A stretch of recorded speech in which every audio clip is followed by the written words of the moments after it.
Sweet Dreams by Sara Clancy. The thunderous knock on the front door shook Rachel from her sleeping stupor. For a brief moment, the warm light of the dream world strobed, thrusting her in and out of dismal reality. She caught glimpses of the basement staircase. It lay before her like the mouth of a gigantic beast waiting to swallow her whole. I've been sleepwalking again. There wasn't time for fear to follow the thought. Light flared around her, and she was back in a dream world of lazy mornings, bare skin, and Gregory. His warm smile almost broke her with sorrow. "Almost lost you there," he said. "I lost you." Caught somewhere between asleep and awake, she couldn't hide from the reality of it. "You're dead." The world sputtered around them again, threatening to fall apart at the seams as the knocking continued. "Don't go." Gregory brushed his lips against the shell of her ear as he whispered. "Just like he used to." "I don't want to go anywhere," she told him. "Then don't." The knocking became a raging storm, unstoppable, undeniable. "Someone's at the door," Rachel whispered. "So?" Gregory's hand slid against hers, entwining their fingers while he snuck lingering kisses. "Everyone that matters is right here." Each caress of skin melted her a little more, letting her sink further from the real world and all the cruelty it promised. Reality crackled around them like bolts of lightning, leaving behind craggy scars that reduced the dream world into fragmented shards. She clutched Gregory's hand in a desperate attempt to anchor herself to the dream. His skin both oozed and cracked under her touch. Breaking the kiss, she looked down at the joined hands. Gone were the nimble but sturdy fingers she had adored for years, replaced by inky talons and thorny skin.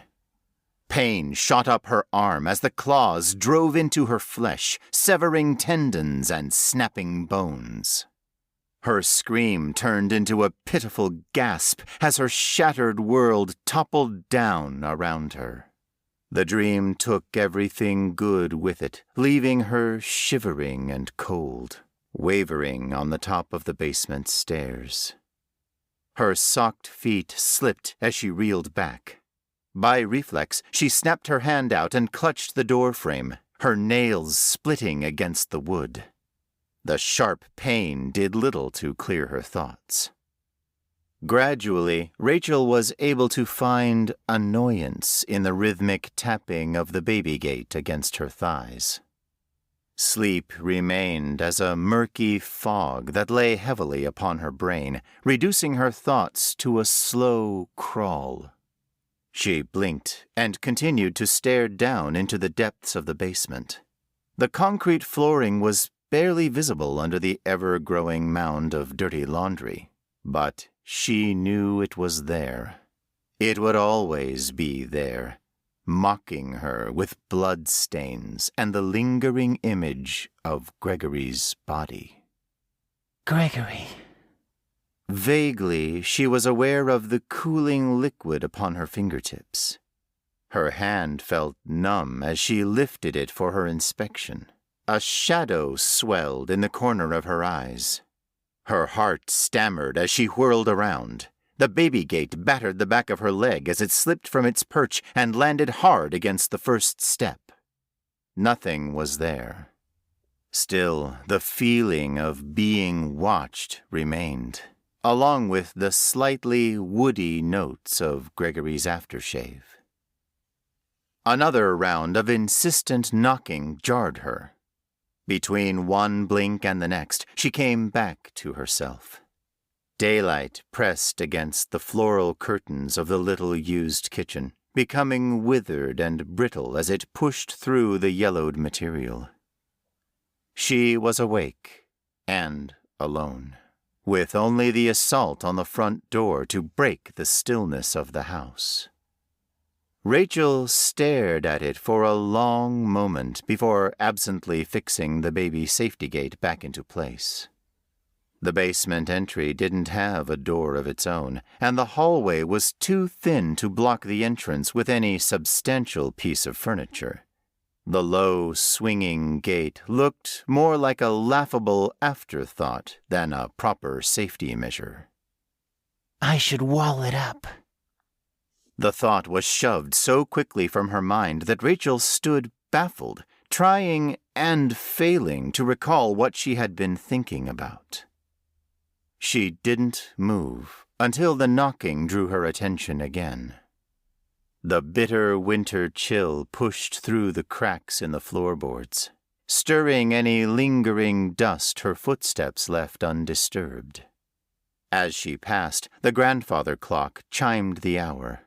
There was something wrong about the sound, something she couldn't quite put her finger on. But there was no time to think upon it as she opened and unlocked the front door. Blinding light invaded the house, stark and painful to look at. Rachel squinted into the daylight, and her lungs squeezed. A bottomless abyss stood embossed against the glare. Towering and gaunt, its joints bulged against the confines of its body, and each rib pressed hard against its emaciated flesh. It reached toward her, its long talons solidifying as they entered the house's shadows. Rachel? She jerked at the voice, raising a hand to shield her eyes. The shadow evaporated, leaving only a familiar and demure figure in its place. Vera. Rachel's small smile cracked her dry lips. Tasting a few droplets of blood, she suddenly realized how incredibly thirsty she was. It distracted her enough that she didn't realize Vera had slipped into the house until she pressed a thin hand against Rachel's forehead. Vera's skin was blissfully warm, completely different from the small clumps of snow that slipped free of Vera's jacket to drip onto Rachel's feet. You look horrible. Have you eaten at all? Vera said. She has Gregory's eyes. From the moment Rachel had met him, she had adored Gregory's eyes. They were as kind and gentle as he was. A rich, indulgent color that was completely without comparison. They're just brown. His chuckling voice passed through Rachel's mind. A remnant of her dream and 1,000 other conversations shared in private. For one glorious moment, she was allowed to return to her dream, to him, her usual retort ready on her lips. They're not just brown, they're glorious. You're bleeding. Rachel jumped. What? Vera hastily but gently snatched up her hand, drawing Rachel's attention to the smears of red liquid that glistened on her skin. I'm fine. It's just a broken nail. Both women gasped when they saw the central fissures that severed each fingernail down to the nail bed. Rachel, Vera gasped. I don't know how I did that. Numbed by the cold, she was able to stare at the damage without feeling the full force of the pain. Come on, Vera offered, her voice sweet and encouraging. Let's get something in your stomach. You force-fed me the last time you were here, she replied, with as much playfulness as she could muster. Vera's face darkened as they made their way across the living room. That was 3 days ago. As her muddled brain tried to make sense of the words, Rachel could only stare blankly ahead. 3 days. She tried to recall a moment of that passing time, of the hours that had undoubtedly crawled past, dragging her with it. She had a vague notion of returning home from work. It emerged from the mist with the knowledge that she had been fired. I kept missing shifts, Rachel recalled, her eyes darting over her shoulder, back to the front door.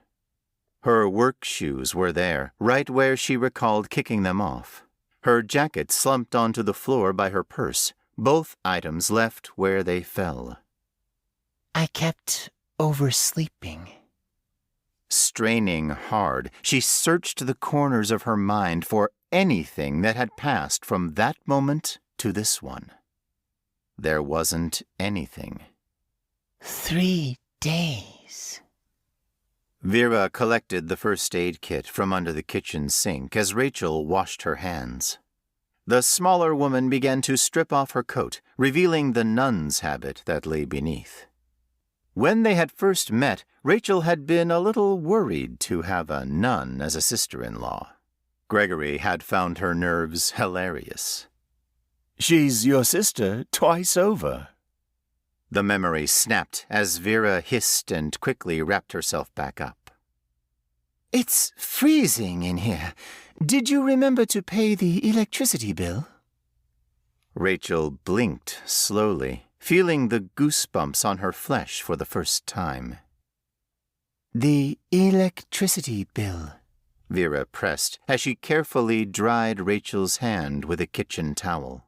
The outline of a memory pressed against Rachel's mind.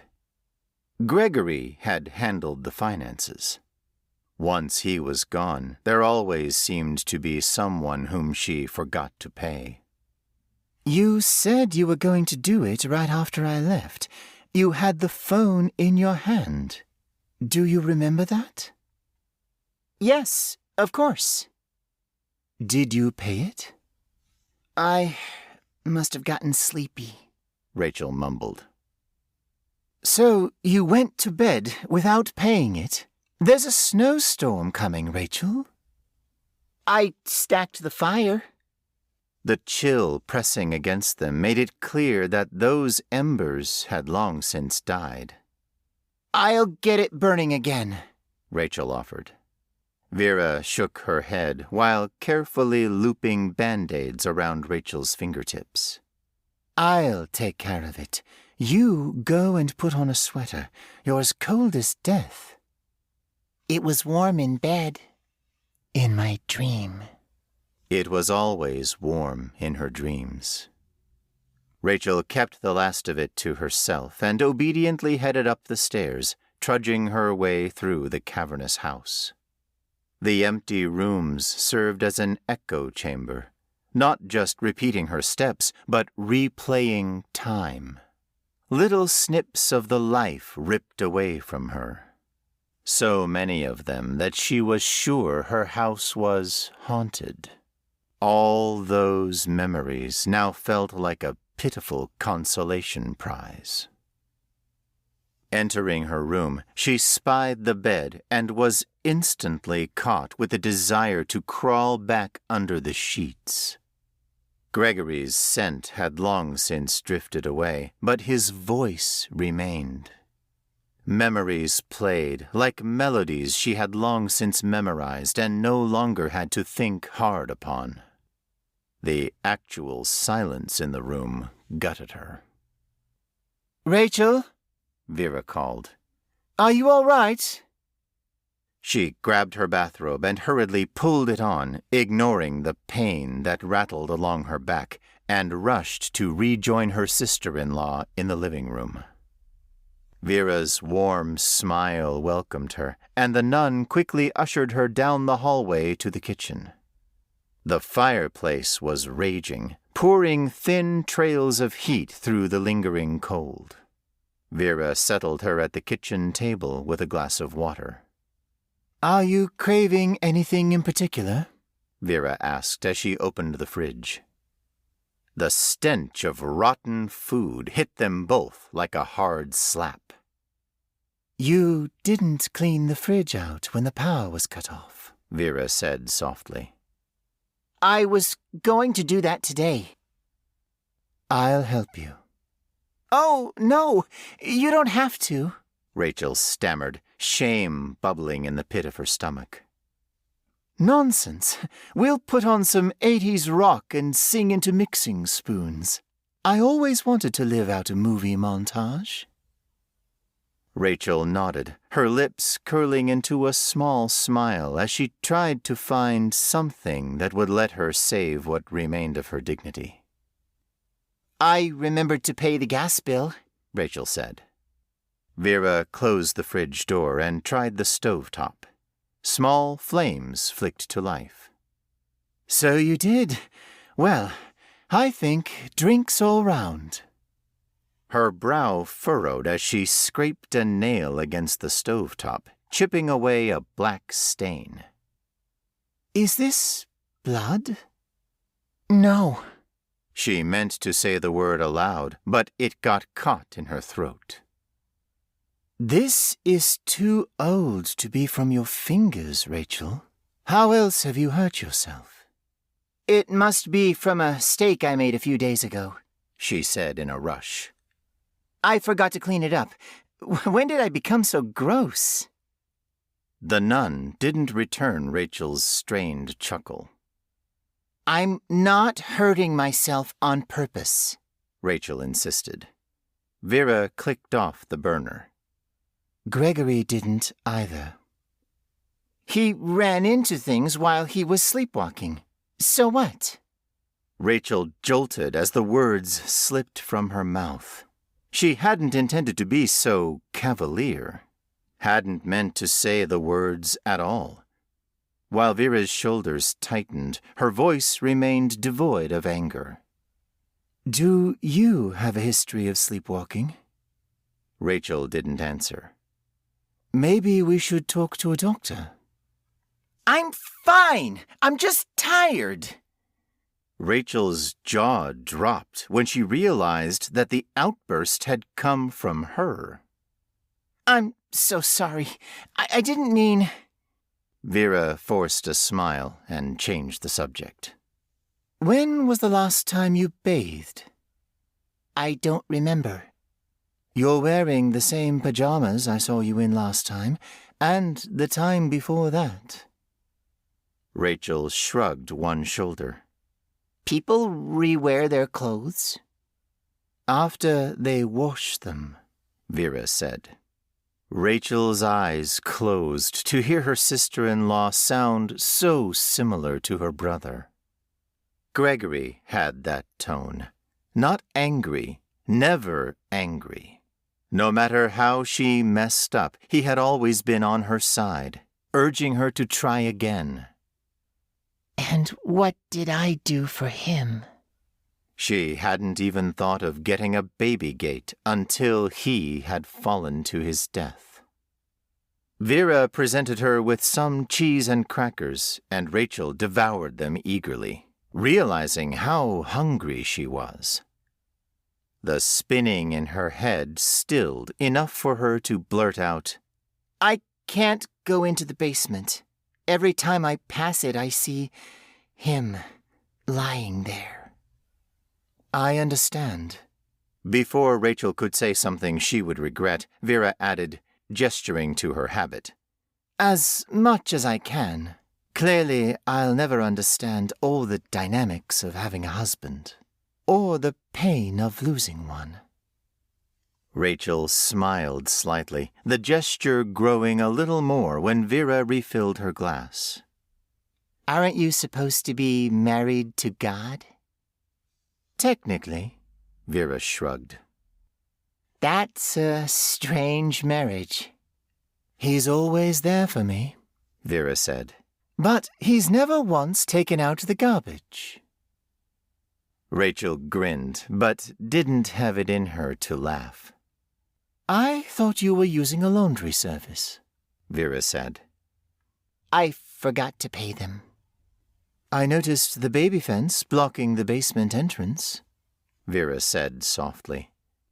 Have you taken precautions with the top of the other staircase as well? Rachel nodded, but didn't remark on how it didn't seem to do much good. Every time she woke up, she was at the basement door, staring down at where Gregory had fallen, the air thick with the sense of blood and Gregory's aftershave. Why don't I gather it up and pop down to the laundromat? Vera's offer caught Rachel off guard. Oh, I can't ask you to do that. I'm offering, Vera cut in, her tone somehow soft but leaving no room for arguments. It made Rachel's stomach churn to think of Gregory's sister walking over the very earth he had bled out on. She didn't see him like that, she reasoned to herself. The first time Vera had seen Gregory after the fall had been at the hospital, with the air reeking of antiseptic and the sterile lighting glistening off the walls. They had cleaned him up nicely by then, stretched him out on a slab with a pristine sheet to tuck him in. He had almost looked peaceful, nothing like the scene Rachel had stumbled across. She could only suppose that made it easier. We'll get you set to rights. Vera squeezed her hand, the gentle pressure coaxing Rachel to meet her eyes. I'm not trying to pressure you to move, but staying or selling, you need to finish the renovations. It's okay, I'll help.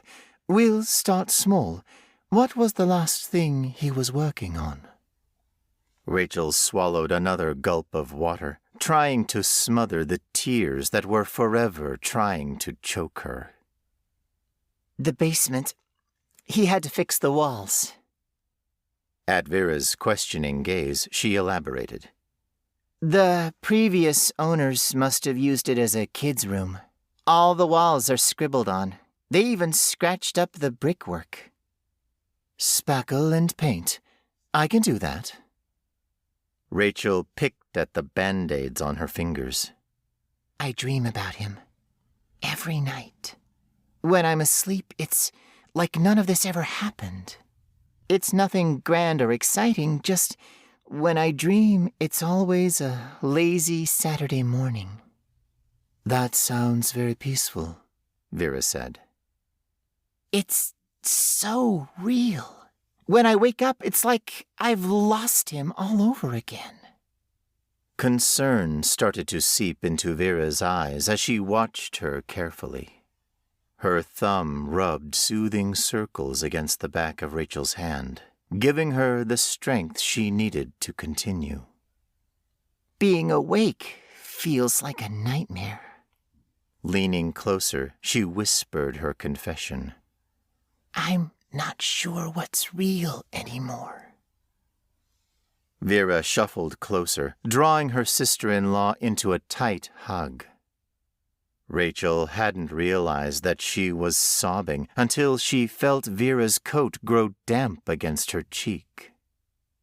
Grief is one of the hardest things we'll ever endure, Vera whispered. But we'll get through it together, I promise. Rachel struggled to get herself back under control. I'm sorry. He was your brother. Shh. We all mourn differently.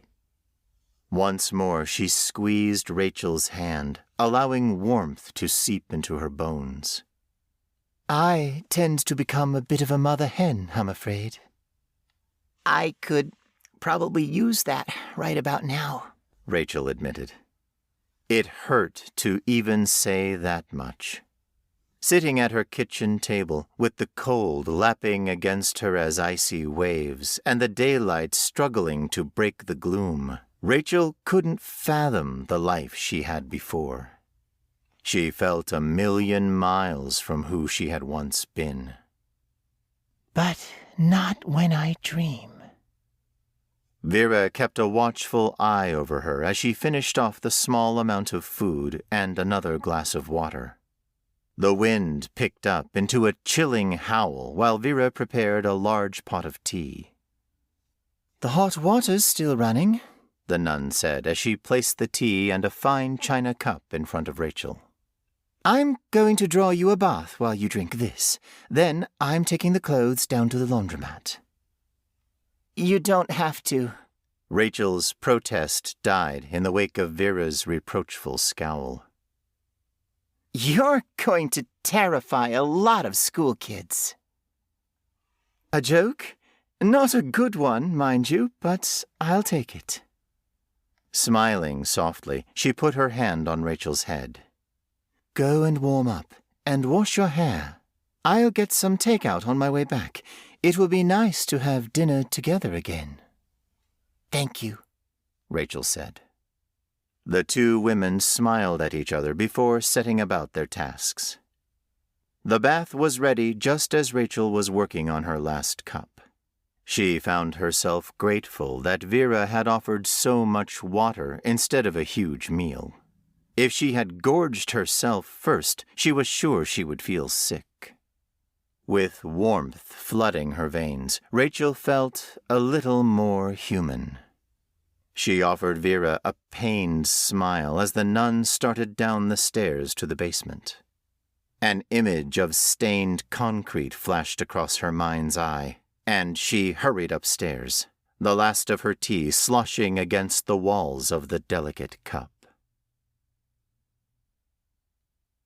Sunlight turned the lingering steam into a golden fog.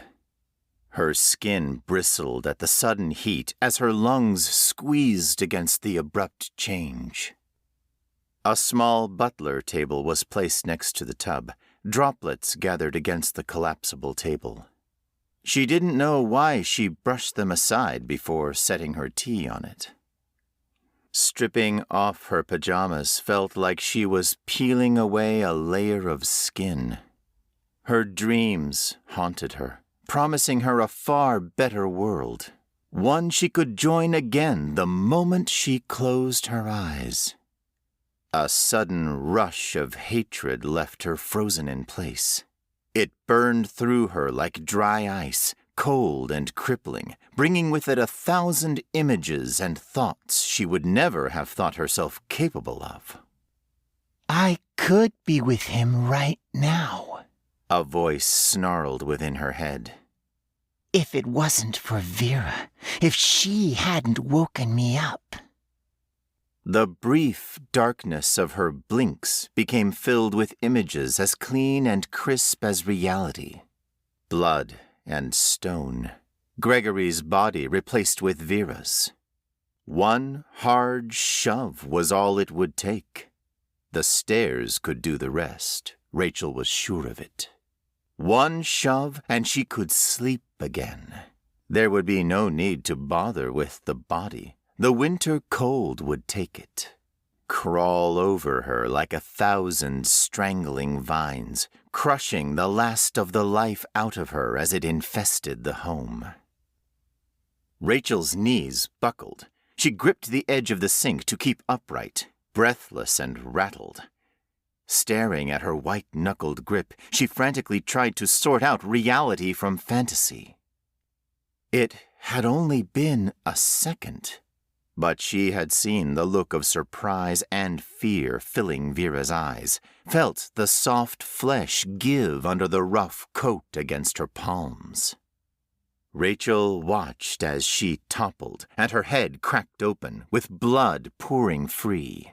Every one of her senses screamed that it had happened. That's not me, she told herself. I would never do that. With trembling hands, she wiped the fog off the mirror. Her breath caught in her throat. That's not me. All the color had gone from her face, leaving her sallow, gaunt cheeks catching the light like bruises. Countless hours of sleep hadn't diminished the bags under her eyes, and her once thick hair now hung in matted clumps. Looking down, Rachel was horrified to see the changes had claimed more than just her face. Her ribs now pressed against her skin.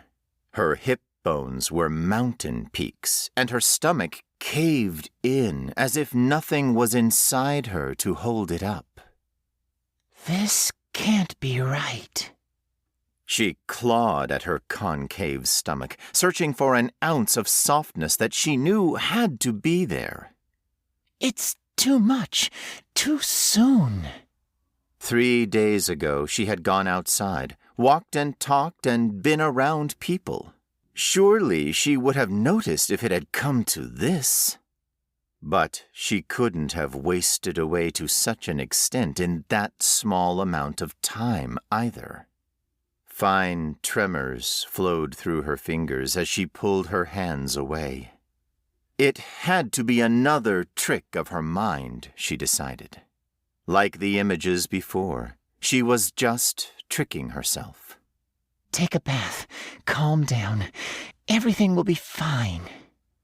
She crawled into the steaming water.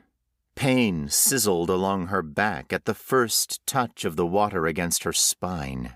She jolted up onto her knees and reached behind her back to press at the sore spots. Something smeared across her fingertips. She had to stare at the liquid for a long time before it clicked. Blood.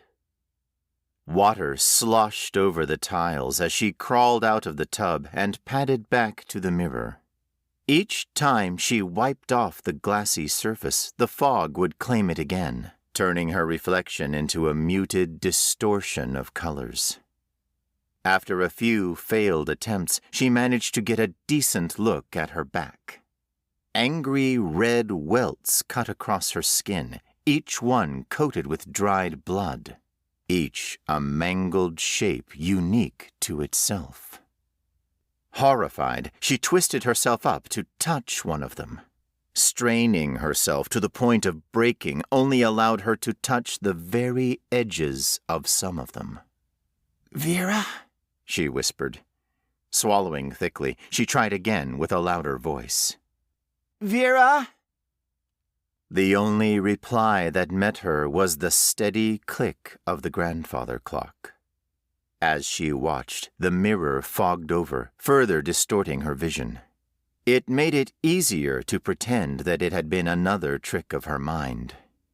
Numb to her core, she moved to the bath and sunk into the water, curling her arms around her knees. I must have done them while sleepwalking, she said out loud, just to break the silence. Her counter-thoughts emerged just as swiftly. I can't reach them. I couldn't have done them to myself. Staring into the water, her head was once more filled with different images. A scattered variety of options that narrowed down to one. Someone cut me.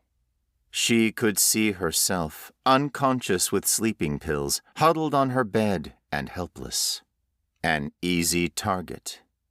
In her mind's eye, she watched the towering shadow stalk into the room. It loomed over her, hunched to keep its head from striking the ceiling. Its footsteps boomed around the empty house, echoing but barely stirring her from her narcotic-induced sleep. Rachel's skin went pale as she imagined the shadow falling over her like a smothering sheet. Blood bubbled up around the creature's nails like liquid rubies. The tips cut through her skin with ease. And all the while she slept, dreaming of Gregory, locked safely in a world that could never be a reality again. I didn't lock the door. Rachel squeezed her eyes shut tight. Just go to sleep, a voice whispered in the back of her head. Every inch of her body begged for her to drift off. I need to talk to Gregory. It was an unquestionable fact that grew roots inside her brain. The hot water lapped at her chin as she sunk lower still into the tub. It covered her nose, making her choke, but she didn't try to sit up. Sleep was calling to her. Gregory was calling to her. Everything will be fine if I can just talk to Gregory. A sharp rap on the door made her jerk upright. Rachel! Rachel! I need to talk to you! Vera said, somewhat breathlessly. Her eyes finally snapped open. She wasn't alone in the tub. A creature of obsidian loomed before her. A smear of ebony black, broken only by its wide, white smile. Its claws looked as tangible as a shadow, but the blood that dripped from them was undeniably real. The droplets fell to the tiles in a rhythmic tapping, the sound broken only by the creature's chuckling and Vera's growingly frantic smacking against the door. Rachel! She sucked in a deep breath. The creature uncurled its razor-sharp claws to put one finger against its lips, gesturing for her to be silent. Her scream cut out of her chest in a sharp burst. She threw herself out of the tub, flopping against the tiles, slipping each time she tried to stand.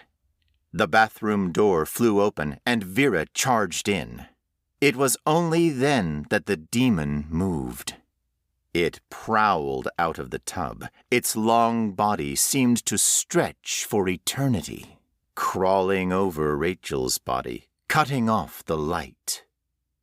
Vera's voice became a muffled murmur. The cold inched into Rachel's bones, and she felt herself falling away as if dragged down into sleep. Suddenly, light slammed against Rachel's face. Strong arms grabbed her, pulling her forward while the clawed hands tried to drag her back. All the while, Vera continued to pray. The words boomed out of her small form to roll off the walls. The creature hissed and snarled, a deep growl that had somehow forged itself into words. She's mine. She wants me here. While Vera's hands shook, her voice remained hard as stone. Rachel pushed forward, her skin slashing open as she kicked and screamed. All at once, she had her freedom, and she surged forward. Vera ripped the bathrobe off the door. Still praying, she wrapped the soft material around Rachel's shoulders and dragged her out of the room, down the stairs, sprinting to the front door.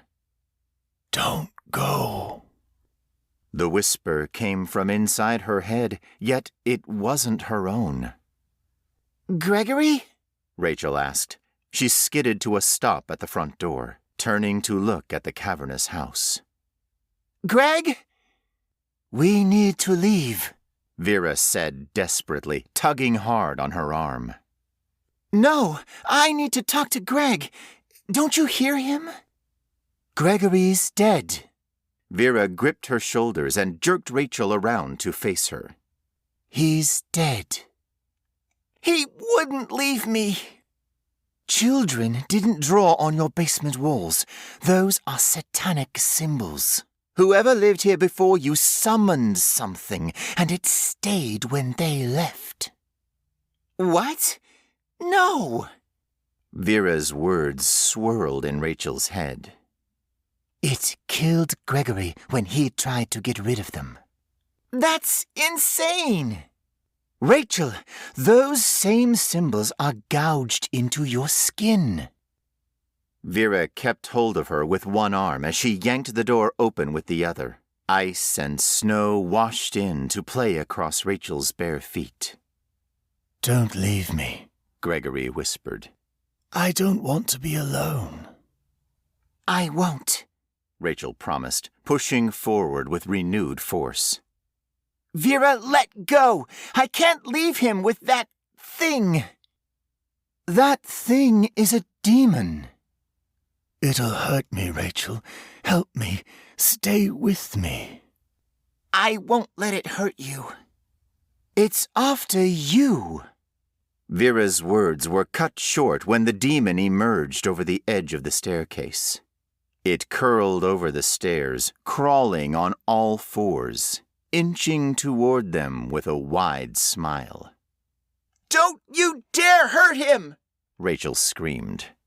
She couldn't see Gregory, but she could hear him, calling to her from the murky darkness, beckoning her to stay, pleading with her not to go. Rachel longed to join him and fought hard against Vera's hold. He's still here. Can't you hear him? Let me go! Rachel begged. That abomination killed Gregory, Vera said, her feet slipping over the floorboards as Rachel pulled forward. He's gone. He's not coming back. You're wrong! The demon reached the bottom of the stairs. Its long arms stretched toward her like a shifting shadow, drawing closer to her, reaching for Rachel's face. Hot tears carved paths over her air-frozen skin. She couldn't look away, couldn't leave her husband to face the beast on his own. A solid voice cracked through every other trace of reality, the purity of it highlighting the blatant forgery that she had been clinging to. Run. Gregory only spoke the one word, but Rachel instantly obeyed. Without thought, she twisted around, allowing Vera to pull her outside. The thick snow encased her feet. The wind pushed against them, almost forcing them off of their feet as they fled to Vera's car. As they piled inside, Rachel glanced behind, only to see Gregory standing in the doorway, his face lit by a pure white smile. Vera stomped on the gas before Rachel had closed the door, forcing the back wheels to slip over the small patches of ice that scattered the road. Gregory, Rachel whispered. Vera turned on the heat, panting hard as she struggled to keep her composure. That wasn't Gregory, Vera said. He visited me in my dreams. No, darling, he didn't. The thing that killed him did. Vera didn't dare speak the rest until she saw Rachel's accusing glare. The words left Rachel cold and choking on bile. I've heard stories about demons feeding off of people's grief, making them do things, luring them. Rachel, it wore his face and told you what you wanted to hear, but it wasn't him. It was never him. You can't know that for sure. Oh, honey, look at yourself. It was slowly killing you. I'm sorry that I didn't see it sooner. I just never thought... Well, I never thought demons were real. The streets passed by the window in a blur, barren and ravaged. Rachel shivered as the air attacked her damp skin. The shroud of fog began to lift from her head as they cut through the city. It never fully left, though, and she was so tired. Do you think it's stuck in the house, or stays there because it wants to? Rachel all but whimpered. I mean, if I sleep somewhere else, will it come for me? Vera didn't answer, and Rachel was glad for it. Sometimes silence was the only comfort.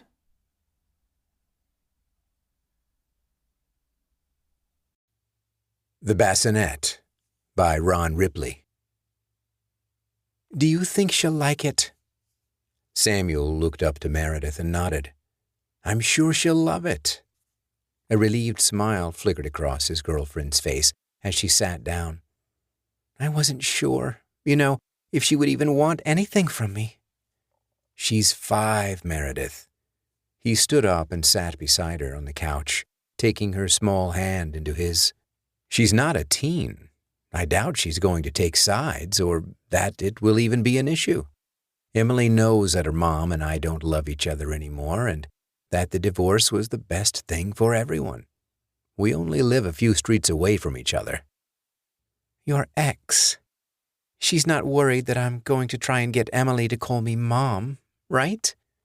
No, she's not. It's a conversation we had when we were finalizing the divorce. He brought her hand up to his lips and kissed the back of it. Relax, sweetheart. Try to relax. Meredith nodded and rested her head against his shoulder as he settled back into the comfort of the couch. He let his eyes wander back to the bassinet and smiled.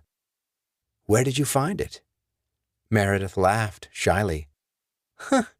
Well, I was coming up Route 101A through Amherst, where all the antique stores are and stuff. I saw this out in front of one of the newer places. I remembered you saying how much Emily loved her American Girl dolls, so I thought a bassinet would be perfect. It really is fantastic. Her Apple Watch beeped, and she glanced at it. She groaned in dismay and straightened up. That's work. They need me now. Now? Samuel was unable to keep the disappointment out of his voice. She smiled and gave him a quick kiss. Now. It's a problem with being the only one who can troubleshoot the system. Listen, if I get done before midnight, do you want me to swing back? Of course. He grinned, getting to his feet and helping her up. I want you to stop by even if you get out after. She stood up on her tiptoes and he bent down slightly to receive her kiss. That might not work out well for me. I still have to go back to work in the morning. She glanced at the bassinet. Do you think you could finish cleaning it for me? Yes. Thank you. She kissed him again, and he walked with her to the front door. He helped her get her coat on and gave her one last long kiss before releasing her. See you soon. I'll let you know when I get there. Sounds good to me. He stood in the doorway as she walked to her car and climbed into it. The bright red Tesla started up silently, and in a moment she was backing out of the driveway onto Merrill Street. She waved, and he did the same, watching her as she drove off into the night. When her taillights finally turned onto Broad Street, Samuel stepped back and closed and locked the door. He went into his kitchen, set the kettle to boil, and then took down a bag of chocolate and mint cookies. Samuel ate 3 of them in the short space of time it took for the kettle to whistle, and then another 2 more while his tea steeped. After adding a splash of cream and spoonful of honey, Samuel carried his weak tea, as his mother called it, back into his television room.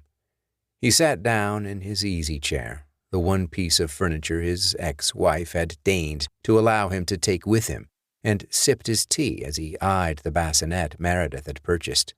The item stood on a towel by the fireplace, where the wood in the hearth burned slow and lazy, the embers glowing. There was a gray basin half filled with soapy water and several small rags beside it.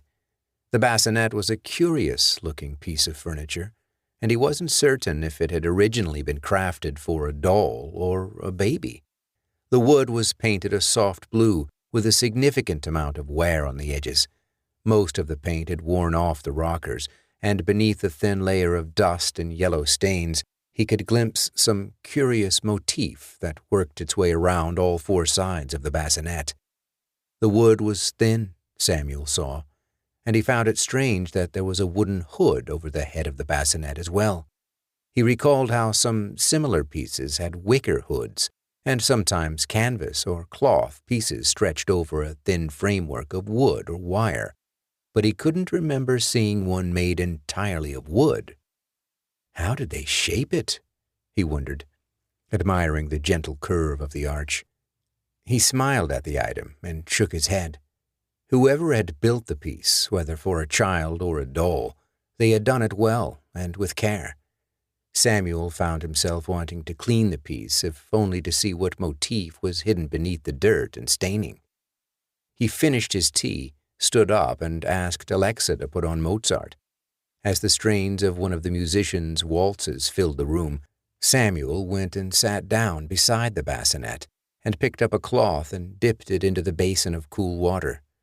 Humming along with the music, Samuel pulled the bassinet closer and started with the hood. He cleaned in slow, small circles, the water running down and cutting paths through the stains. By the time the first waltz ended, Samuel had cleaned the entire hood, and he paused to enjoy the brightness of the blue. It glowed in the fading light of the fire, and he felt the urge to clean the rest of it. He switched out the dirty rag for a clean one and worked on the right side. Soon he reached the first part of the motif, and he was pleased to see what looked like a face break free of the grime. What he was able to see of the motif reminded him of the work of illustrator Arthur Rackham. There was a sense of beauty with a hint of malice to the features.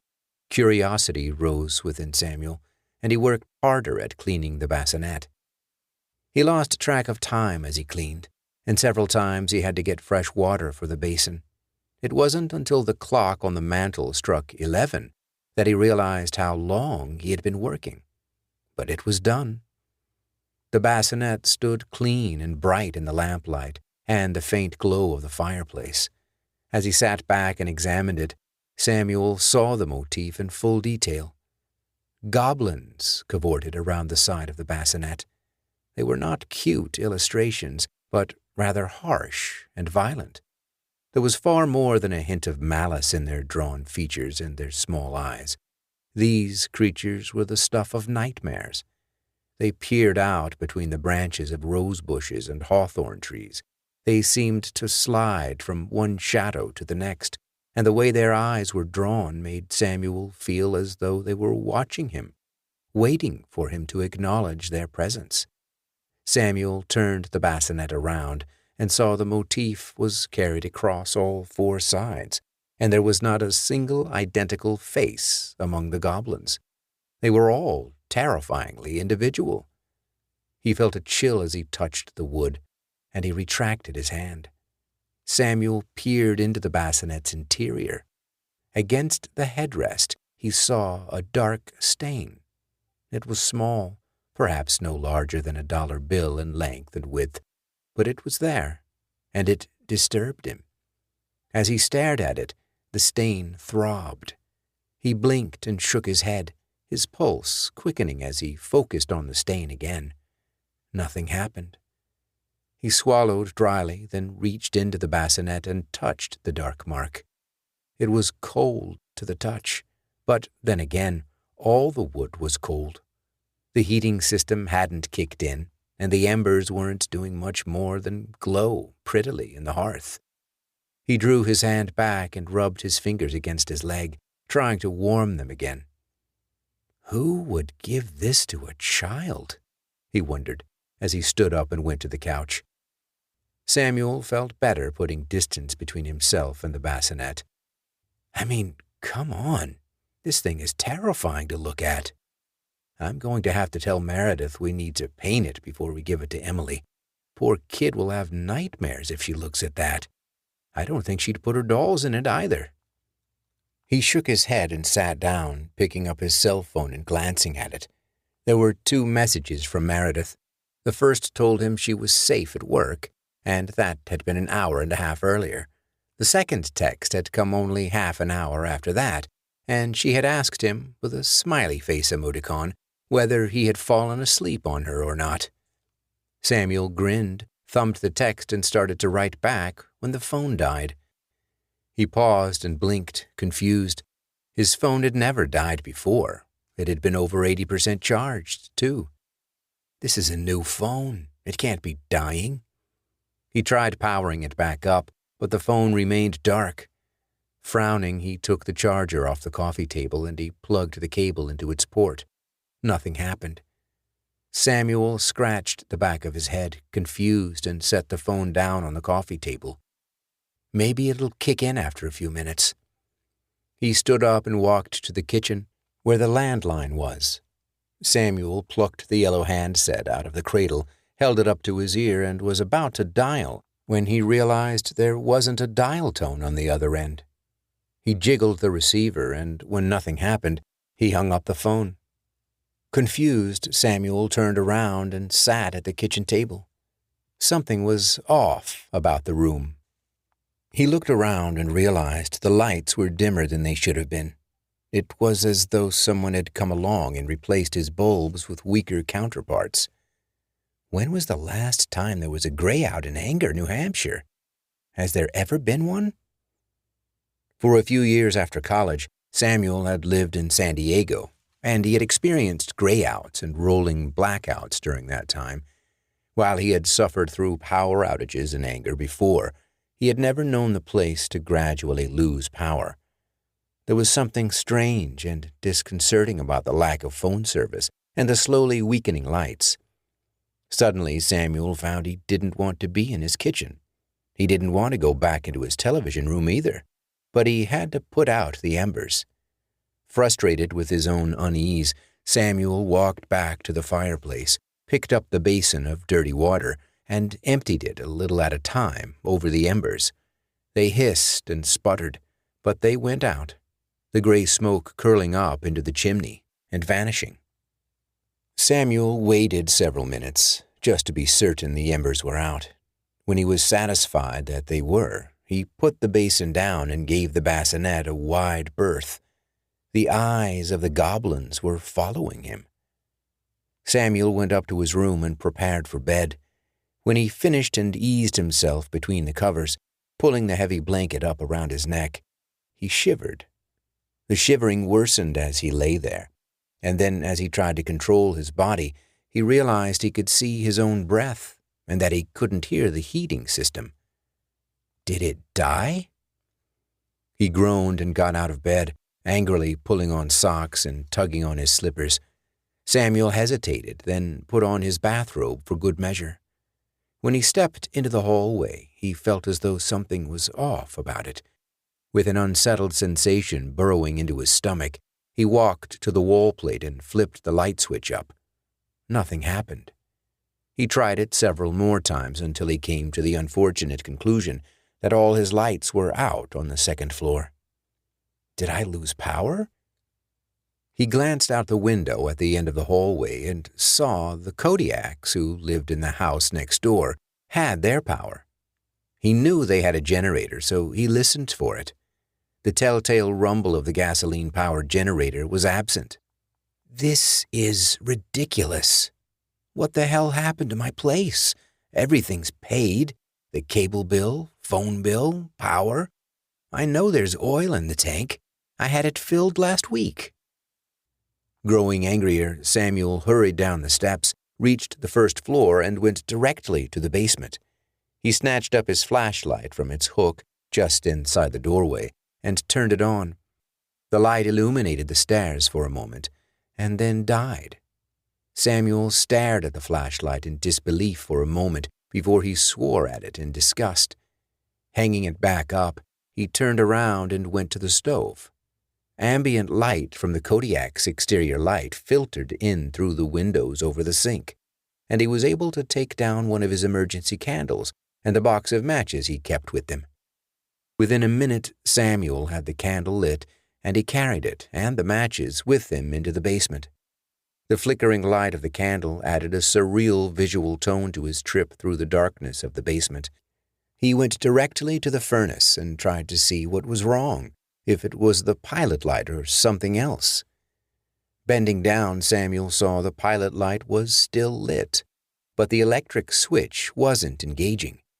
His thermostat, which was one of the newer app-controlled devices, was evidently failing to tell its counterpart that he was freezing. I can't even call anyone because my damned phones aren't working, he thought, getting to his feet. He stomped his way up the stairs and back into his kitchen, slamming the basement door behind him. Samuel glanced out his window at the Kodiak's house. Nearly all the windows on the first floor of their house were lit. He knew that Bob and Marie Kodiak were night owls, and they would invariably be up, more than likely drinking coffee despite the lateness of the hour. An urge to go outside and ask to use their phone welled up within him, but shame and embarrassment swept it aside. He had known them for less than 2 months, and he didn't want to make his first social call because he was having issues with his home. No, It's not that cold in here. Not at all. I'll start a fire in the hearth, bring my blankets down, and close the door. It'll keep it warm enough in there until daylight. Then I can ask to use someone's phone." He shivered and considered briefly about getting in his car and driving to his ex's house, although he felt some doubt as to whether she might be awake and if she would even let him in. Like the visit to the Kodiaks, this idea too was shoved aside. Samuel didn't need his ex thinking he wasn't capable of providing the basic necessities, living on his own. The divorce had been less than amicable, and he knew she was seeking a way to limit his time with his daughter. Blankets and fireplace it is, he thought. Carrying the candle, Samuel went into the television room and built a fire, waiting until it was burning well before he left to gather his bedding. He returned a few minutes later and made up a bed on the couch. Feeling somewhat better about the situation, Samuel closed the door to the television room to keep the heat in, then paused by the fireplace. The goblins on the bassinet were watching him. No, that's not going to work, he thought. And he picked up the bassinet. The wood was painfully cold in his hands, and he hastened it to a darkened corner, placing it as far as he could. When he sat down on the couch, he peered at it and was pleased that while the bassinet's hood was still visible, the goblins were not.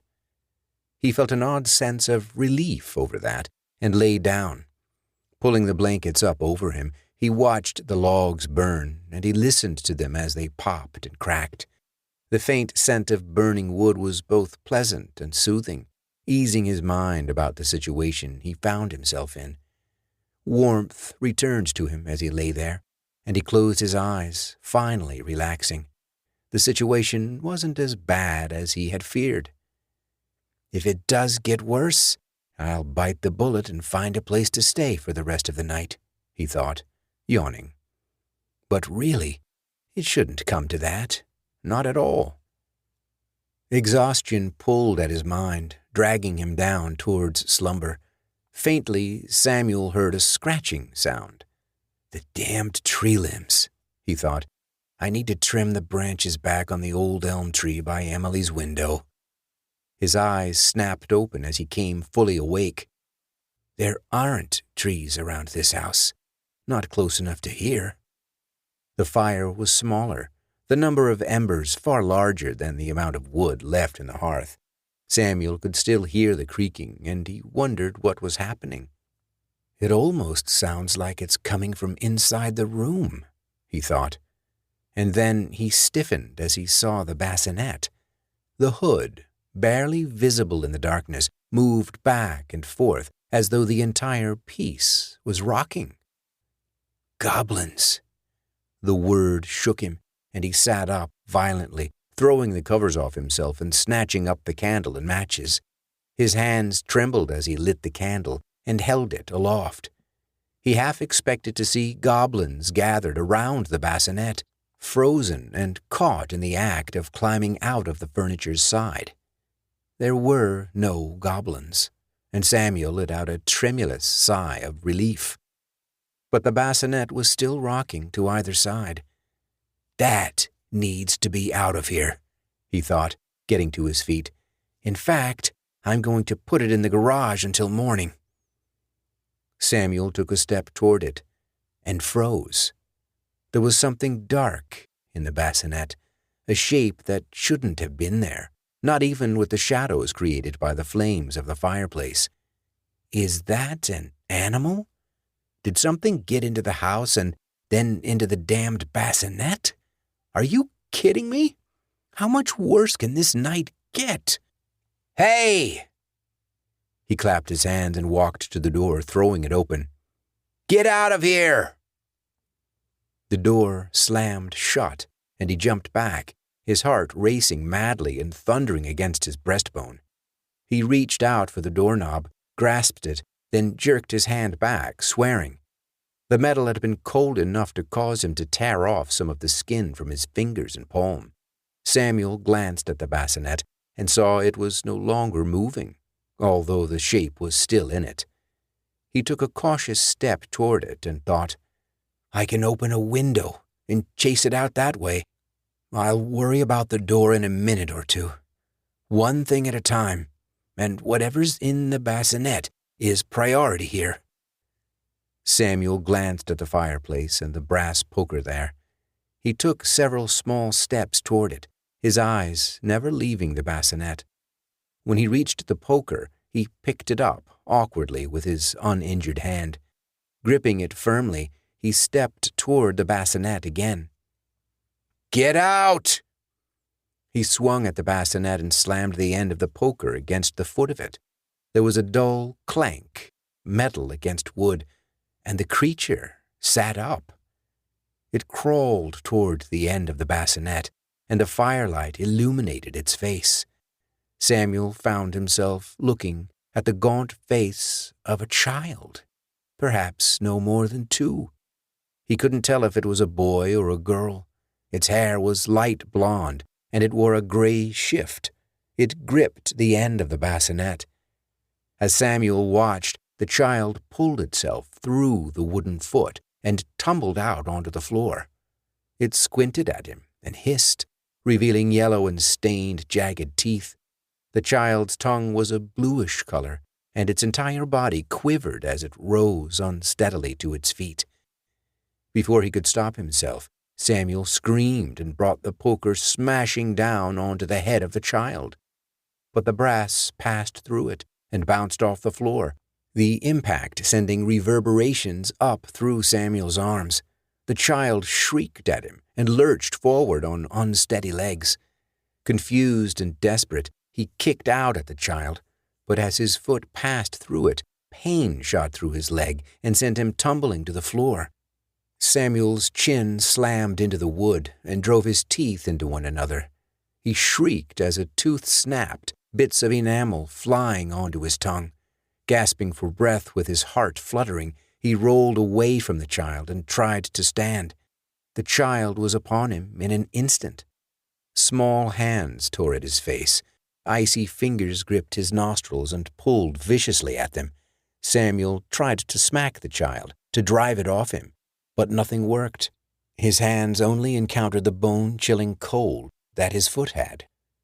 Samuel managed to get to his feet, and the child fell away. With his face numb and pain flaring up from his broken tooth, he twisted around and snatched up an antique clothes iron from the mantel. The heavy piece of metal was comforting in his hand, and as the child launched itself at him, Samuel threw the iron.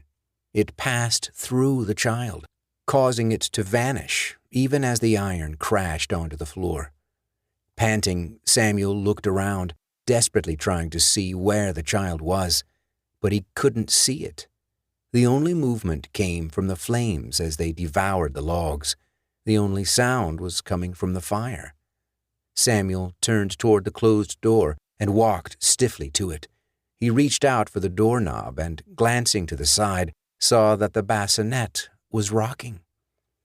I don't know what's going on, but I need to leave here. My tooth. I have to go to the hospital or someplace. My tooth. Samuel reached out, tried again to take hold of the doorknob, and howled with agony as the cold metal bit into his flesh again. Ripping his hand back, he cradled it to his chest and stumbled back. He went to the fireplace and sank down to his knees, extending his injured hand toward the warmth of the fire. As he did so, he caught movement in the corner of his eye. His heartbeat thundered in his ears as he turned toward the bassinet. It was no longer rocking. As he stared at it, the child sat up, eyes fixed upon him. The small hands grasped the edge of the bassinet, and the child slowly pulled itself through the wooden furniture until it once more stood on the floor. Its feet were hidden by the ragged hem of its shift, and it tilted its head to look at him, as though the child wasn't quite sure that Samuel was there. It took a step toward him, and Samuel whimpered, shrinking back. "Please," he whispered, wincing as his tongue brushed against the broken tooth. "I just want to leave. That's it." The child looked at the door, and Samuel nodded vigorously. "Yes, that's all I want." The child stepped toward him again, and Samuel forced himself to remain still. A teasing, playful smile spread across the child's face, revealing once more the vile teeth hidden behind its lips. Samuel smiled back and nodded. "Yeah, I just want to go away, okay?" The child laughed, an oddly pleasant sound that reminded him of Emily. Samuel's shoulders relaxed, and despite his broken tooth, his smile widened. He got to his feet, still holding his hand to his chest. Cautiously, he stepped toward the child, who continued smiling. With his head pounding, Samuel took another step closer to the door, passing the child. When nothing happened, he reached for the door and screamed as pain exploded in the back of his knee, knocking him to the floor. The child, laughing, scrambled up Samuel's side, grabbed hold of his eyelid, and peeled it up, smiling down at him. "No!" Samuel whimpered. The child cooed and thrust its hand deep into Samuel's eye. Pain and the sound of his own shrieks ushered him into darkness. The Cursed Necklace by Anna St. John. Brett glanced up, disinterested and bored, as the bell above the door jingled. It would be yet another so-called customer who'd browse and then leave, but at least those people were better than the ones who tried to haggle to an extreme. Those hagglers always wanted something for next to nothing, and he had no intention of indulging greedy people. To his surprise, though, the stranger didn't waste any time looking around at the wares his pawnshop had to offer. He walked directly to Brett, who straightened behind the counter. "Worse than greedy hagglers. This guy wants to sell." But Brett kept his thoughts to himself as he smiled politely at the man in front of him. The man stood at an average height, wearing nondescript clothing and a hat that cast a shadow over his face. This he took off and held in front of his chest. His face, now revealed, was no better than the rest of him. Brett had to blink several times as he looked at the stranger. Something was wrong with the man's face, but Brett couldn't figure out what. A headache began to build behind his eyes. "Ah, hell," he thought, trying to hide his grimace of pain. "Am I getting another migraine?" He wanted to close his eyes to see if any auras appeared in the black behind his lids, but he refrained. It would have looked too odd in front of a customer. Instead, he plastered a smile on his face and greeted the man. "Hello, sir. How can I help you today?" The man put his hat aside on the counter and produced a rectangular, dark red velvet box from his inner coat pocket. "I was looking to sell an item," the stranger declared, in smooth accents that were at odds with his commonplace appearance. Brett fought to keep focus as the voice washed over him. His smile wavered, and he had to clear his throat and shake his head to get some sense back into his muddled thoughts. He forced the smile back into position and gestured to the jewelry box the man held. "Of course. I can definitely take a look, though I don't buy costume jewelry." "I can assure you there's nothing fake about this," the man replied, before setting the box on the counter and opening it so that it faced Brett. For a moment, Brett could only stare at the necklace in front of him. It was a simple piece, a red oval stone set against a silver backing and attached to a silver chain. Brett could see a few small areas where the metal had become tarnished, but polishing it wouldn't require much effort. The red stone in the center, however, held his attention. The longer he looked at it, the more he felt like he was falling into its depths, a bottomless pit of blood red that pulled him in and held him prisoner. "What do you think?" The stranger's voice snapped him out of his reverie, and Brett had to take a few moments to reorient himself. "A pit of blood?"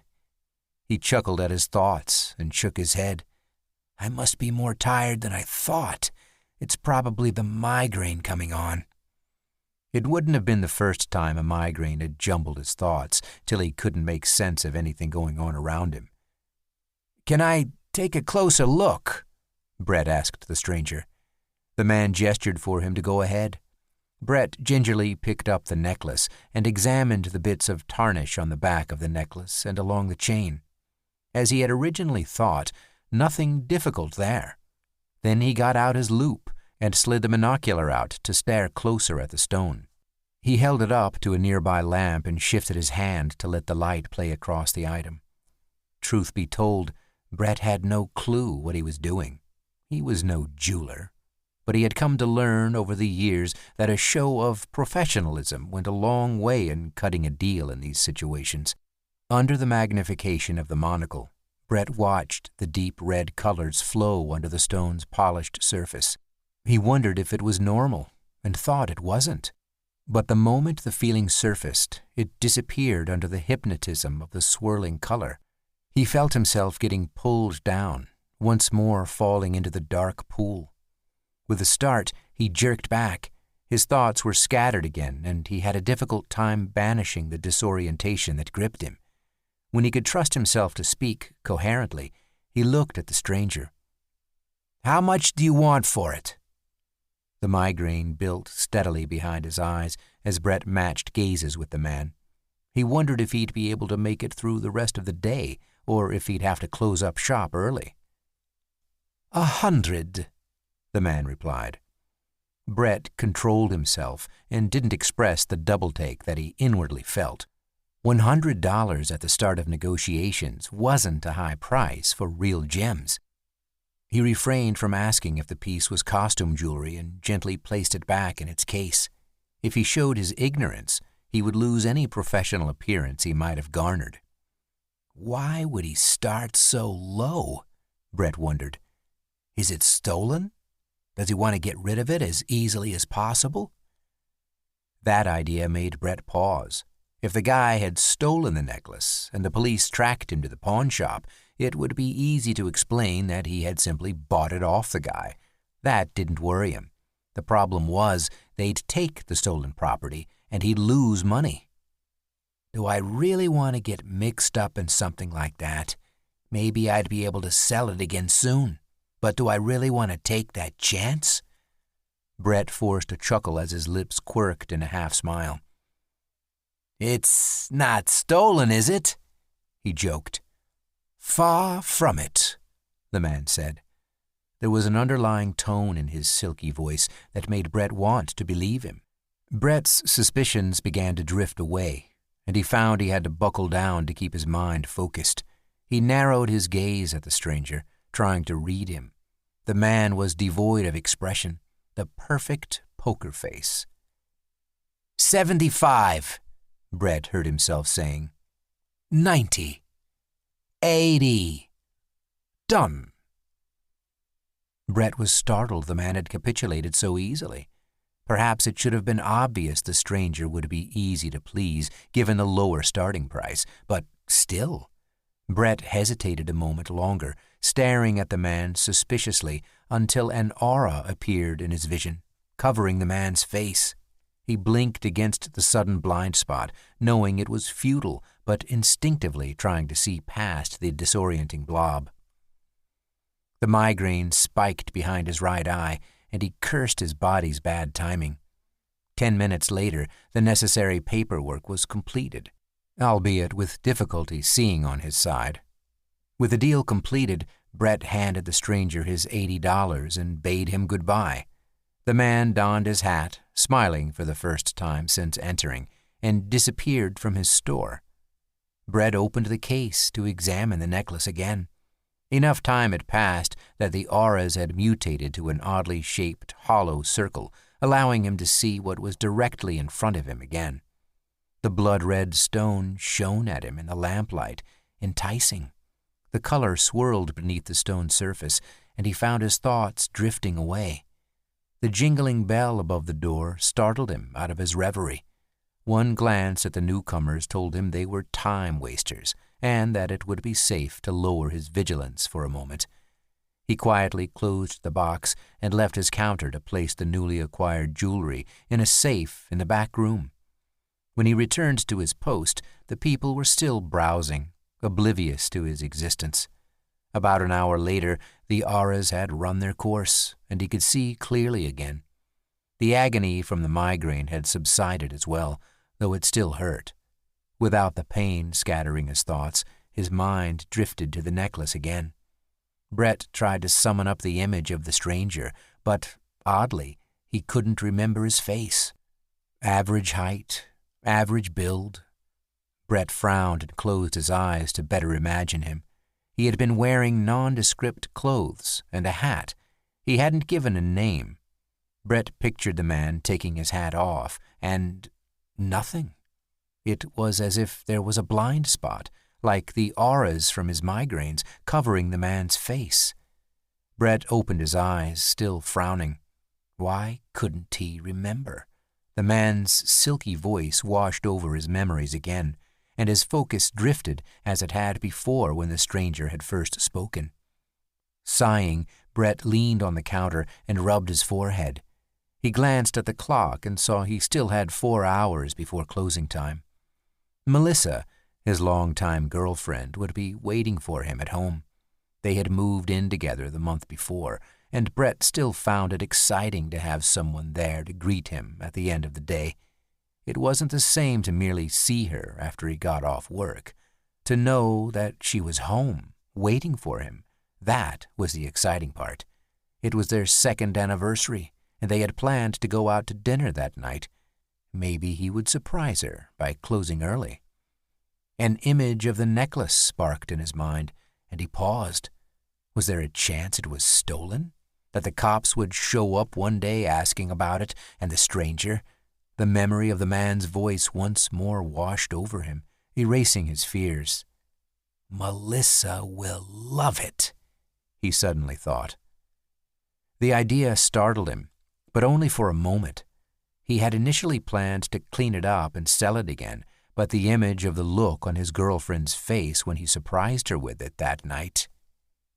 Brett grinned with delight and hurried to flip the open sign to closed. He hurried through the closing procedures, turned off the main room's lights, and settled himself in the back room. The necklace didn't require much in the way of polishing, and the longer he held it, the more excited he became. 2 years dating, 1 month living together, and he'd come home on their anniversary that night with the best gift. Eager anticipation pushed him to hurry, but he still took care to make the necklace as beautiful as possible before nestling it safely within its velvet box. After tucking the box safely within an inner pocket in his jacket and securely locking the store, he hopped in his car and drove home. Part of him was surprised that his head no longer ached, but he figured it was due to the adrenaline and excitement of Melissa's upcoming surprise. Brett made sure to do a quick stop at a florist's shop, and 30 minutes later, with a bouquet of roses in hand, he got home. Melissa wasn't there yet, so he placed the flowers in a vase and set them and the necklace in the center of the dinner table. Then he jumped in the shower to get ready for later. Over the course of an hour, Brett rushed to the front door to peer through the peephole every time he heard someone walk up the stairs. Finally, when he spied his girlfriend in the hall, he threw open the door. "Surprise!" he greeted, grinning like an idiot. Brett, what are you doing here? Melissa cried out, laughing. Brett pulled her in for a hug and kiss before closing the door. He shrugged at her question. "Business was slow, and today is special, so I closed up early. Thought I would surprise you." Well, you certainly did that, she agreed. Brett moved to stand behind her as he angled her toward the table where the roses sat in their vase. Melissa made a delighted noise. "Oh, hon, you got me flowers? Thank you." "That's not all." He gestured for her to look once more at the table. "What?" Melissa began, and then stopped when she saw the rectangular box placed in front of the flowers. She looked at him, her mouth hanging open as she took a step toward the table. "You didn't. Brett grinned. Open it and see. Melissa glanced at him several times, anticipation shining on her face as she slowly picked up the box and eased it open. When she saw the necklace snug in its velvet casing, she gasped. Love bubbled inside him, and he wanted to laugh. When Melissa looked up at him again, her eyes were filled with tears, and her smile was wobbling. "It's beautiful," she said, her voice hoarse with emotion. She stepped toward him and wrapped her arms around his neck as he pulled her up into a hug. "I can't believe you got me this," she sniffed into his ear. "Thank you." "You should wear it tonight," he suggested. She pulled away from him and grinned before giving him a quick kiss. "Of course. Let me get changed." She called back over her shoulder as she walked down the short hall. "I have the best boyfriend ever." Brett chuckled and silently congratulated himself. Then he plopped down on the couch to watch some YouTube videos while he waited. He had no delusions that when Melissa said she'd get changed, it meant she'd redo her makeup and hair and then spend almost as much time searching for the perfect outfit. Almost 2 hours later, she came back out, looking especially good in a simple black bodycon dress, with her hair falling in soft waves on either side of her face. "How do I look?" she asked, striking a few poses for him. His heart melted at the sight of her. "Perfect," he breathed. He was pretty sure his grin was of the dorky variety, but he didn't care right then. Melissa blushed, smiling, and held out the necklace. "Mind doing the honors?" she asked. Brett took it, and she turned around, sweeping her hair up and to the side to get it out of the way. After some moments of fumbling with the clasp, he had the necklace secured around his girlfriend's neck. Melissa turned, letting her hair fall back into place. "Good?" she asked, referring to the necklace. Brett stared at the way the blood-red stone rested against the center of Melissa's chest. It seemed to gleam against her pale skin. "Almost as beautiful as its owner," he assured her. Melissa grinned and playfully pushed him. She turned her phone on and examined her appearance in its camera, then hummed in thought and adjusted her hair and jewelry.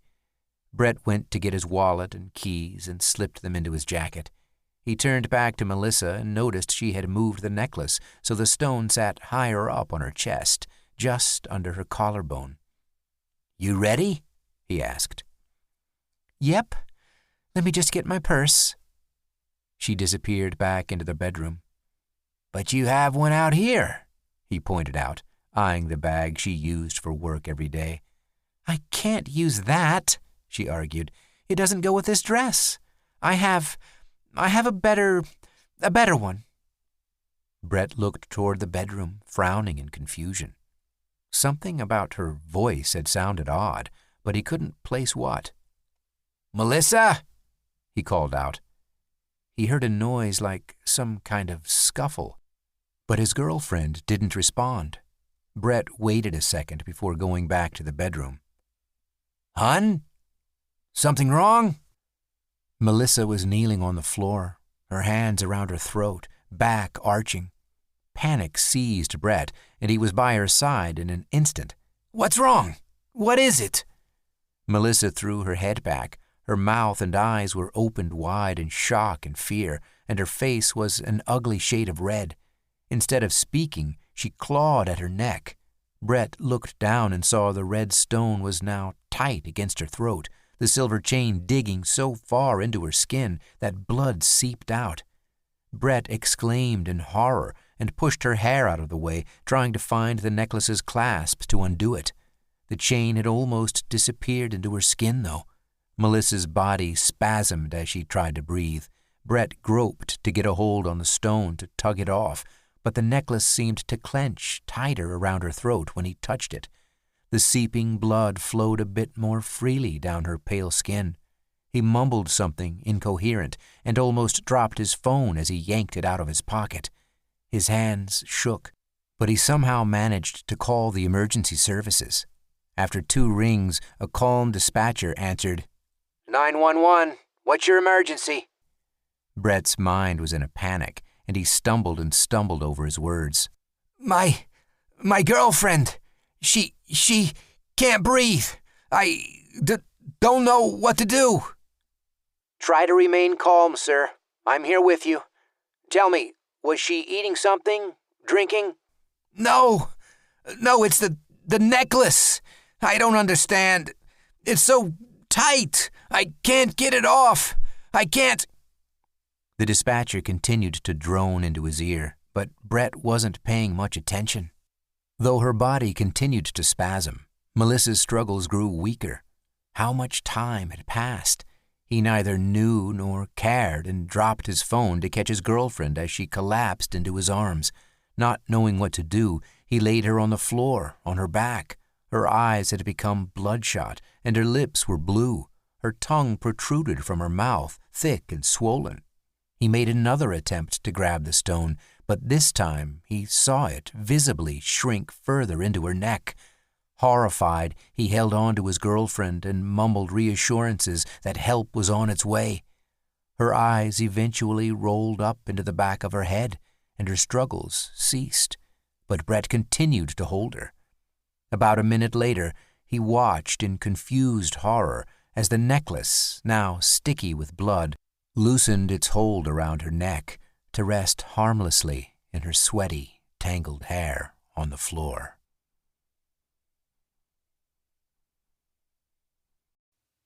The Changeling by Lisette Adele Ardena. Snowflakes gently descended from the sky, brushing past the row of street lamps that served as the only source of illumination on the streets. The roads were silent, the village in slumber, as it usually was on a cold winter night. But a single sound broke the silence. It was a high screech, somewhat like a beast that's about to be slaughtered. But no one moved a muscle. They knew what that sound meant.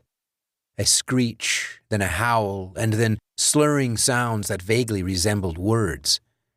Hugo held his wife's hand, and she grabbed it back. She gripped it with such strength that her knuckles turned white. Her red face was a stark contrast to it. She tried to call out his name, but could barely make it out. "You can do this, Hilda. We've waited so long, right?" She nodded, trying to smile amidst the tears. Hugo turned to the woman crouched in front of his wife. "How much longer?" "She needs to try harder. I'm afraid she needs to do it fast." His wife's expression turned into alarm. "It's all right. I know we can get through this. Please, fight on." Hilda shut her eyes tight and gripped Hugo's hand even harder. He winced, but he knew it was nothing compared to the pain she was in. She screamed. It was a long, guttural cry that made his hair stand on end. Then another cry joined hers, a much smaller, weaker sound. "Here we are." The midwife held it up for them to see. "It's a beautiful baby boy." Hugo looked into the wooden crib he had built for his newborn son. His wife was sitting next to it. She gave him a weary smile. "Isn't he wonderful?" "He is. He takes after you. But don't you think he's rather small?"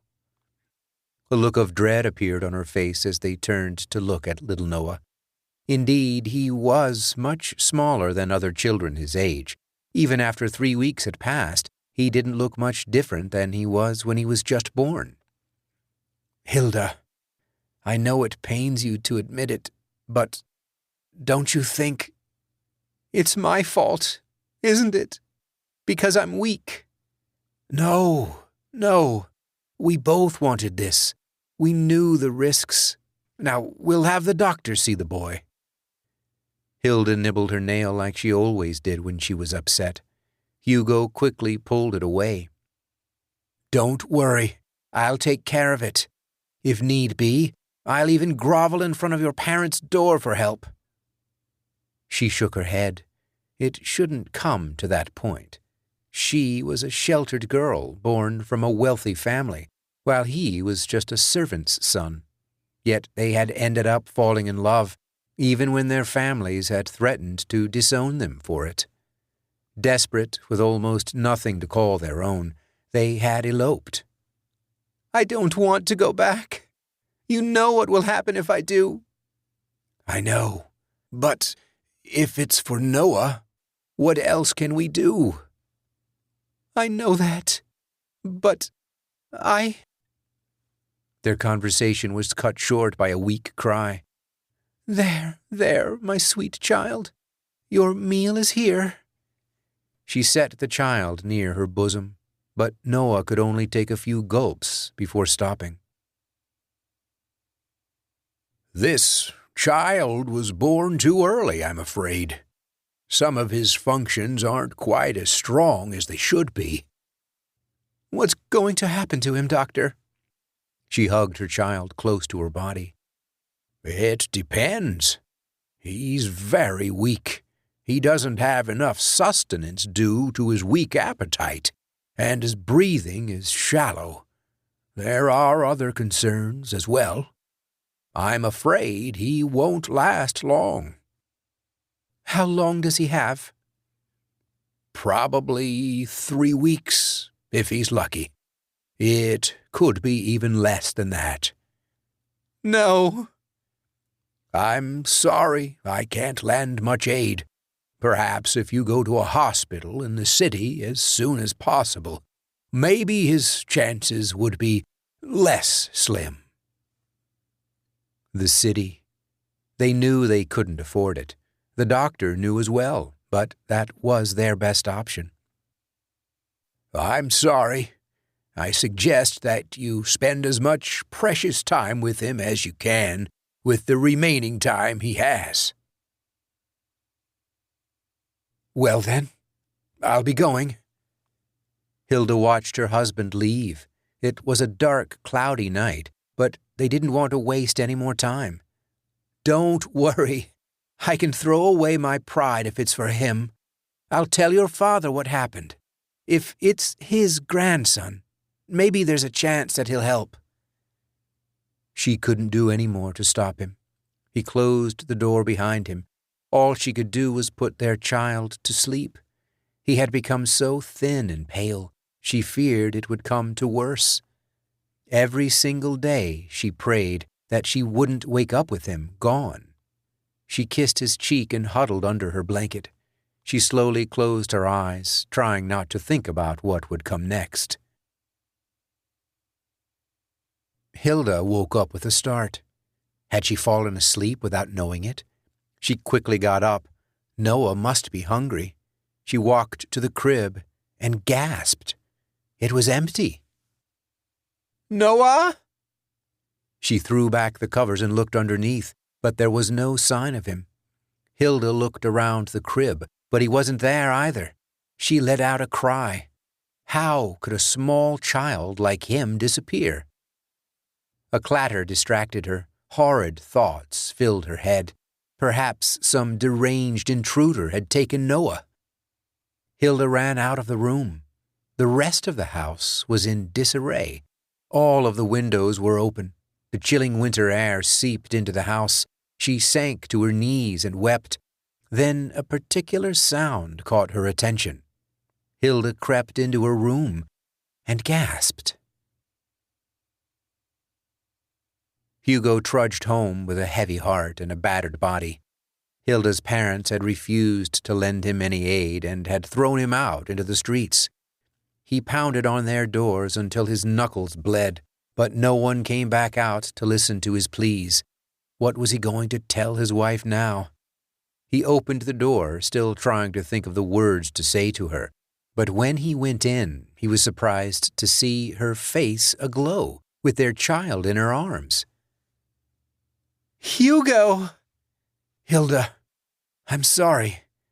I couldn't get them to listen." "No, it's all right.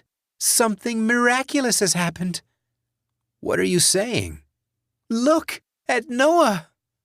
She brought him closer for Hugo to see. Noah smiled at him, his cheeks glowing with a pinkish hue. "What happened? He looks so much better." "It's amazing. I woke up to see him gone, but when I went back to our bedroom, he was right there, lying on our bed. As soon as I hugged him, he fussed for me to feed him. Oh, Hugo, you should have seen him drink. I thought I was going to go dry." "I can't believe it."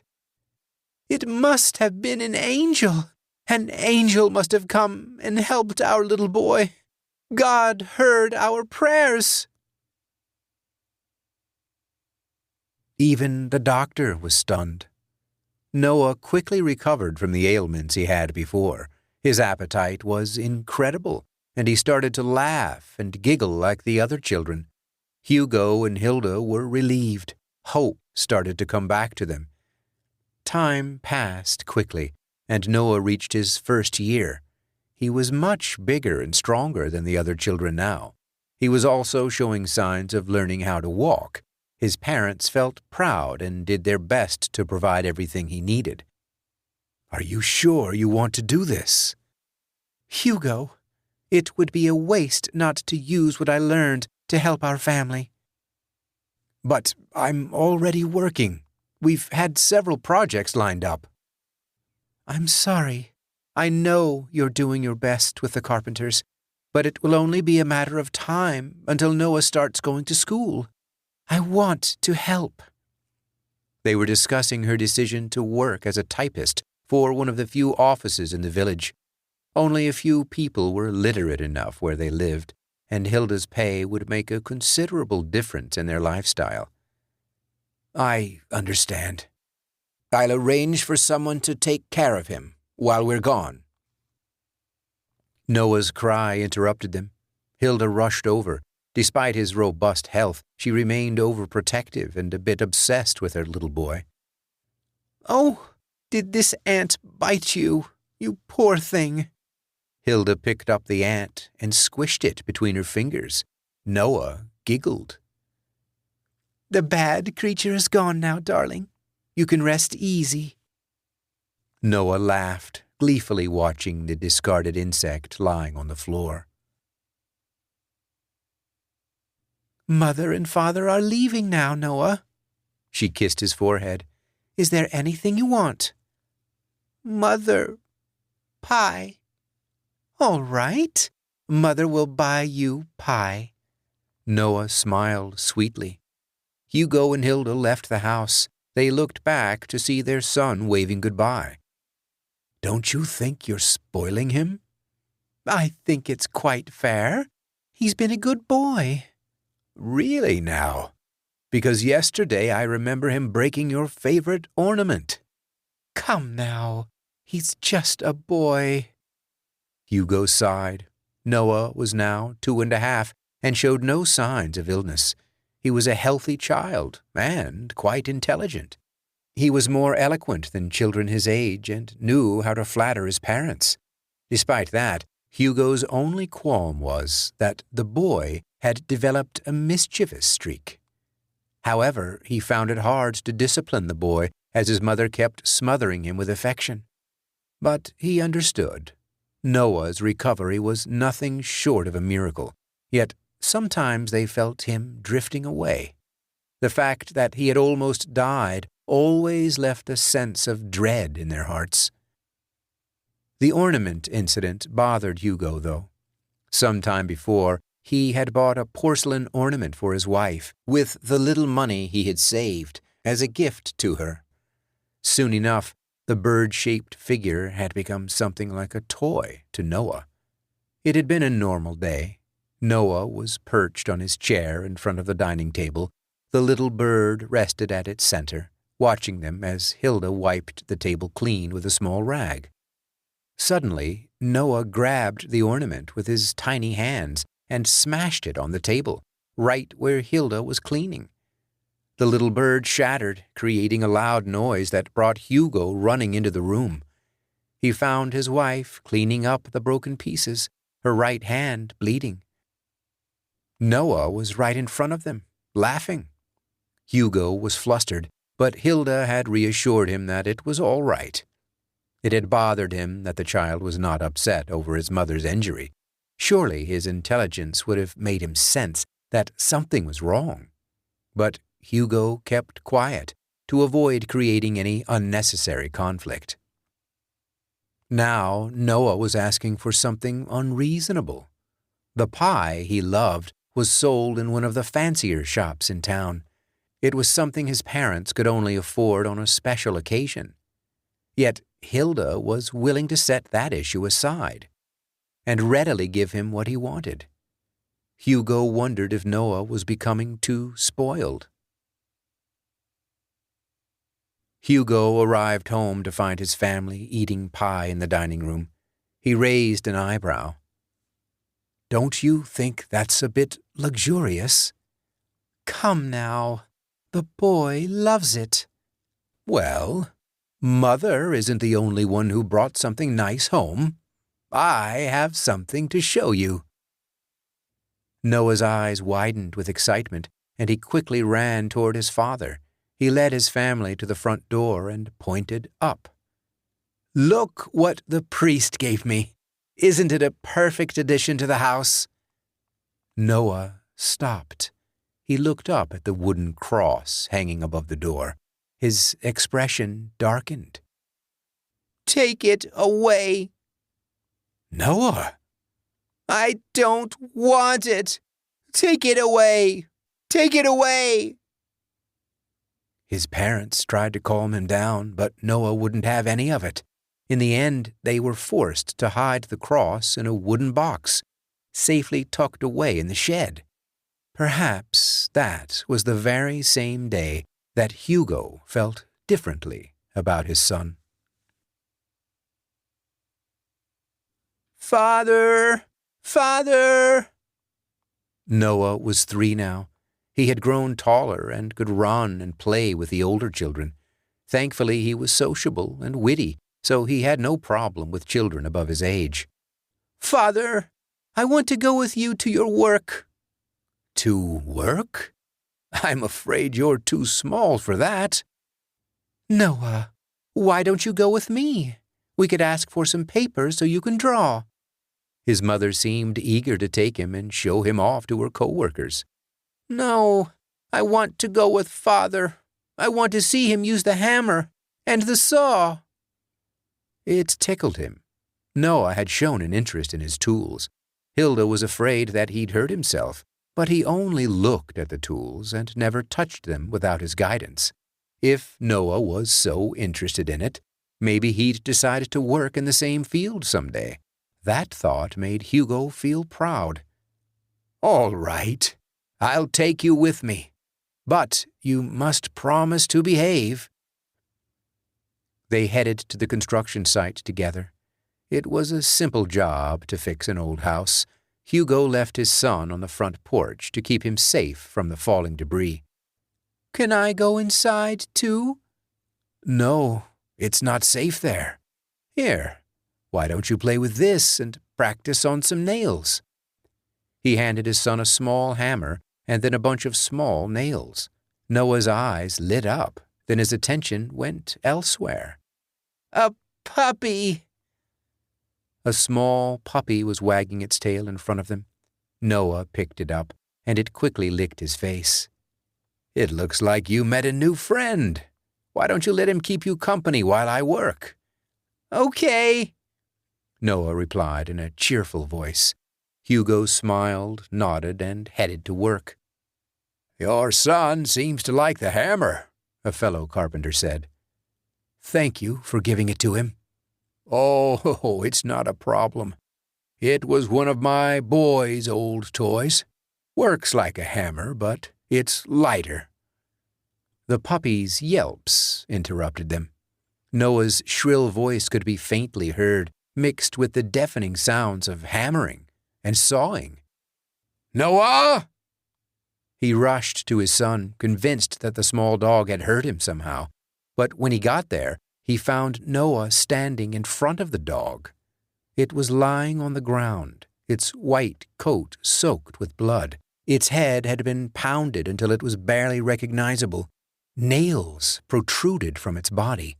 Noah smiled at him, still holding the bloody hammer in his small hands. The sound of clacking could be heard within the room. Hilda sat in front of the typewriter, engrossed in her work. Small hands perched themselves on the desk, and a small head peeked over the edge. "Mother." She smiled. Noah had asked to come with her. His father had forbidden him from coming to his workplace after that incident. Hilda had been furious with her husband's reaction. She knew her son wouldn't hurt that dog without a reason. What if the animal had tried to bite him? Perhaps the child had only swung the hammer by instinct. She couldn't imagine how such a small boy could impale the dog with nails. Surely something else must have happened. She dreaded to think what could have happened if Noah hadn't protected himself. "Mother, what's that?" "This is a typewriter. Look, if I press this, I can imprint a letter on the paper. With this, we can make words." "Hilda, why are you dilly-dallying? We have a deadline coming up." "Yes, I'm sorry." The head employee scoffed and walked past her. She had always been strict with the women working there. Hilda didn't like her very much. "Sorry, Noah. Mother has to finish up now." "Are you copying that book?" "How did you know?" "Those words look like the ones you read to me before." Hilda gasped and brought her hands to her mouth. Indeed, she had read part of the book to him before, just once. It had been a small encyclopedia that someone had lent her. Was her child perhaps a prodigy? "Mother, there's something I'd like." What is it?" "I'd like some new books to read. I want to learn how to read." "Oh, but books are quite expensive." Indeed, the book they had been talking about was simply lent to her. Books were something beyond their means. "Maybe if you found some way to get it." "Well, we would need money to buy it.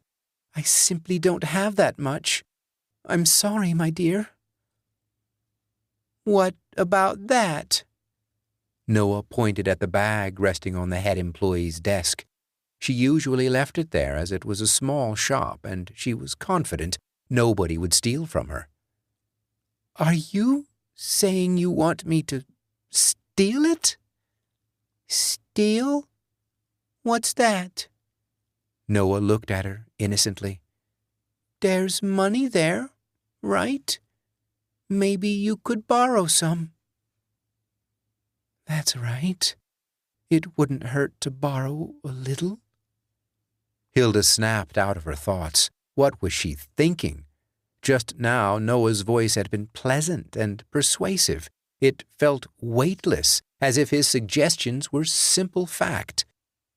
Even so, it's not something that you should do." "But didn't you say you'd do anything for me, Mother? Besides, isn't she always mean to you? I just want to learn to read, so you'd be proud of me." Hilda felt lightheaded. Yes, he was right. Why would she hesitate when she was just doing it for his sake? The head employee didn't have any children anyway. Why would she need all that money? Before she knew it, she had the pouch of money in her hands. "What do you think you're doing?" She turned with a start. The head employee was looking at her angrily. "What? That's mine!" She snatched the pouch from Hilda. "Not only are you an incompetent employee, you're also a thief. I knew it was a mistake to hire you. I don't know what the master was thinking. You even brought your little mutt with you." She hurled insults upon insults. Hilda turned red and her vision went dark. She wanted to strangle the woman, but she held herself back and nibbled on her fingernails. Then the unexpected happened. The head employee fell over. Noah was standing on his mother's desk, a small paperweight in his hands. He smiled at her sweetly. "What do we do, Hugo? I called for help and said she had tripped and hit her head, but who knows what will happen once she wakes up? What else can we do but tell the truth? The truth! What do I tell them? They won't believe me anyway.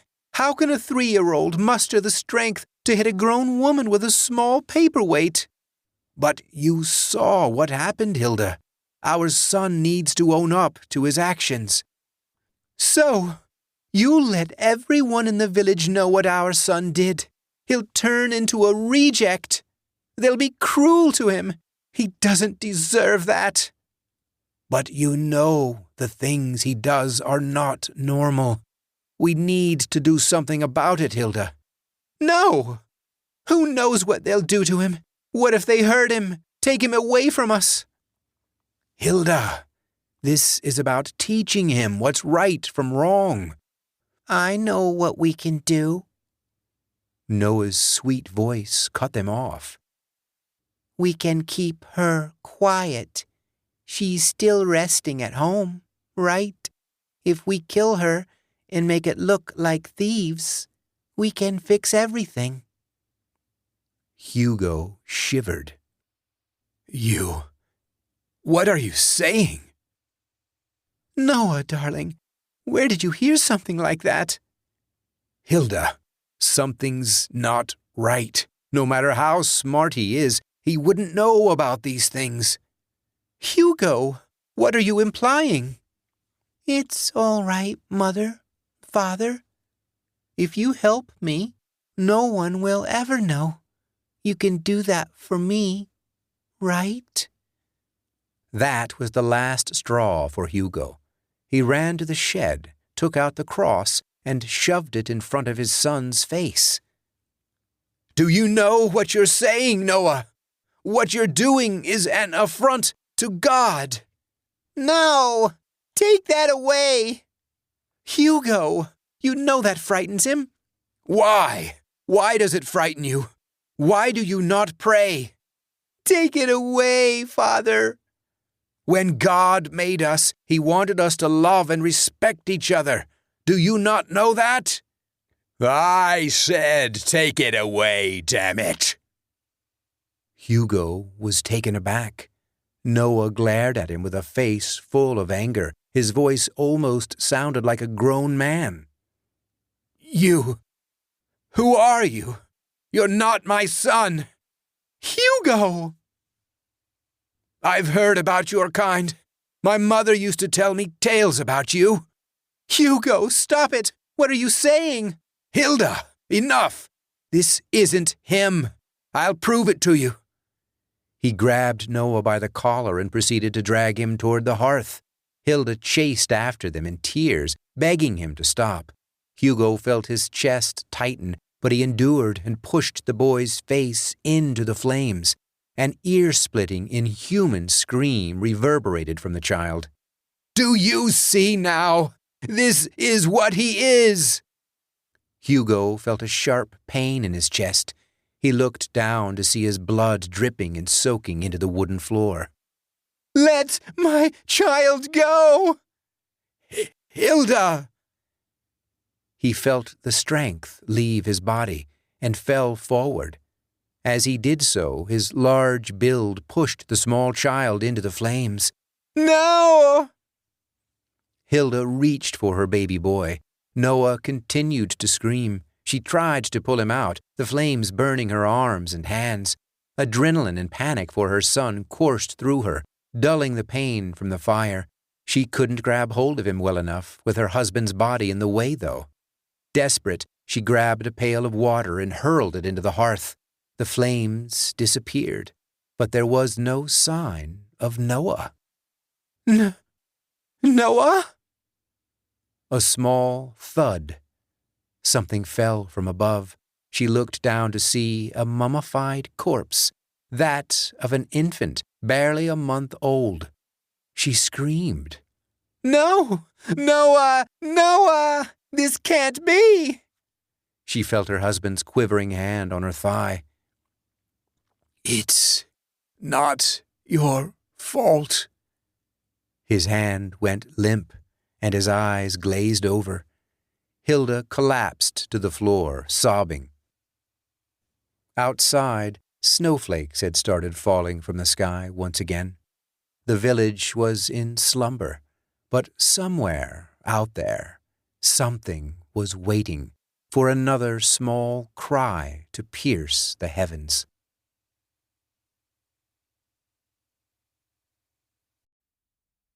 The Figure in the Scene by David Longhorn. Yes, I know. Official statement. Get it all down on paper. Well, tape, anyway. So, first things first. I steal things. Aren't you shocked to hear that? No?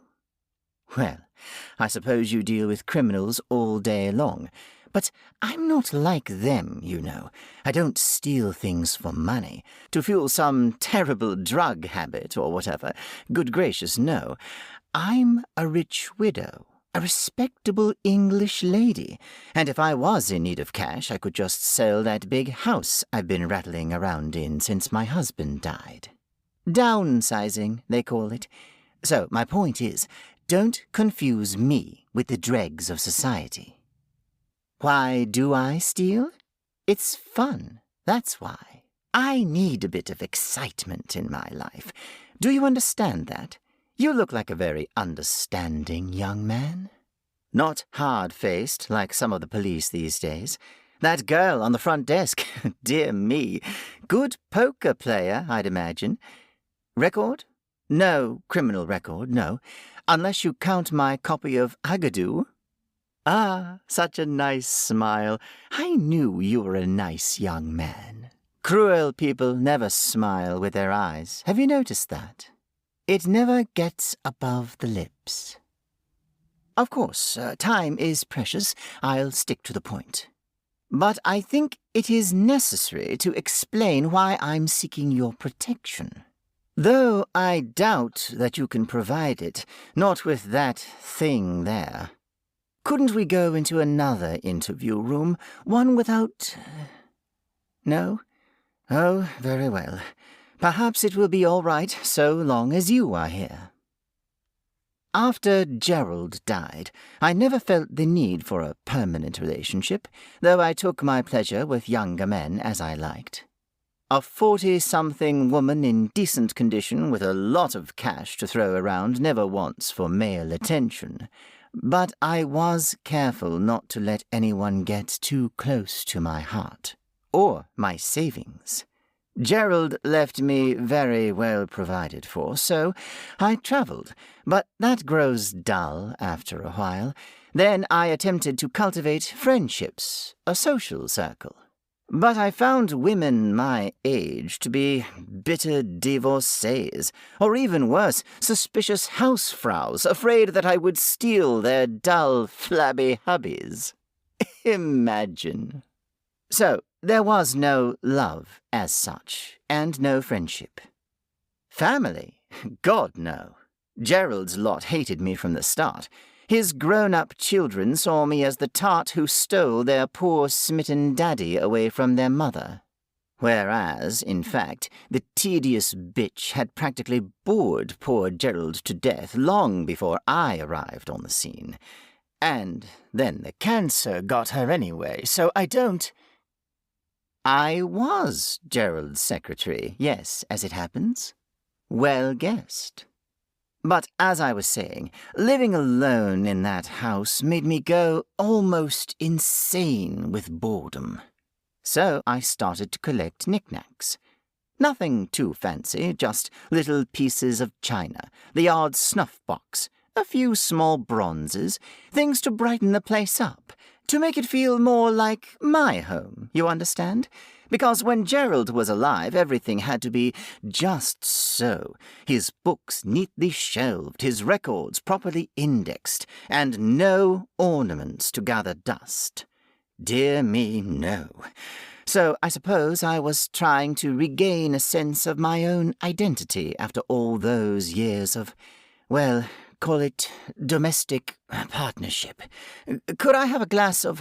Thank you, that's most kind. No, water's fine. I've had enough coffee to float a battleship these last few days. No, not much sleep. Where was I? Ah, yes, knickknacks. Of course, I could have spent my time online, buying from auction houses and dealers around the world, but I preferred to get out of the house and travel around, seeking out antique shops, house clearances, that sort of thing. I soon developed quite a good eye for a bargain, if I say so myself. It didn't take me long to spot con artists and people who were simply asking ludicrous prices. I began to resent this sort of thing. Take it personally. Here was I, trying to make a new start for myself in the prime of life, and all these smarmy buggers were trying to rip me off. What? Oh, no, it wasn't a deliberate way of striking back at them. The first time it was pure accident. I was in a typically twee little antique shop in... Well, let's call it Bray-on-Lye, a Welsh border town with a huge influx of summer visitors. It was hot, I was tired, and I hadn't found a single damn piece that I could afford. I remember picking up a piece of netsuke, you know, a Japanese carved wooden thingamy. Then, a few moments later, I was out in the street in search of refreshment. When I found a seat at a pavement cafe, I ordered tea and cake and paid in cash. It was when I was putting my purse back into my bag that I saw the netsuke nestling there among the used hankies. I froze. I honestly had no memory of taking the damn thing, but there it was. I must have turned white, and God knows what expression I had on my face. The girl at the till asked me if I was all right. I blurted out something about the heat and went to sit down.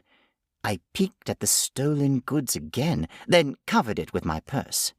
For a mad moment, I contemplated returning it, but wondered what the owner of the antique shop would do. He might call the police, for all I knew. And what kind of defense is, I didn't realize I'd done it. You read about these things, confused old ladies getting done for shoplifting, and this piece of netsuke was worth hundreds. Ah, yes, you're a very perceptive young man. The truth is, I didn't want to return it. Mixed in with my panic, my fear, was a wonderful sense of being alive. I looked around at passer-by, and they seemed suddenly more interesting. Genuine individuals, and not just a bunch of dull suburbanites on a break. When the girl put my tea and cake in front of me, the colors, textures, flavors all seemed brighter, stronger somehow. It was an astonishing moment, as if I had discovered some new legal high. Well, not quite, not legal, but definitely a high. I took the netsuke home and at first hid it in the bottom of a drawer full of old bras and knickers. I half expected the police to burst in at any moment. Ridiculous, I know, but I was terrified, and it was a very pleasant kind of terror. And, of course, I stopped going to antique shops, fairs, whatever. I was irrationally convinced that I would run into the shopkeeper and he would, I don't know, point at me and shout, "Stop, thief!" Something like that. Silly. But then the fear began to fade, and with it, of course, the pleasure of being afraid went. I could still take a little satisfaction in getting away with it. I took the netsuke out of the knicker drawer and found it a place on the old bookshelves. One of my young men, I forget which, maybe Darren, admired it, asked about it. I was rather thrilled to say it was very rare, expensive. That was quite a night. And then, after about 3 weeks, the itch came. I had to go again, try it again. And I did. It was surprisingly easy the second time. I just identified something small enough to slip into my bag, a silver vinaigrette, as it happens, and made a clean getaway. Security cameras? Of course not. I made a point of checking for those first, casing the joint, as they call it. You'd be surprised how many of these antique trade sharks skimp on basic security. Or perhaps you wouldn't. There was only one occasion when I was nearly caught, and that was my own fault. I was by far the richest-looking person in the shop, which was in a somewhat run-down market town. Of course, the proprietor scented money and hovered around me like a fly on, well, you know. Just when I thought he had been distracted by someone else, he came back and caught me about to slip a silver cigarette case into my clutch bag. Well, he knew what I was about, and I could see that he knew, and so on. But in that moment, there was a kind of telepathic exchange of views, I think. He wouldn't say anything if I just put it back. So I did, and buggered off pronto. That close shave proved valuable. I changed my modus operandi. Isn't that what you call it? My M.O. I was used to dressing quite stylishly since I bagged Gerald. Nothing cheap-looking, of course. No labels on display, but I was always elegant, understated. Then it occurred to me that looking wealthy was a bad idea, and I would be better off if dealers mistook me for an eccentric old bat. So I started to let the grey grow out in my hair, took to wearing tatty jeans and shabby trainers. I went for an off-duty librarian look, complete with wire-rimmed glasses in place of my contacts. It worked. Suddenly, I was the poorest-looking person in the shop, and I could go on the hunt at least once a month, sometimes more. I began to plan my excursions with military precision, using the internet to identify concentrations of likely shops, and always going at weekends or on holidays so I'd have crowds to hide in. And my collection of knickknacks grew until I became quite proud of it. Every item had its own story. Simply handling one gave me a little frisson of pleasure. A dirty kind of pleasure, and that's the best kind, isn't it? Well, of course you have to say that. I quite understand. And I am getting to the point, really. It began when I found an oval metal box that I assumed was a jewel case. I just swiped it quickly and left, without examining it. All I know is that it was worth a small fortune. But when I was on the train home and opened the box, I found... Could I have some more water, please? Thank you. I found that it had a small mirror inside the lid. There was nothing else. It was just a container for the mirror. This baffled me for a bit, but when I got home, a quick search revealed that what I had was a clawed glass. No, not many people have, but it was in vogue in the early 18th century. You would go up a hill, you see, and then stand with your back to the landscape and look at it in the small mirror. The mirror is quite dark, so the landscape would resemble a painting by a French artist called Claude Lorraine. I know. Why not just look at the nice landscape? But in those days, people found wild nature a bit disturbing, I suppose, so they needed it tamed and framed and made darker, less intense.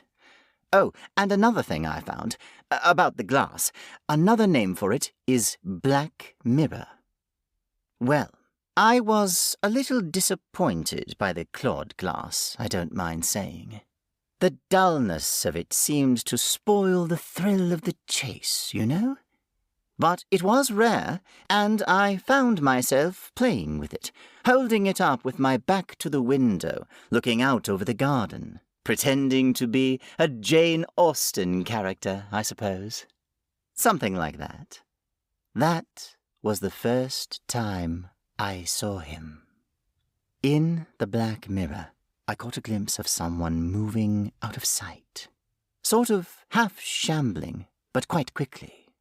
I turned around quickly and went to the window, but there was nobody there. Then the gardener, this chap who works 3 days a week, turned up. He was walking normally, but I waved at him, smiled. It must have been him, I thought. It was only later that I worked it out, that the gardener had been coming from the opposite direction to the shambling figure. There was no way he could have moved so quickly from one side to the other. But if there had been someone else, you see, how could the gardener have not seen them? I put the clawed glass on top of the old bookcase and tried to forget about it, but I couldn't. I kept wondering what kind of optical illusion could have created that weird reflection. It preyed on my mind. I suppose I began to be afraid that I was seeing things, and that my brain might be turning to mush. You hear about retired people going gaga, don't you? I had convinced myself that what I had seen was a trick of the light or something, but at the same time, I was scared I might see it again. One night, just before bed, I found myself taking the thing down and standing in the same place, back to the window. This time, of course, it was dark, so when I turned off the lights in the room, the black mirror reflected nothing. Then, as my eyes adjusted, I could just see the outline of the path and hedges in the faint light from the town. The house is set well back from the road, but it's hardly rural. As I made out more detail, I began to understand why people used the mirrors.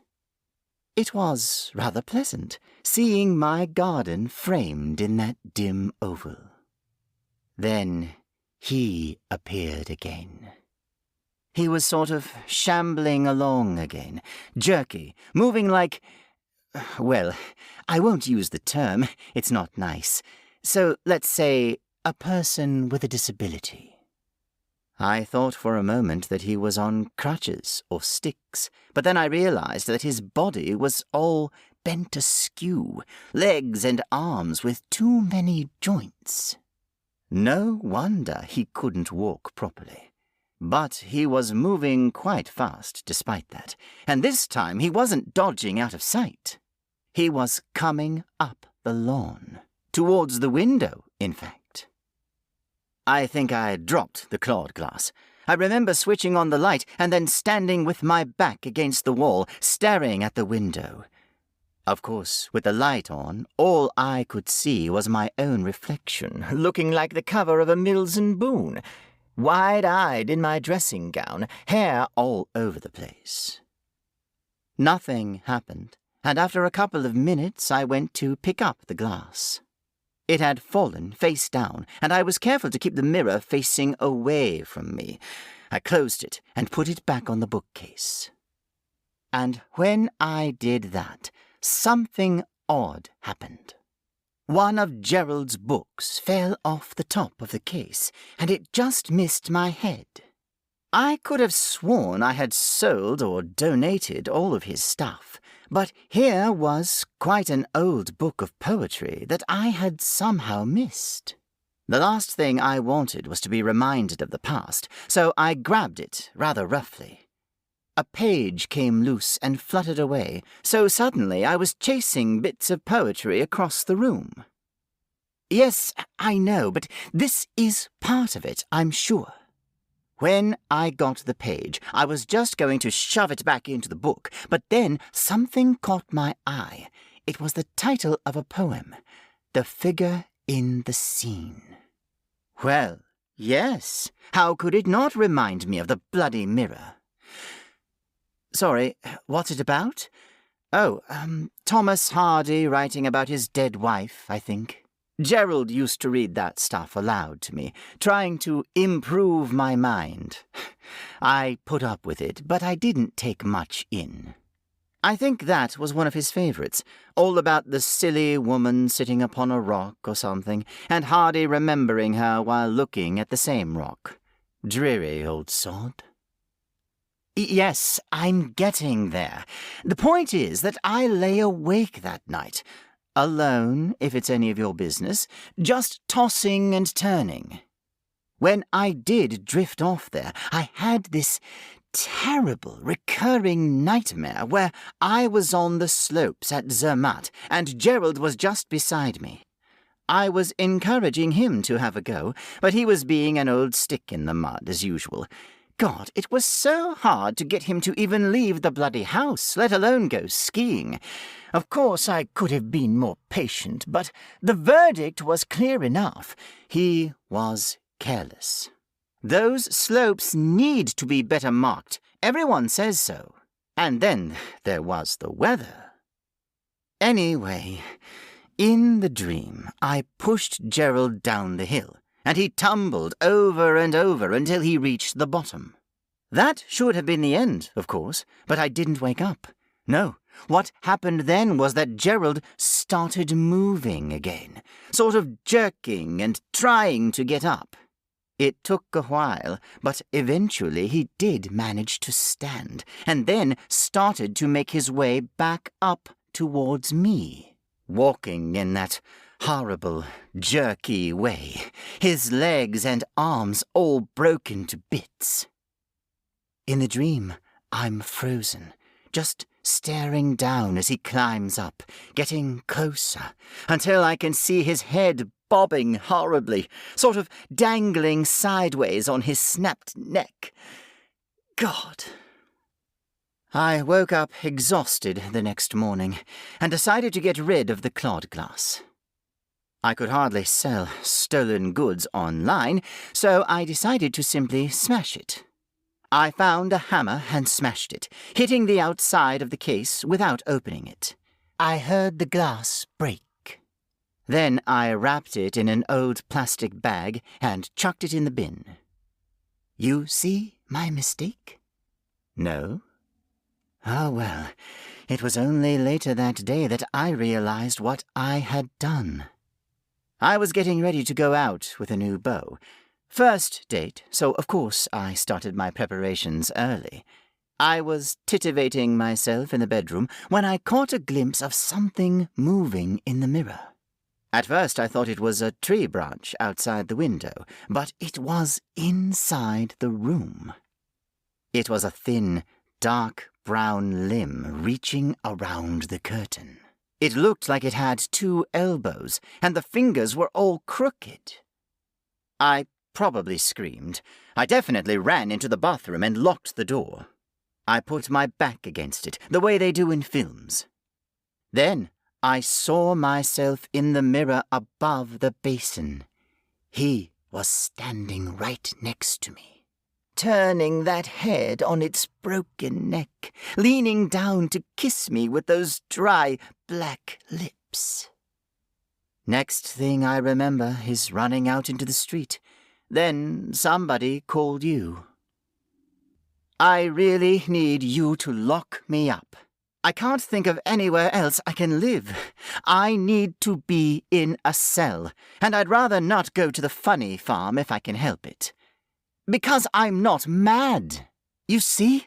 Breaking the black mirror didn't stop him, it set him free. Now he can come through to me any time he wants. I thought at first he was trying to hurt me, or at least scare me. But now I wonder if he still loves me, in spite of everything. In a way, that would be worse. Here? I don't know. He might be. I don't want to look. I don't want to look in your bloody two-way mirror. The detective sergeant looked down at the shards of glass still littering the floor of the interview room. It was a scandal, perhaps even a career ender. Certainly, he had no chance of promotion in the immediate future, maybe never. Reviewing the tapes, both audio and video, had left no doubt what had happened. An officer in charge of questioning had failed to secure a mentally disturbed individual. The woman had killed herself, and the press already calling it a tragedy. She moved so fast, though, as if she was being dragged. One moment the woman had been shouting, her back to the mirror, as the detective sergeant tried to calm her down. He was just stepping around the table when she had turned, jerking around, off balance, so that he feared she was going to have some kind of fit. But instead, she had hurled herself forward into the sheet of glass, going through head first. By the time he reached her, she was lying like a broken doll, half out of the interview room, midriff secured by a spike of broken glass. She had been dead long before the paramedics arrived. The video footage had shown all that, but the camera angle had been wrong, so that the officer had not been able to set his mind at rest on one point. As she had crashed into the mirror, he had thought he had glimpsed, just for a moment, a tall, thin figure clutching the woman to its wasted frame, as if in a bizarre waltz. For an entity that moved like a damaged spider, it had been surprisingly fast. The face of the shadowy being had been impossible to make out in detail, but the officer felt sure he had seen a smile on its lips. Maybe old Gerald did still love her, he muttered, but I wouldn't bet on it.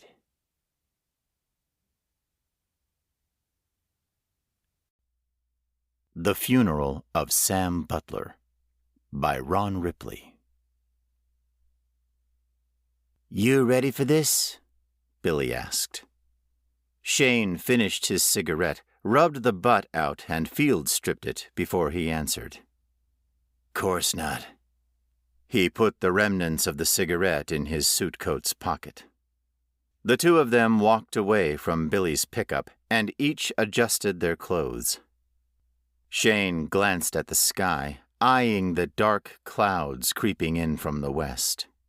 A cool breeze raced low along the cemetery, rustling the leaves of the trees along the outskirts of the gathered plots. Shane's hands itched to find a cigarette, and he forced them to be still. In silence, the two men walked along the grass path, through narrow aisles between generations of families buried between granite and marble borders. Ahead of them, the funeral party stood. A trio of old men in Marine Corps uniforms sat in metal folding chairs, and the pastor stood at the head of the grave. On top of the platform, which would lower it into the ground, was a sleek, black coffin, the end visible beneath a large American flag. Off to one side stood the honor guard of Marines, their rifles and themselves at parade rest. The Marines responsible for the flag stood near the pastor, conversing with him in low tones. Shane took all this in as he and Billy walked up to the graveside. There was a pair of empty chairs beside the old Marines, and all three of the men looked up at Shane and Billy. Shane eyed the ribbons and medals on the men's chests, registering battle stars for Korea and Vietnam, purple hearts and bronze stars, silver stars. All three men wore Navy crosses. The men Shane saw had nearly identical features. There were slight differences in chins and lips, a nose a hair larger, eyes ranging from hazel to blue. Scars on the face of one, fingers missing on the hand of another. They were salty, as the Marines liked to refer to their own who had seen and done things others could only dream of. The old men looked at Shane and Billy, eyes assessing and judging. Billy Furman, Billy said, extending his hand. The old man in the center shook it, nodded, and said, I'm John Butler. These are my brothers, James and Jeffrey. Shane Ryan, Shane said, and the 5 men shook hands all around. My nephew Sam, he spoke about you a lot, James said, as Shane sat down beside him. Anything good? Shane asked. James shook his head. Didn't think so, Shane said. Billy leaned forward, looked at the Butler brothers, and asked bluntly, Who found him, and how did he do it? The question had been bothering Shane and Billy, and it was one they had discussed at length on their drive from Massachusetts to Pennsylvania. I did, John answered. He used a .45, Jeffrey added. Billy swore under his breath, and all the men nodded. Did he leave a note? Shane asked. James looked him in the eye and said, He did, but my nephew blew his brains out over it. Kind of made it hard to read. What little I saw mentioned Afghanistan. Know about it? Shane nodded as Billy looked down at the grave. He killed a couple of kids and their moms. None of the older men flinched at the statement. Did he have a reason? James asked. Yep, Shane answered. Moms, they went for AKs. When they were put down, the kids went for them. How long did he carry that? John asked. 10 years, Billy said softly. Tried to talk to him about it. Tried to get him to talk to anybody about it. No reaching him, Jeffrey said. His father was the same way. Funny thing, John said. His father used the same damned pistol to kill himself.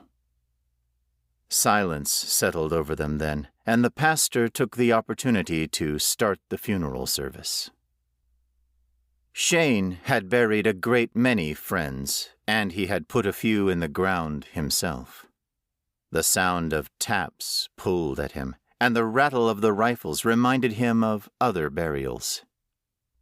When all was said and done, when the Marines had folded the flag and presented it to James, the eldest of the Butler brothers, the old men invited Shane and Billy back to the nursing home for a bit of reminiscing. But it was a perfunctory gesture, and both Shane and Billy recognized it as such. They politely refused and walked with the old men back to the van, which would bring them back to their home. Soon they were alone in the cemetery, with the grave diggers filling in Sam's grave. Shane lit a cigarette and looked out over the small cemetery, and movement caught his attention. Far in the left corner, hardly visible in the shadows, was a middle-aged woman. She was plump, clad in clothes at least 50 years old, and frightened. As Shane watched, she ducked behind a mausoleum. Something's wrong, he thought. He took a long pull off his cigarette. After a moment, he turned to Billy. Hey, I think I'm going to stay here for a bit. Billy looked at him in surprise. You serious? Yeah, Shane nodded. I've got some friends in the area. I think I'll give them a call, see what they're up to. Billy eyed him carefully. You sure about this, Gunny? Shane grinned. Billy, I'm never sure about anything. How do you think we got out alive? We got out alive because you were the meanest man in the Marine Corps, Gunny, Billy said evenly. He extended his hand, and Shane shook it. Hey, I know people say this all the time, but seriously, let's not wait until the next funeral to get together. I'm an hour away in Boston. I know you are, Shane said, no longer joking. We'll get together. I don't do much anymore. Did you do much to begin with? Billy asked, dodging Shane's punch easily. All right, Gunny. I'll see you soon. Don't kill anybody. No promises. Shane waved as Billy went to his pickup, climbed in, and left. Shane stood still for a moment. Then he walked out of the cemetery to the main road. He paused, then turned left, heading in the direction of a small plaza they had passed on their way in. A few vehicles passed him, and after 10 minutes, Shane walked into the plaza, his feet leading him to a store called Fine Wine and Good Spirits. The door chimed as he entered, and he stopped to get his bearings. A young man smiled at him from behind a cash register and asked, "Hello, are you looking for anything in particular?" Less joy, Shane wanted to say. Instead, he smiled and replied, "Whiskey." "What type?" the young man asked. "Whatever type is cheap and can get me drunk," Shane said. The young man chuckled, realized Shane was serious, and cleared his throat uncomfortably. The back wall, sir, is where you'll find our selection of fine whiskeys." "Wet and cheap," Shane said, smiling. "That's all I need out of it." Leaving the young man to ponder his statement, Shane walked to where the employee had indicated. Squatting down, Shane saw a fifth of Steinbeck's Wild Irish whiskey for $10, and he grinned. He carried 2 of them to the register and refrained from chuckling at the sight of the young man's wide eyes. The employee rang them up, placed them in a bag, and said, "Well, I hope these will last you." "Me too," Shane said. "I don't want to have to come back before you close tonight." He waved goodbye to the open-mouthed young man and left the store. Shane went next to a small convenience store, bought some pre-made sandwiches and water, tossed in a few bags of licorice, and then stopped. Grinning to himself, he picked up 2 containers of Morton's table salt. Carrying everything to the counter, he made small talk with the man working and left the store whistling. It was only in the last store, a general goods establishment, that Shane became disgruntled. The teenage girl and boy working behind the desk stared at him, reminding him of his scars and his alopecia. He wondered how the complete lack of hair and mangled scalp appeared to them, and he wanted to whisper, "Boo," just to see how they would react. "Like idiots, I suppose," Shane thought. He placed all his previous purchases in a cart, paused in front of the desk, and grinned at them, making sure they could see his missing teeth. "Say, do you have a family planning section in here?" The girl's eyes widened, and then she blushed furiously. Her companion looked at Shane, confused. She shook her head while the boy asked, "What?" "Something your parents should have used," Shane said politely. "Too bad. Anyway, poncho and a backpack?" Both the teens pointed to the back wall. Shane nodded his thanks, winked at the girl as leeringly as possible, then turned and continued his shopping. By the time he was finished, Shane was outfitted for a night in the cemetery, which he suspected he was going to have. He left the teens at the store in a decidedly flustered state, and he felt good about it.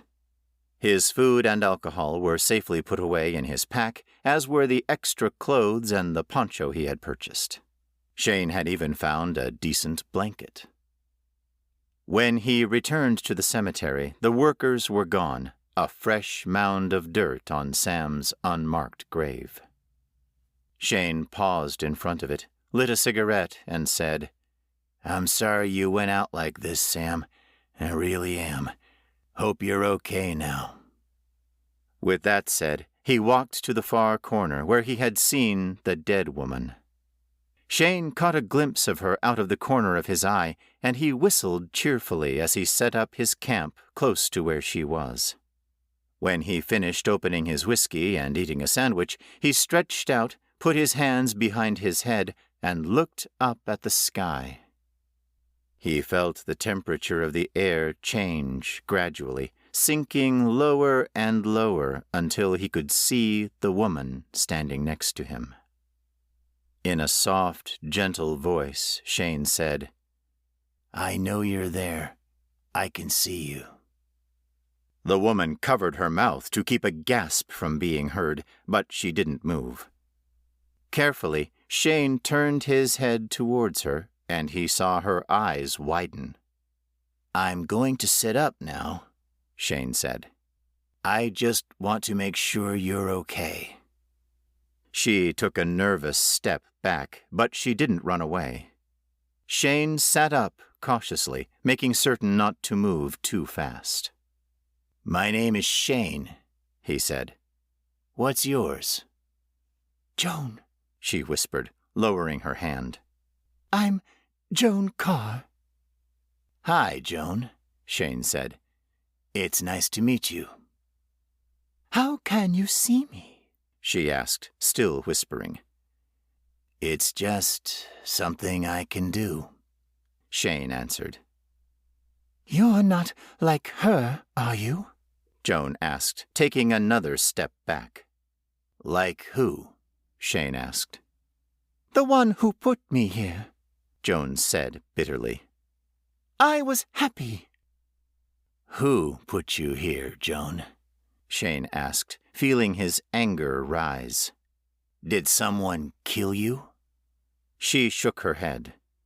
I died from a fever. Then I woke up. I was still in my house. Still with my family. My son, he still lives in the house with his children. I was able to see my grandchildren every day. "What happened, Joan?" Shane asked. "Can you tell me?" She nodded. A woman came into the house with a ghost, and they chased me out. She found my necklace and knew I was attached to it. Then she brought it here and buried it with my grave. I can't go back. Shane brought his temper under control and said, "I can dig the necklace up. I'll bring you back to your house." She shook her head fearfully. No, she whispered. You can't. "Why not?" Shane asked. Because she buried him with me, Joan sobbed, pointing. Shane jerked his head around and swore. The ghost of a giant man towered above Shane as he scrambled to his feet. Before he could get fully clear of the dead man, Shane was thrown backward, his head striking the side of the stone mausoleum. He coughed, spat blood, and tried to see. The darkness around him sought to induce panic, but Shane pushed it aside as he struggled to gather his thoughts. His heart pounded out a slow, steady, almost nauseating rhythm as he pushed himself onto his hands and knees. It was then he felt cold stone beneath his hands. "Where the hell am I?" he wondered, his head aching. Before he could answer his own question, he heard a woman's voice. What do you mean he saw you? She demanded. Not Joan, Shane thought, his thoughts painfully slow. He dragged himself toward the sound, finding a wall with his hands and creeping along it. His eyes pulsed to the beat of his heart, and he had difficulty making out exactly what was said. "Exactly what I said," a deep, bitter voice responded. "He saw me. Wasn't gonna, but he did. Throw him into the crypt." It's a mausoleum, the woman said angrily. Wait, did you say he's in the mausoleum right now? "Yup," the dead man responded. Is he dead? She asked carefully. Nah, Janet, he ain't dead, The ghost answered. Yous is always saying I can't kill nobody without permission. You really are dumber than a box of bricks, Henry. Janet spat. Get in there and finish him off. Can't we close the door and leave him? Henry asked. No, dummy. Janet rolled her eyes. We can't. Why? You know what? Janet said. This almost isn't worth it. If you hadn't touched him in the first place, none of this would be happening, Henry. None of it. I wouldn't be here worrying about how to get out of town ahead of schedule. But he saw me, Henry complained. Henry. Shane heard the woman sigh, and when she spoke again, it was in a tone of utter exasperation. Okay, let me try and make this clear to you. He's alive. Someone will notice he's missing. They will come and look for him. They will find him and let him out. Most people won't believe a ghost hit him, but what if someone does? What if there is that one person out there who does? Are you going to want to go ahead and deal with Beverly? No, Henry mumbled. No, Janet said. I didn't think so. So, I got to kill him? Henry asked. Yes, Henry, Janet said with exasperation. you have to kill him. Shane managed to get to his feet, taking in a ragged breath. I'm going to kill you, Janet. Beverly, too, whoever she is. First, Henry's gonna get what he's got coming to him, dead or not. How do you want me to, huh? Henry asked. I don't care, Janet said. Really, Henry, I don't.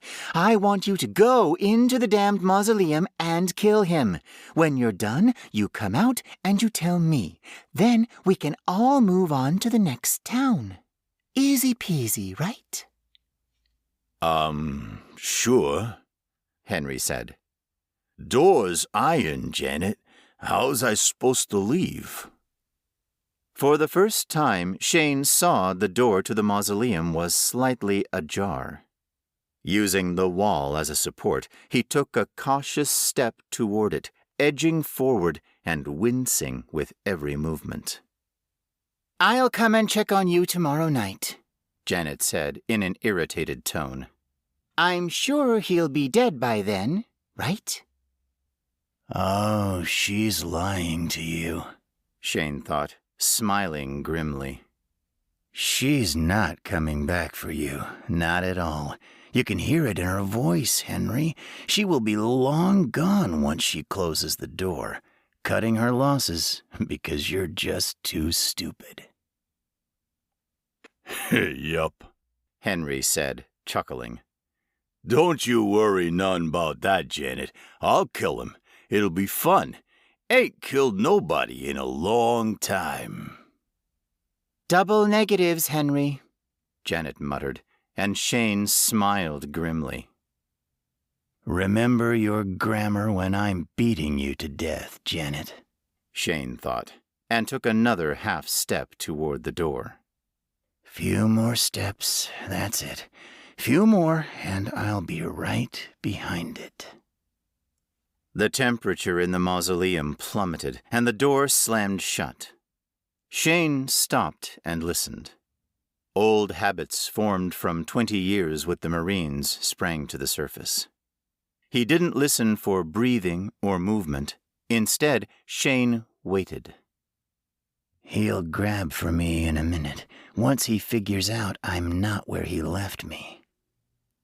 She's stupid is what she is, Henry muttered, his voice coming from off to Shane's left. If I'd have killed him, she and Beverly would be angry. Now I didn't kill him, she's still angry. What am I... Hey, where you at? Silence followed. He's waiting for me to answer him, Shane realized. He is seriously waiting for that. Damn, he is dumber than a box of bricks. Hey! Henry yelled, the sound filling the mausoleum and driving through Shane's pounding head. Answer me! Where you at? Something heavy fell to the floor, and a large crack resounded through the small structure. Is he looking in the sarcophagi? Shane asked, dumbfounded. Another crack, as stone met stone, answered his question. This is unbelievable, Shane thought. I'm telling you now, Henry bellowed. Get out here or I'ma whoop you. Shane kept his mouth closed and reached out for the handle of the mausoleum's door, only to discover there wasn't one. He reached higher, then lower, and was dismayed to find there was nothing to grasp. No, there has to be a way to open it from the inside, Shane thought bitterly. I just need time to find the damned thing. Fella, Henry yelled. I heard you. Come on now, playtime, it's over. Shane bent down and sought a latch of any kind. Nothing met his hand. You by the door? Henry asked, his voice moving closer. Is that where you at? Shane's heartbeat quickened, increasing the pain in his head as he reached up, looking for a catch. Fella, Henry said, I'ma kill you quick if you tell me where you at. If not, well, you ain't gonna like it. Not a bit you won't. Do not let me get killed by this idiot, Shane thought, dragging his hand down the seam of the iron door. He desperately searched for any type of catch. Nothing met his fingers. You at the door, ain't you? Henry said softly. Hell, you is. You're trying to get out of here. Ain't nobody leaving but me. Got it? Screw it, Shane thought. Shut up! I'm trying to open this door and I can't think with you crying back there. You can't talk to Henry like that, the ghost bellowed. Great, third person, Shane said, dropping down to a sitting position. Henry howled, and from what Shane could surmise, slammed into the iron door. For nearly a minute, the mausoleum was blissfully silent. It offered Shane enough time to light a cigarette and crawl over to his bag. He saw a sailor's folding knife on the floor, touched it, and felt an unnatural cold emanating from the steel and wood. Shane slid it into his bag and made himself comfortable. I know you're here, Henry said a moment later. I know you're stupid, Shane replied. What prize do I get? I'ma choke you to death. That's your prize, Henry snarled. Great, my favorite, Shane said, exhaling. Tell you what, how about you go and get bent and I'll pretend like you choked me. Sound good? Shut up, Henry roared. No, don't think so, Shane said. Pretty sure you should just get out of here. Not till I kill you, Henry barked. Yeah, pretty convenient for your boss, huh? Shane asked. What? Henry demanded, a doubtful tone in his voice. Your boss, Shane continued. I heard her, you know, saying how she'd let you out tomorrow. Nice of you to believe that. She will, Henry declared, and the chill in the mausoleum increased. Sure she will, Shane said. Like she said, though, you are dumber than a box of bricks.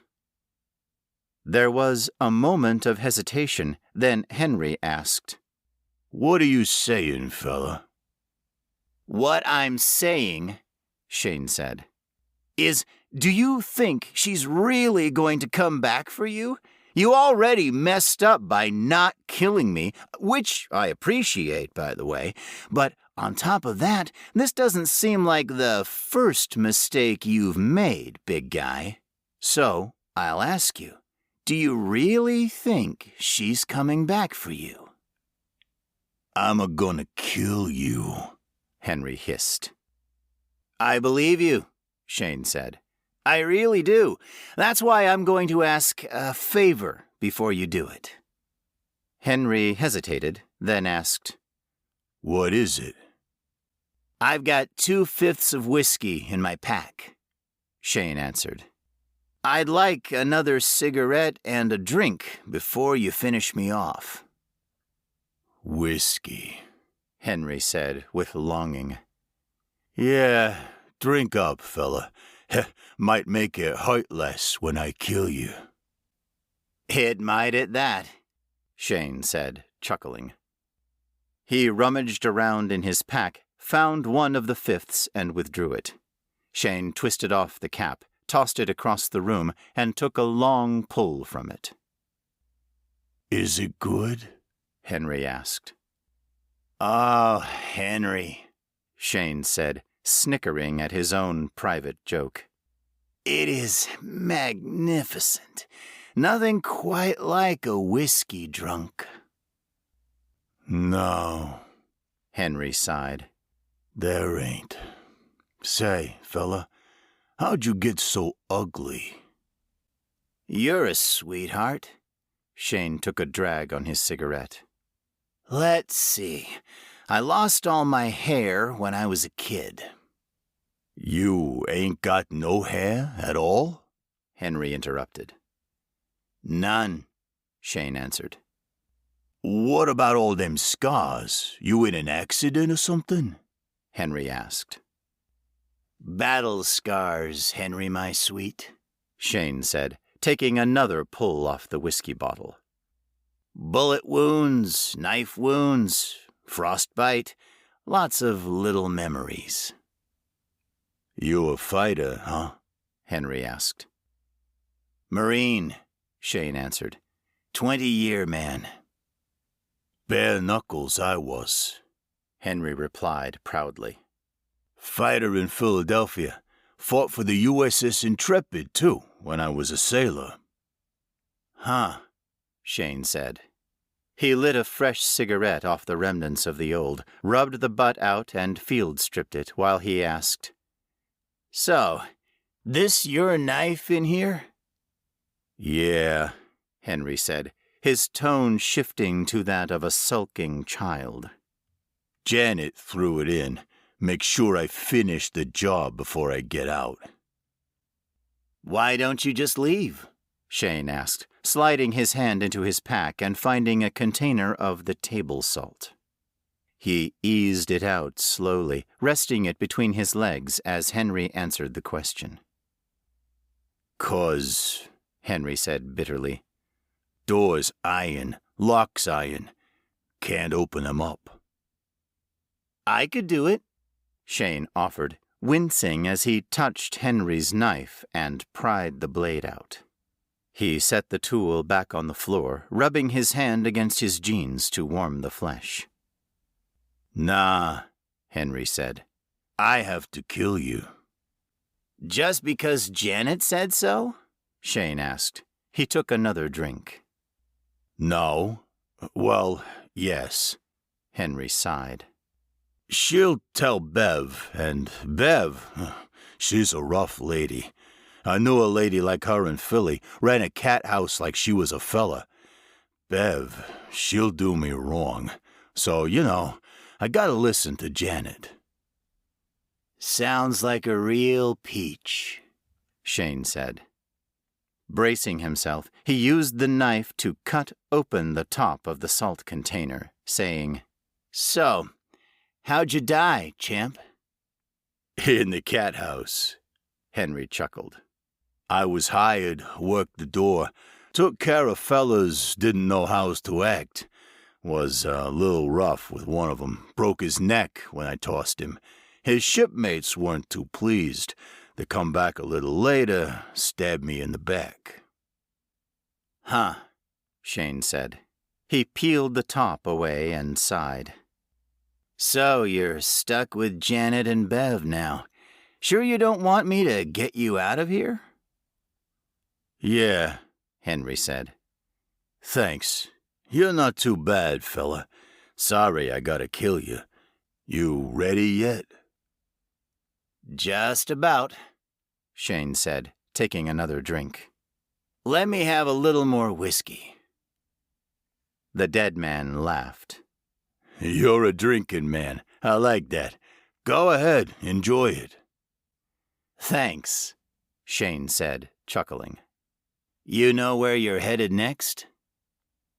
Nope, Henry said. Never do. Well, not me, no ways. They tell Chuck plenty, but I ain't afraid to say Chuck's a sight smarter'n me. No foolin', Shane said. He repressed a hiss as he closed the knife. Yeah, Henry said. 'Bout ready? Shane said, taking a deep breath. Almost. He picked up the knife and thrust it into the container of salt.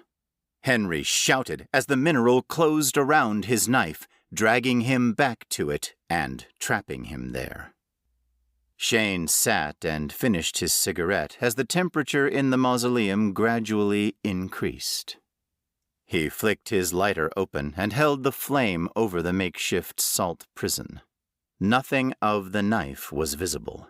Shane carefully pushed the container away from him, sliding it into a tight corner. It wouldn't hold for long, he knew. Long enough for me to take care of him later, Shane thought. He snapped the lighter closed and tucked it away. From his pack, he took out one of his sandwiches, unwrapped it, and ate slowly, his head pounding. He washed the food down with more whiskey, lit another cigarette, and then, painfully, stood up. Shane walked carefully forward, conscious of the damaged sarcophagi lying in the darkness. After several minutes, he reached the door and sighed happily at the cool touch of iron beneath his fingers. He retrieved his lighter and used the flame to find the small latch which held the door closed. Chuckling, he freed the latch and pulled the door open. Cool, fresh air touched his face, and the night sky shined with a full moon and brilliant stars. You're alive, Joan said, stepping cautiously out from the line of trees.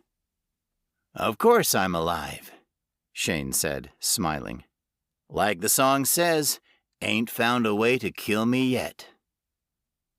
Where is he?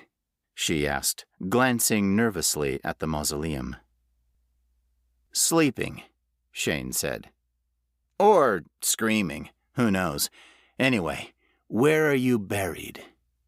Why? Joan asked, confused. So we can get your necklace, Shane answered, lighting a fresh cigarette, and get you back to your grandchildren.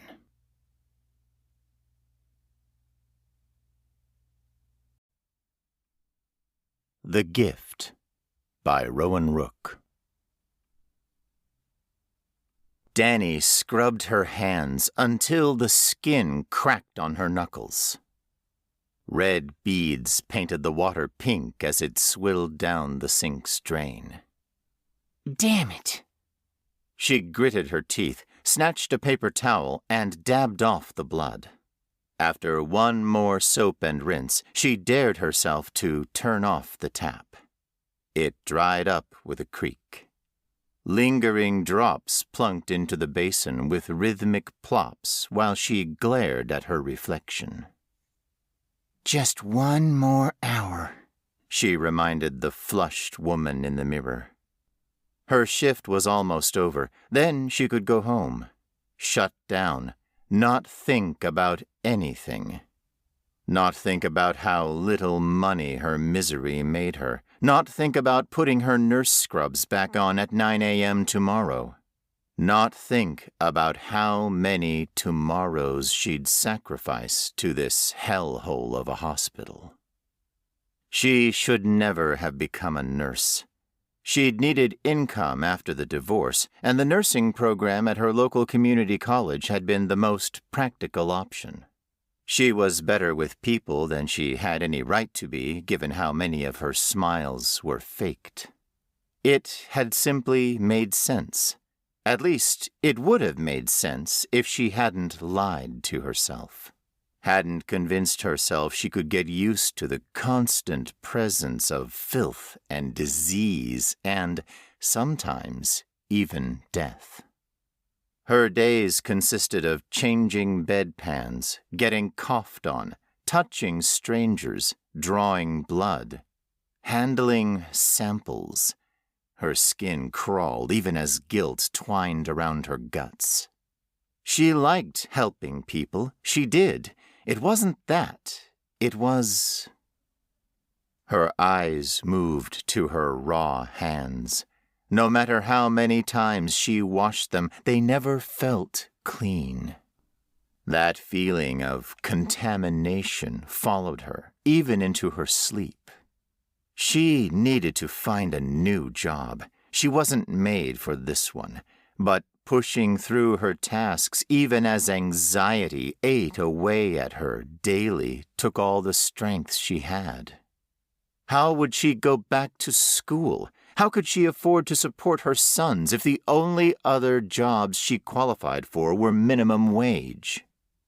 But how would her sons survive if the wrong patient coughed in her face and her skin twisted with sores and she developed a fever of 104 degrees and threw up her insides and...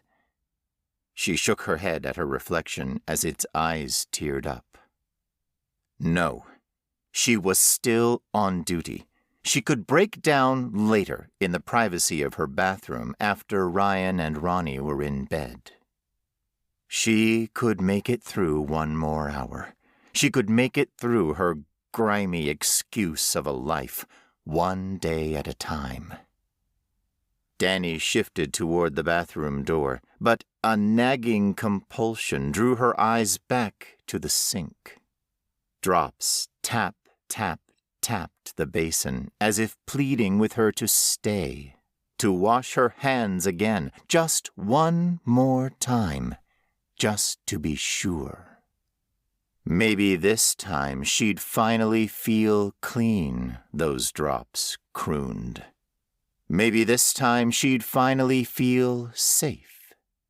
Her hands reached out for the tap. A knock shook the door. Danny straightened with a gasp. Daniela, we need you in room 6. Critical patient. Hurry up. Shudders tingled through her. What rotten luck, so close to the end of her shift. The last time she'd had a critical patient, he'd vomited all... You'll survive it, she promised herself. Put a smile on. Even if she wished she was anything but, she was a nurse. She owed her patients her best. Their lives mattered more than her neuroses. Anxiety screamed inside her as she ripped herself away from the sink without rewashing, slipped on new medical gloves, and swung the door open. She always wore gloves, even when she wasn't required to. They put one layer between herself and the filth, and hid her raw knuckles. Anal retentive, her co-workers called her. She wouldn't feel clean until she found a new career. The smell hit Danny first. Beneath the false comfort of sterile chemical scents was a moist, sour musk. It wasn't the sharp tang of blood, nor the usual sick, sweet stink of illness. It stirred images of her parents' old property in Florida on summer evenings. Humid, muddy, grime caught beneath her nails, and no matter how much she scrubbed, Stay focused, she ordered herself. Her reluctant gaze studied her patient. An elderly man who perhaps wasn't quite as old as he looked, his face taut and wrinkled from well-worn frown lines as much as age. A clotted beard unfurled over the sheets like strands of moss. His closed eyelids sunk too far into his skull. Clinical fluorescent light reflected off his pale, clammy brow. He reclined against the pillow, his chest heaving too deeply, too slowly. Each breath came out in a rattle, threads of gunk vibrating in his throat like the strings of a macabre instrument. She gritted her teeth and fought the urge to step back through the door. He wasn't going to make it. She wasn't sure how she could tell, but she always could. She'd witnessed 2 deaths before and had predicted both. Her insides screamed as she joined Jacob and the other nurses gathered around his bed. We aren't sure yet what we're dealing with. Even Jacob's voice was strained. While cognizant, the patient complained of heart palpitations, burning sensations, trouble breathing. Run a standard lab. Danny swallowed her despair and prepared a syringe for the blood draw. The patient held his arms tight over his chest, his hands clasped as if in prayer. A black chain dangled between his fingers. Sir, please hold out your arm, she prompted, in case enough of him was still present to hear her. The calm tone that emerged from her own throat surprised her. It was ironic that the hospital's most nervous nurse was the one often praised for keeping her head in a crisis. Perhaps it did make some sense. While she hid constant anxiety on the inside, her outside learned to compensate. The man's lips made motions shaped like words. The utterances quivered, notes on the same sour instrument played by his breath. They didn't resolve into any meaning in Danny's mind. Repulsion shivered up her spine as she leaned in closer. Sir? Up close, the noises almost made a melody. There was a rhythm, a desperation to them, but the sounds didn't form words in any language she knew. Might be delirious. Jacob glanced up from his notes on the man's vitals. He consented to treatment when he came in. Danny winced. She hated when she had to touch the patients more than she had to. Her fingers, stiff and sweaty inside her gloves, grabbed the man's arm and tugged. Her patient resisted, his hands holding together like his palms had melted into one. A flash of irritation tightened her muscles. She pulled harder than she'd meant to. The man's hands tore apart. A pendant fell to the sheets. Danny's gaze stuck to it. Some part of her had expected a cross, a locket, some sentimental trinket. Instead, the pendant was thick black metal shaped like the infinity symbol. A shiver she didn't quite understand nipped at her neck. The man's eyes flew open, and his free hand snatched the pendant. He wheezed. His wide irises stared up at the ceiling, almost gray in the fluorescent lights. You're going to be okay. Danny followed the script. She cleaned the crease of his elbow with a cotton swab and tied a rubber band around his arm to help expose the vein. We just need to run some tests. Don't lie, he croaked. I know my body is failing. I am not afraid. His hand clenched tighter around the pendant, its chain jiggling against the sheets. You need not be afraid either. Her own throat dried out, but she managed an answer. That's right. There's nothing to be afraid of. If only she believed that. Still, she could lie for her patient's sake. Even if she hated her job, it was an important one. She might be one of the last people the patient saw. That wasn't a responsibility she could escape from. We're here with you. You're safe. Thank you, the man breathed. The syringe sunk into his flesh as smoothly as a knife into butter. She held back her usual shudder. It's only a transition.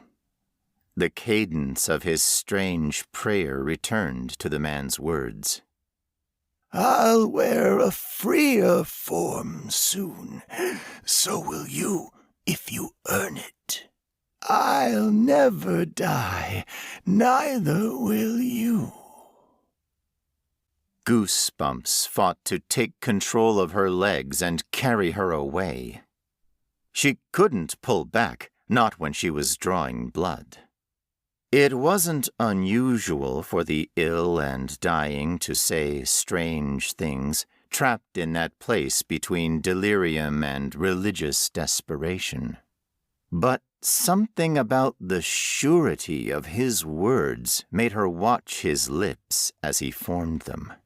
He took his time on each one, shaping them clearly despite his fragile voice, as if he truly weren't afraid. It's a gift I bear.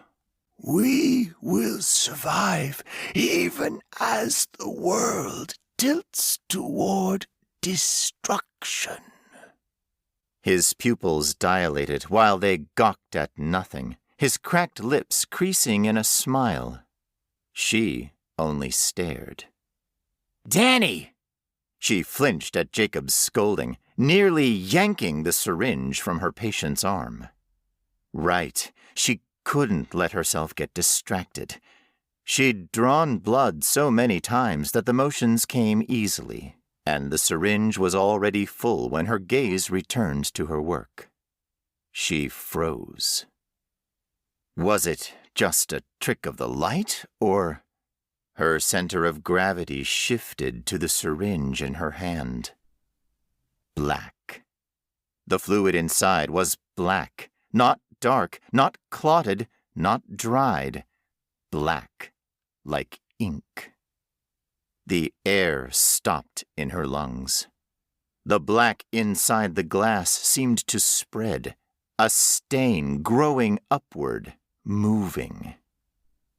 My eyes are playing tricks on me. The stain, solid, almost soft, almost like mold, spread through the tube. I'm tired, too tired, seeing things. The mold crawled fast toward her hand. Danny screamed. The syringe fell to the floor with a sharp, wet shatter. Black fluid splashed her scrubs. A pool as black as a pit spread across the tile. Danny! The man made a sound, a wheezing gasp. A few thudding heartbeats passed before Danny realized it was a laugh. The man's gray eyes met hers, wide and bright, his grin exposing rotten teeth. Black fluid dripped from his nose. Danny, fetch Niles! Go disinfect! Danny didn't need to be told twice. Must clean, must clean, must clean. Her boots left black footsteps behind her as she ran. The hallway was oddly quiet when Danny emerged from the bathroom. She'd been inside for almost half an hour, changing into fresh scrubs and going through pair after pair of gloves as she scrubbed herself raw. She'd only stopped when the soap dispenser had run dry. Her skin still prickled, itching like insects had burrowed under it. Unclean. She passed only one other nurse on her way back to room 6. It was rare for the ICU to be anything but a blur of noise and bodies. Perhaps some of her fellow nurses had done what she so wished to and left a few minutes early. Perhaps they had good reason to. No, she swallowed. Niles, equipped as he was for biohazard spills, would have already cleaned up the room. Her shift was almost over. She'd check if Jacob needed anything, and if he didn't, Please don't need me. she'd leave. She'd stay up late researching jobs and schools. She'd stay up late for years if it meant building a new career. She'd do whatever she had to do to limit how many tomorrows she'd spend walking the same hallway. She couldn't deal with another spill. Never again. Her heart still pounded. A swampy scent clung to the insides of her nose. She wouldn't be able to sleep that night, even if she wanted to, drawn from the covers again and again to re-wash her hands just one more time. The fluorescent lights flickered, casting blanched shadows on smooth clinical surfaces. A shiver trembled through her spine. Unclean. She paused and sucked in a breath outside room 6, searching for one more gasp of comparatively untainted air. The swampy stink found her through the walls. She gagged, barely holding in a cough of her own. She opened the door a crack. Jacob? It was Niles who stood inside. Someone had turned out the light and left shadows to fill in the rest of the room, but as far as she could tell, her fellow nurses weren't there. A spark of surprise caught in her chest. Had her patient passed already? His presence scrubbed away within the time she'd spent in the bathroom? She pushed the door wider and stepped inside. Don't! The reprimand held her in place. Niles? Niles stared at where the bed should have been in the dark, his voice shaking even as he stood stiff and still. I saw it happen. Danny's tongue stuck to the roof of her mouth. Saw what happen? I saw him dissolve. Niles whimpered. Change. The others ran. Jacob didn't get away in time. He coughed, his words soggy and rattling. Neither did I. I slipped and cut my leg. It got inside. Her ankle hit the door when she stepped back and knocked it wider. Light touched the edges of the room. Danny almost collapsed to the floor. Impossible. Where her patient had laid was only mold. Thick black mounds of mold. Pulsating, wet. The stain had spread up the walls, across the floor, over the ceiling. The lights hadn't been switched off, they'd been overgrown. Faint fluorescence barely cut through the tendrils painted over them in patterns like veins. Go! Niles hissed. Danny's eyes nearly fell out of her skull as the mold crawled, spreading closer across the tile. Her legs, once so eager to run, shook in place. She had to be dreaming. You have to!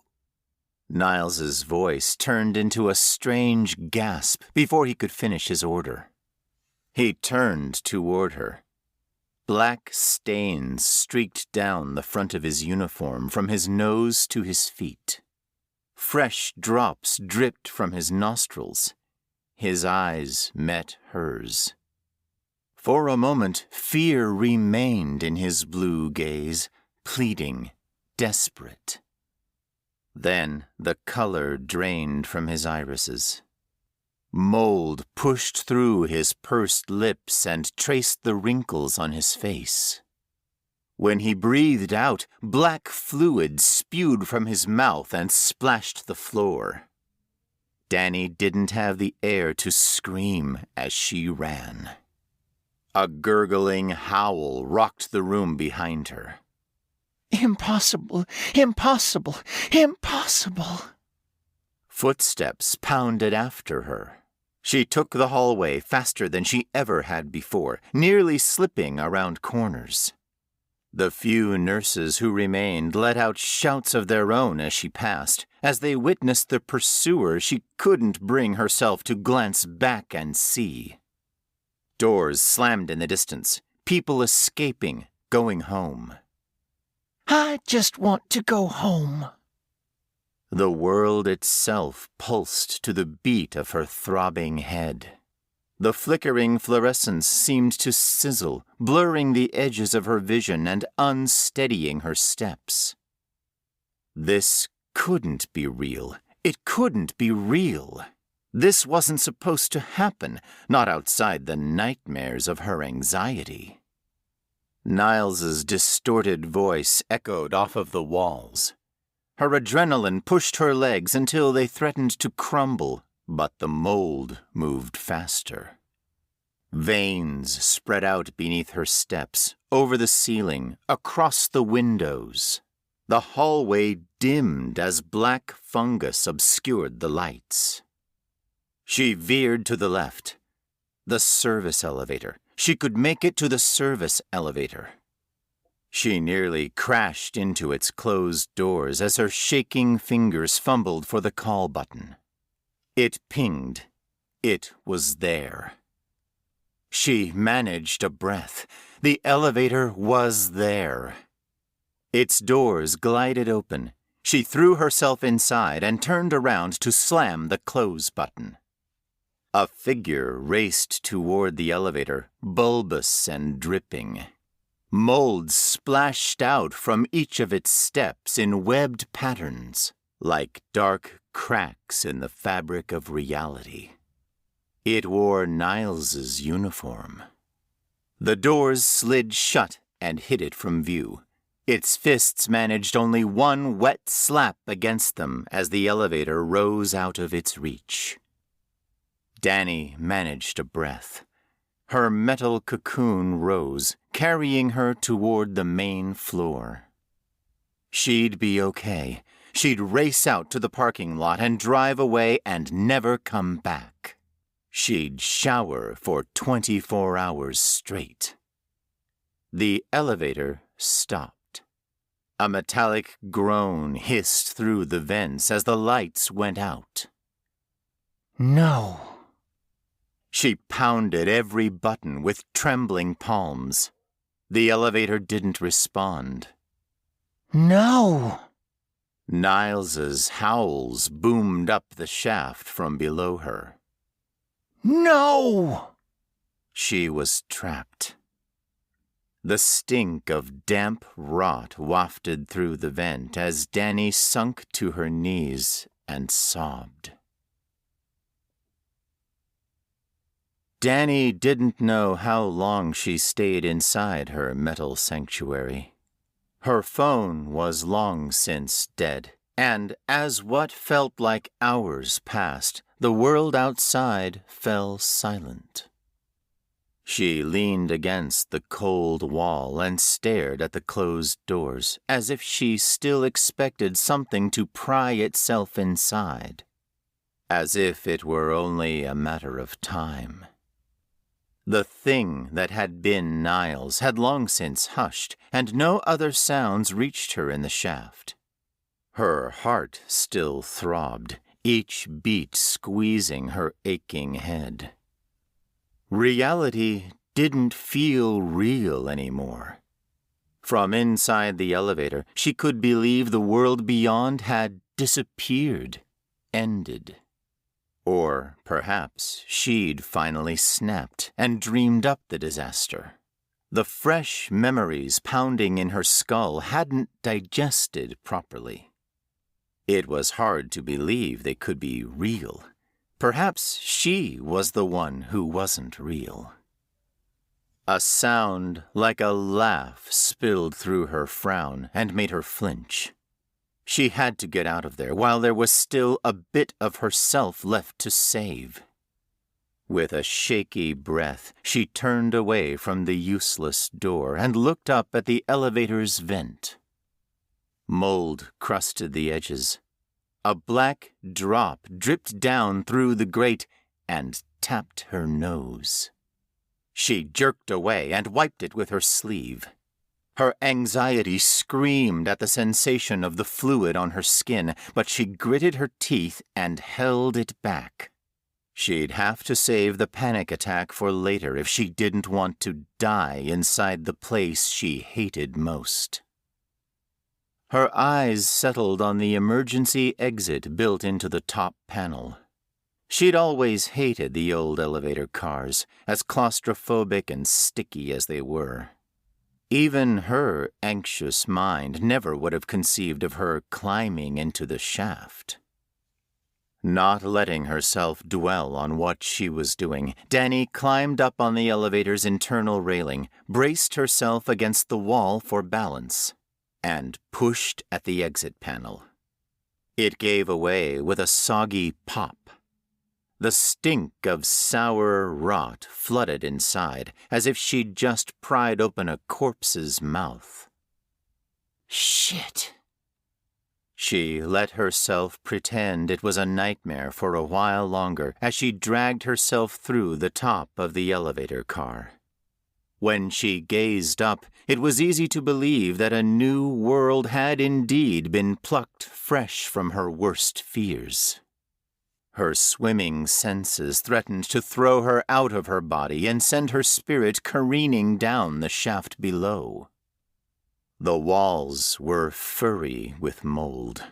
They stretched into the black space above her, seemingly endless. Streaks of light striped the shaft from the next floors above.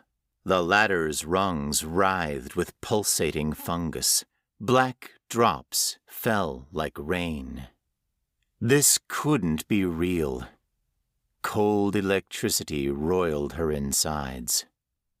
This couldn't be real, but it was. Dani slammed her gaping mouth shut. She wouldn't let the liquid inside, wouldn't let it infect her as it had Niles. The elevator's roof squelched beneath her as she stepped toward the ladder. Black fluid splashed out from the first rung when she squeezed it tight. It throbbed beneath her as if resisting her grip. Thank goodness she always wore gloves, even if her new world turned her past anxieties into a joke. Her stomach churned as she climbed. She had no choice. She couldn't die, not in that hellhole. She had to get home to her sons. A screech that may have been human once echoed up through the shaft. Other howls followed in a ghastly chorus. Their rhythm mirrored her last patient's laughter. Dani squeezed tighter to the ladder and let out a wail of her own. She kept climbing. Dani ran as fast as she could without risking her footing. If she fell into the mold, felt it touch her tongue and contaminate her insides, it would be the end of her. She barely noticed the smell anymore, desensitized. She barely noticed her pounding heart anymore either. It moved too fast, one long, endless flutter pulsating like the mold lining the walls. The hospital no longer looked like a building. She could have been inside some great beast's body, its meat and organs twisting and breathing around her. After all, the mold still spread in the vein-like patterns. Black blood splashed and dripped and oozed. Spores danced in what dim light pierced through the fur.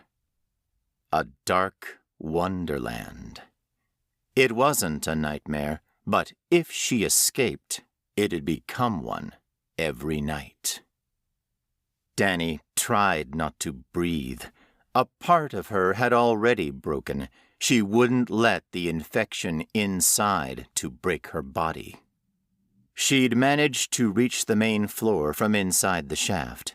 The corridors were unrecognizable, every sign buried in muck. But if she could rely on the muscle memory she'd built during her shifts, then she was almost to the exit.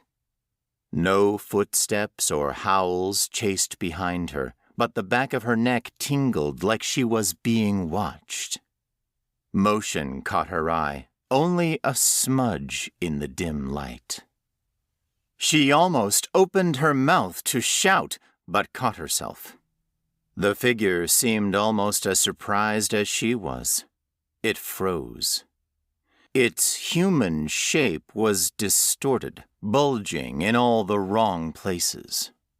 Her horror flipped into hope when she forced herself closer. It was a man in a baggy hazmat suit.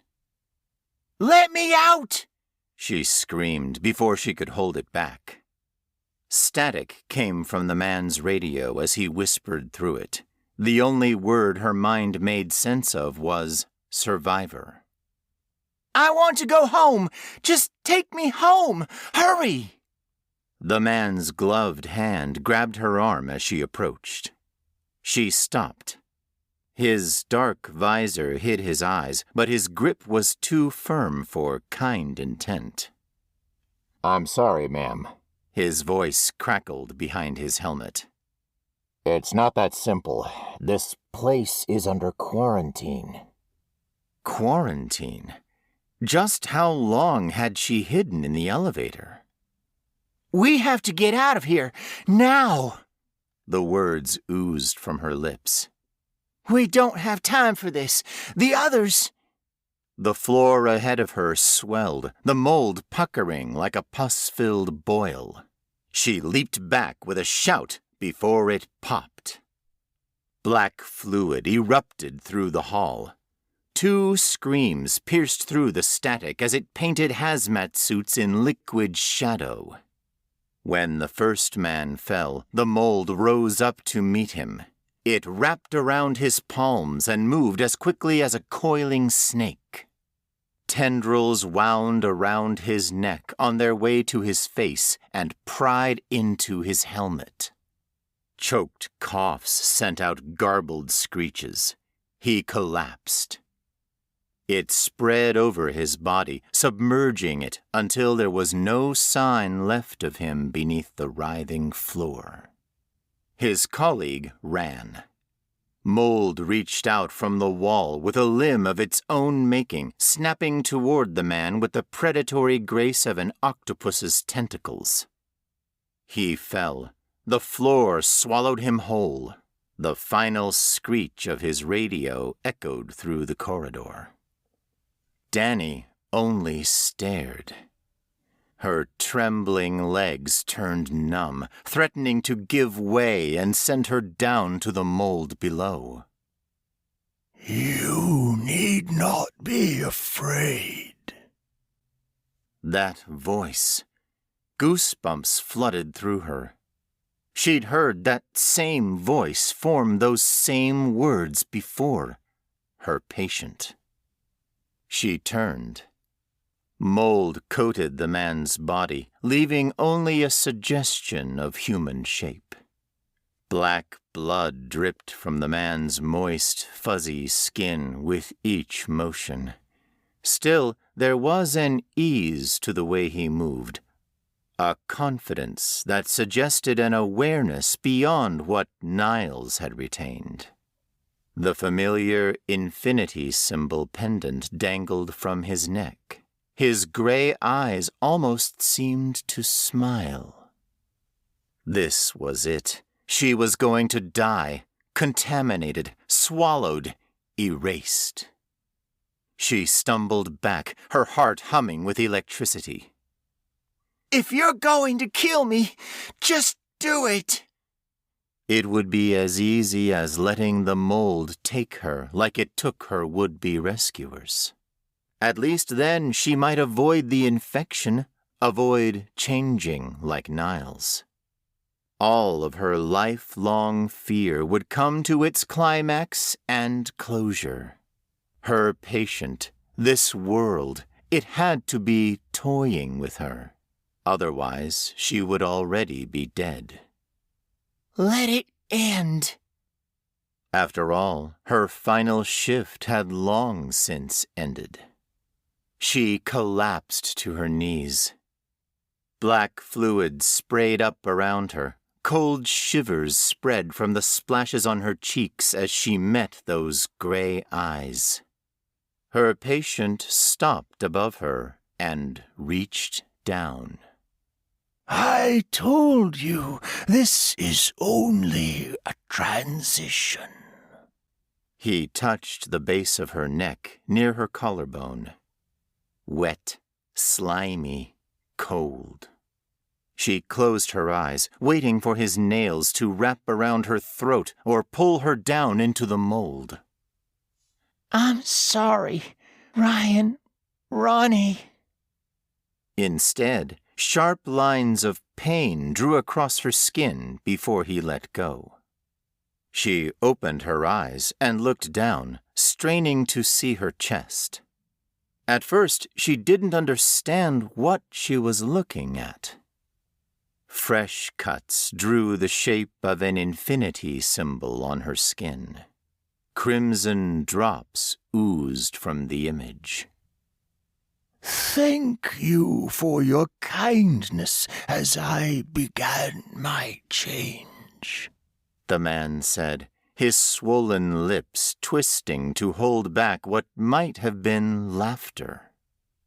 I can't offer it to everyone, but you've earned my gift. The blood dripping from the cuts turned black. Danny's eyes bulged. Infected, infected, infected.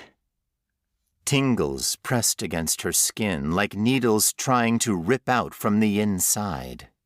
Her heart bashed against her ribs and tried to escape. Her stomach roiled as if to expel the repulsion rippling through her. This time, the contamination was real.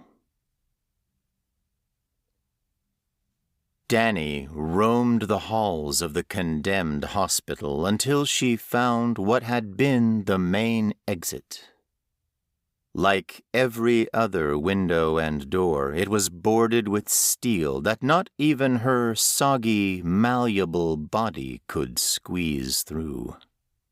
There was no way to tell how many hours or days had passed without a glimpse of the outside world. But as time moved on, she'd learned her own ways to track it, counting it to the steady beat of black fluid as it dripped from ceilings to floors. Every once in a while, she still came to the doors. She couldn't talk, couldn't write, couldn't call for help. The only noise she could make was a damp, rattling scream. There was enough of herself left to hate that sound. She stood in silence. She'd tried to escape once. She'd been so close. She'd had children once. Were they still alive? She'd been human once. What had that been like? Have patience, The man who'd once been her patient said as he stepped up beside her. Father, he called himself. He was the only one who could speak, and when he did, she and the others like her had no choice but to obey. When humans destroy themselves and even their steel decays, we'll be all that's left. Fungus was hardy, he'd explained to her. It thrived in the dark. We'll own the world.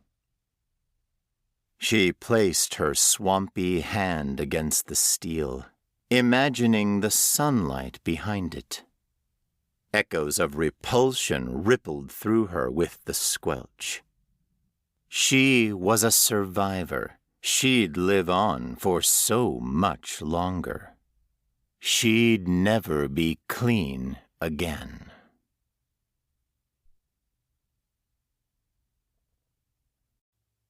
The Girl in the Window by Ron Ripley. Jimmy Shue knew haunted houses existed. Jimmy had high-functioning autism, and his rationale was simple.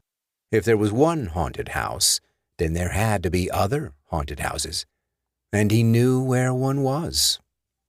The Tinker House off Elm Street was haunted. Everyone in school said it was. A few people bragged that they had gone up onto the porch. Michelle Sneed told everyone she had opened the door. Jimmy didn't believe them. They never produced evidence.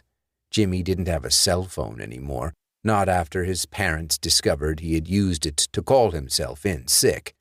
He hadn't been able to inform them that he had skipped school to kill a vampire. They wouldn't have believed him. And while he no longer had a phone to use, almost everyone else at Anger Middle School did. Michelle had that new iPhone 11 with its cameras that looked like spider eyes. No one took pictures, not even their friends, who could stand at the street and do it without ever having to go onto the property. No, Jimmy Shue didn't believe his classmates when they said it was haunted. He knew they said it because the house was empty. There were no curtains on the windows, and several of them were broken. The dull red front door hung crookedly in its frame, and the roof of the long porch sagged in the middle. Long strips of gray paint had peeled from walls and hung like dead vines to the sun-burnt grass around the house's cracked foundation. The Tinker House was surrounded by an open swath of yard, and despite the lack of shade, it was always cold when he stood on the sidewalk and looked at the building. And Jimmy could see someone in the house each time he stood and examined it from the safety of the sidewalk. It was a girl. He thought she was his age, and she never appeared happy. Whenever he saw her, she was in the window to the left of the door, peering at him through a cracked pane of glass. Occasionally she would fade away. She didn't back into the shadows or sink down below the windowsill. The girl simply faded, as though someone shook an Etch-a-Sketch and erased her image from the world. For 2 years, ever since he had started at Anger Middle School, he had seen her. But as he stood and looked across the yard of dead grass to the house, he couldn't see her. There was no sign of the girl, and the house appeared darker. Jimmy didn't like it. For several more minutes, Jimmy stood on the sidewalk with the August sun beating down on him. Sweat gathered on the nape of his neck and slipped down to the collar of his plain gray t-shirt. A warm wind picked up, ruffled his hair and his shirt. He could smell lilacs and the heavy scent of roses. From the Tinker House, a chill seeped out, crawled over the ground and nipped at his toes through his old dirty white sneakers and climbed up the jeans he wore. Jimmy ignored it as he worked out the problem in front of him. The girl is gone. She never looked happy. This place is bad. Jimmy put his hands behind his back and clasped them loosely together. He closed his eyes and thought, I need to help the girl come back. I need to help the girl be happy. I need to know why the house is bad. Jimmy opened his eyes and turned to his left.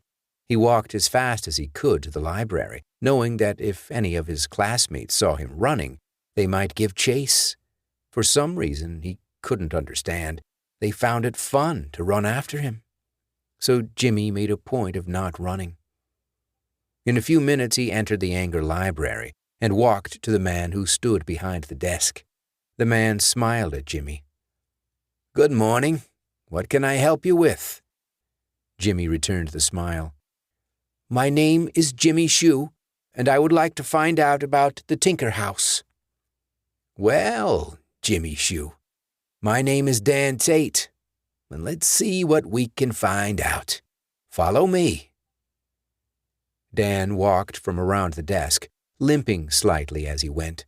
He moved at a slow pace, which Jimmy found irritating until he saw the grimace of pain on the man's face. This hurts him. With that realization, Jimmy was no longer irritated. Instead, he adjusted his steps accordingly, and soon they stood before a small room with a locked door. Dan produced a key from his pocket, unlocked the door, and then propped it open before he turned on the lights. The smell of old books and even older paper wafted out of the room, and Jimmy smiled. Knowledge and information clung to the odor, and Jimmy loved them both. This is part of Anger's history. There are stories and journals, letters and ledgers, everything you could want. I am certain we'll find something about the Tinker House in here. Dan smiled broadly, and Jimmy saw some of his teeth were missing. I wonder if he was in an accident. It is interesting to notice the injuries he sustained. It would be better to be able to attribute those to a specific incident. Jimmy smiled and focused his attention on the gathered books and papers. Where should we start? Over on the left wall is everything that has to do with the town, from after the 1800s. I'm going to search on the right. There's some street plans as well as some family histories. Dan smiled at him. Does that sound like a plan? Jimmy nodded. Yes. Without another word, he walked to his assigned side of the collection, took down the first book, and flipped through it. When he didn't see anything regarding the Tinker House, he replaced the book and moved on to the next. He kept up the process steadily, and he was nearly through the second shelf when Dan cleared his throat. Jimmy understood it was a polite way to get someone's attention, so he turned and looked at Dan. The man held a slim journal in his hand and smiled. I think this may have something. Jimmy stepped forward and accepted the book from him. May I check this book out, please? No, I'm sorry. Books in this room have to be read in here. I could set this aside if you need to come back later. I have the time now, Jimmy replied, sitting down at a small desk. Dan chuckled. All right. Well, you come on up and find me if you need something. Okay, Jimmy? Yes, I will. Jimmy turned his attention to the book as Dan left. On the cover, stamped with gold lettering, was the title, Bernard Tinker, Truth Seeker. Jimmy opened the book and turned to the first printed page. This journal is a small collection of information regarding the mysteries I have sought to uncover and examine throughout my life. I have sought to pierce the veil, to move beyond this reality and these physical sensibilities. I have found a door to another place, and I will show you how I have used my daughter to move into this separate world. Jimmy read the last line several times. Used my daughter. His daughter must be the girl I see. He turned the pages and sought more information, but there was little that made sense. Most of the writing revolved around the proper chemicals used to open a door into another world, and what type of wood should be used when building a special door. Jimmy's head ached as he read it, not quite certain Bernard Tinker had been sane when he had written his book. Near the end of the book, Jimmy found several photographs were pasted in. The old photos were yellowed with age, and the first few were images of the exterior of the house, which was in far better shape. A tall man with stooped shoulders and with light-colored hair that hung to his collar dominated the photographs. In the last image, there was a woman and a girl beside the man. The woman's eyes were unnaturally bright, her hair pulled back in a severe ponytail, making it seem that her hair had been soaked and pressed against her head. She wore a long black dress with a wide apron, and her hands were held behind her back. To the woman's left stood a small girl, the same one he saw in the window. The legend beneath the photograph read, "Myself, my wife, Elizabeth, our daughter, Rachel." Jimmy closed the book and looked at it. Her name is Rachel. Standing up, Jimmy left the book on the table and exited the room. He walked to the front desk and waited patiently for several minutes before Dan appeared from a set of shelves. "Is everything all right?" Dan asked.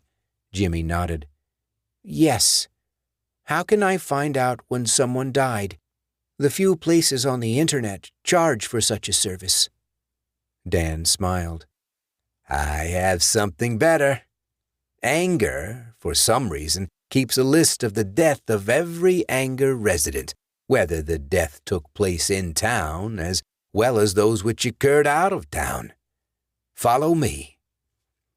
Jimmy did so, and instead of walking to the small room, they went to a low series of shelves, on the top of which was a large book, opened to the center. It was tabulated, and when Jimmy stepped up, Dan asked, "Do you know who you want to look up?" Jimmy nodded. "Rachel Tinker." He watched as Dan flipped to the proper tab, opened it, and searched the pages until he came to the name. Dan cleared his throat. "Ahem. Tinker. Rachel J. Born August 1st, 1900. Missing August 1st, 1912. Never found. Presumed dead." Dan shook his head. "That's absolutely terrible." "Yes." Jimmy looked up at the man. "Thank you very much for your help. I appreciate it." Dan offered a small smile and nodded. "You're quite welcome, Jimmy. Come back any time. Good luck with whatever you're doing." Jimmy nodded and left the library. He walked home and let himself in the back door. Both his parents were at work, and they considered 12 old enough to remain home without a babysitter. Jimmy appreciated that, and he did nothing to jeopardize the trust. He enjoyed being alone. He preferred it. School was always difficult. Some of the teachers treated him differently because of his autism. He knew some of the other students did as well.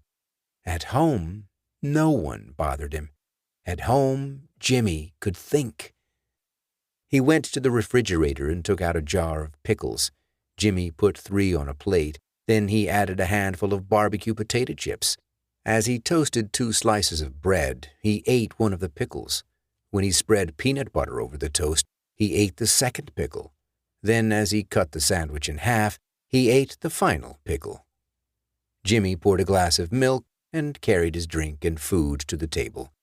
He ate in silence, enjoying the flavor of the barbecue chips and the texture of the toast against his tongue, as he alternated a bite of sandwich for a potato chip. After 3 of each, he sipped at his milk.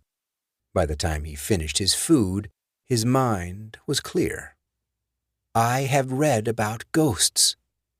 It was a true statement, one he was satisfied with. He knew he had not read all there was to read about ghosts, but he knew that he had read a significant amount the summer before last. There had been a different librarian at the time. She had been a nice woman. Her name had been Diane. What do I know about ghosts? He reviewed the information quickly. There were various theories as to why ghosts stayed back. People who died badly, others who didn't realize they were dead, some who thought they needed to finish something. Jimmy remembered reading about some ghosts who weren't anything more than an echo of the past. He believed it was a mixture of everything. No one was right. No one was wrong. Why is Rachel a ghost? Jimmy contemplated the question for a few minutes, and then he decided he didn't need to know the answer to that. He wasn't sure it had anything to do with the greater mystery, which was what had happened to her ghost. Something bad happened to her. Someone didn't like her looking out the window. Who would that someone be? Jimmy suspected it would be either her mother or her father. Father. His thoughts weren't normal. Jimmy stared down at his empty plate, frowning as he concentrated. If he wasn't normal, and he did something bad to his daughter again, he will do something bad to me if I go in the house. How do I stop him? Jimmy closed his eyes and reviewed everything he read about ghosts. Soon he had a series of items in mind that might, if the writings had been true, help him protect himself from the ghost of Rachel's father.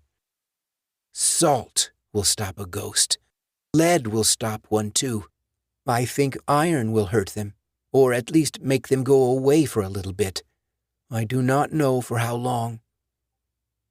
Jimmy opened his eyes and stood up. He brushed the crumbs off the plate and into the trash before putting all the dirty dishes into the dishwasher.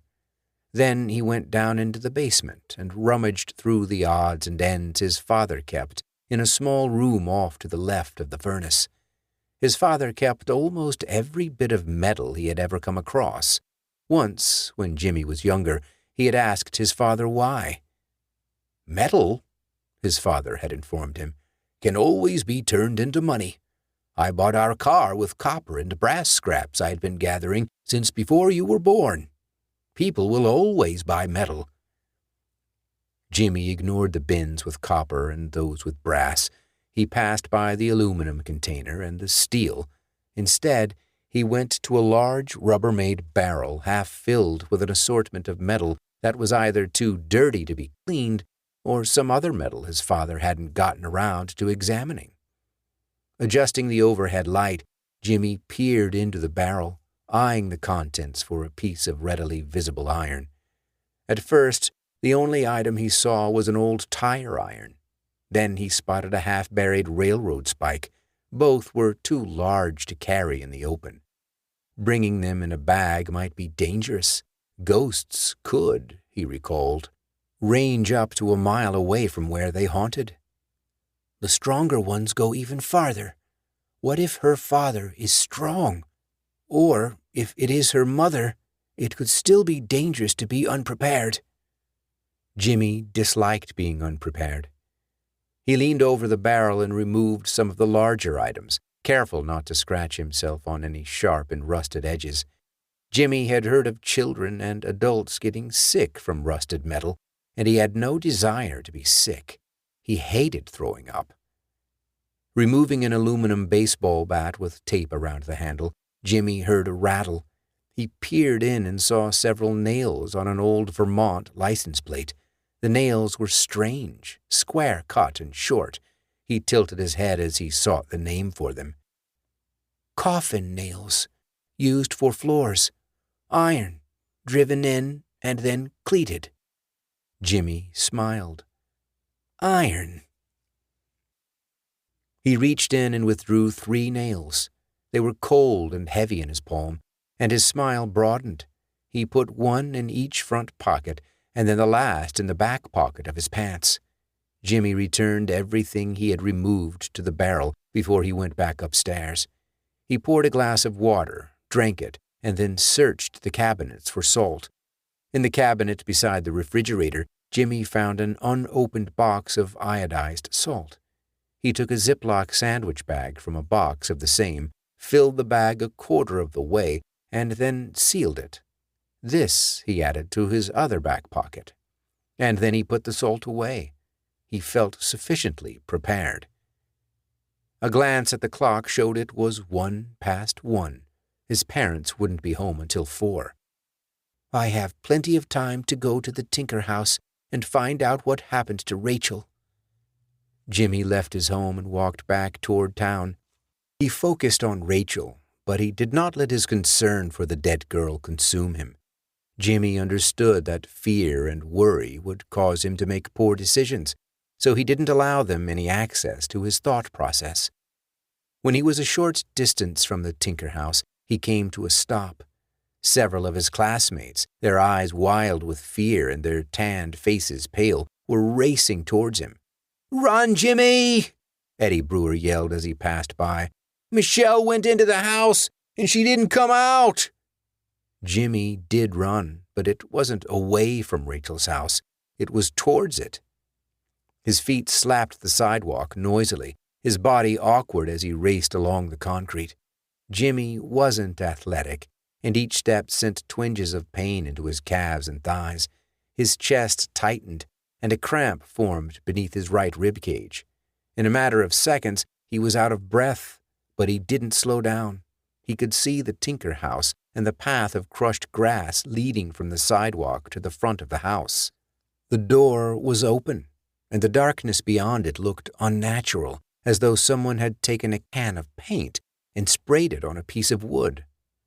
Jimmy didn't slow down as he veered off the sidewalk and onto the property. Fear was growing in him, and he knew that if he stopped before he was in the house, he wouldn't be able to go in. "There are 2 people who need me, one living, one dead." As the thought finished, he was through the doorway and in the bitterly cold interior of the Tinker House. He skidded to a stop and waited, counting his heartbeats as his eyes adjusted to the almost impenetrable darkness. As shapes and items came into focus, he moved his head from side to side, his nostrils flaring as he took in the plethora of scents. There was the subtle odor of wood rot and the sharp tang of decomposing leaves, but there was no animal matter in the air. Animals don't like ghosts. He registered the thought and peered at the odds and ends of furniture littering the room, each tucked up against a wall. Some of the items were cast-offs, broken chairs and a mattress. Only a pair of tables and a lamp appeared as though they might have been there when the Tinkers had occupied the home. With his vision sharpening, Jimmy tried to see where Michelle might be. He caught a glimpse of a white Nike sneaker, and when he stepped closer, he was pleased to see the rest of Michelle was there as well.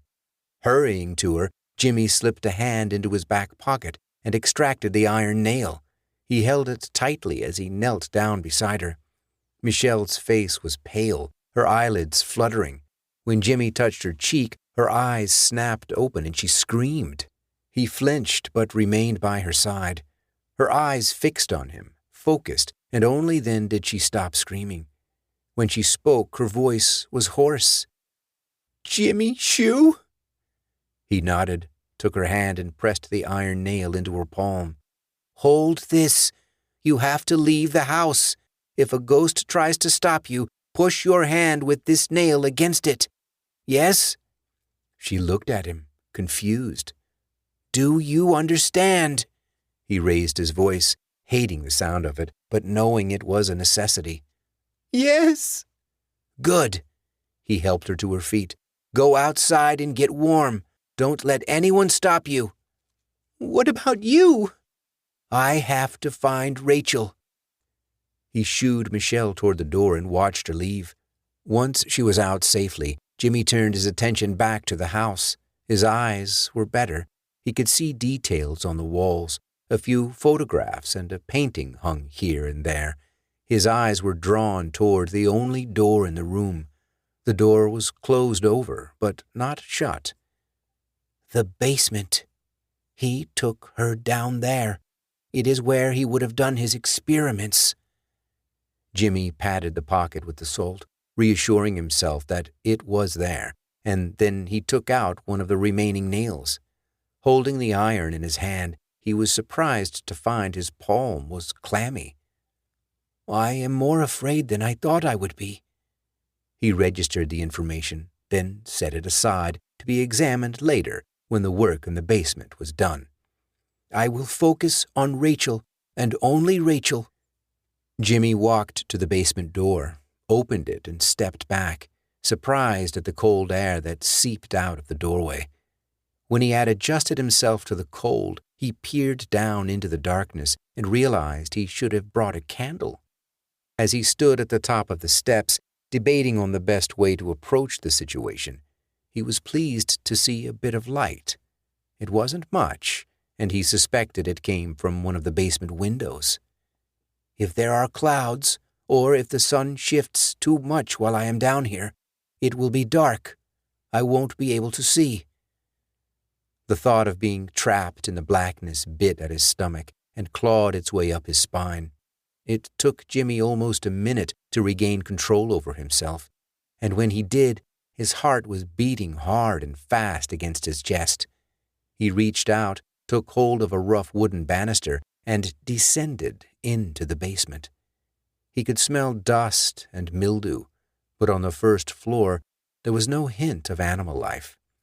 Jimmy examined the room around him, carefully registering where everything was in relation to his position. He saw a furnace, and across the room from it was a coal bin. The door to the coal chute was broken, and it was from there that the light source emanated. Along the entirety of the right wall was a table. Strange pieces of radios and vacuum tubes were attached to it, and there was a layer of dust over every item. That was his work area, Jimmy concluded, and then he turned away. Where did he do the experiment, though? Where did he send her away?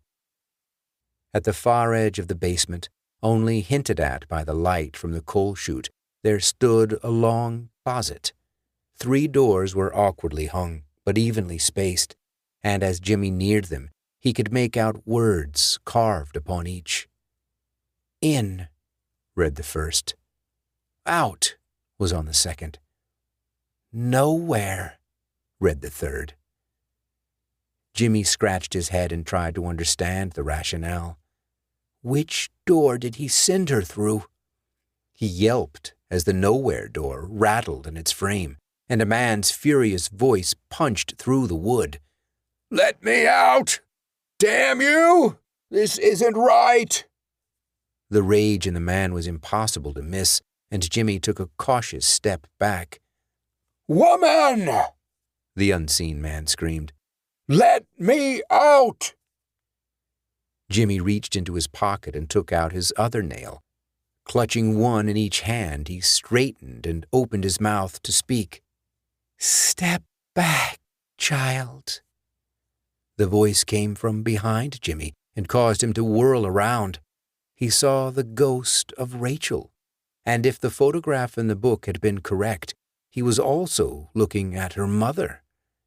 The dead woman smiled tightly and motioned Jimmy to step away from the doors. Jimmy did so, his eyes darting from Rachel to the dead woman. Rachel smiled at him, and Jimmy, still tense, forced a smile in return. "What's your name?" Rachel asked, and Jimmy told her. She looked at her mother. "He would always wave to me." The dead woman's smile was bright and pleased.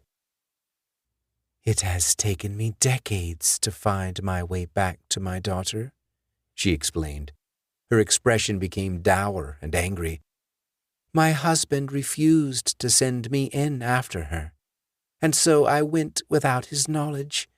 Yesterday I returned, only to discover he had managed to remain behind after death, not to comfort our child, but to send her through the doors time and time again." Rachel's smile faltered, and she pressed closer to her mother, who wrapped a protective arm around her. "This morning, as he prepared to send her into the other door again," the dead woman continued, I pushed him in." The dead man screamed and pounded on the door. Rachel winced and then frowned. Looking up to her mother, she said, "He shouldn't be so loud. There are creatures between the walls, and they don't like noise." Her mother smiled bitterly. "He is an inquisitive man, Rachel. Let him learn this lesson on his own." Rachel nodded, and both ghosts returned their attention to Jimmy. "Why are you here, Jimmy?" her mother asked. "I was concerned for Rachel when she was no longer in the window." The dead woman tilted her head slightly, a small smile playing on her face. "Did I hear you correctly, young man?" Jimmy nodded. Rachel beamed at him. "I thought you had entered the house on a dare," the dead woman continued. "If anger is the same as it was when I was alive, children often went into houses where spirits were said to linger. I suspect that was the reason for the other child's entry into our home." Jimmy frowned, slightly confused. Then he nodded. "Michelle.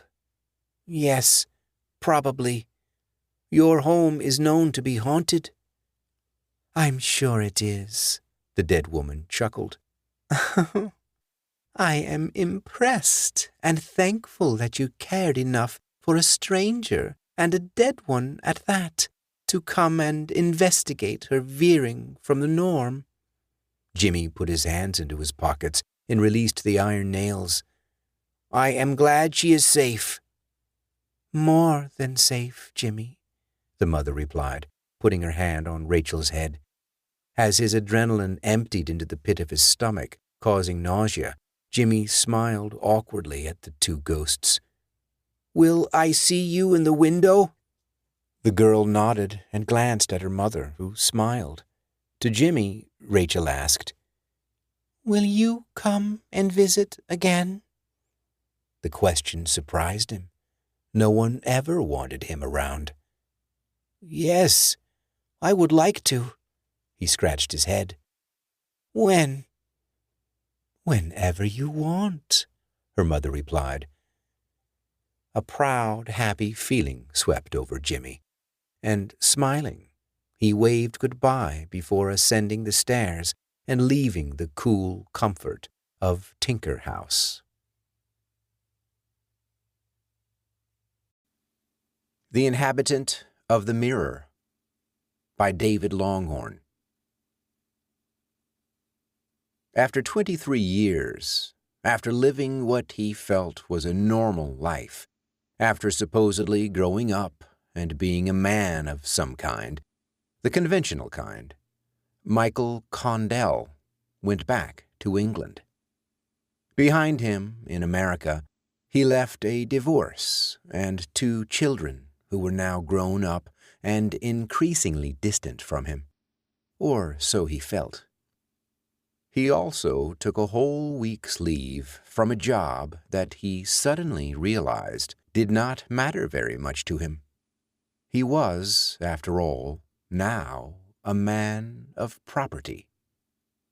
On the flight from New York to London, he sat between a Korean businessman and an American woman about his own age.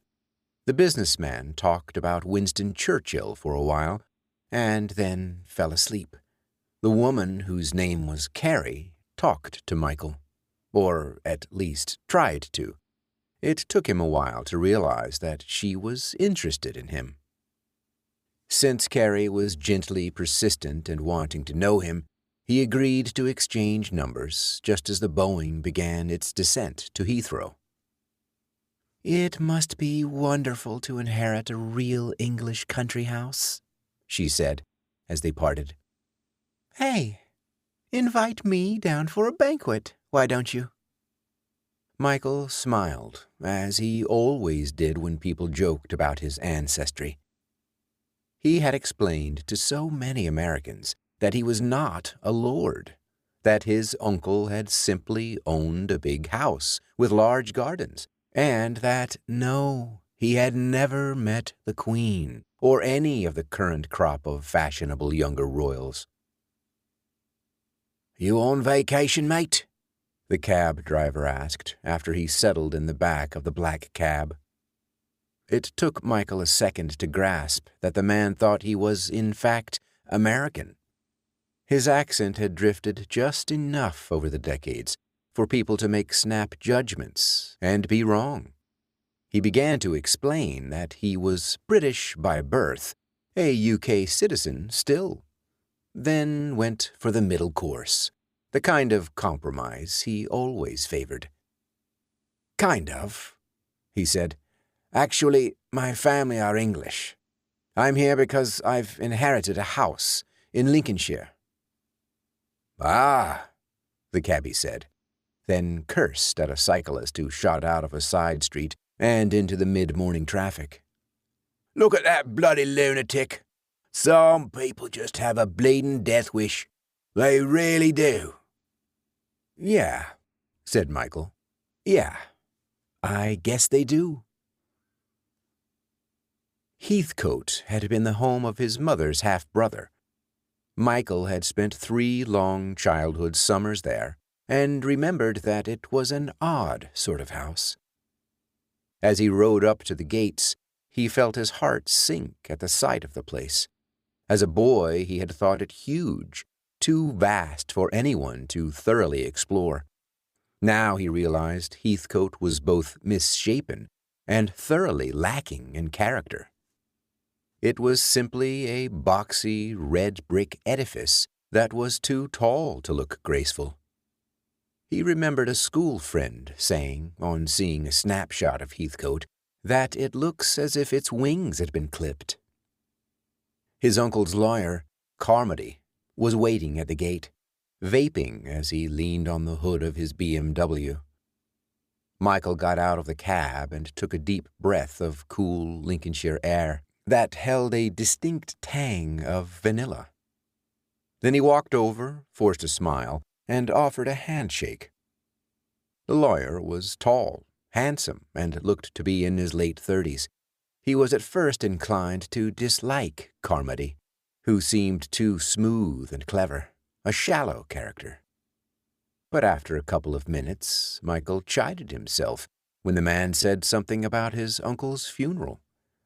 Carmody sounded genuinely moved at how few people had attended the ceremony. He reminded himself that Carmody had been a friend of sorts to the old man in his final years. "I couldn't make it in time," he said, "and Uncle Martin and I weren't really that close, you know?" "Ah, yes," Carmody said. "It's not easy to keep up family ties across the Atlantic. And the old boy was a bit of a recluse towards the end." Carmody opened the gates, and they walked up the drive to Heathcote. Seen close up, it had changed.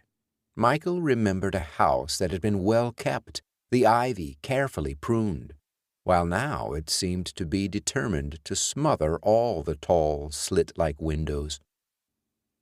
The paint on the door and window frames was paling, and he saw guttering hanging loose. "Yes," Carmody said, following his gaze. "That's why I'm recommending you just sell it as soon as possible.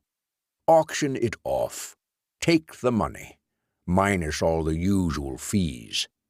But that's your call, of course." The lawyer unlocked the door, then indicated that Michael should go in first. As he entered the hall, leaving the weak April sunlight, he saw his uncle walking toward him, eyes wide with something like horror. Then Michael recognized himself and felt dismay over how saggy and gray he looked in the mirror. "But it's just an ordinary mirror. Perhaps the other one isn't even around anymore. Glass breaks, antiques are sold off." "Michael?" Carmody's gentle voice brought him back to the dusty, uncarpeted hallway. The lawyer led him through the house, pointing out failings, damp patches, rotten floorboards, speculating as to how much work would be required, the possibilities of Heathcote becoming a conference centre or a posh spa hotel. "Certainly not feasible to make it an actual home again," Carmody added wryly. "It's just too ruddy big, I'm afraid. Unless you know any rock stars, oil sheiks, internet billionaires." "No," smiled Michael. "I agree. Gets rid of the place. Hell, I don't care if they bulldoze the lot and put up a mall." Carmody's professional veneer cracked a little at that, and Michael felt slightly ashamed of his small outburst. They continued the tour, and he wondered if he could explain to the other man why he had come to hate Heathcote. It would not be easy. In fact, if he tried, he might simply come across as a crazy person. Although the house had changed, mostly through decay, it was still familiar enough to bring the past surging back, threatening to swamp his mind like a dark and unrelenting tide. For the first time in years, he was remembering just what had happened, or what he believed had happened. "Strikes, strikes, and more strikes!" Uncle Martin slapped the Daily Telegraph down onto the breakfast table, the sound echoing around the oak-paneled breakfast room. Michael looked up from boiled egg and toasty soldiers, wondering if his uncle would retreat to his library, become uncommunicative for days, perhaps until Michael's holiday ended. It had happened before. Uncle Martin preferred the company of books to human beings, and often said so. But instead of stomping off to lose himself in dusty old volumes, the gray-haired man looked over at the breakfast table at his nephew and smiled tolerantly. "Sorry, lad," he said. "This damn country gets me down sometimes. But then I remember that you are here, a member of the rising generation. You young people are destined to remake poor, tired old Britain, make it a great nation again. Yes?" "Yes, Uncle," said Michael meekly. He was not really feeling destined for anything other than yet more terms at a school he disliked. He saw ahead of him more months of mild bullying, some tough exams, a few grim sporting contests, and precious little else. He would have preferred to spend this long, hot summer by the seaside with his mother. But apparently she needed some space, and his father was what they called a workaholic, who took no vacations. So, during the long vacation, he was with Uncle Martin. This was his third summer at Heathcote. Ever since his arrival, he had noticed a slight change in his uncle's attitude. Uncle Martin asked him more than once how old he was. It was as if he were double-checking, nervous about getting a detail wrong. And Uncle Martin had also asked Michael some rather embarrassing questions, like how long he had had acne, and whether he had a girlfriend yet. Yes, I think it's about time."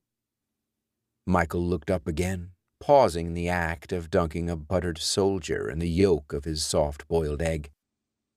His uncle was looking speculatively at him, no longer smiling. In fact, the old man's blue eyes seemed utterly devoid of emotion, and Michael felt slightly chilly, despite the sunlight falling across the huge table.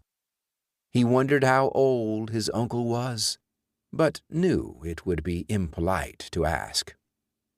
His mother had once remarked that Martin was born old, and he lives for dusty old books and his collection of weird relics.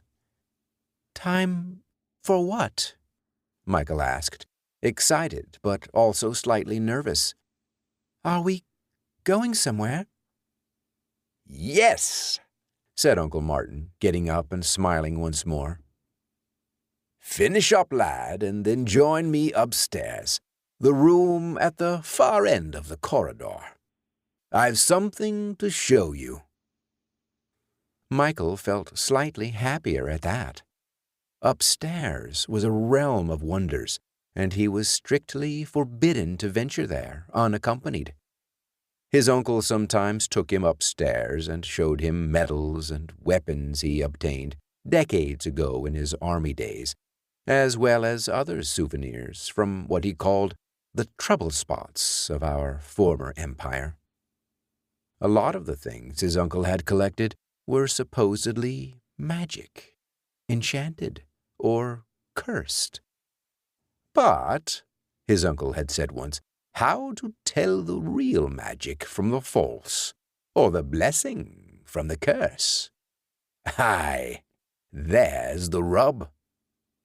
Michael gobbled down the remains of his breakfast and then ran out into the hall and up the stairs, and caught up with Uncle Martin as the latter reached the door in question. "What is it, Uncle? Is it better than the stuffed cobra? Is it one of those shrunken heads you talked about? Or the lamp that might have had a genie in it?" The man raised a finger to his lips. "Don't make such an unholy racket, Michael. You'll have Mrs. Brand up here, sticking her nose in. We wouldn't want that now, would we?" Michael fell silent, knowing that his uncle's cook-housekeeper did not approve of children, especially when they were having fun. If she intervened, she might well insist he come and help her with the washing up, or, even worse, he might be ordered to peel a small mountain of vegetables. Uncle Martin tended to defer to the big blonde woman, though he pretended to bicker with her sometimes. Michael often thought they acted more like husband and wife than master and servant. Uncle Martin took a large key from his waistcoat and inserted it into the lock. When the door opened, Michael leaned sideways to see past his uncle, hoping for a glimpse of wonders. But all he saw were bare boards, faded floral wallpaper, cobwebs, a few old newspapers scattered in one corner. Seeing his disappointment, Uncle Martin laughed and gently ushered the boy inside, then followed and closed the door behind them. "Sometimes the most wondrous things can be found in the most unlikely places," said the old man. The mirror was in the left-hand corner, by the window. It was oval, about 6 feet high, and ornately framed with what looked like gold. As he walked closer, Uncle Martin's hand resting lightly on his shoulder, Michael saw that the frame was, in fact, some kind of dark wood that had been painted gold, because there were gaps in the shiny coating. Then Michael forgot that minor detail, because he saw his reflection. He recoiled, but his uncle's grip tightened just enough to keep him standing in front of the looking-glass. "Don't be scared, Michael," said the man. "The mirror is simply getting to know you. It takes time to size you up. It's taken me many years to negotiate, to understand how it works. And apart from me, you are the first person to see this. Quite a privilege, my boy." Michael did not understand what he was seeing. All he knew was that the reflection in the oval mirror was wrong. Yes, it showed the boy he knew and did not particularly like. In fact, it seemed to somehow accentuate all of Michael's failings. His eyes were slightly lopsided, with one larger than the other. His hair was dark and greasy.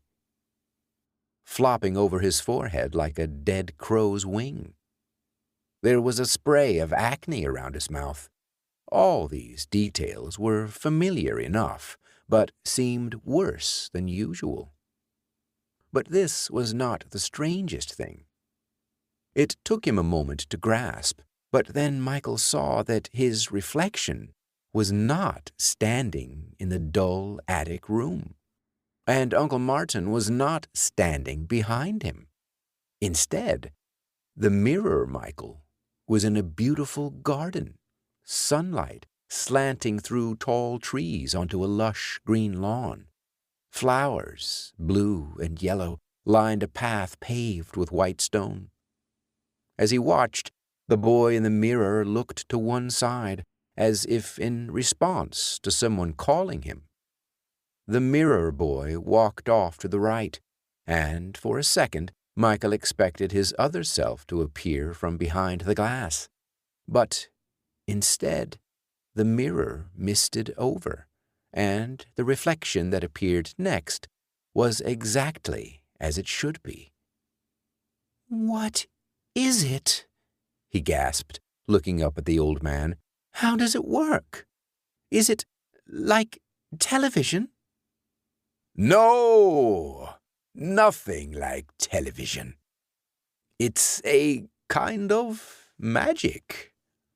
Don't tell anyone, whispered Uncle Martin, and his grip on the boy's shoulder grew tighter, almost hurting Michael. It will be our secret. Nothing much upstairs, Carmody remarked. All rather run down. There is one room with a locked door, though. I don't suppose you'd have... Well, no, of course not. Michael knew which room it would be. He did not need to ask. He waited in silence for Carmody to suggest getting a locksmith, but the lawyer surprised him. He took out a bunch of keys. Would you mind if I tried? Carmody asked. It appeals to the adventurous small boy in me, I suppose. Michael stared at the keys being jangled in front of his face. A skeleton key, Carmody explained. Might work. Shall I try it? No. I mean, yeah, why not? Michael said. Sorry, I was miles away, thinking about work and stuff. Of course, Carmody said, sounding slightly dubious. Well, no time like the present.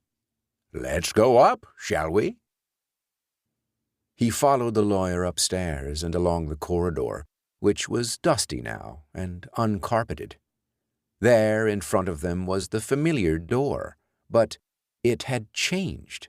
Someone, probably Uncle Martin himself, had given it at least one coating of paint, so that it was no longer a warm brown of varnished wood, but a faded reddish brown that called to mind dried blood. Carmody fumbled with his keys. The first three he tried did not work, and Michael began to hope that he would fail. But there was a distinct click as the lawyer tried the fourth key, and Carmody gave a little smile of triumph. Aha! We penetrate the mysterious chamber at last. What wonders or horrors will we find within? Michael tried to smile as the lawyer pushed the door open. Uncle Martin had steadfastly refused to answer any of his questions about the mirror. Was it really magic? Was the boy on the other side of the glass truly Michael? Was the garden a real place? If so, where was it? Plenty of time for that later, the old man said.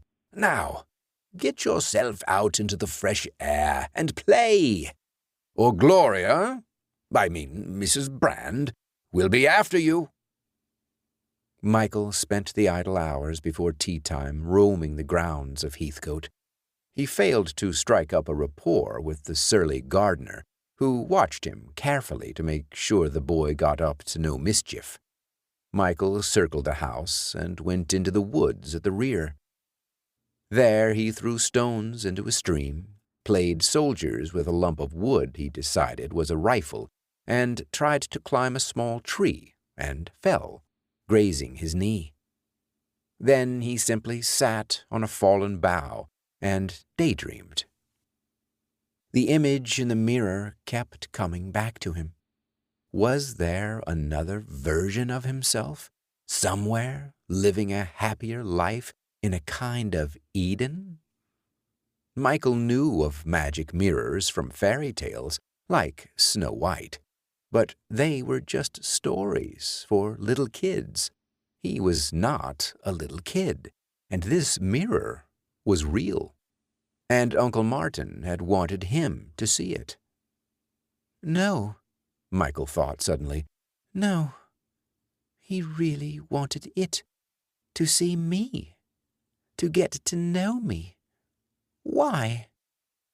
He talked about it as if the mirror was alive, or as if something inside it. But what might live inside a mirror? Recalling Uncle Martin's expression when he had gripped Michael's shoulder made the boy shudder as he remembered. The old man had looked strange, hungry in a way Michael could not understand, and yet Uncle Martin was kind and generous in his way, always buying Michael splendid Christmas and birthday gifts. And, after all, his mother would never have entrusted her only child to her reclusive half-brother if he was not a good man. That thought made Michael feel slightly better. The whole thing might simply be a conjuring trick, after all. He had seen magicians on TV do more amazing things. The more he thought about it, surrounded as he was by bird song and rustling leaves and the chuckling noise of the stream, the more likely the magic trick explanation seemed. Not real magic, but the kind that produced pigeons from tailcoats and told people which playing card they had looked at and put back into the pack. By lunchtime, Michael had resolved to work out how the trick was done himself. He went back into the house and paused in the hallway, listening attentively. He heard voices coming from the back of the house, along the corridor that led to the kitchen. He guessed that his uncle was talking to Mrs. Brand, perhaps about lunch. Michael wanted to go upstairs and check out the mirror again, but his uncle had locked the door when they left the room, and Michael had no idea where the key was. His spirits fell, but he sneaked up the stairs anyway, feeling drawn to the room and to the strange-looking glass within it. Michael could not resist turning the doorknob, just in case he was in luck. But of course, the room was locked. So, instead, he bent down and peeped through the keyhole, hoping to catch a glimpse of something, anything that might give a clue to the strange events of the morning. He was looking at a door exactly like the one he was peeping through. Then he realized what he was really seeing. A reflection.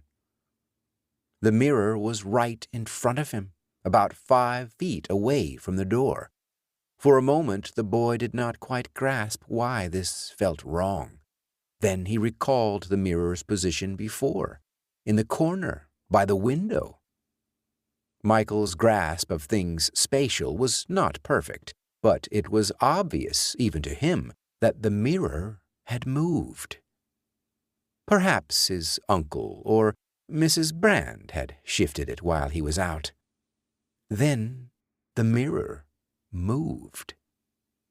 The limited view offered by the keyhole only let Michael see a small part of the glassy surface and a hint of the oval gilded rim. But as he squinted through the tiny hole, the mirror definitely moved. At first he thought it was being pushed sideways, but then he realized that it was in fact getting closer, edging toward the door in a slightly erratic path. The glass tilted so that he could no longer see the reflection of the door beyond the keyhole he was looking through. And then, once more, the surface of the glass seemed to mist over, and he saw the green expanse of the mysterious garden. "Michael!" He shrieked in fright and jumped up.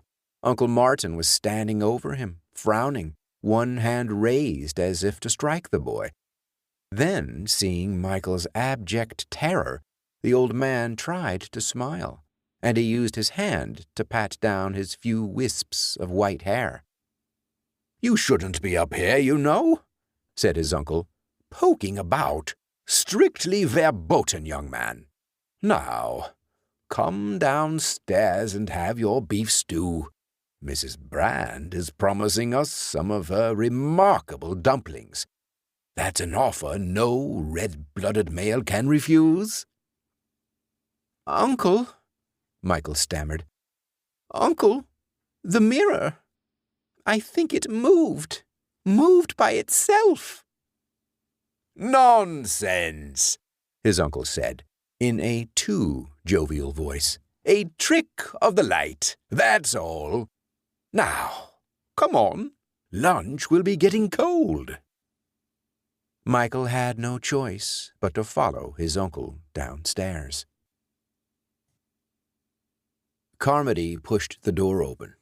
It scraped along bare boards, the wood having warped from damp and neglect. The lawyer stepped inside, then turned to face Michael. He had no choice but to follow, just as 12-year-old Michael had had no real option but to go with Uncle Martin all those years ago. "Well, this is a bit disappointing," Carmody said, looking around the room. "I was hoping for a treasure chest or maybe a lost Rembrandt. And there's nothing here but, well, I suppose that thing might be an antique." The mirror was in the opposite corner to the one where Michael had first encountered it. It was facing the wall. Its oval back looked commonplace, but there were scratch marks on the floorboards leading back and forth across the room. Michael did not draw the other man's attention to them. Carmody reached out, and Michael held his breath for a second, expecting something to happen. But all that occurred was that the lawyer wrestled the mirror around so that the glass faced them. "Well, it's a bit shabby," mused Carmody, "but it might be valuable. I'm no expert. What do you think?" Michael did not answer. Instead, he stared into the glass, waiting for it to change, for the reflection of the bare, dusty room and the two of them to vanish. A second passed, two, and Michael decided that the mirror would not change while Carmody was there. It was clever, he thought. It would not tip its hand to a stranger. He shrugged. "No big deal," he said, trying to sound casual. "I suppose we could get it valued." Carmody nodded sagely, then walked over to the window and started enthusing about the view of the grounds. Michael suddenly wanted to pick up something heavy, a chair maybe, and smash the mirror. But that would be the act of a crazy person. The impulse passed. "Well, that's the grand tour, I guess," he said to Carmody. "Place is pretty run down. What kind of price do you think it will bring? I'm assuming an auction sale." On the night after he was shown to the mirror, Michael lay in bed, unable to sleep. He tried counting sheep, but the woolly animals refused to simply jump over their imaginary gate into their imaginary pasture. He tried thinking of nothing at all, but this proved surprisingly difficult. So he sat up in bed, switched on the antiquated reading light, and tried to lose himself in a favorite book. As soon as he became absorbed in the story, his eyelids became heavy, and he struggled to keep awake. Eventually, he surrendered to sleep and put out the light. At once, he was in the mirror garden, but it was no longer lit by bright sunshine. Instead, a dense fog lay over the grassy lawns and flower beds, and the white stone path under his feet were slippery with moisture. He was apparently alone. But, with the deep certainty that can only exist in dreams, he knew he was being watched. He walked along the path by the light of a full, almost bloated moon, the markings on its copper-colored surface hinting at a face that sneered down at him. Michael stopped and looked around him, half expecting to see the mirror and be able to step through it, back into the upstairs room at Heathcote. But there was nothing apart from the moonlit garden and the woods beyond it.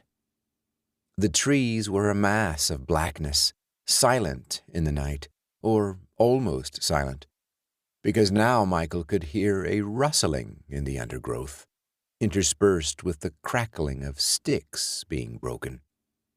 Something heavy, slow-moving, was moving purposefully through the trees.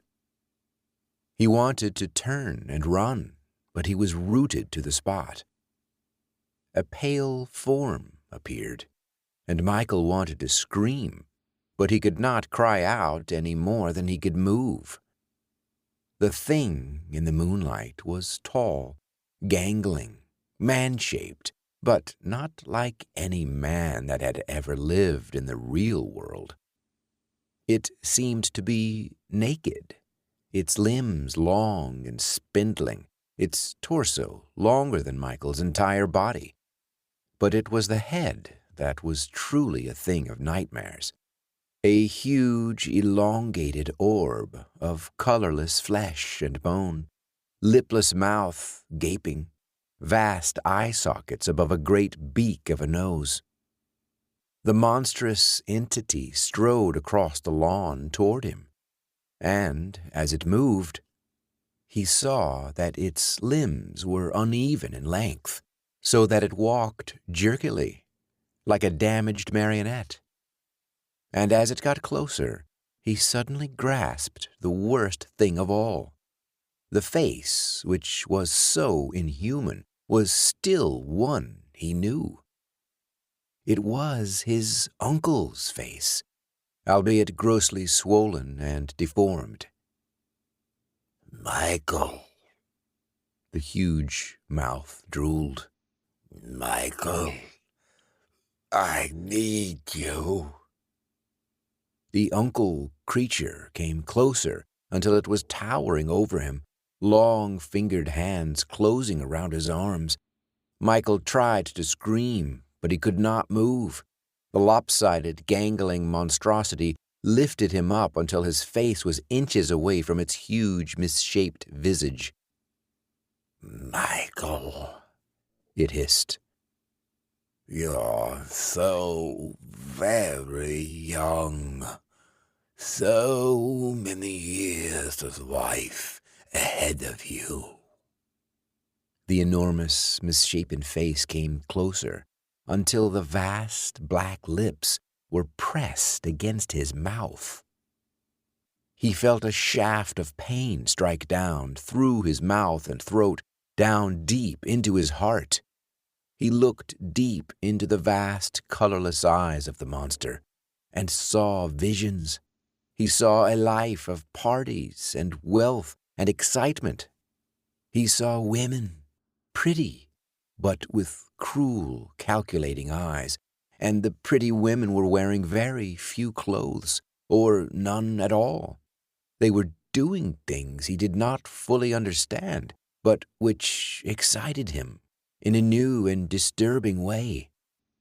He woke up, screaming. He screamed long and loud in the dark bedroom until Mrs. Brand appeared, stomping in, wearing fluffy slippers and a powder blue dressing gown.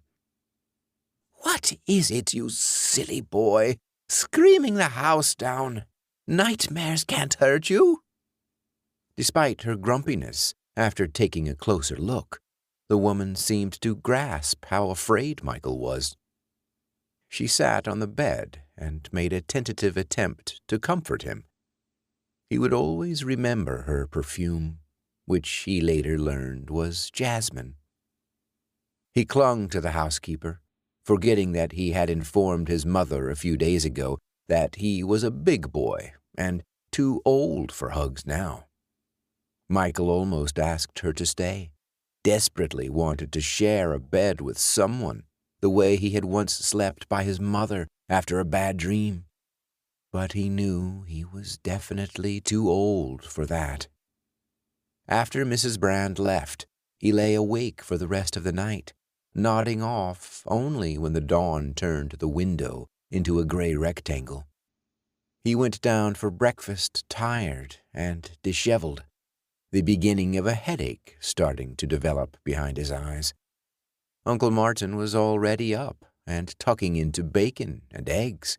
He greeted Michael cheerfully and seemed concerned about his nephew's health. "You need feeding up, lad," he said. "We can't have you wasting away. Imagine what your mother would say. Gloria, a heaping platter of your finest nosh for the lad." Mrs. Brand put Michael's breakfast down in front of him, then rested a hand on his forehead. "He seems a little feverish," she said. "Maybe he should go back to bed after breakfast." "Nonsense! He'll be fine," said Uncle Martin, and then he winked at Michael. Even in his tired and miserable state, Michael was surprised by how jolly the old man seemed. And he noticed something else. Uncle Martin's eyes, which were usually bloodshot, now seemed clear and bright. He seemed happy, which was out of character, and moved less stiffly than before. Uncle Martin waited until Mrs. Brand had bustled off with the dirty dishes and asked if Michael would like to see the mirror again. "No," the boy said, without thinking. "I never want to see it again." The old man looked slightly disappointed, but his good spirits were not dented. He took Michael into his library and settled him by the fire, offering him a succession of strange and lavishly illustrated books to read. Soon Mrs. Brand appeared with hot milk, a blanket, and a hot water bottle. Michael felt weak and closed his eyes, unable to concentrate on the books. As he dozed fitfully in a huge wing-back chair, he overheard urgent voices outside the closed door of the library. Michael could only make out a few phrases. "For God's sakes, woman," his uncle said at one point, then lowered his voice, though Michael heard the words, "perfectly harmless." "It's disgusting. I won't stay here if you go on with it," Mrs. Brand retorted. "We shouldn't discuss this here," Uncle Martin said, with finality. Michael heard the bickering adults moving away, presumably toward the kitchen. He dozed some more, then woke to find the room dark, except for an old-fashioned lamp on the little 8-sided table by his chair. In its soft yellow light, he saw the book on his lap was open at a striking illustration. It showed an oval mirror, like the one upstairs. The mirror was in between two people. One was old, stooped, leaning on a stick. On the other side of the mirror was a young man, proudly erect, looking over at the oldster in contempt. Underneath the picture were 2 words. Falsum vitae. They meant nothing to Michael, so he scrutinized the picture again. As he watched, the picture came to life, both men turning to look out of the page at Michael. The old man started to fall apart, bones emerging from decaying flesh that fell away, a skull face grinning up at the boy. Then the young man spoke. But Michael could not make out the words, but he could see that now the young man had the old man's face. Then he woke up. The big book that lay open on his lap did not carry any picture of a mirror. For the next 3 nights, Michael's sleep was racked by the same terrifying dream. The only difference was that each time the monstrous entity attacked him in the mirror garden, it seemed more human, more like Uncle Martin. It lost its grotesque, lopsided qualities. Every morning when Michael went down for breakfast, he found Uncle Martin looking sprier and fitter. Mrs. Brand, by contrast, seemed to become more fretful and unhappy. On the 4th day, Michael's mother arrived. He heard voices downstairs and the slamming of a car door and managed to drag himself out of bed. He looked out of the window, over the driveway to Heathcote, and saw his mother's Jaguar. A few moments later, Michael's mother burst into his bedroom and started to make a fuss, asking him how he was and if he felt well enough to travel. Uncle Martin appeared in the doorway and started to protest, saying that the boy was just a little under the weather. His mother swore at her half-brother and told Michael to get dressed and collect his things. There were more harsh words, but in his state of weakness and confusion, Michael could not follow the argument that swirled around him. But he did see the rage and hatred in his uncle's eyes. Most of it was directed against Mrs. Brand, who had apparently called his mother to come and collect him. "You're fired," the old man hissed at the housekeeper. "Pack your bags and go, you treacherous bitch." As his mother helped him into the car, Michael saw another expression on his uncle's face. It was a look of despair, mingled with a desperate hunger, a yearning that made Michael shiver and turn his head away. Back in the great hall of Heathcote again, Michael looked around for what he hoped would be the last time. The innocent mirror showed him his true reflection again. Carmody lingered in the doorway, smiling slightly. If the lawyer felt impatient, he did not show it. "Do you believe in magic?" The words were out of Michael's mouth before he could stop himself. He started to stammer an apology, some semblance of an explanation, but the lawyer held up his hand. "Of course I do, Michael. I always have. Magic is very real." Michael stared at Carmody. There was something about the man's tone of voice. His former easygoing manner was gone. It was confident, somewhat arrogant, in fact. And it reminded him of Uncle Martin. For the first time, he wondered how much time the young lawyer might have spent with the old man in his final years, and what their association may have led to. Carmody must have been in his mid-20s when Uncle Martin engaged his services. "You were taken away from me," said Carmody, stepping back into the hall and closing the doorway behind him. "I wondered if you remembered any of it. The mirror, the nightmares, the garden on the other side. I had hoped you'd forgotten, but I had to be sure. And when you saw the mirror, well, you know too much." What the hell are you talking about?" Michael demanded, glancing around the hall. "I don't know what you're talking about." Carmody shook his head.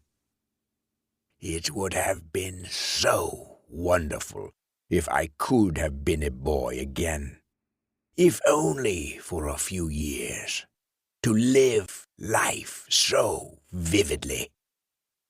But an adult body is just as good.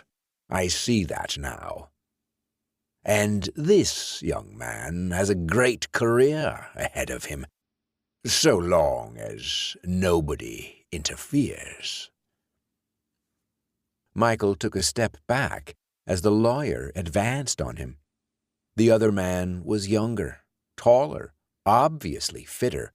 In a struggle, Michael would almost certainly not prevail. What do you want?" Michael asked, though he suspected he already knew.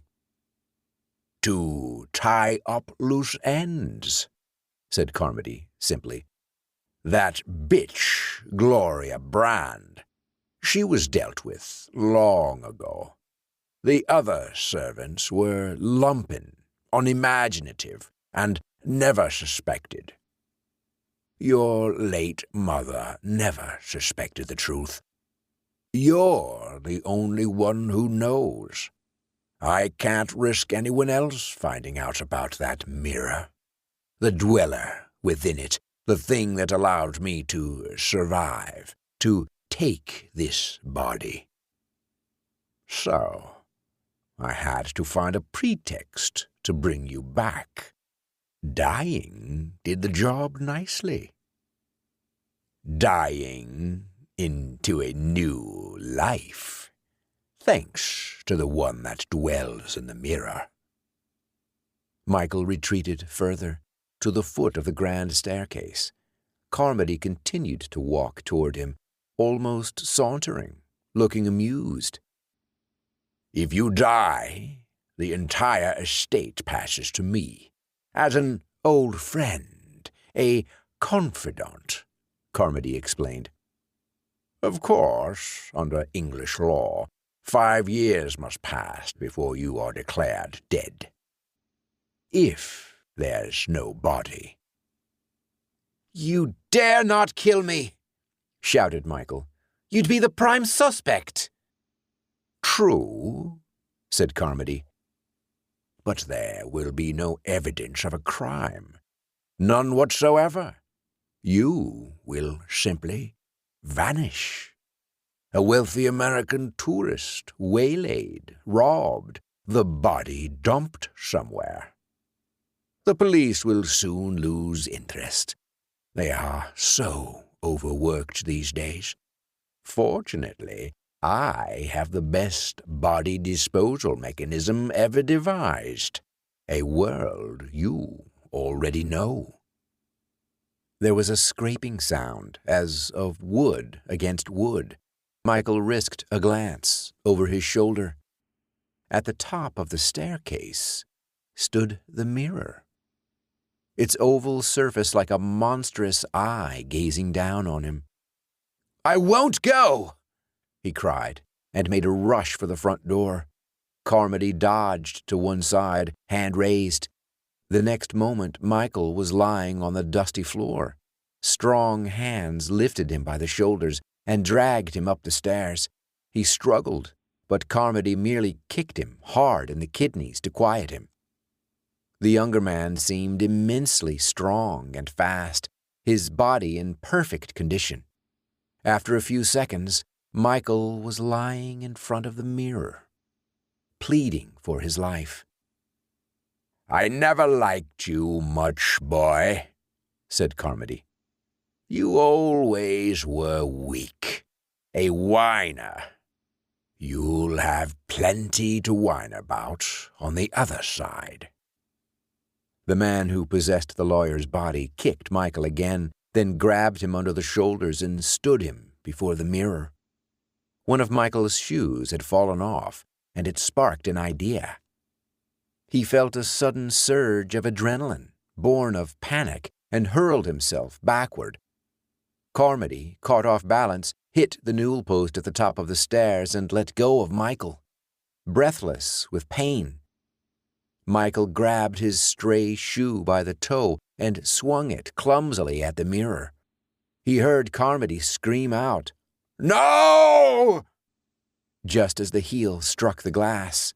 The blow echoed through the house, and a crack appeared, running up one side of the shining oval. Michael pulled his arm back to hit harder, but Carmody grabbed him, and the two fought clumsily. Then there was a tremendous crash, and most of the glass fell out of the oval frame and shattered to pieces on the floor. "No!" Carmody repeated. "What have you done?" "Finished it," Michael replied. "You won't be able to steal anyone's life again, you old bastard." "You young fool!" Carmody spat and punched Michael hard in the face. Michael fell onto the shards of glass, felt cold and pain, and then the hot gush of blood. Carmody fled down the stairs and ran out of the front door. Michael tried to get up, then froze, sitting amid the broken mirror. The frame was not empty. In the gap left by his attack, something was crawling out. It was like the thing that had preyed upon Michael in his dreams, and at first he felt confusion as well as terror. How could Uncle Martin still be in there? But then he grasped that what was emerging into the dusty landing of the old house was not the nightmare thing. Not quite. It was very like it, spindle-limbed and hideous, but its face bore not the slightest trace of humanity. In the few moments left to him, Michael grasped that the inhabitant of the mirror had been a captive, a slave of sorts, helping evil men prey on their own kind. But now he had freed the slave, and instead of granting life and all its wicked delights to others, the nameless thing could enjoy the human world itself. "Michael," hissed the huge, revolting face as it descended upon him. Its tiny black eyes gleamed. "Michael, you are so fortunate. You will be the first to host me. The first of many." And then it took him, and Michael Condell was swept away like a frail boat in a storm, broken against the rocks of that vast, inhuman mind. A few moments later, the body of Michael Condell stood up, brushed off his suit, and looked around at the house, the oval frame, the shards of glass. He took out his phone and scrolled through the list of names. Then he called Carrie and invited her down to his country house for the weekend.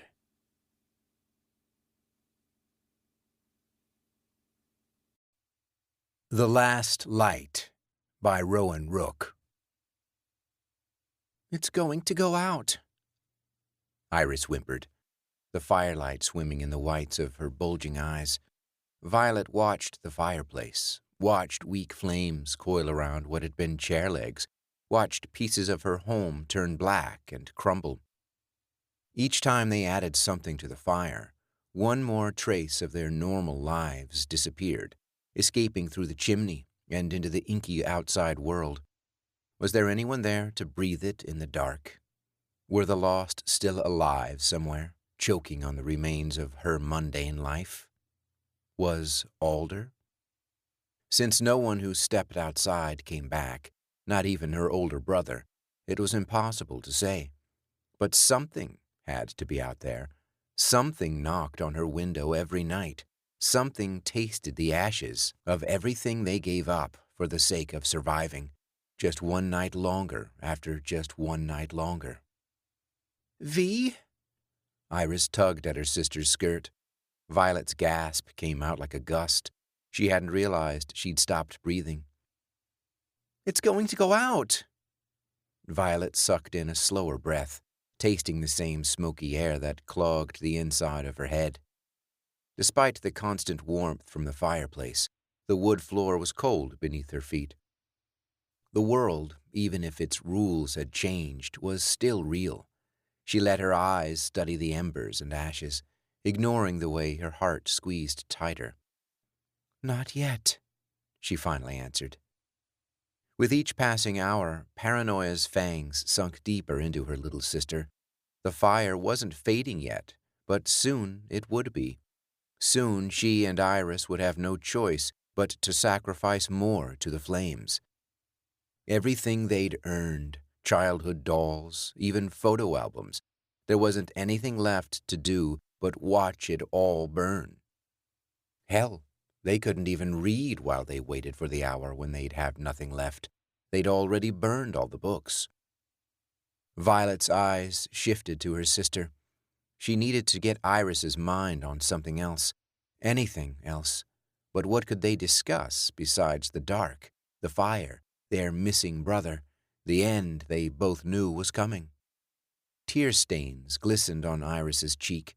Violet thought about asking her what she would do when the morning came back, even though they both knew it never would, or trying to distract her with word games. She thought about reliving good memories. None of that seemed right anymore. "Why don't you start another sketch?" Violet finally tried. "We still have one pad of paper left." Iris blanched.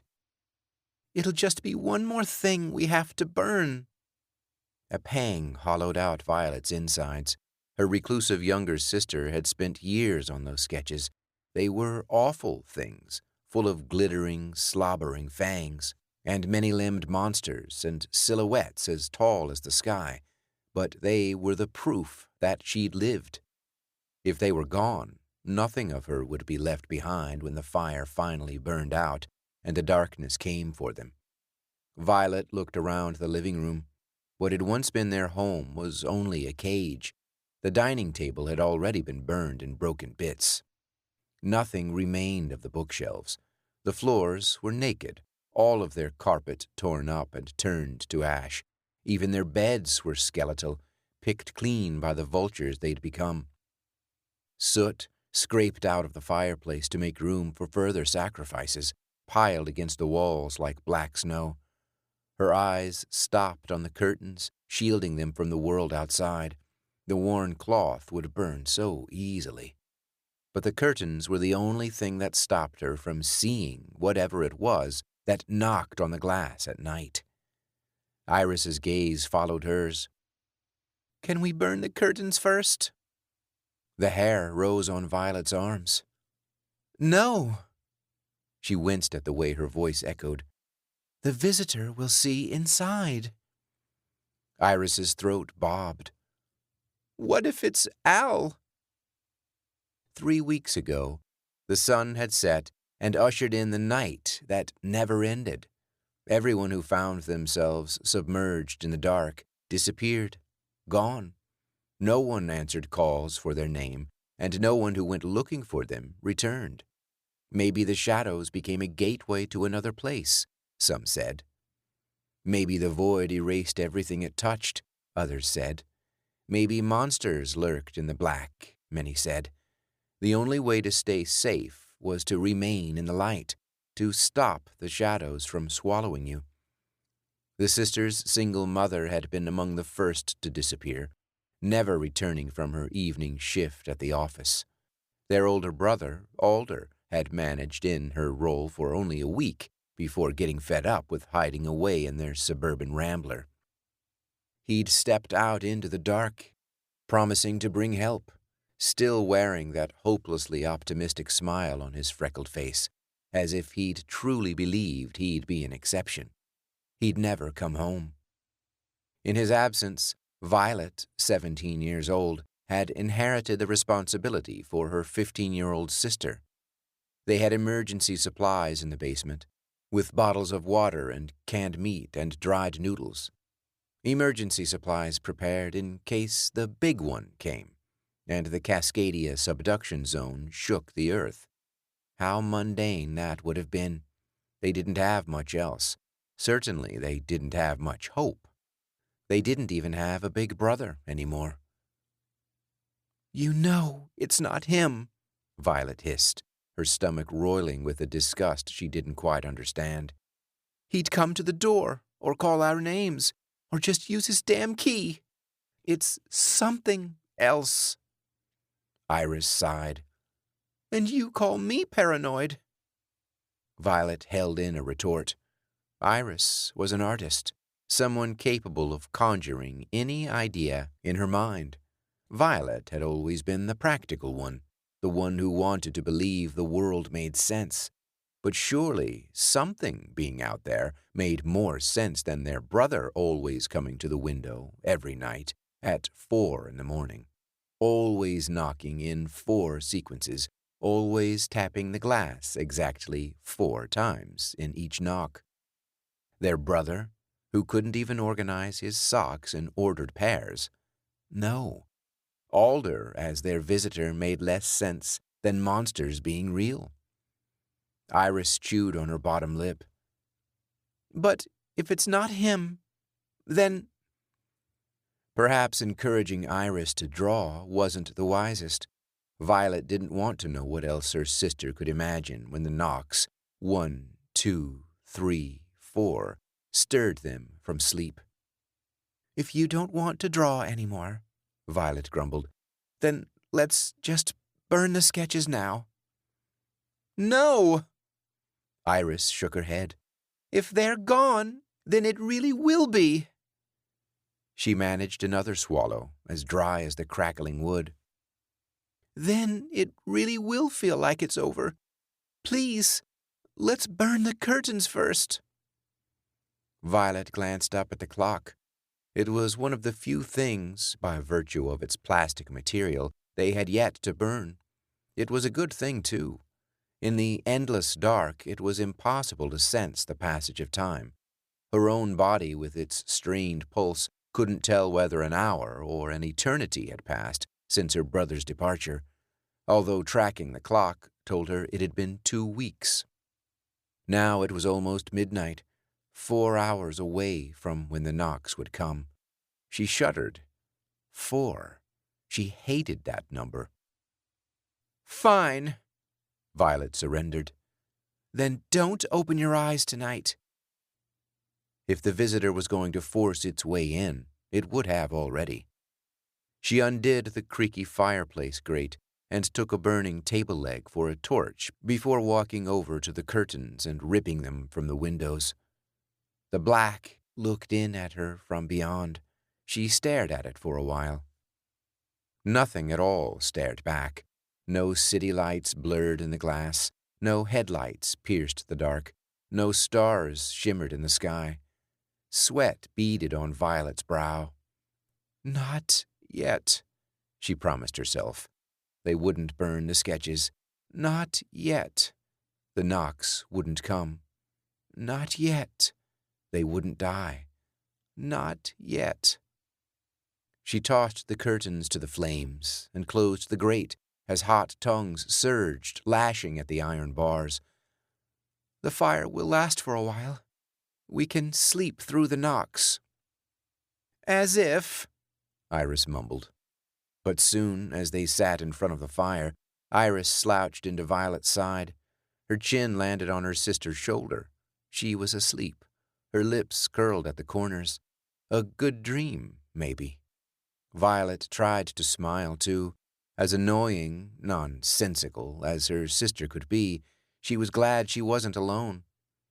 "I won't let the dark take us," she promised, just as Alder had made her promise before he'd walked out that door. "Not yet," she silently finished. Violet watched the minute hand tick closer to 2 a.m., 3 a.m. An urge swelled in her stomach and stiffened her muscles, tugging her toward the window. She shut her eyes and fought to lose herself in a very different darkness.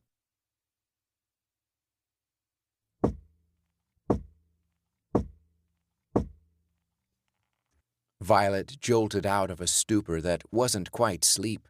Her gaze met the embers of the fire. It had burned down too fast. When she had closed her eyes, flames still licked at the grate. Now, what flames remained curled into the ashes like they were as wary as her muscles. She drew closer to the embers, rubbing her goose-bumped arms to warm them. Iris collapsed into her side when she shuffled. Her little sister was still asleep.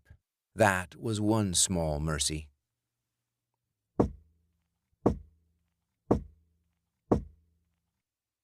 The window clattered behind her.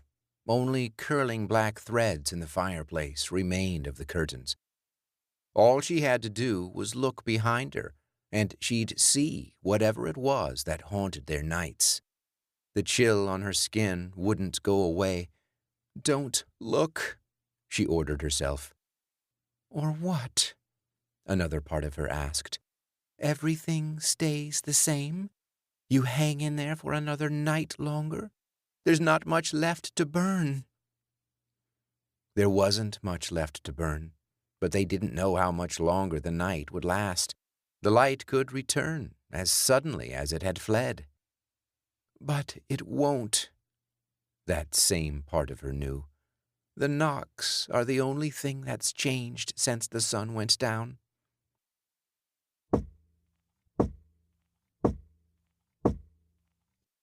What an awful noise. The rattling echoes stung her ears. "Don't you want to know what is still alive in the dark?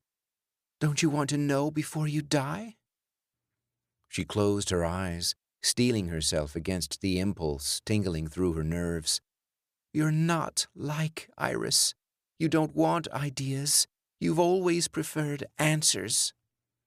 The cold electricity prickled up her arms and pulsed in her chest with each heavy beat.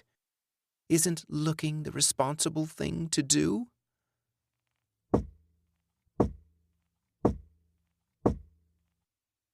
The final series. If she didn't look now, it would stop. If she didn't look now, she'd lose her chance, lose her answers. She looked. A man peered in through the glass, his face carved from the darkness by the fireplace's weak orange light. His mouth opened and closed, saying words lost through the sealed window. His eyes were as black as the outside world, but she recognized the rest of his features just the same. She screamed. Violet jolted to her feet, sending Iris to the floor. The man stopped trying to speak. Instead of tapping the window, his fingers curled toward his palm, beckoning her closer. Her mouth dried out. A gasp split the silence, and a second passed before Violet realized the sound hadn't come from her. Iris stood by her side. "Al?" Violet's insides squirmed. There was something wrong about admitting it aloud, about calling the black-eyed thing behind the glass her brother's name. Iris jerked into motion, like a doll with a flipped switch, racing toward the window. "No!" Violet grabbed her by the elbow. Iris nearly stumbled to the floor. "Let go! It's him! It's really—" "It's not!" Violet dared another glance at the glass. As familiar as the face staring back at her was, those black eyes ruined it all. Her guts tied themselves in knots when it smiled, its lips dimpling at the edges like they always had. "It's a trick!" "But what if he's hurt? What if something's wrong?" Iris pulled against her sister, her feet scrambling against the soot-stained floor. "We can't just—" Violet forced herself to hold its blank stare, to look away from its nostalgic grin. "It's too late." She knew for certain, even if she couldn't explain how. Iris's fingernails raked down Violet's arm. Violet choked on a curse, barely keeping her grip. Charging like a bull against its reins, Iris ripped free. Violet stumbled backward, nearly slamming the wall. Her arm caught against a nail left behind, where a burned frame used to hang, opening a red gash in her skin. She barely held in a curse. "Iris!" A creak echoed as Iris forced the window, stiff after weeks of disuse, open. It barely budged, exposing the apartment to a slit of cold air. The visitor's fingers slid inside. "Stop!" Violet pleaded. Blood dripped from her scraped arm in rhythmic plops. 1, 2, 3, 4. "Don't let it inside! Please!" Iris's fingers hesitated, still coiled around the frame. "But don't you dare open that window, Iris!" The visitor put his palm against the glass, fogging it. Iris did the same, pressing her smaller palm against his on the other side of the dark. "Al?" Violet's throat tightened.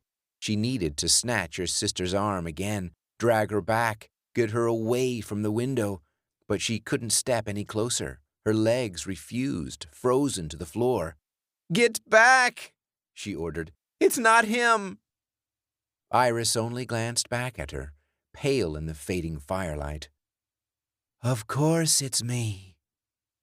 Shivers seized her spine when her brother's familiar voice seeped in through the cracked window. "I don't want to come inside," the alder thing promised. "I came back for you. Come, join me." Violet dared herself one step closer, just one step. Her legs shook. "What happened to you?" "I've changed, for the better." Goosebumps sizzled on the nape of her neck. "It's a whole new world out here." "A whole new world?" Iris's breath cast pools of mist on the glass, partially obscuring the alder thing's awful face. Violet shook her head, her eyes still locked on the thing's black pits. Whatever new world was out there, it wasn't a good one. "We can be together again," the alder thing beamed. "All 4 of us." "Go!" she ordered. "We're not going with you." Iris blinked back at her, her eyes red and wide. "But—" Her brother's voice softened. "Please, V." Violet lunged forward on a burst of adrenaline. Her own palms slammed the glass and pulled it down. The window slammed shut on the alder thing's fingers. A screech rattled the glass. Iris's scream shook the room in chorus. Violet's eyes never left those black pits as Alder's familiar smile twisted into a snarl.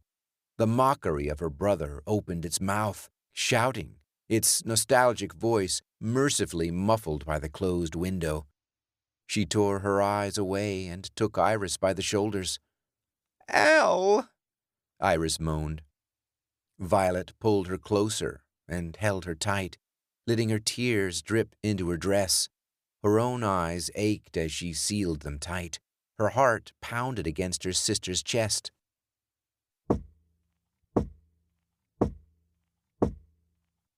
Iris spasmed with a sob.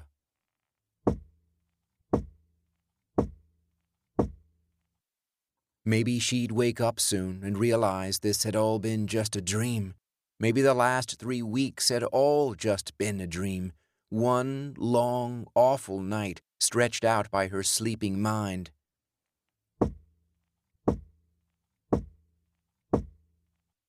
"Don't!" Violet pleaded while Iris fought her grip.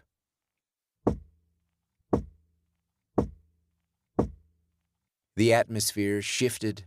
The goosebumps faded from Violet's arms. Silence returned to the room. When she opened her eyes, no one was at the window. When Violet opened her eyes, Iris wasn't beside her.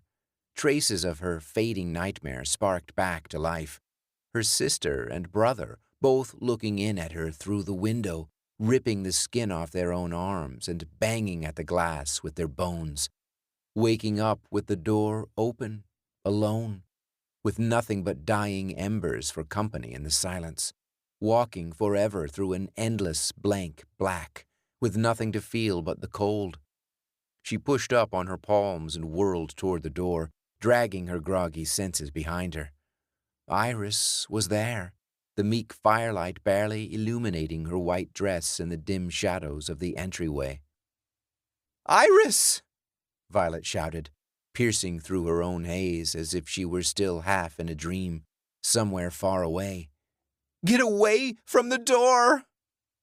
Iris spun, nearly stumbling over her own shaking legs. Her wide eyes looked as confused as Violet felt. "V? What the hell do you think you're doing?" Violet's heart was too loud in her chest. "Get back in the light!" Iris's gaze fell toward the floor.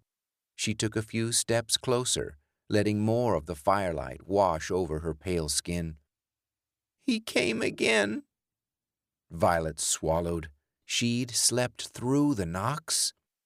Panic jolted her up to her knees. She'd stayed awake for 2 nights straight, making sure Iris's eyes never wandered toward the glass when their nightly visitor arrived, making sure Iris never tried to open the window or follow him. Yesterday, as her sister had drifted off in front of the fire, Violet had only meant to close her eyes for a few hours, to nap, assuming she'd wake up when the knocks came like she always had before. It seemed her sleep deficiency had pulled her down too deep. "What did you—" "I didn't let him in!" Iris shouted. One heel kicked at the stripped floor. "He doesn't want in anyway. But I—" Her gaze tilted back toward the locked door. "It didn't feel right to open the window or try to convince him to come inside while you were sleeping. But if I just left... But if you just left, it may as well be suicide."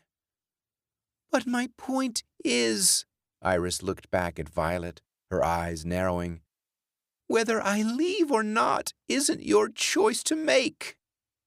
The hair bristled at the back of Violet's neck. "I'm the closest thing you have left to a parent. If I say you aren't leaving, then you aren't leaving." The orange light glistened on Iris's bared teeth. "You're as much a scared little girl as I am. Hell, I'm not even sure you're you anymore. Weren't you supposed to be the brave one? The one who always wanted answers?" Violet gritted her own teeth to hold back her curse. "I saw his eyes. That was enough of an answer for me. Whatever's out there, whatever it is, I was wrong. I wanted the world to make sense, but it doesn't." She managed to pull a breath into her tight chest. "But you're not making sense either. I'm not the one who's not acting like myself. You were the one who always imagined the worst, all those monsters you thought lived in the dark, all those awful things in your sketches." Iris almost smiled. "You really never understood me at all. I drew monsters to show that even they can have a place in the world, be understood, to show that the unknown isn't always bad, that there's still beauty in the dark." Her eyes found her sister's. "Even if everything is changed somehow, even if it really is a whole new world out there, maybe we can all be together again, just like Al said." "They're gone, Iris. This is pathetic." Anger poured heat through Violet's chilled veins. "I always knew you were an idiot, but if wanting to hope it's not all bad makes me an idiot, then I guess I am." The sisters held each other's stares. Tears glimmered on Iris's face, exposed by the reflecting light, but her steel blue eyes didn't back down. "We'll find out what's in the dark One way or another, V. When the fire goes out.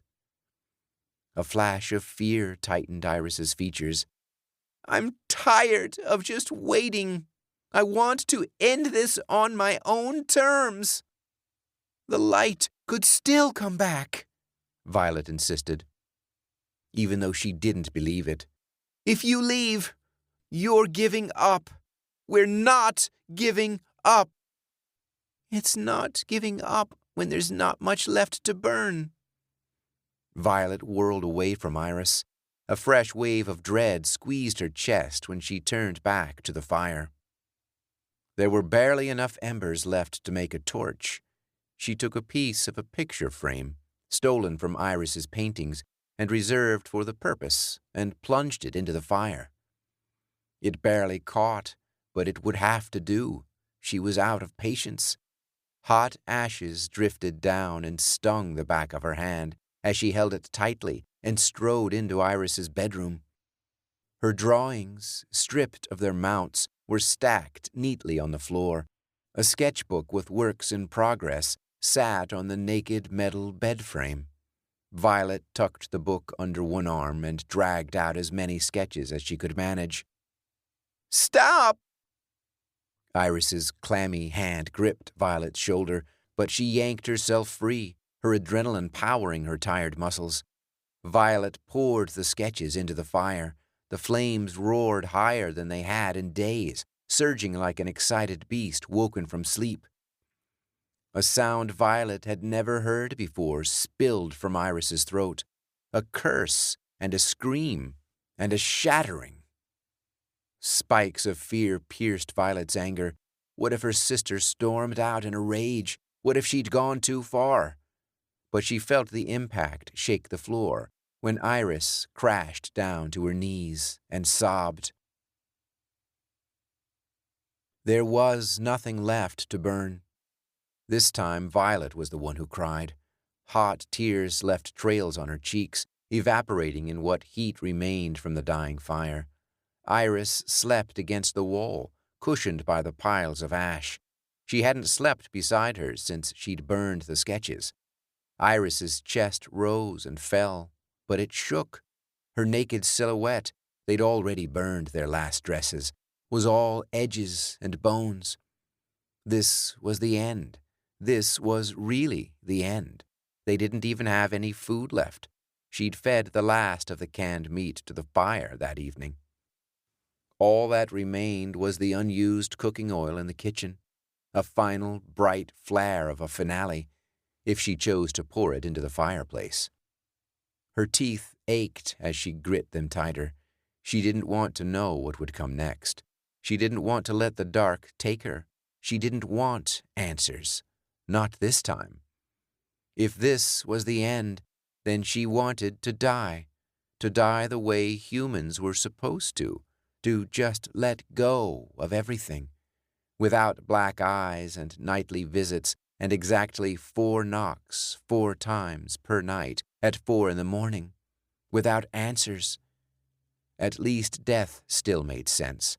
Violet got to her feet, grabbed the flickering remains of a canvas from the fireplace, and ran into the kitchen, letting her adrenaline sweep her away.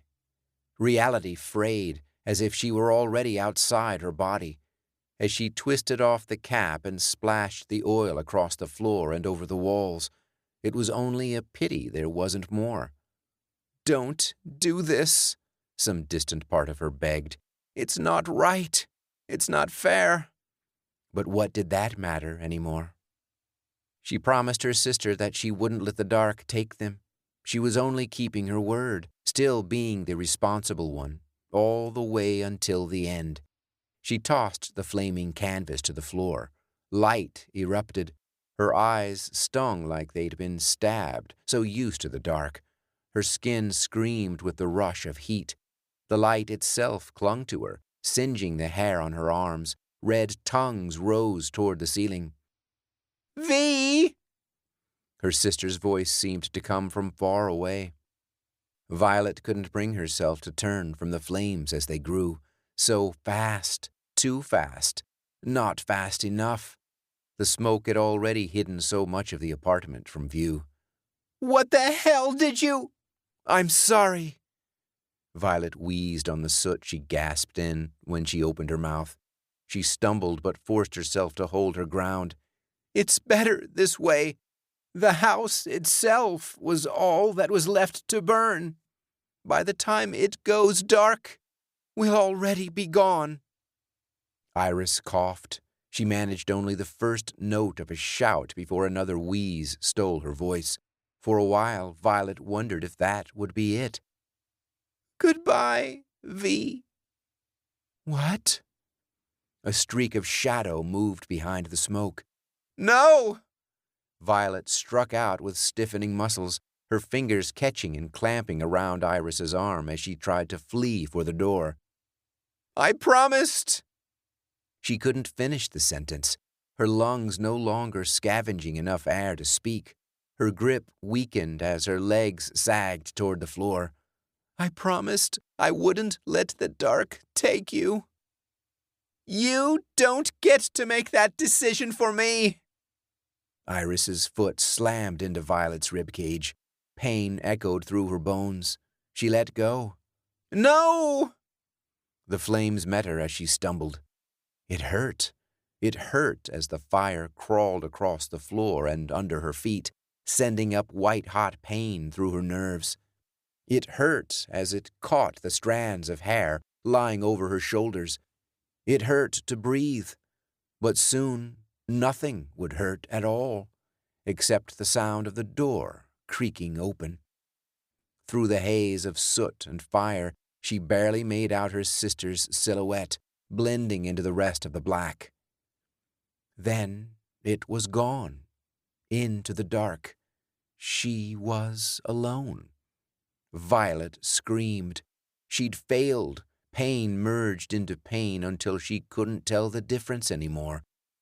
Until she couldn't tell the difference between her charring skin, her collapsing lungs, her anguish as images of the life she would never live, and the answers she would never have flickered in time with the flames, until she was consumed by the light.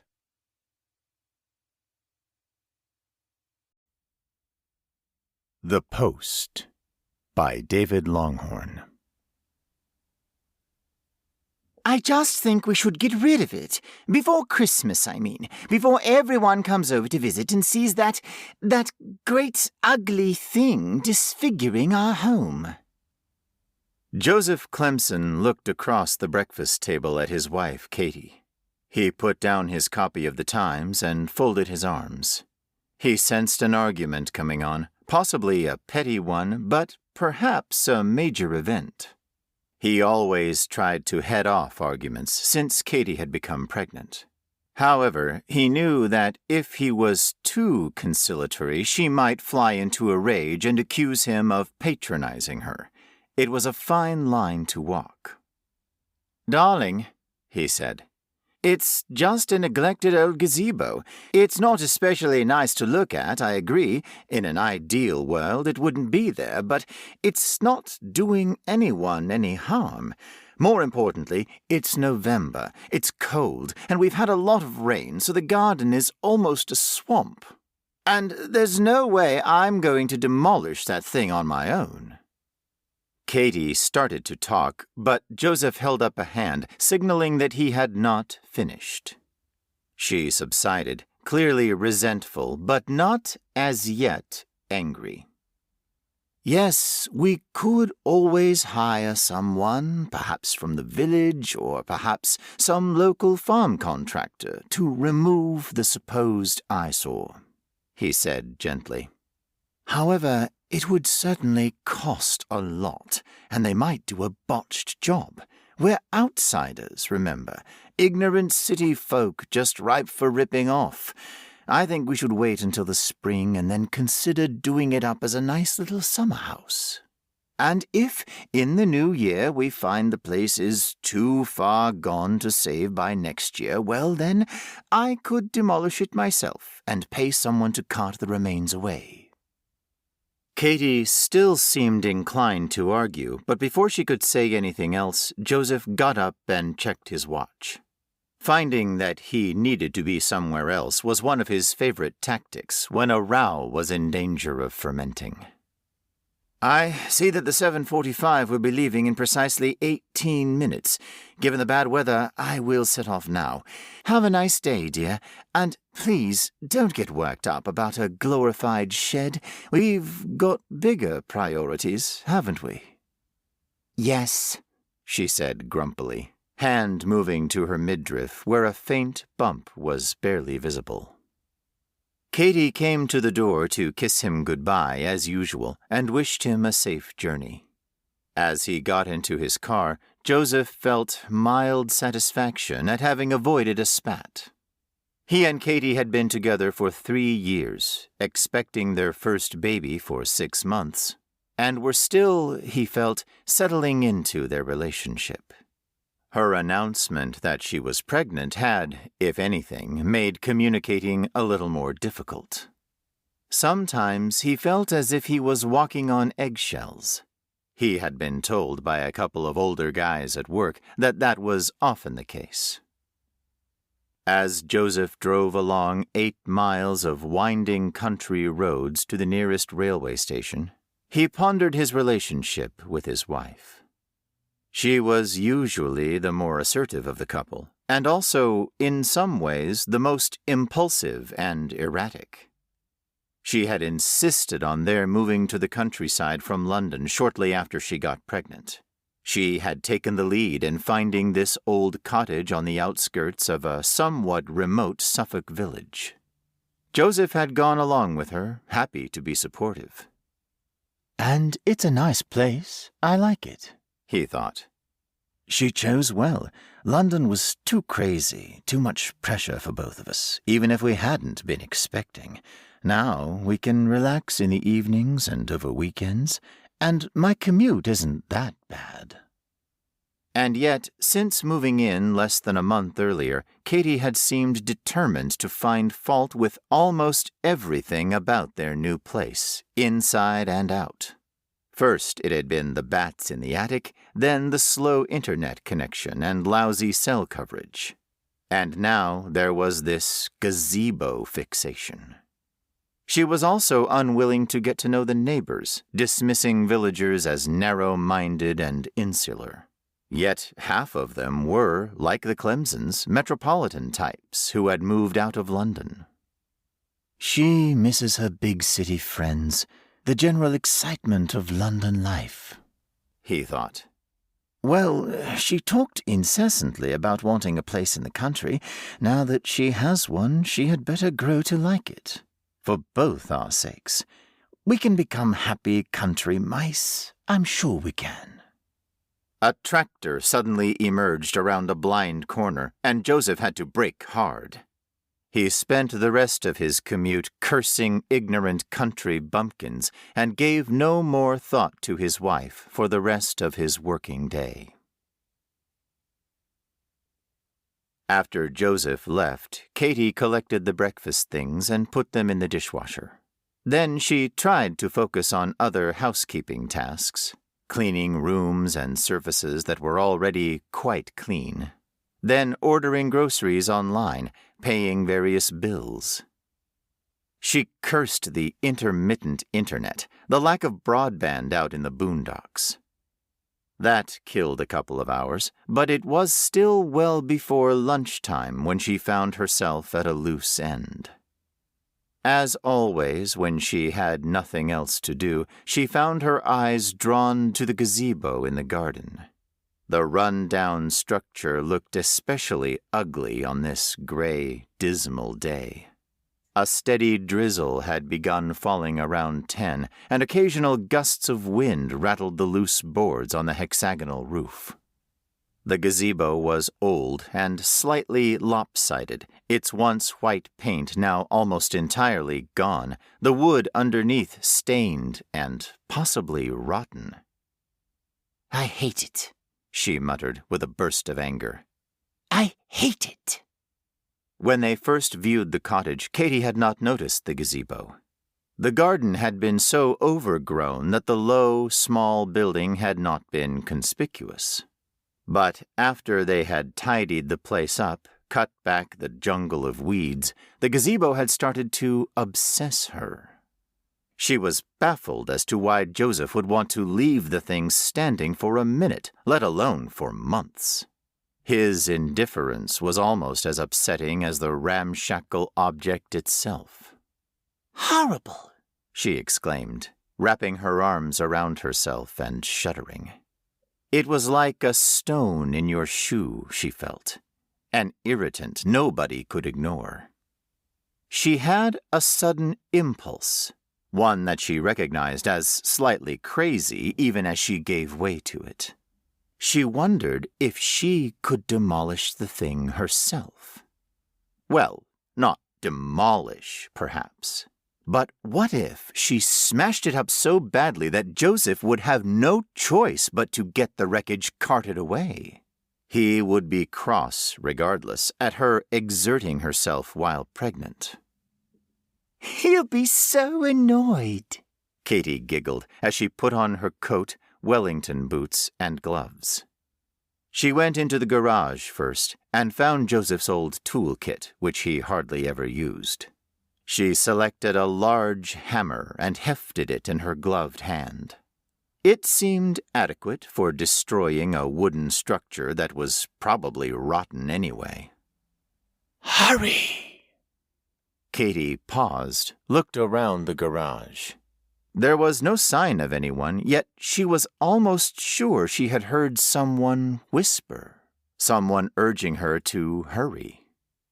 She waited, half expecting the small voice to speak again, yet also afraid that it might.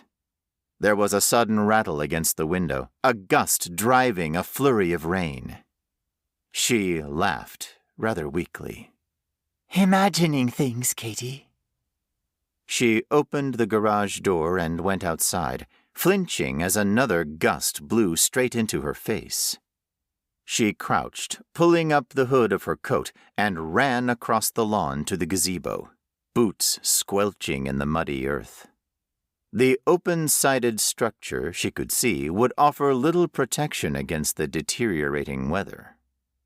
Well, she thought, I just need to get the job done quickly. She stepped up into the gazebo and suddenly felt rather silly.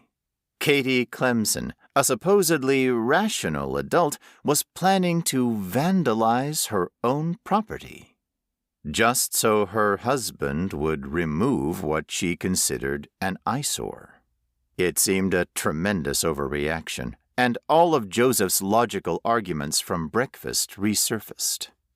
But just as she was doubting her motives, the furious impulse came again. Destroy it.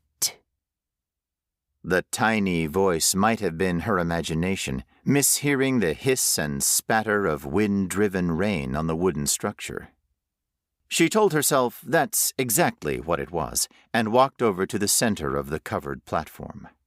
The gazebo consisted of a 6-sided roof held up by small posts and a larger central post. It was the central post that Katie felt the urge to smash. It looked very substantial, but the desire in her was intense. Okay, here goes.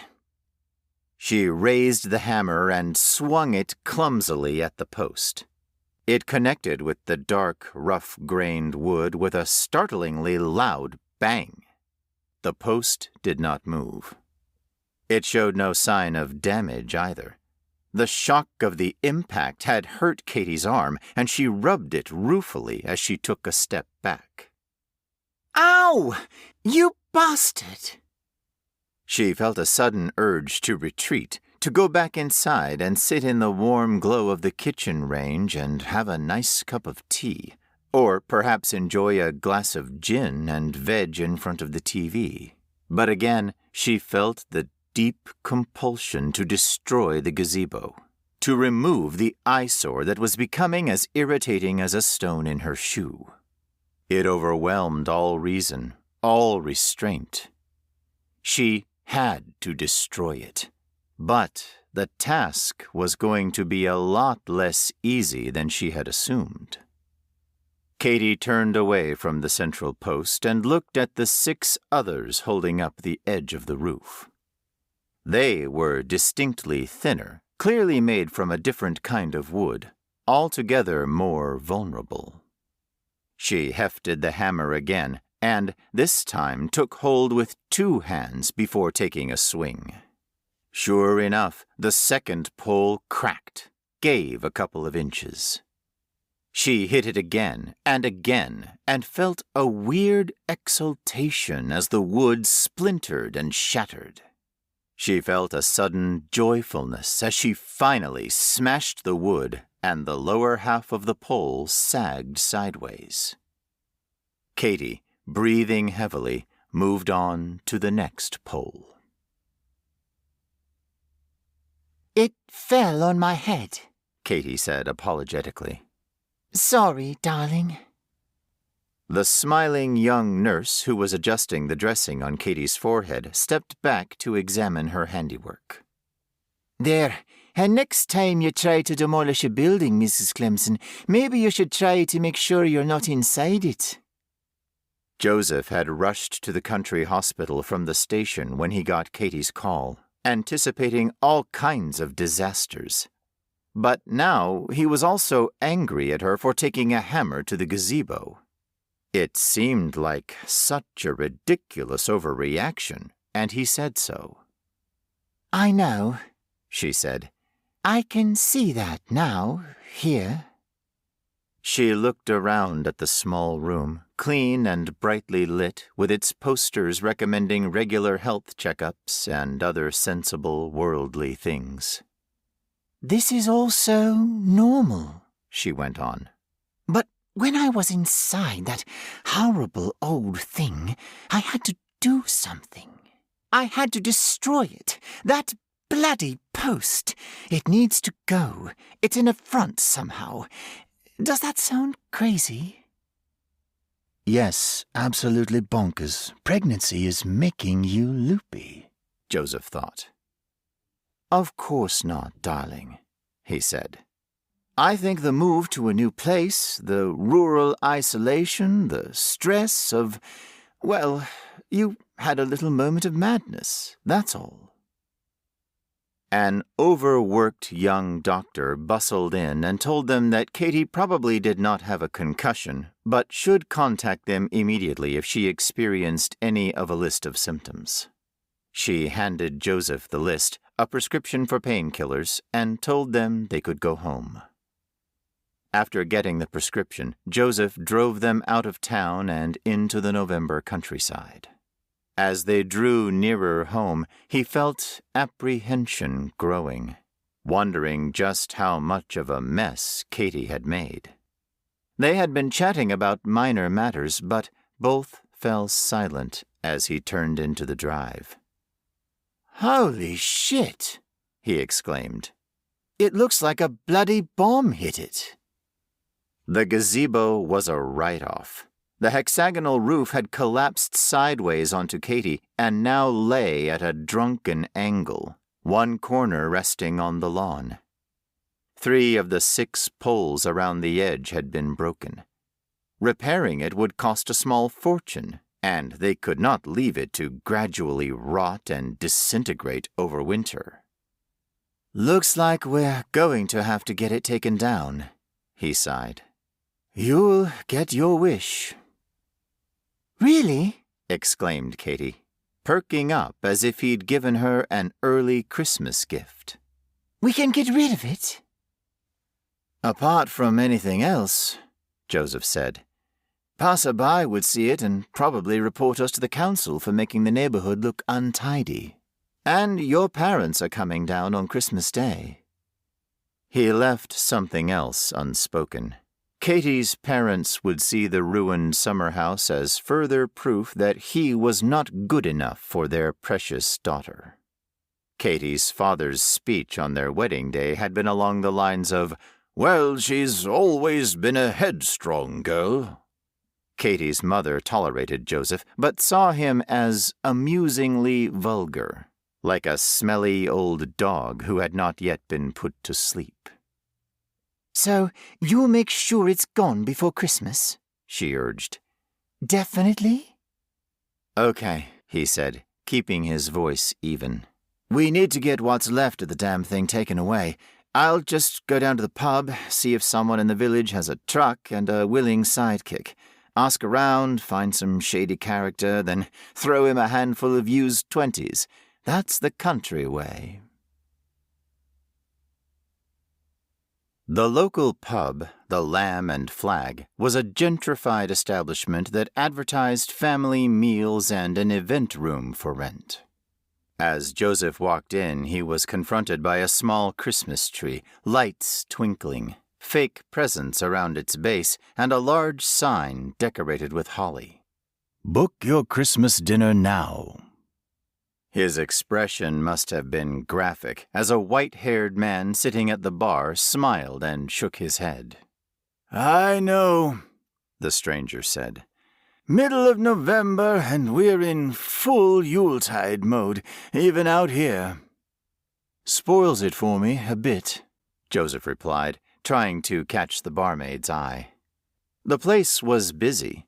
It was a Saturday afternoon, and food orders were being taken and rushed out. Christmas should be a special time, not just a bloody marketing campaign. A split second later, Joseph noticed the white-haired man's clerical collar. Oh, I'm sorry, you're Reverend, or is it Father? The priest chuckled, tugged at the collar, and made a mock despairing face.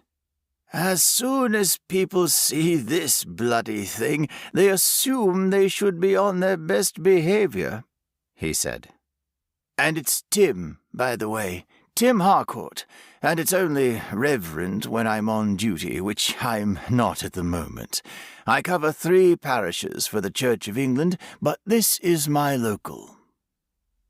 Joseph quickly established a warm rapport with the priest, who had a keen sense of humor and, as Tim put it, felt no desire to spout holy stuff at people all the time. They found common interests in football and cricket, and after a couple of pints, Joseph felt that this clergyman was just the sort of local friend they should be cultivating. He insisted that Tim drop in for tea sometime before moving on to business. I did wonder if you could help with something, he said when discussion of England's prospects in the World Cup flagged. I've got a bit of a job that needs doing, demolition of an old gazebo and the rubbish carting away. Tim nodded, glanced around the crowded pub. He waved at a group of men in work clothes who were tucking into burgers and chips. The men smiled, waved, raised half-empty pint glasses in salute. The Trubshaws, Tim explained, turning back to Joseph. They'll do anything for cash in hand, anything legal, of course, or which can be portrayed as legal in an uncertain light. We can have a word with them. After another pint, perhaps? Of course, echoed Joseph, smiling. Katie will be so pleased. When Jack Trubshaw and his hulking sons arrived on Monday morning, Joseph was setting out for work. Old Jack, a squat, grizzled man who looked as if he shaved once a week, nodded sagely and gave the lopsided gazebo a tentative kick. The structure wobbled slightly. Don't you go worrying about that, Jack said, his country accent as thick as homemade jam. We'll have the bloody thing out of your way by sundown. Katie was delighted by the arrival of the contractors. The hated eyesore would be gone soon. She offered them cups of tea, then regretted giving them time to procrastinate, then felt guilty about the ungenerous thought. Katie found herself unable to do anything except observe the Trubshaws and dither around as they started breaking up the shelter. Wonderful, she murmured to herself as she watched from the kitchen window, another pot of tea brewing, lunchtime sandwiches prepared. Soon to be gone with you. Then I'll be free. She paused, frowning. It was an odd turn of phrase, but she supposed it made sense. She would be free of the eyesore and have a tidy garden. Yes, that was undoubtedly what she had meant. She loaded a tray with tea and sandwiches and went outside into a bright November morning. The early frost had melted, but there was still a sharp chill in the air.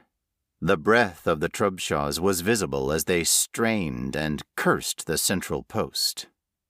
"Buggeration," cursed old Jack. "The dirty bastard's not shifting. Oh, pardon my French, missus." Problems, Mr. T? She asked, feeling slightly apprehensive.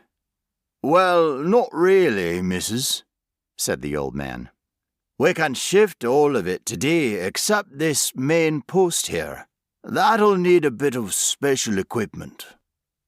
Surely it's just an old bit of wood, she said, feeling intense dismay. You can pull it up? Jack Trubshaw scratched his head, shoving back his faded woolen cap. "Well, that's the thing, missus," he said. "Seems to me it's older than you'd think. Not part of the original gazebo at all, you see. They used it for the main support, but the post, well, that's old English oak, very hard, and goes down bloody deep, 6 feet or more, I'd say. Tell you what, missus, I could get young Tyson here to cut it down to ground level with a chainsaw. No extra charge for that." The old, almost ungovernable rage and frustration surged inside Katie. But you have to pull it out. You pull and I'll push. 3 pairs of eyes looked at her. There was silence, apart from a twitter of birdsong and the distant roar of traffic on the motorway. I mean, Katie stammered. I quite understand, Mr. T. It's a bit tricky, but I really want all trace of the post gone. Here, I hope you like chicken. Would you rather eat in the kitchen? No? Well, I'll leave you to get on. "Thanks, missus," said Jack. "Very decent of you. Like I said, we'll have the rest of it out of the way by sundown." As she walked back to the cottage, she felt the Trubshaws watching her back. The silence was eloquent. I don't care, she thought. It has to go. "You pull and I'll push? Really?" asked Joseph. A forkful of pasta paused on its way to his mouth. "Sounds a bit weird. How would pushing help?" I don't know, she admitted. It just seemed right when I said it. That bloody post is getting to me. But it'll be gone soon. That's the main thing. Joseph grunted noncommittally. Privately, he had wondered if Katie would simply develop a different fixation once the gazebo was erased. But he admitted that it would be good to see the last of it. The post had looked seriously out of place when he returned from work, like a black, bony finger protruding from the damp grass of their lawn. It made him shudder slightly, though he could not imagine why. He felt its presence, even now, with his back turned to the kitchen window. "Anyway," he said, "apart from that, how was your day?" "Oh, it was fine," she replied. "I even had a little nap this afternoon. It was raining again, and I felt tired." "You've been very restless at night lately," he remarked. "And not in the fun way, I might add." Joseph waited for the hint about their recent lack of a sex life to be acknowledged, but Katie stared past him, out at the garden. I dreamed about it again last night, she said quietly, her dinner getting cold in front of her as she struggled to remember. The post. I dreamed about it, and it was confusing. There were people shouting and screaming at me, really angry. And it was winter. I remember somebody was accusing me of something, reading a list of things I'd done wrong, it seemed like. A long list. And I couldn't defend myself. I just got shouted down by this mob, and then everything went black. But the post was in the dream. Somehow it ended it. I was looking up.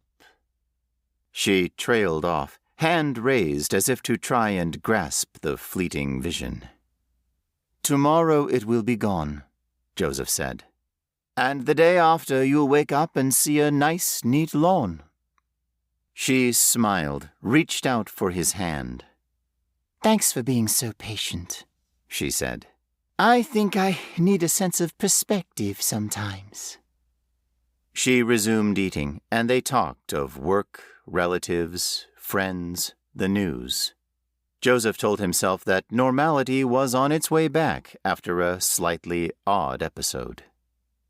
Sanity and calm, he thought ruefully. Just in time for the tasteful and restrained winter festival that is Christmas. A couple of days later, Joseph returned home from work to find a strange woman in the living room.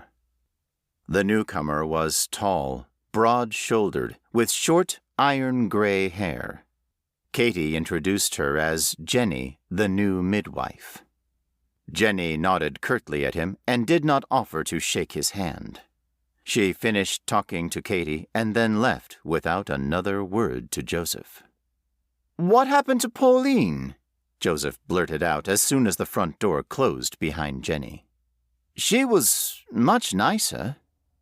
"Oh, she had some kind of family crisis and had to take some time off," said Katie airily. "Jenny comes very highly recommended, and she lives locally. I'm lucky to get her. Oh, and she says a home birth is perfectly sensible." Joseph, who had taken an instant dislike to the big woman, had to bite his tongue. They had disagreed from the start about where Katie should have the baby. He wanted her to go to the country hospital's maternity unit, but Katie was dead set against the idea.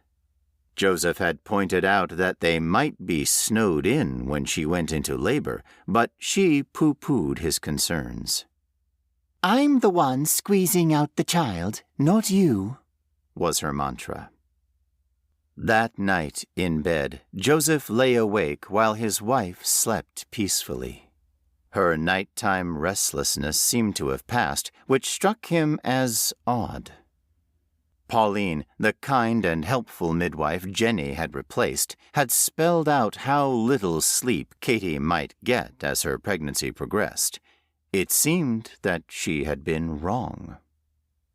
Eventually, he drifted into a shallow, dream-haunted sleep in which the old gazebo featured prominently. He imagined himself drawn to it, floating over the snowy ground, knowing that it harbored some terrible thing he should flee. Just as he entered the shadow of the roof, he woke up, but not before he sensed a presence, something ancient and evil, and one that was all too aware of how much he feared it. "Wow," Joseph said. "This is amazing. What is it?" "Soup, darling," Katie replied. "Just winter vegetables." Joseph wondered how his wife had become such an exceptional cook in such a short time. She had hated cooking with a vengeance, and until now they had largely subsisted on ready meals from the supermarket. But over the last few days, Katie had become a whirlwind of activity in the kitchen, cooking all sorts of tasty, if somewhat quaint dishes. It was as if the extraction of one black, weathered post had somehow liberated a side of her character that he had never seen before. He was not entirely sure that he liked it. "Did you get the recipe online?" he asked. For a second, Katie looked puzzled. Then she smiled and nodded. "Of course, the internet. I did," she said. "Lots of recipes online. Fascinating to be able to bring the world's knowledge to me like that. This is an age of wonders. It truly is." "Yeah," he said, slightly puzzled. Was she joking? Their lousy rural internet service had been a constant source of irritation. Now she was enthusing about it like it was the eighth wonder of the world. And her cooking was excellent, but strange. Everything was an old country recipe, the sort of thing his grandma used to make. No more pasta, no more curry, not a hint of anything vaguely exotic. Sometimes he missed that. On the other hand, Joseph thought, the other big change has been welcome. the difficulties they had had in the bedroom had vanished. Katie wanted her husband on a regular basis, every night and every morning. She was so voracious, in fact, that Joseph had wondered if he could meet her new, much higher expectations. He'd even made a half-joking reference to this worry, only to be told by his wife that, "I'll make sure you're up to it, darling. Don't you worry." "Interesting aftertaste," he said, mopping up the last of the soup with some warm, home-baked bread. "Spicy. What herbs did you use?" Katie got up and walked around the table, ran strong, clever hands over Joseph's shoulders and neck. "Oh, just a little basil and thyme and a few other nice things. Pity it's winter now and I can't gather everything I need in the woods. Always best to use fresh instead of dried. But it's amazing what you can order. I found so many interesting things online." "Nothing naughty, I hope," he said, trying to keep his voice under control as her hands strayed down his chest, his torso, and reached his waistband.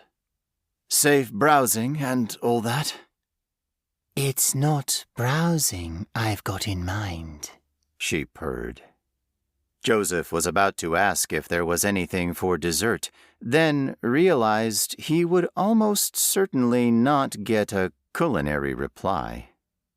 He was resigned to being half-dragged into the bedroom when headlights glared through the kitchen window. "We've got a visitor!" he exclaimed, jumping up. It was Tim Harcourt, the priest apologizing for dropping in without calling ahead.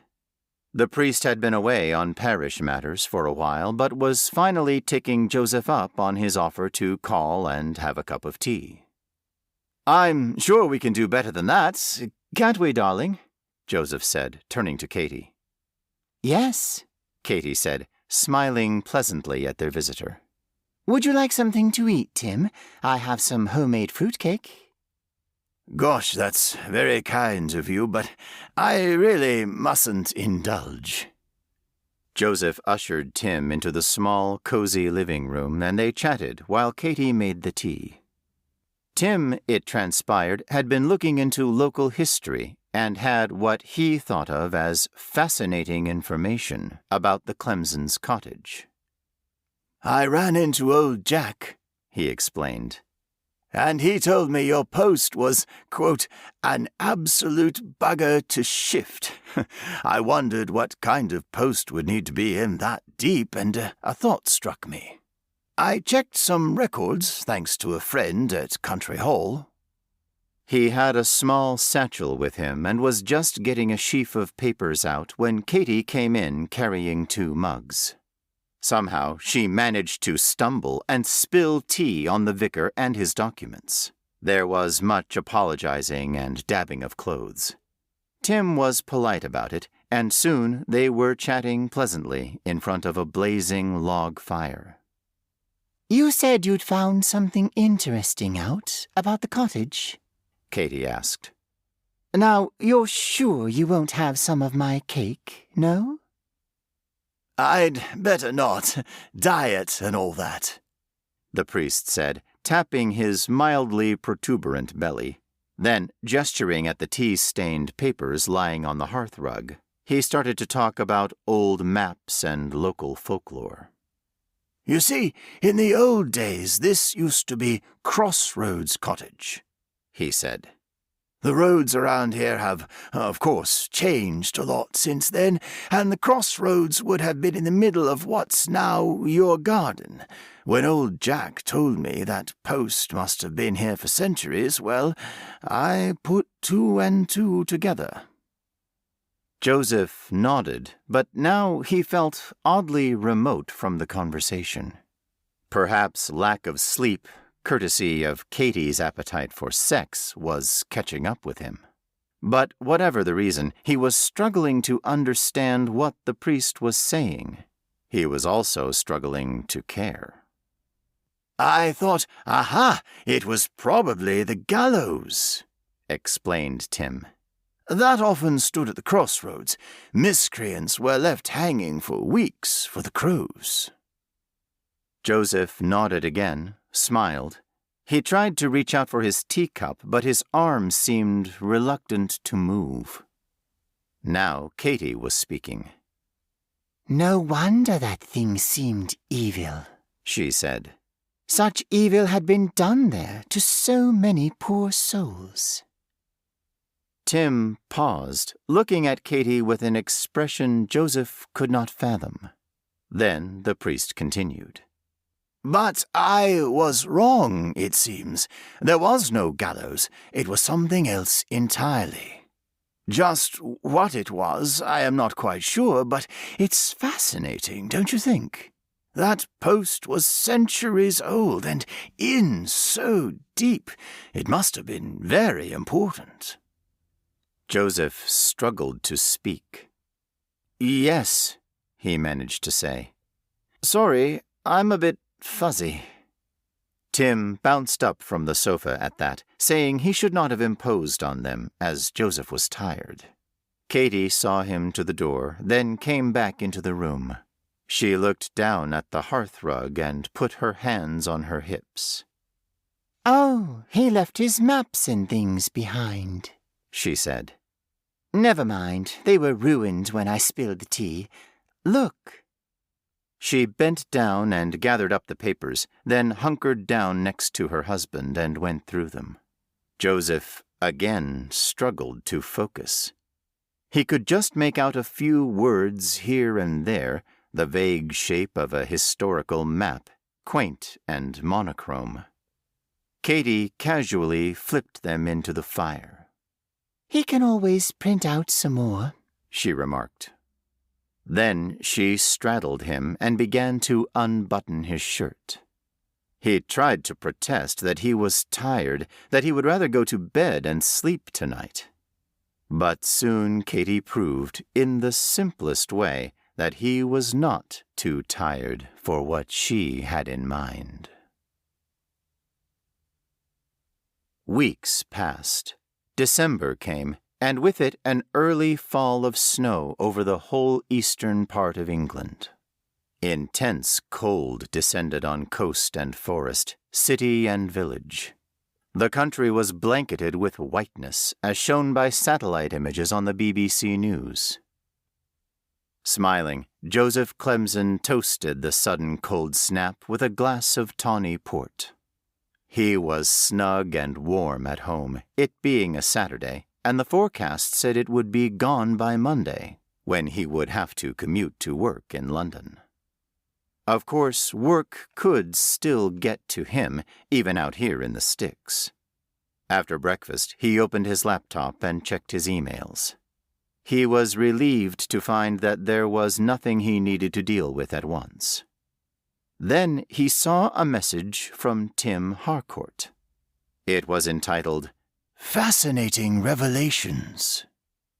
Joseph opened it, expecting to find more about parish records and the like. Hi, Joseph. Hope this finds you and Katie well. So busy in the run-up to Christmas. I hope you both might find some time to attend service at St. Michael's on the big day, or perhaps Christmas Eve. Anyway, I was talking to one of my oldest parishioners the other day, and happened to mention your late, unlamented gazebo post.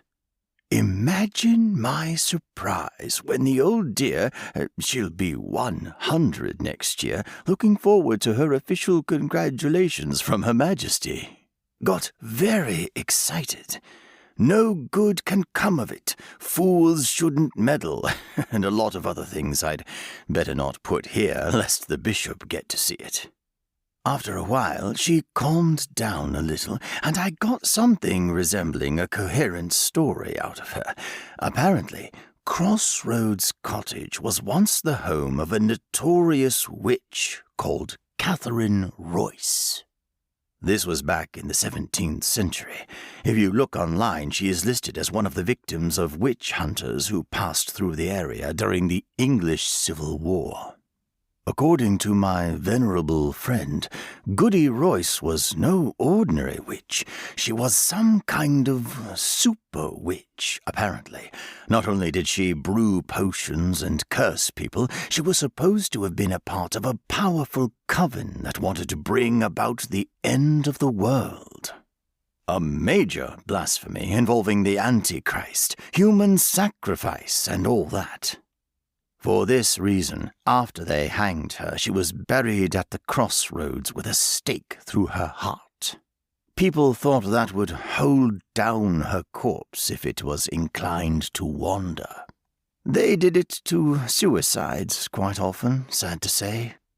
There's a lot of other stuff, nonsense about her wanting to bring about the apocalypse and so on. Apparently, she was inclined to go out into the woods and meet with a certain individual I'd better not name. Well, all right, the devil. She was supposed to be trying to get with child by the evil one and produce the Antichrist. Complete nonsense, theologically speaking. So that seems to explain your ancient, very deep-rooted post.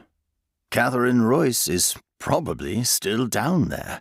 It occurred to me that when the weather turns warmer, we might get some local archaeologists to conduct a little dig and see if we can unearth her bones. If the witch is there, as seems likely, I'd be happy to bury her in consecrated ground. It never looks bad if the Church acknowledges its past mistakes, and promoting belief in witches was certainly a humdinger. But, of course, your garden, your choice. Let me know what you think. All the best, Tim. P.S. I didn't leave my cricket club tie pin at your place by any chance. Can't seem to find it. What are you reading? Asked Katie. Nothing, he exclaimed, closing the browser window. I mean, just work stuff, emails. He had not heard her come back into the kitchen. She wound her arms around him from behind, put her chin on his shoulder. She had been out in the nearby woods, despite the chill, and smelled of rain and smoke. I thought I saw something from the priest, she said. What does he want? Just talking about folklore and stuff, Joseph replied. Nothing important. He thinks a witch was buried, impaled under your post. He felt Katie stiffen for a moment, then she relaxed. That's very interesting, she said. But I think you might have a dose of flu coming on. Tell you what, my love, I'll make you some herbal tea, and you go to bed and get some rest. I don't want to. Joseph could not complete the sentence and found himself unable to protest. Katy took him gently by the elbow and led him through to the bedroom. She took off his shoes, tucked him under the duvet, fully clothed. Then she placed her hand lightly over his eyes, and he was in a profound and dreamless sleep. When Joseph awoke, it was dark outside. He got up, feeling dry-mouthed and stiff, not rested at all. He wondered if he had slept all day. He heard the sound of Katy moving around in the kitchen and shuffled slowly out of the bedroom and across the hall. She was busy in clouds of steam, every hob on the range occupied by a bubbling saucepan. "Darling," she said, "you're up at last.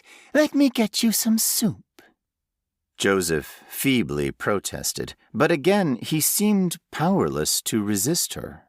Katy set him down at the table and bustled around, chatting brightly about the weather, the various recipes she was trying, and how good she felt. "Being pregnant suits me, doesn't it?" she said. Joseph gasped as she drew aside the large flowery apron she was wearing to reveal her torso. She was swollen to a startling size, as if she had swallowed a bowling ball. Joseph tried to remember all the pamphlets he had read, the online videos he had watched. "No," he managed to say. "You can't be that far. It's too... No." "Yes," she corrected him, returning to the steaming pans. "Growing really fast in there, which is why I need to eat plenty of this stuff. Proper food, eating for two." Joseph gawked. He knew that something was wrong, that he should demand answers. But somehow he lacked willpower. His mind was clouded. Katy explained, as she busied herself around the kitchen, that she had already called his boss and told him about the flu. Joseph looked at the soup she had placed in front of him. He took a tentative mouthful, again detected the odd aftertaste. He wondered if she might be drugging him, but he could think of no reason why. To stop him calling for help? Help to do what? Help against his wife, the mother of his child? "That's right, my dear. You eat up," she said, putting a platter of home-baked bread beside his bowl. The phone rang.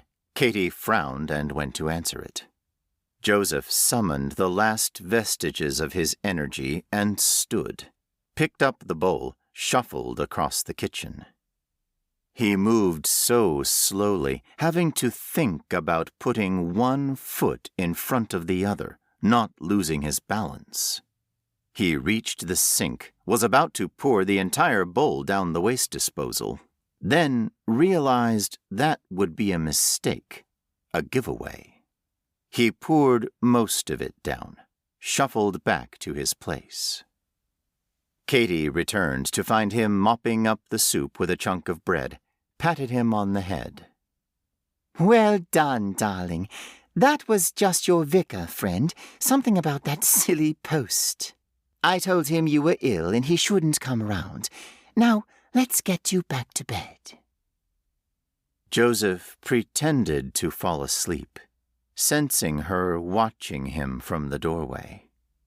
He kept his eyes closed until he heard her opening the front door. Katy was talking to Jenny, the midwife, and the older woman was speaking to Katy in an oddly deferential way. He strained to listen, but then heard the living room door close, muffling the conversation. Joseph got up, found his phone, then hesitated. Could he call the police and tell them his wife was drugging his soup? What if he was wrong and did have a bad dose of flu? He imagined Katy explaining that her husband was delirious and stressed out by worrying about the baby. She was so confident now, so plausible, not to mention seductive. A male police officer would be putty in her hands. Joseph went to his laptop, feeling slightly woozy, and turned it on. There was another email from Tim Harcourt. Joseph struggled to read it. The words seemed to dance around on the screen. He made out a few phrases, including, "I was wrong to dismiss," and "has long been a troubled place." he also gathered that the priest wanted to come and see him as soon as possible. He was trying to type a reply when a pair of strong hands gripped him under the armpits and lifted him off his chair.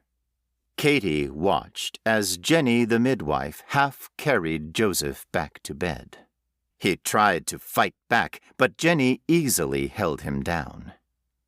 Katie handed the big woman a hypodermic. Joseph began to shout and thrash in panic, but the needle was already in his neck, and the room swam and faded as he lay back, inert. The last thing he heard was Katie saying something about dealing with the priest. Joseph. Katie's voice seemed to be coming from far away. But when he opened his eyes, she was right next to him, sitting by his bedside. She was holding her belly, which was huge now, stretching out one of his old sweatshirts. We could have left you drugged, but I thought you'd like to share the happy event, Katie said. It's nearly time. Joseph tried to move, but his limbs seemed to be made of lead. He tried to speak, but merely croaked. She held a glass of water to his lips. When his mouth was no longer parched, he tried again. "Tim," he managed to say. "Tim." Katie shook her head and held something up in front of his face. It was the local newspaper.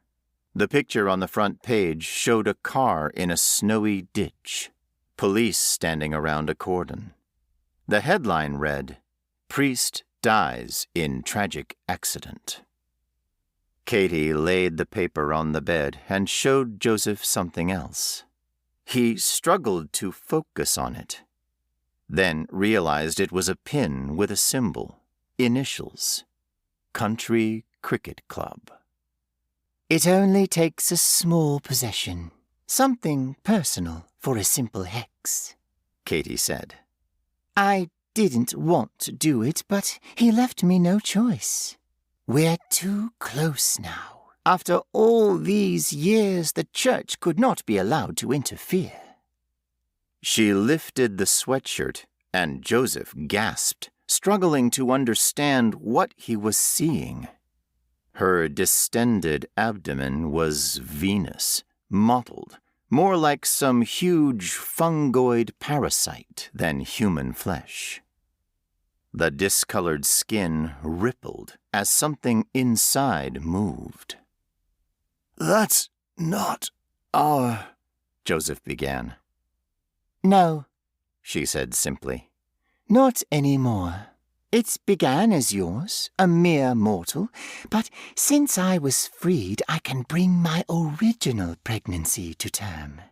Now the true child of the morning star will be born, and the world will wonder at the dawn of a new age, an age of fire and splendor, and those who survive will be his craven subjects.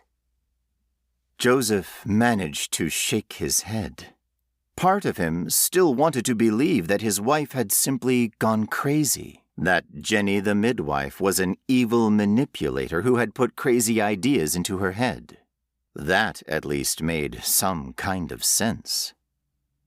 But the writhing entity within Katie's belly was surely no normal child. I never realized before, Katie was saying as she stood up, belly still on show. My parents always told me I was their special little girl, but I never knew how special. They'll be so pleased. "Your parents?" He managed to say. Yes, I forgot to tell you. You've been under for so long, Katy said. It's the solstice, the shortest day of the year, when darkness prevails. The sun will be setting soon, and Mummy and Daddy will be here. The news kindled a faint hope of rescue for Joseph. He may have disliked Katy's parents, but they were not fools. They would see something was wrong and call for help. As if in response to his thought, he heard a car pulling up, the engine falling silent, voices outside in the driveway. Katy left, carrying her grotesque burden with ease, imbued with unnatural strength. Joseph heard the door open, voices, recognized the gruff tones of Katy's dad. He tried to call out to them, but they were already coming into the bedroom, taking off their coats, handing them to Jenny. There he is, lounging around when there's so much to do, said Katy's father. Never mind that, just help me, Katy said, handing him a roll of plastic sheeting. Katy's parents quickly spread the sheet on the bedroom floor while the midwife lifted Joseph out of the bed and laid him on the cold plastic. He struggled, tried to yell, but the after effects of the drugs were too insidious. Then Katy came back into the room carrying something that gleamed, a curved blade, a sickle. That's a nice one, said Katy's mother. Very authentic. It's wonderful what you can buy online, Katy agreed, hefting the blade. Not as good as the one I had back then, but needs must. Joseph stared as Jenny squatted down and undid his pajamas. You don't want me to knock him out again? Jenny asked. No, Katy said, gesturing with the sickle. It has to be a true offering of 3 gifts from one who understands the nature of the sacrifice. Eyes, heart, and manhood. I'll start down below, work my way up. Joseph began to shout in protest, then screamed. The blade cut deep and true, and despite the lingering sedation, Joseph had never known such pain could exist in the world. As his blood flowed and he felt himself growing colder, he prayed for oblivion. But when Katy started to cut out his heart, he still heard the 4 of them begin a mocking chant, a collective insult to the God they hated. Unto us a child is born, unto us a son is given.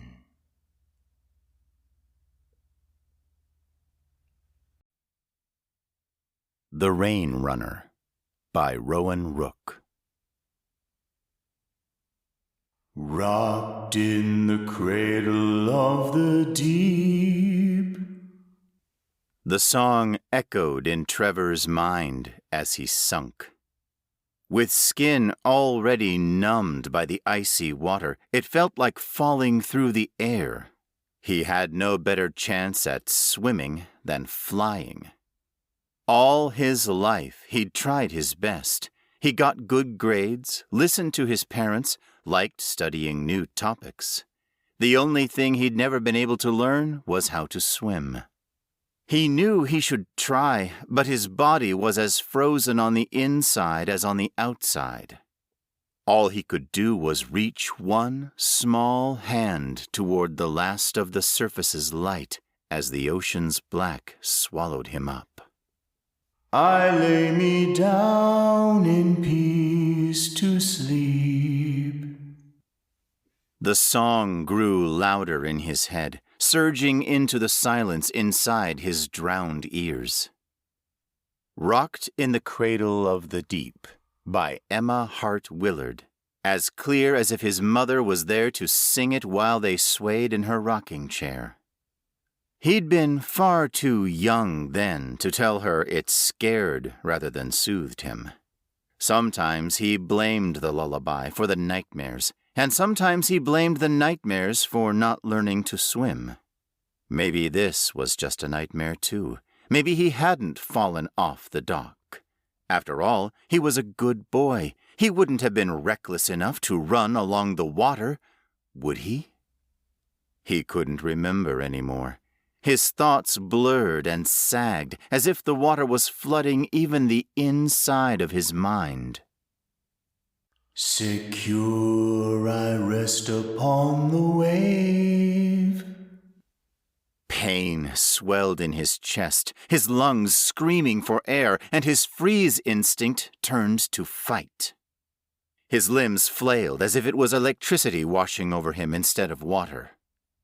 Bubbles, barely visible in the filtered specks of sunlight, left him behind as they fled for the surface. His heart hammered against his burning chest. Soon there would be no more light, not ever. The black would swallow him whole. He'd never start 5th grade, never get to play the next Pokemon game, never get to grow up. He'd float dead to the bottom of the sea. Fish would nibble at his toes and fingers and eyes. Finally, the muck and seaweed would bury his bones, consumed, lost, forgotten. He screamed, the last of his air turning to bubbles and abandoning him. For thou, O Lord, hast power to save. Save me, He pleaded with everything as his vision turned as dark as the ocean.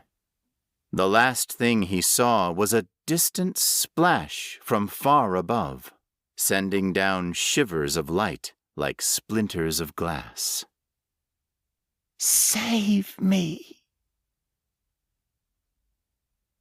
Shit. Trevor's hands shook as he tried the key again. The car shook too, gurgling and sputtering like something out of his drowning dreams. It choked and left him sitting in silence on the side of the road. Not now, not now, not now! It took all of his restraint not to slam his fists into the steering wheel.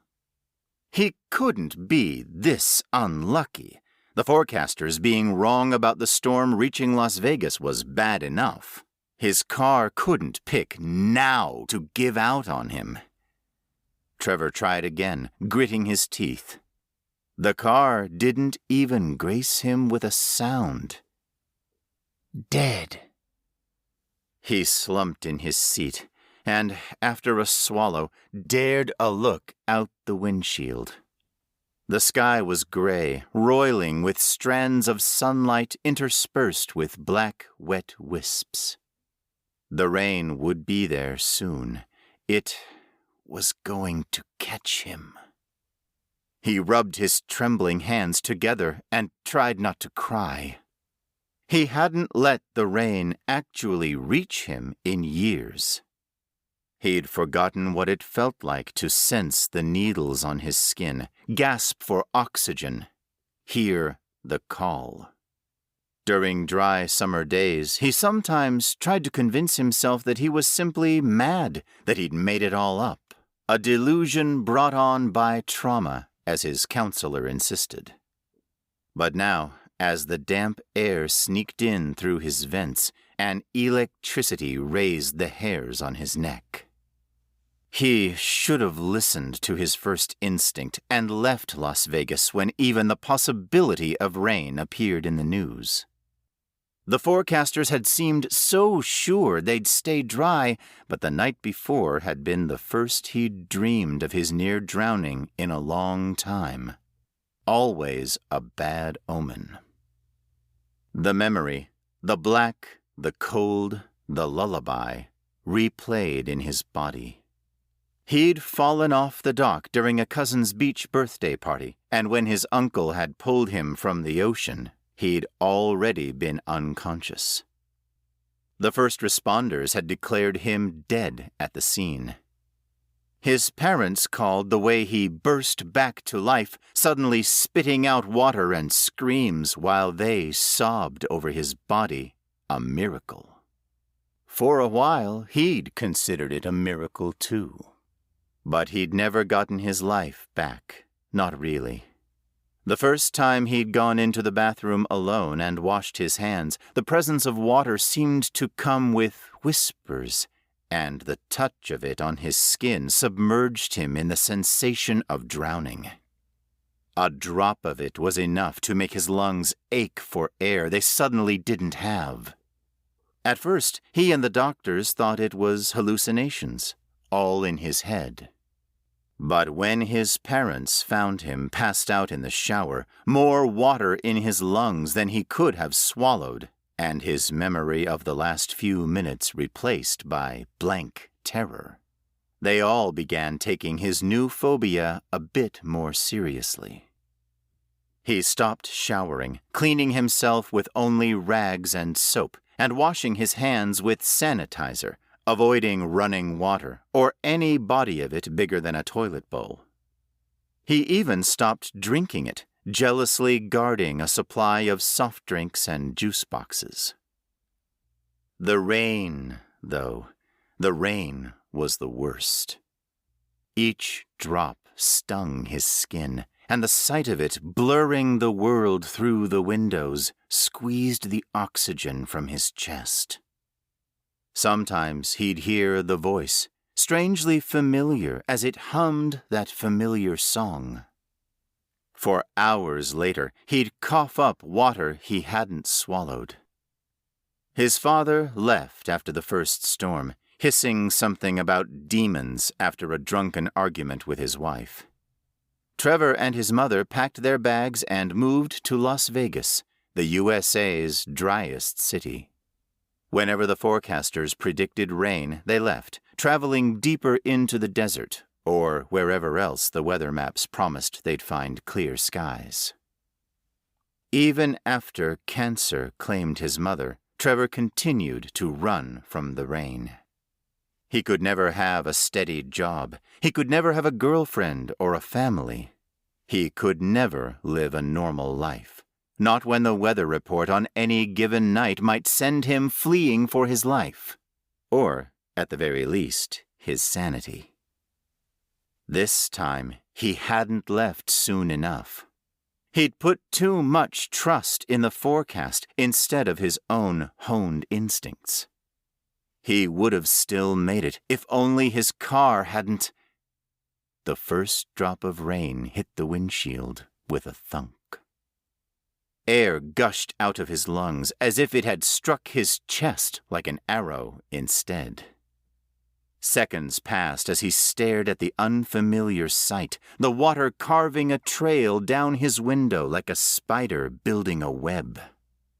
I know thou wilt not slight my call, a voice whispered as if from beside him, rumbling like the ocean. Adrenaline shot up his spine as he spun toward the passenger seat. Empty. A drop of water leaked through the roof and tapped the floor. For thou dost mark the sparrow's fall. The song filled up the car. Trevor shoved open the door and burst into the rain. He pulled up his hood and ran. Each drop that touched his skin smoldered like fire and left behind trails of vapor. And calm and peaceful shall I sleep, his mind compulsively sang on. His muscles moved like sludge as he fought for breath. Pressure swelled in his chest with each step. If he couldn't escape the rain, he needed to find shelter, somewhere that wouldn't leak, where he could close the blinds and close his eyes and pretend this was just another nightmare. Rocked in the cradle of the deep. Are you okay? The wide-eyed motel clerk hung back, bouncing on his heels as if torn between running to help or ducking behind his desk. "Sir?" Trevor coughed another mouthful of water onto the carpet. He looked away from it quickly and tried to pull his voice through his aching throat. "I need a room," he managed. The clerk blinked, his own words coming out tight. "We won't have any ready for another few hours. It's too early. They haven't been cleaned out yet." "It's fine." Trevor fought the urge to spit another bullet of water at the floor. When he swallowed, he tasted salt. "Just get me a room. My car broke down. I'll pay extra." The clerk relented with a sigh, pushing up his glasses. "Take room 4, then. It's $87 a night." Trevor dared a glance back at the window as he fumbled with his wallet. Raindrops fogged the glass between the motel lobby's drab red curtains. "When in the dead of night I lie," the voice sang. The world blurred at the edges. "Sir?" Trevor startled back into his skin to meet the pale-faced clerk. A room key sat on the desk in front of him. His fingers trembled as he took it, and whatever pride he had left wilted when he forced a smile. "Will you walk me to it?" The clerk only offered another blink. "It's right out front. You'll find it." Dread at the thought of stepping back into the storm clenched in Trevor's stomach. "Can't you show me, please?" Sometimes, with someone to talk to, it was harder to hear the voice. Trevor sat alone on his motel bed while the rain beat against the roof. What a strange, unpleasant sound. Countless tiny drum beats. It was hard for him to believe that most people ignored the rain, or even found it pleasant. He heaved into the sleeve of his shirt, leaving a wet stain behind. At least getting the water off of him seemed to help. Upon arriving at the small hotel room, only a living area barely big enough for a bed and a thin bathroom by the door, he'd checked all the windows to ensure they were sealed and closed all the curtains. The tap had been dripping, but it had stopped after he twisted the handles tight. He'd wrapped his damp coat in a towel and left it on the bathroom floor. He'd forgotten to grab the suitcase of clothes from his car, but thankfully his jacket had done its job and left his clothes mostly dry. So long as he could drown out the voice, then perhaps he could wait out the rain after all. He only wished he'd succeeded into goading the clerk into staying for a while longer. But the man had seemed to sense Trevor's own tension and had been all too eager to return to the safety of his desk, as if some part of him sensed that the rain wasn't safe at all. "And gaze upon the trackless sky." Trevor stiffened, his eyes pulled to the window's closed curtains. "The star-bespangled heavenly scroll." "Ignore it," he told himself aloud, even as the anxious part of his mind, the part that wanted to stop running and get it over with, whatever it was, itched to follow along with the song. "The boundless waters as they roll." Trevor switched on the TV. He squirmed while he sat through a few stories about school levies and local sports, barely able to hear the news anchors over the pounding in his rasping chest. He mouthed a silent prayer as what he'd been waiting for arrived, the weather report. "Expect scattered showers through the night," the forecaster said. By the morning commute, the worst of the storm should have passed, and we'll be seeing temporary sunbreaks. We're in for a soggy couple of days, but this is the first real weather event of the season, so at least our gardens will—" The volume cut off as the lights flickered. I feel thy wondrous power to save, filled in the hush. Gooseflesh prickled through Trevor's skin. "Don't go out," he pleaded with the power. The electricity whined with another surge. This time, the world stayed black. Black like the bottom of the sea. A drop of water, from where he couldn't say, hit Trevor's flushed cheeks. Chills spread out like cracks in his face. It left a cold trail behind as it traveled down and dripped from his chin like a tear. His tongue mouthed the next line on its own. From perils of the stormy wave. Pipes shuddered and squealed in the walls. Raindrops pelted the windows until their beats merged into a single, ceaseless roar. The sound of gushing water splashing onto porcelain echoed from the bathroom, the tub.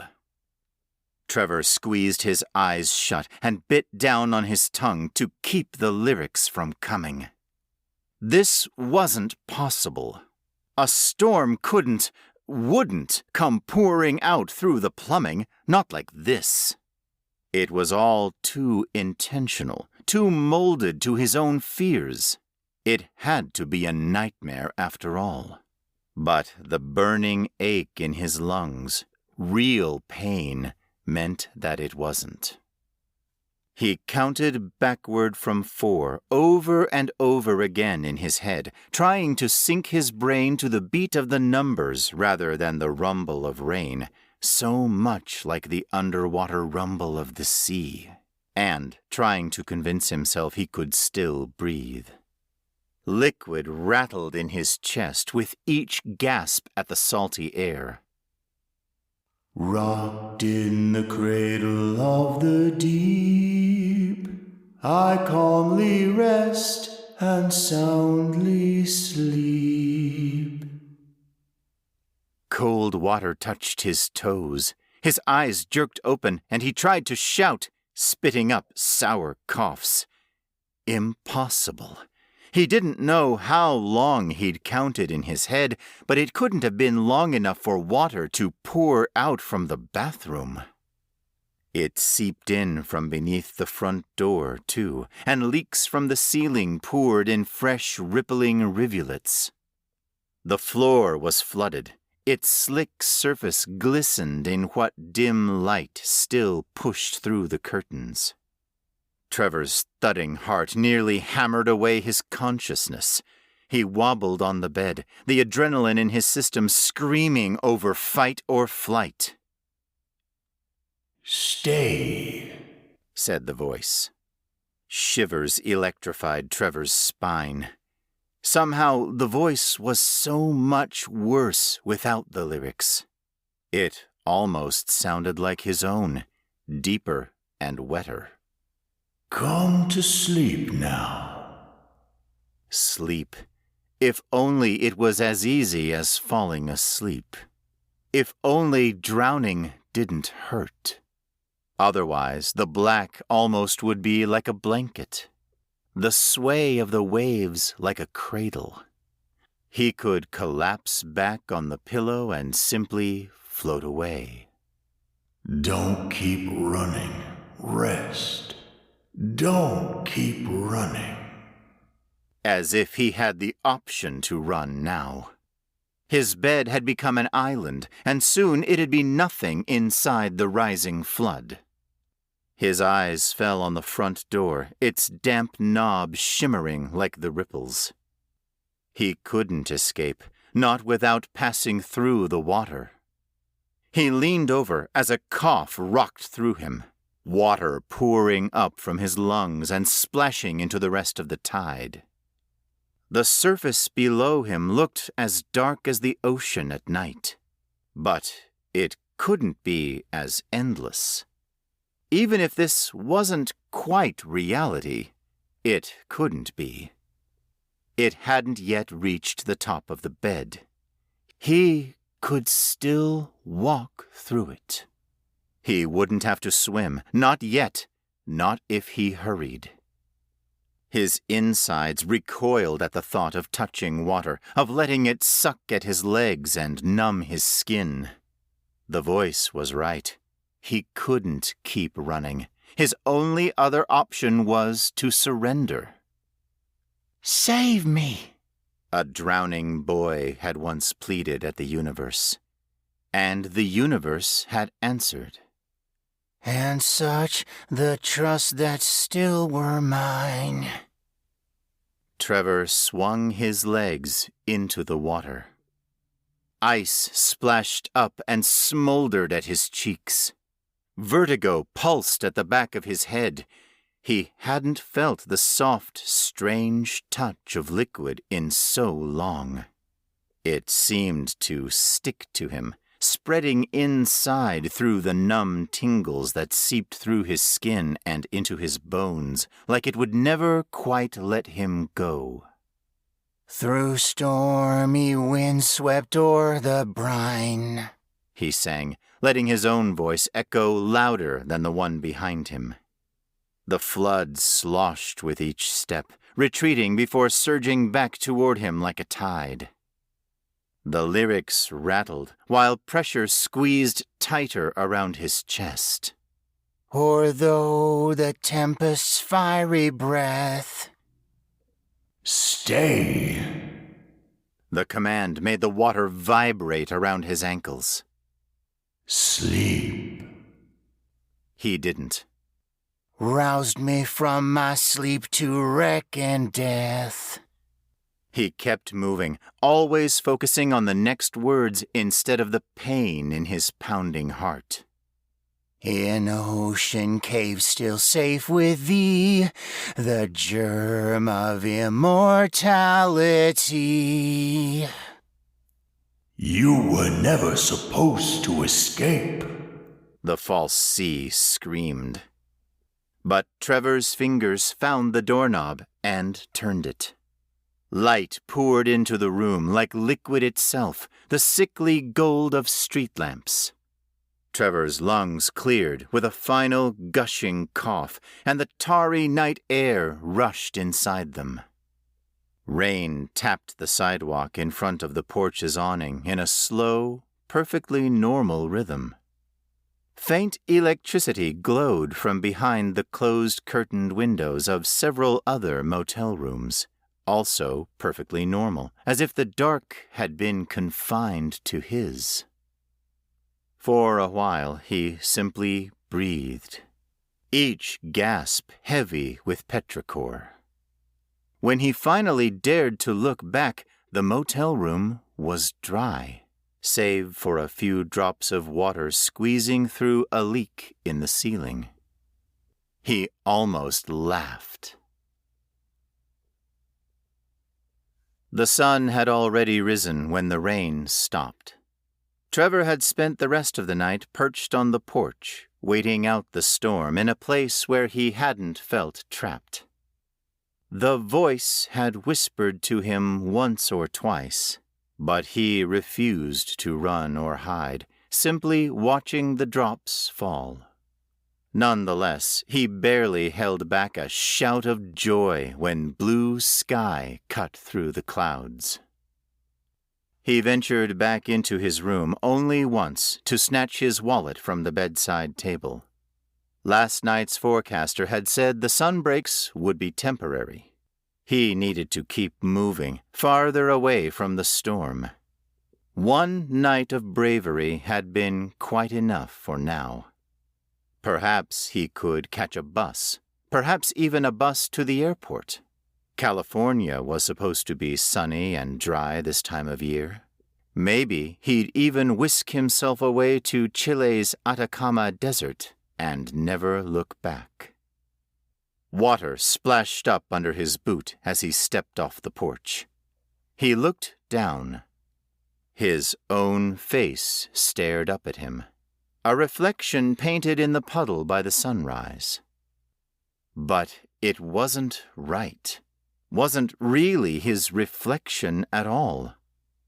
Its skin was gray and bloated, his shape smeared like an insect's after smacking into a windshield. Its eyes were blank, lifeless, drowned. Because he hadn't stepped outside after a rainstorm in so long, had avoided every pool or lake or pond, he hadn't seen himself reflected in water in years. How long had it looked like this? You weren't supposed to escape, his reflection repeated. You weren't supposed to be saved. The water wants you back. His reflection's cold, wet hands wrapped around his ankle. Before he could scream, Trevor was falling. Water consumed him with a splash.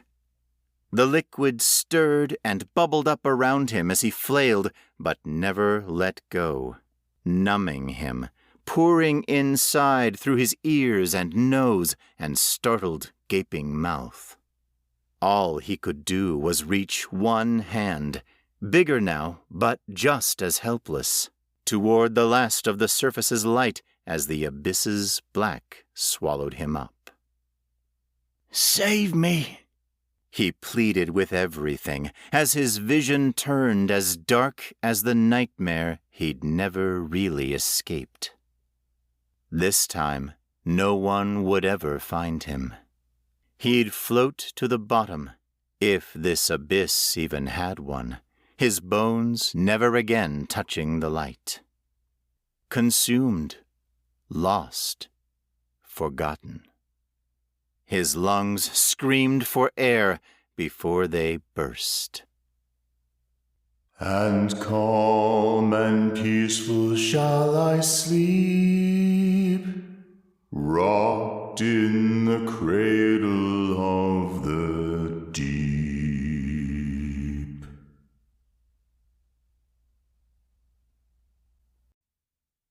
The Shadows by Sara Clancy.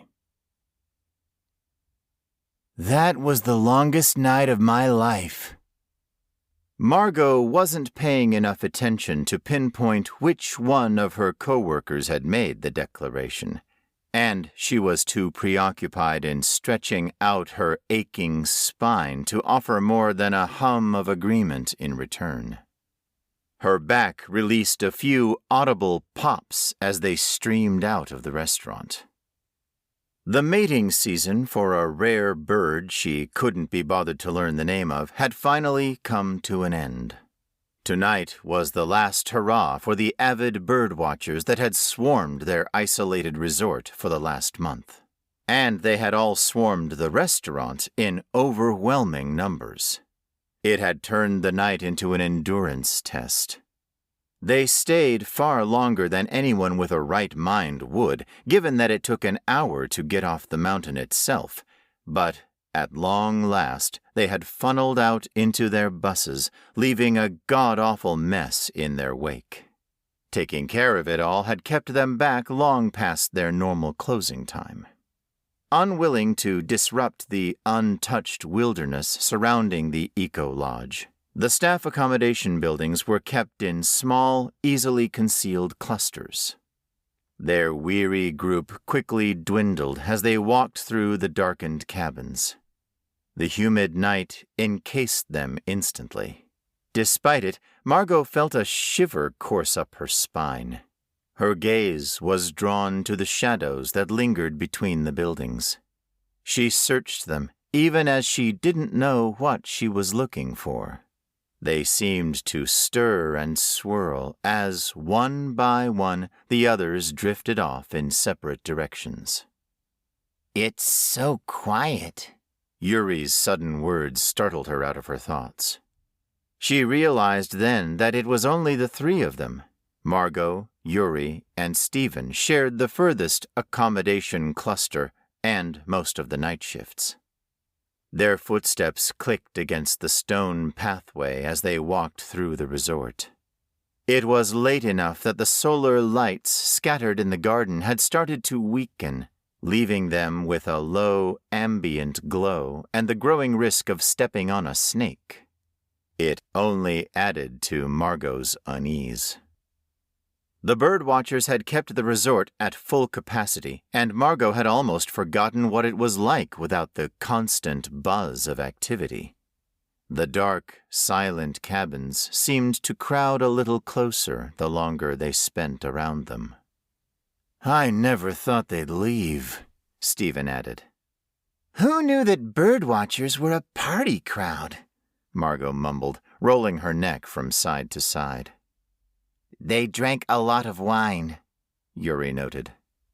Stephen, who had been looking a little shell-shocked for the entire month, seemingly decided that Yuri hadn't put enough emphasis into his words.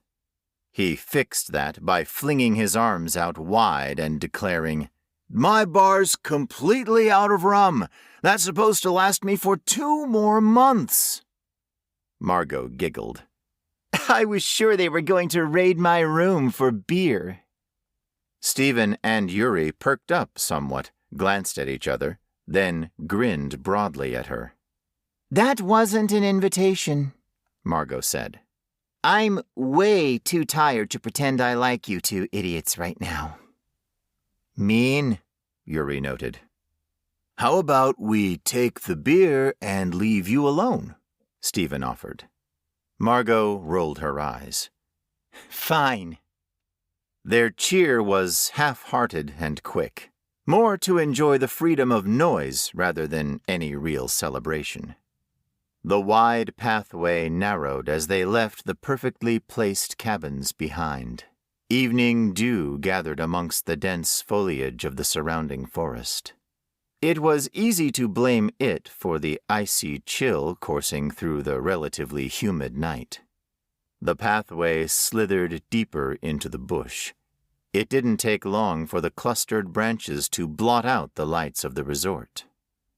Moonlight beamed down from above, somehow turning the droplets of condensed dew into balls of liquid silver while still giving very little to see by. Shadows draped themselves over the three of them, coiling tight until they could barely see more than a few feet before them. Margot was the first to break and pull out her phone. The flashlight app gouged into the darkness, revealing the churning fog that rolled over the pathway in thick strands.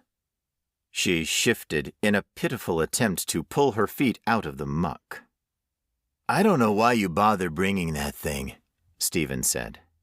Margot cocked an eyebrow and wiggled her hand, sending the light skittering over the leaf-strewn concrete. For this. Obviously for this.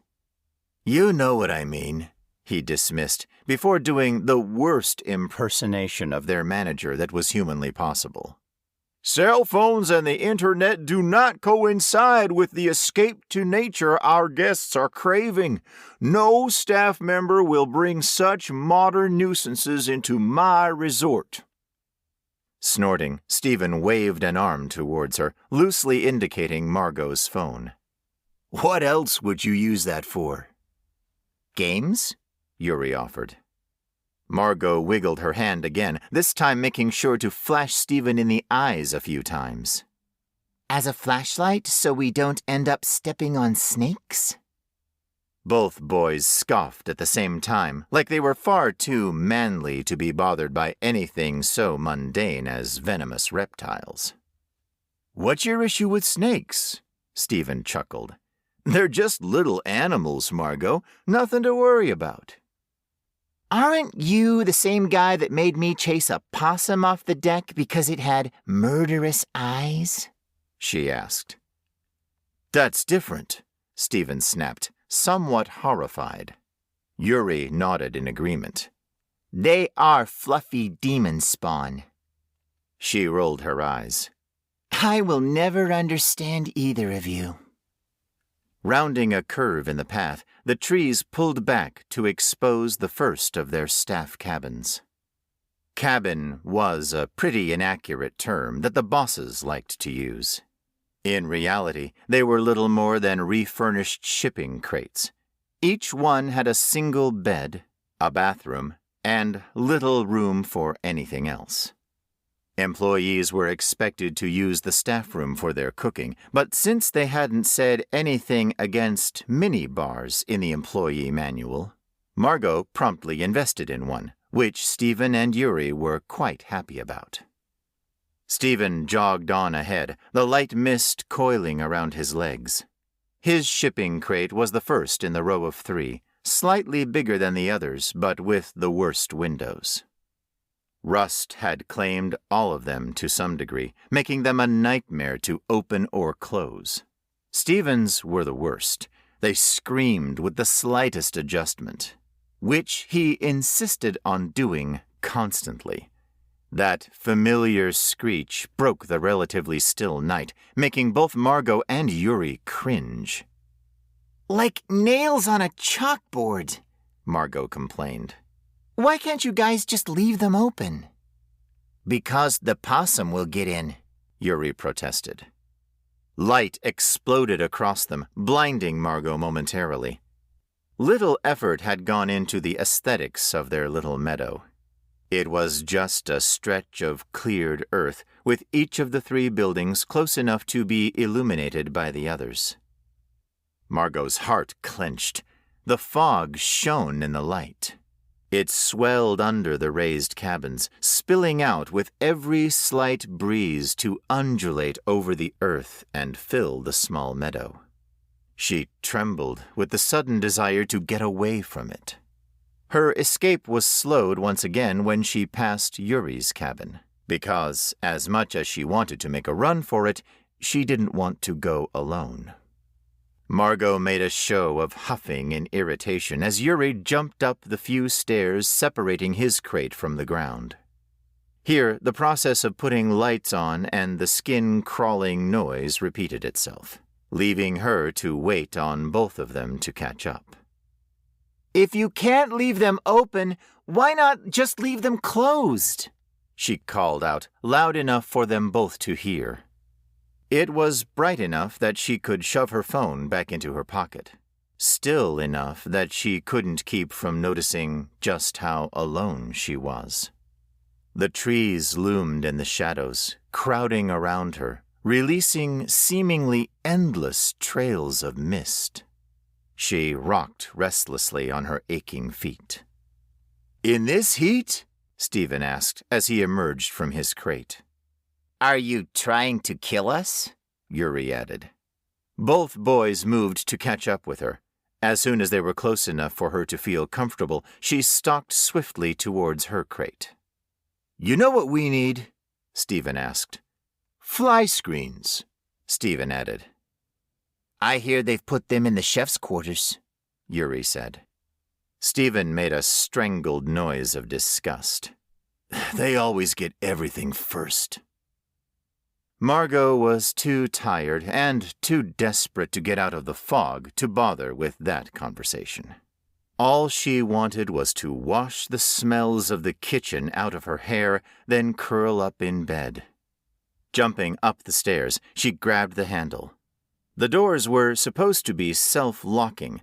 However, hers was flimsy enough that with a sharp jerk at just the right angle, it would generally pop right open. They really should fix that before installing fly screens. She kept that thought to herself. Quickly retrieving 2 beers, she tossed them down for the boys and moved to close the door.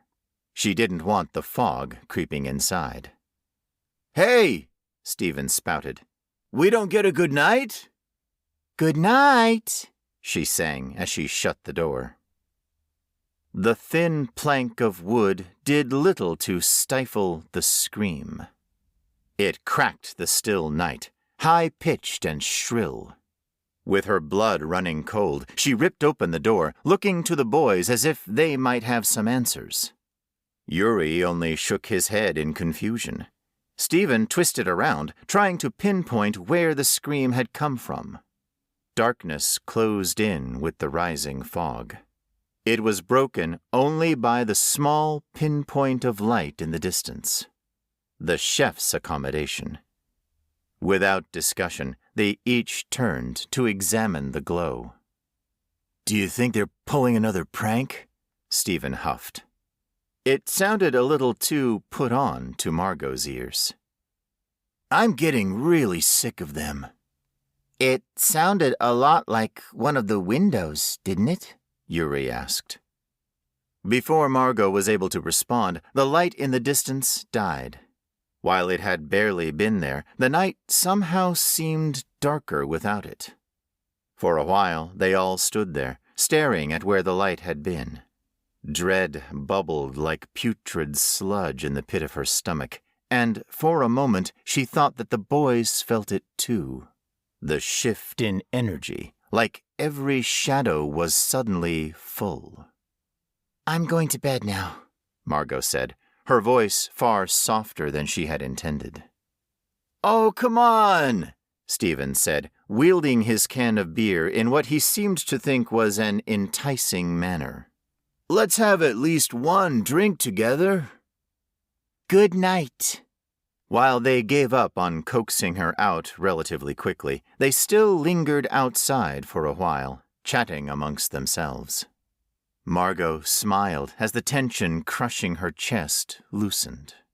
It was hard for her to be afraid of the dark when two dorks were happily chatting within it. They were still out there when she was ready for her shower. Go to sleep, she teased in a shout. After taunting her for a while, they shuffled off, and the world fell silent. Feeling her anxiety creeping back in, she retreated to her bathroom. The icy shower didn't do much to get rid of the stifling heat that had filled the crate during her shift.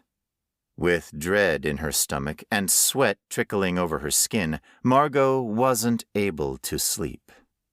She lay on her bed, rubbing the cool can of beer over her forehead more than drinking it, and tried to read her book. A little bit of trashy romance went a long way to calm her nerves. When the wind blew just right, it brought in the boys' voices, as well as a fraction of relief. Fatigue settled in gradually. She didn't know how much time had passed before she realized that she was just rereading the same sentence repeatedly. By then, her beer was warm, and she had half melted into the mattress. She only remembered that she hadn't brushed her teeth after a prolonged struggle to get her sleep-heavy body under the sheet. It can wait until the morning, she shrugged. A few lazy slaps, and she got her reading light switched off. Within the darkness, she felt each stray breeze all the more. Still, she kept the thin cotton sheet over her body like a second skin. The weight of it was comforting, allowing her to relax just a little bit more. A wild shriek shattered the night. Margot jerked upright before she realized she had moved. Heart in her throat, she blinked the sleep from her eyes. Her sluggish brain finally caught up with her. Stupid windows, she huffed, even as her heart thundered against her ribs. It had to be the windows. The mattress springs protested as she flopped back against it. Or stupid possums, maybe stupid Stephen. Releasing a jaw-cracking yawn, she rolled onto her side, then jerked up again. By the moonlight, she spotted the trails of white smoke creeping over her window ledge, working their way down to pool against her floor. Margot kicked off her bedsheet, half falling out of bed, the sudden jerk lodging her scream of fire in her throat. A few steps got her to the door, and she yanked it open. Mist? Her sluggish brain thumped a few times before it understood what she was seeing. Fog wasn't an entirely uncommon sight on the mountaintop, especially around this time of year. With the trees holding on to the heated air, the early morning dew mixed up a few thin, serpentine trails. This was something different. The thick cloud carpeted the ground, blocking it completely from sight, the rolling top lapping at the base of their shipping crates. Carefully, she slid one foot across the threshold of her door and leaned forward. The position allowed her to see the other side of her window. There, the sea of mist rose up in peaks, coiling little fingers that battered against the metal siding, reaching for her windows, curling around to slither inside. How? The word left her on a breath. Quickly she turned to call for Stephen, knowing that he would enjoy the bizarre sight. His crate was dark, lurking on the edge of the golden glow cast out through Yuri's windows. The mist amplified it, lighting the air just enough for her to see something stirring inside Stephen's crate. It seemed in bad form to bother him when he was clearly getting ready for bed. Margot reasoned that there was no need to bother him and settled for taking a few photographs with her phone. I'll show him tomorrow. That taken care of, she settled down once more. The creeping mist churned within her mind's eye, like skeletal fingers scraping against the metal siding, working its way inside, clawing across the floor to her bed, her back. Sucking in a sharp breath, Margot whipped around. The end of the bedsheet slipped over her bare legs, and she yanked the sheet to her shoulders. The mist had thickened, lifted. Yuri's light pushed through it, transforming it into near-translucent gauze. The familiar view beyond had reduced to barely more than a few looming shadows. A chill coursed down her spine. Slowly, she slipped her feet free. The touch of the floor almost had her retreating under the thin sheet. It's just a little bit of precipitation, she chastised herself. Once more, her toes found the floor. She had to lock her knee to keep herself from retreating back up again. A few quick steps and she was in front of the window. The fog continued to trickle in over the rusted rim, coming together to pool against the floor. It was too warm within the crate for it to last for long once it was there, but the temperature was starting to drop, and she could see it coming together like shifting shadows. Margot gripped the window, yanking it back into place, cringing as the metallic shriek stabbed her ears. The second it was in place, she staggered back, watching the mist gather against the glass. It thickened until she could barely see through it. A sudden rattle made her lurch back another step. Caught in a stray breeze, the glass trembled within its frame. Misty fingers pried out the minimal gap, forcing the gap wider so it could wiggle inside again. Suddenly, she couldn't stand the thought of it inside with her. She lurched forward, fumbling with glass and latch until she was able to click the window in place. For a moment, she could only stare at the glass, her stomach roiling and cold sweat starting to prickle along her hairline. Coming back to herself, Margot huffed out a breath. I really need some sleep. Saying it out loud didn't calm her the way it should have. She stared at it for a moment longer before the last of her resolve broke. There wasn't anyone around for her to keep up her bravado. Turning on her heel, she all but jumped into her bed, drawing the blanket up to her chin and snuggling down under it. She stared at the window for a few moments before she was able to close her eyes. Sleep rippled over her mind like warm water, drawing her under and lengthening her breaths. A screeching scream pierced the night. Her eyes snapped open. ice pushing through her veins to freeze her into place and steal the air from her lungs. Silence followed, deep and thick, pushing against her mind, leaving her vibrating with barely trapped energy. Her swirling thoughts kept returning to one single thought. What if one of the boys hurt themselves?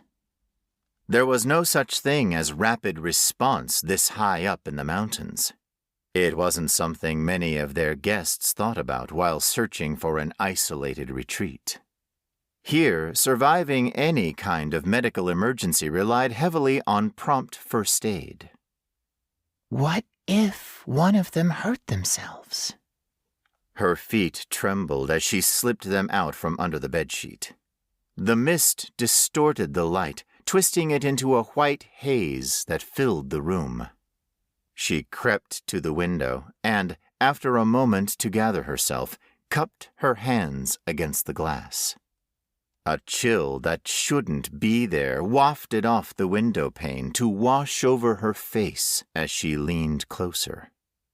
Her efforts and resolve were for nothing.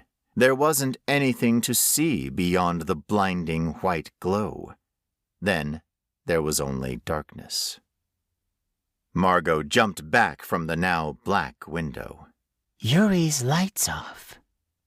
The knowledge sat heavily against the inside of her skull. Suddenly, the shadows seemed like a solid barrier, blocking her off from every other living soul, leaving her all alone with the fog and the creatures lurking within it. She strained to hear, maybe a muffled cry, a thump against metal designed to draw attention, an aimless shuffle of footsteps. Anything that might suggest the boys were trying to get her attention. Now that she was looking for it, the sheer absence of sound struck her. No rustle of bats out in search of food or insects scurrying over dead leaves. No small animals or people. Were we the last ones to get off shift? Is there no one else up? She felt every inch of the distance separating her from everyone else. From Yuri and Stephen. And the main building, she thought, with no small amount of bitterness. Which has the only working phone on the whole damn mountain. Taking a sobering breath, she fought back the rising surge of panic. Don't jump to conclusions. You don't know there's anything wrong yet. But she did know. She knew it with an absolute certainty that she had never felt before. Something was deeply wrong. Carefully, Margot crept to her door. The handle felt cold in her grip. Dread flooded her stomach at the touch, leaving her sick and trembling. Don't open the door. The thought bubbled to the forefront of her mind and left her fingers working restlessly against the slip of metal. Don't go outside. Her breath rattled within her chest, and she flattened herself against the door, pressing her ear to the thin wood. The world beyond the door was still, silent. She closed her eyes, not that it changed anything. Without Yuri's lights, she only had the moon to see by, and even that seemed to be abandoning her bit by bit. Go back to bed, the same distant voice whispered in the back of her head. You should be asleep. It took a conscious effort to keep her trembling body from following the command. Licking her lips, she pressed harder against the door, determined to check one more time for any hints of distress, assuring herself that if she did hear something, she'd have the guts to go and check on the boys. And if there's nothing, I'll go back to bed, safe with the knowledge that I'm a paranoid idiot. Holding her breath, she searched her senses. Nothing. Margot slumped with relief.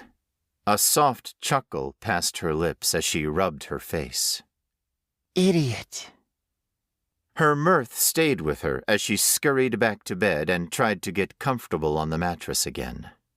But now she could feel the window. Not the structure itself or the night that pressed against it. She could feel the fog as if it carried an energy of its own. Something static and raw.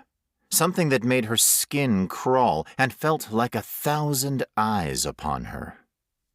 In her mind's eye, the fog had never stopped creeping into her room.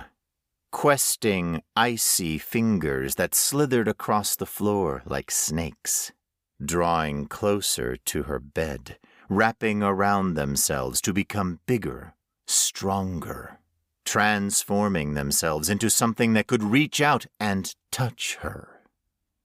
She rolled over, putting her back to the window. It didn't quell the sensations crashing around inside her. It only made them worse. The fantasy played over and over as the temperature dropped, a steady slide that took her from sweltering heat to a shivering cold. Still, her imagination remained fixated on the fog. It played the scenario over and over, battering against her sense of reality until the two started to bleed together.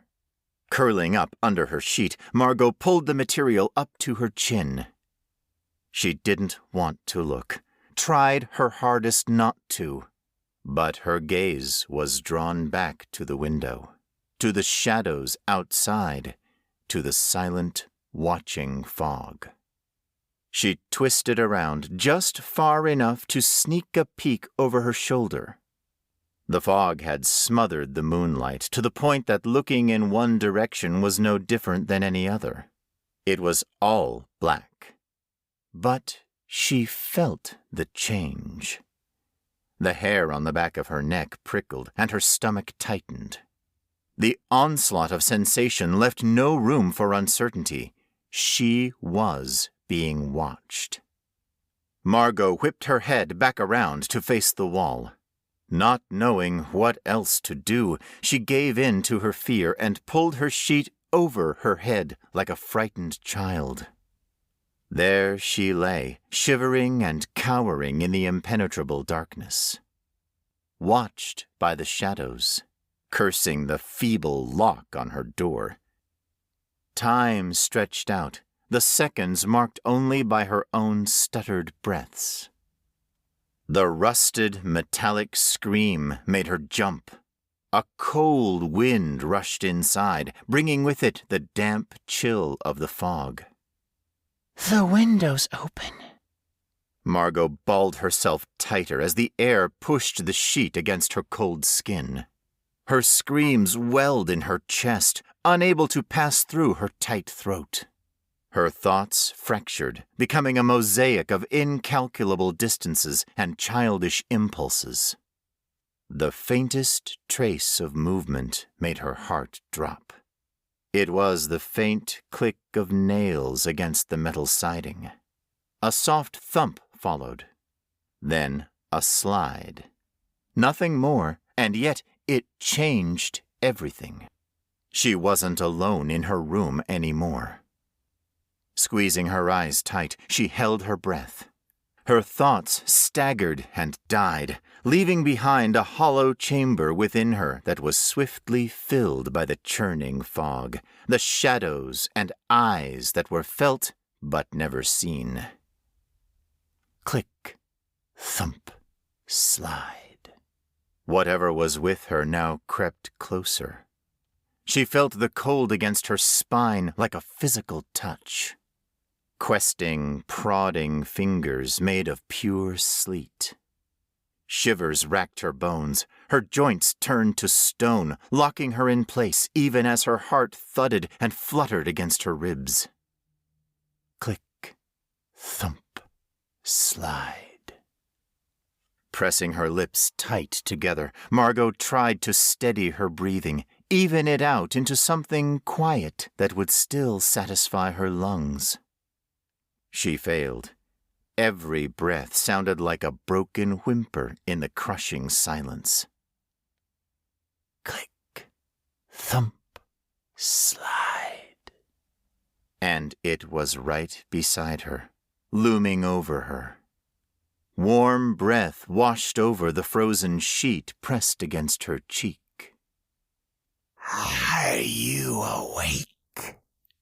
The raspy voice hissed around broken teeth, or a mouthful of fangs. The tips of nails clicked against her metal bed frame above her head. The mattress dipped as the thing crowded closer to her, leaned over her, testing to see if she'd move. She squeezed her eyes tighter and tried to mimic sleep. The hot breath came in waves, warming her cheek and adding the stench of blood to the air. Are you awake? Margot bit her lips and held her breath. Hot tears welled in her eyes. They dripped from her lashes, and the mattress shifted once again. Something hooked on the sheet to slowly slide it off of her face. Both hot and cold air struck her at once, a strange confliction that told her just how close the unknown creature was.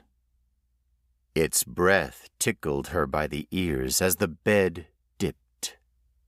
It was all too easy to envision it crawling over her, not touching, only observing, waiting for her to give some kind of recognition. Her fingers dug into her knees. Don't look at it, The last shreds of her rational mind warned. Don't move.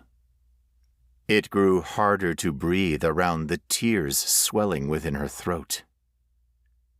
Are you awake? Silence fell upon her. The oppressive, complete silence that made her mind whimper that it wasn't gone. It was waiting. A patient predator waiting for its prey to poke its head out of the safety of the burrow. She refused, shivering, sweltering, and freezing at once, exposed to the unknown creature's gaze. She lay there.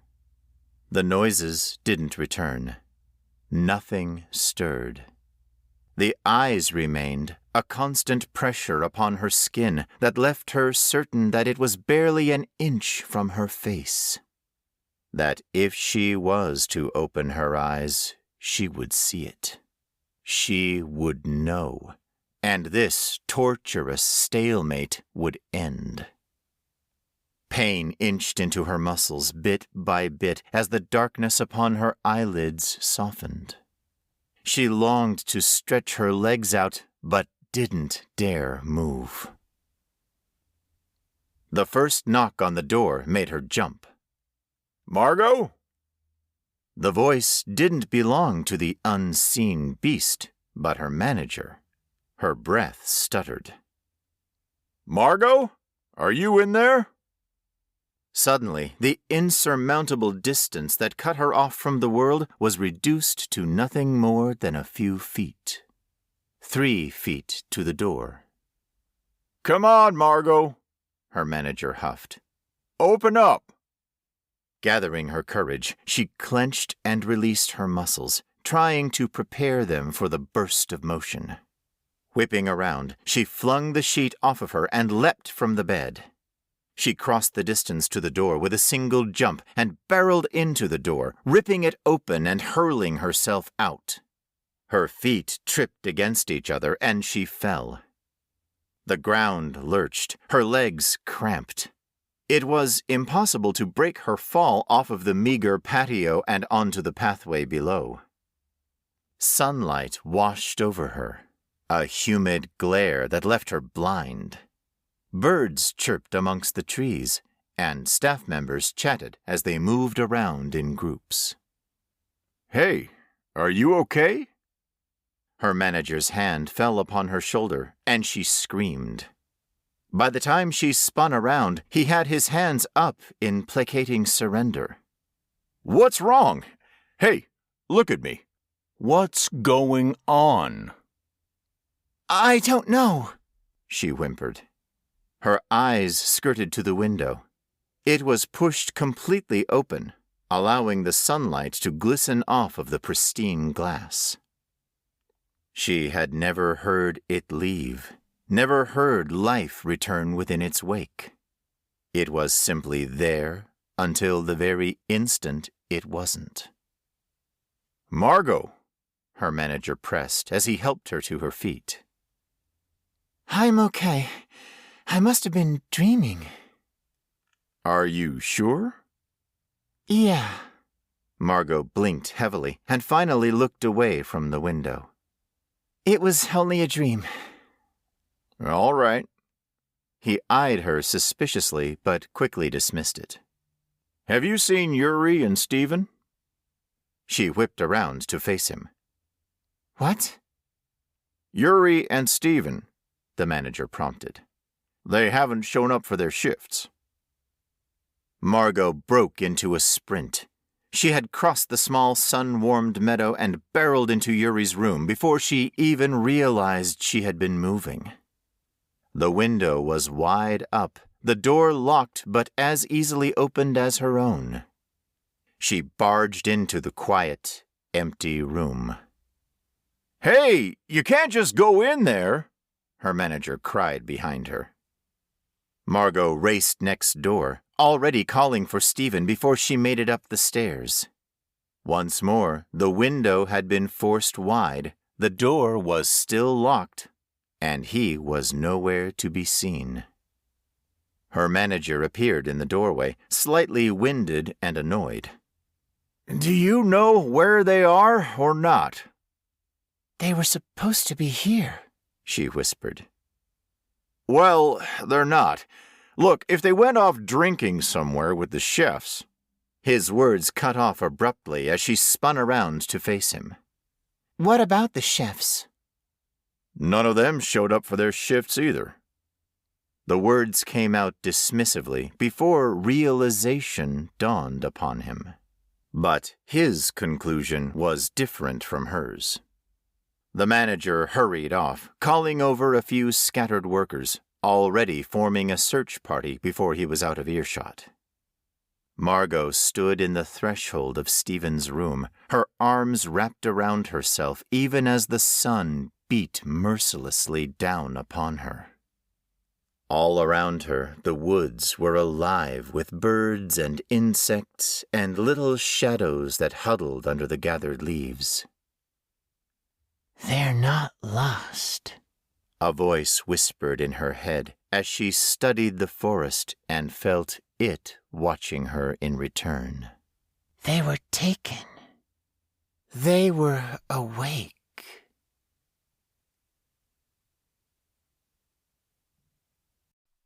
The Trip by Sara Clancy. They're going to kill me.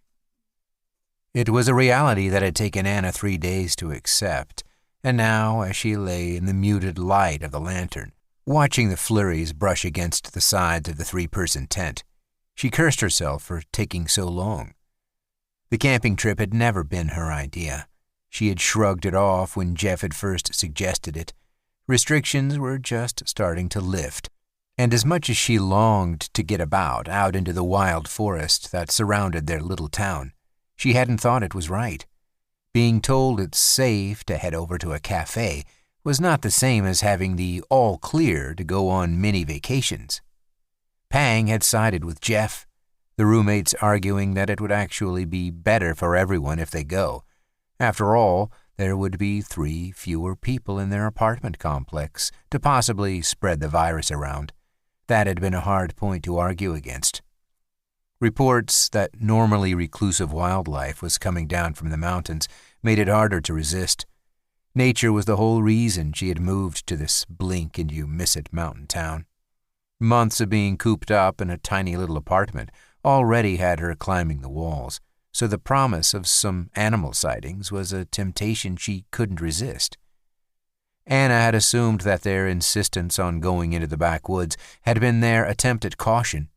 When life was normal, forest rangers patrolled the designated campsites, checking to make sure tourists didn't do anything that would get them on the wrong side of the numerous land predators that called the woods home.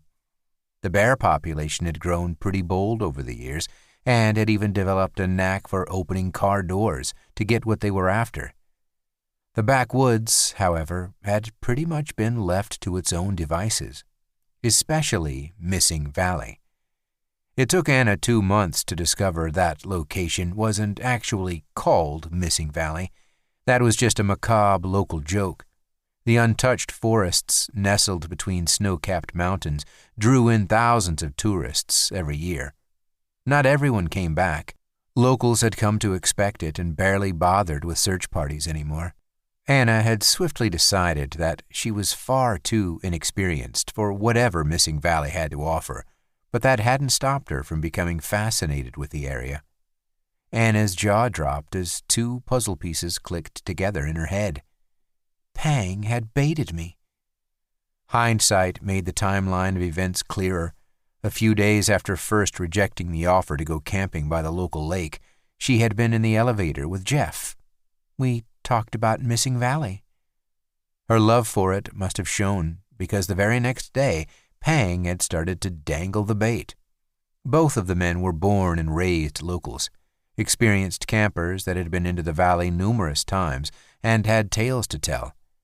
Pang had worked stories of the valley's untouched beauty into their passing conversations, wistfully mentioning how nice it would be to soak in some of the hidden hot springs, lamenting that they were missing the best views of the northern lights, the breathtaking lookouts, and the variety of woodland critters that were all there to be seen. And when she was about to bite, Jeff had spontaneously changed the trip's location. Their little fishing trip had been successful, she thought ruefully. Not only had they seduced her into going, they had lured her to the most isolated location possible, and they had made me think it was my decision. Anna suppressed the urge to berate herself. It doesn't matter how I got here. All that matters now is getting out of here, alive. Her eyes darted towards the men. The sleeping arrangements were perhaps another red flag that she had dismissed. They weren't the first people she had camped with who preferred to sleep parallel to the entrance flap, so she hadn't seen it as anything out of the ordinary. It wasn't even strange to her that they had insisted that she sleep at the very back of the tent. She had a lot of overprotective male friends that abided by the protect the woman mandate. Anna almost scoffed. Protecting me? They made sure I can't get out without climbing over both of them. The first night, when they were still relatively close to the popular camping area, the men had even gone so far as to accompany her on pee breaks, citing the threat of wolves as the reason they wouldn't leave her alone. Strange how that changed tonight, she thought bitterly. They still kept an eye on her, but their demeanor was far more relaxed. They knew they had her. I have to get away from them. The thought was easy enough, but the practicality was another matter. Backwoods camping was new to Anna. She preferred hiking and only ever camped in designated sites, so habit had her packing a day's worth of snacks and water and not thinking on it again. Over the length of their trip, her companions had progressively taken control of the food and water. By the time she realized they had been slowly shifting her supplies to their packs, she knew it was too dangerous to demand it back. They didn't know that she had caught on to their little game, but she didn't want to know what the end round was. They have the food, the water, the tents. Anna shifted her eyes to the roof of the tent, listening to their steady breathing mix with the sporadic gusts of wind. Don't think about what they have, she commanded herself. Think about what you need. 3 days alone in an icy forest wasn't going to be easy, but she could do it. She knew she could. I just need the essentials. She still had her kindling box, her clothes, and an empty bottle of water. Refilling from a stream or the snow wouldn't be hard. Just need food. Her mind played out a scenario of rummaging through their packs for food and getting caught. Then the image of Pang's hunting knife entered her mind, and she jerked herself away from the thoughts. We passed a lot of cranberry bushes. I can survive off of that for 3 days. Her breath caught in her throat. The map. She could manage without a compass, but without the map, she only knew enough to head back the way they came. This was their playground. If there was a shortcut, they'd know it. The odds were already stacked heavily in their favor without them knowing her intended destination. There might be a fire lookout station on the map, another parking lot just as close, a hunter's lodge, somewhere, anywhere with a possibility of people. Her heart sank.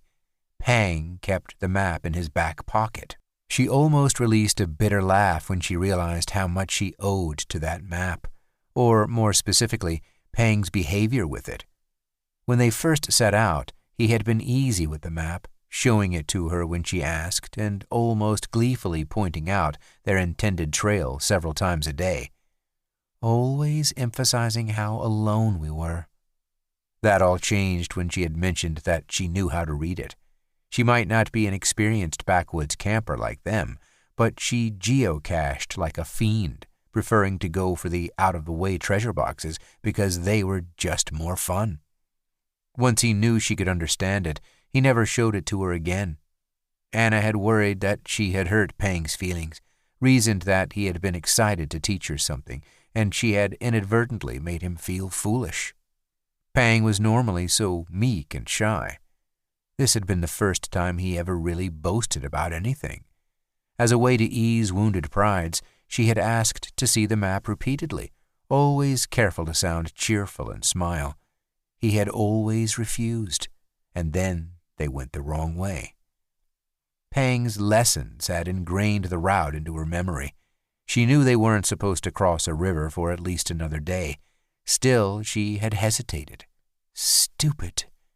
It had seemed reasonable at the time. Who wants to be on a camping trip with 2 grumpy people who won't talk to you? But they had kept going the wrong way, so she had insisted that someone check the map. Then Jeff claimed sole use of the compass around then. It's an old family heirloom that I don't want damaged, he had said. When she suggested that he hold it and she'll just look at it, he'd snap that they knew what they were doing.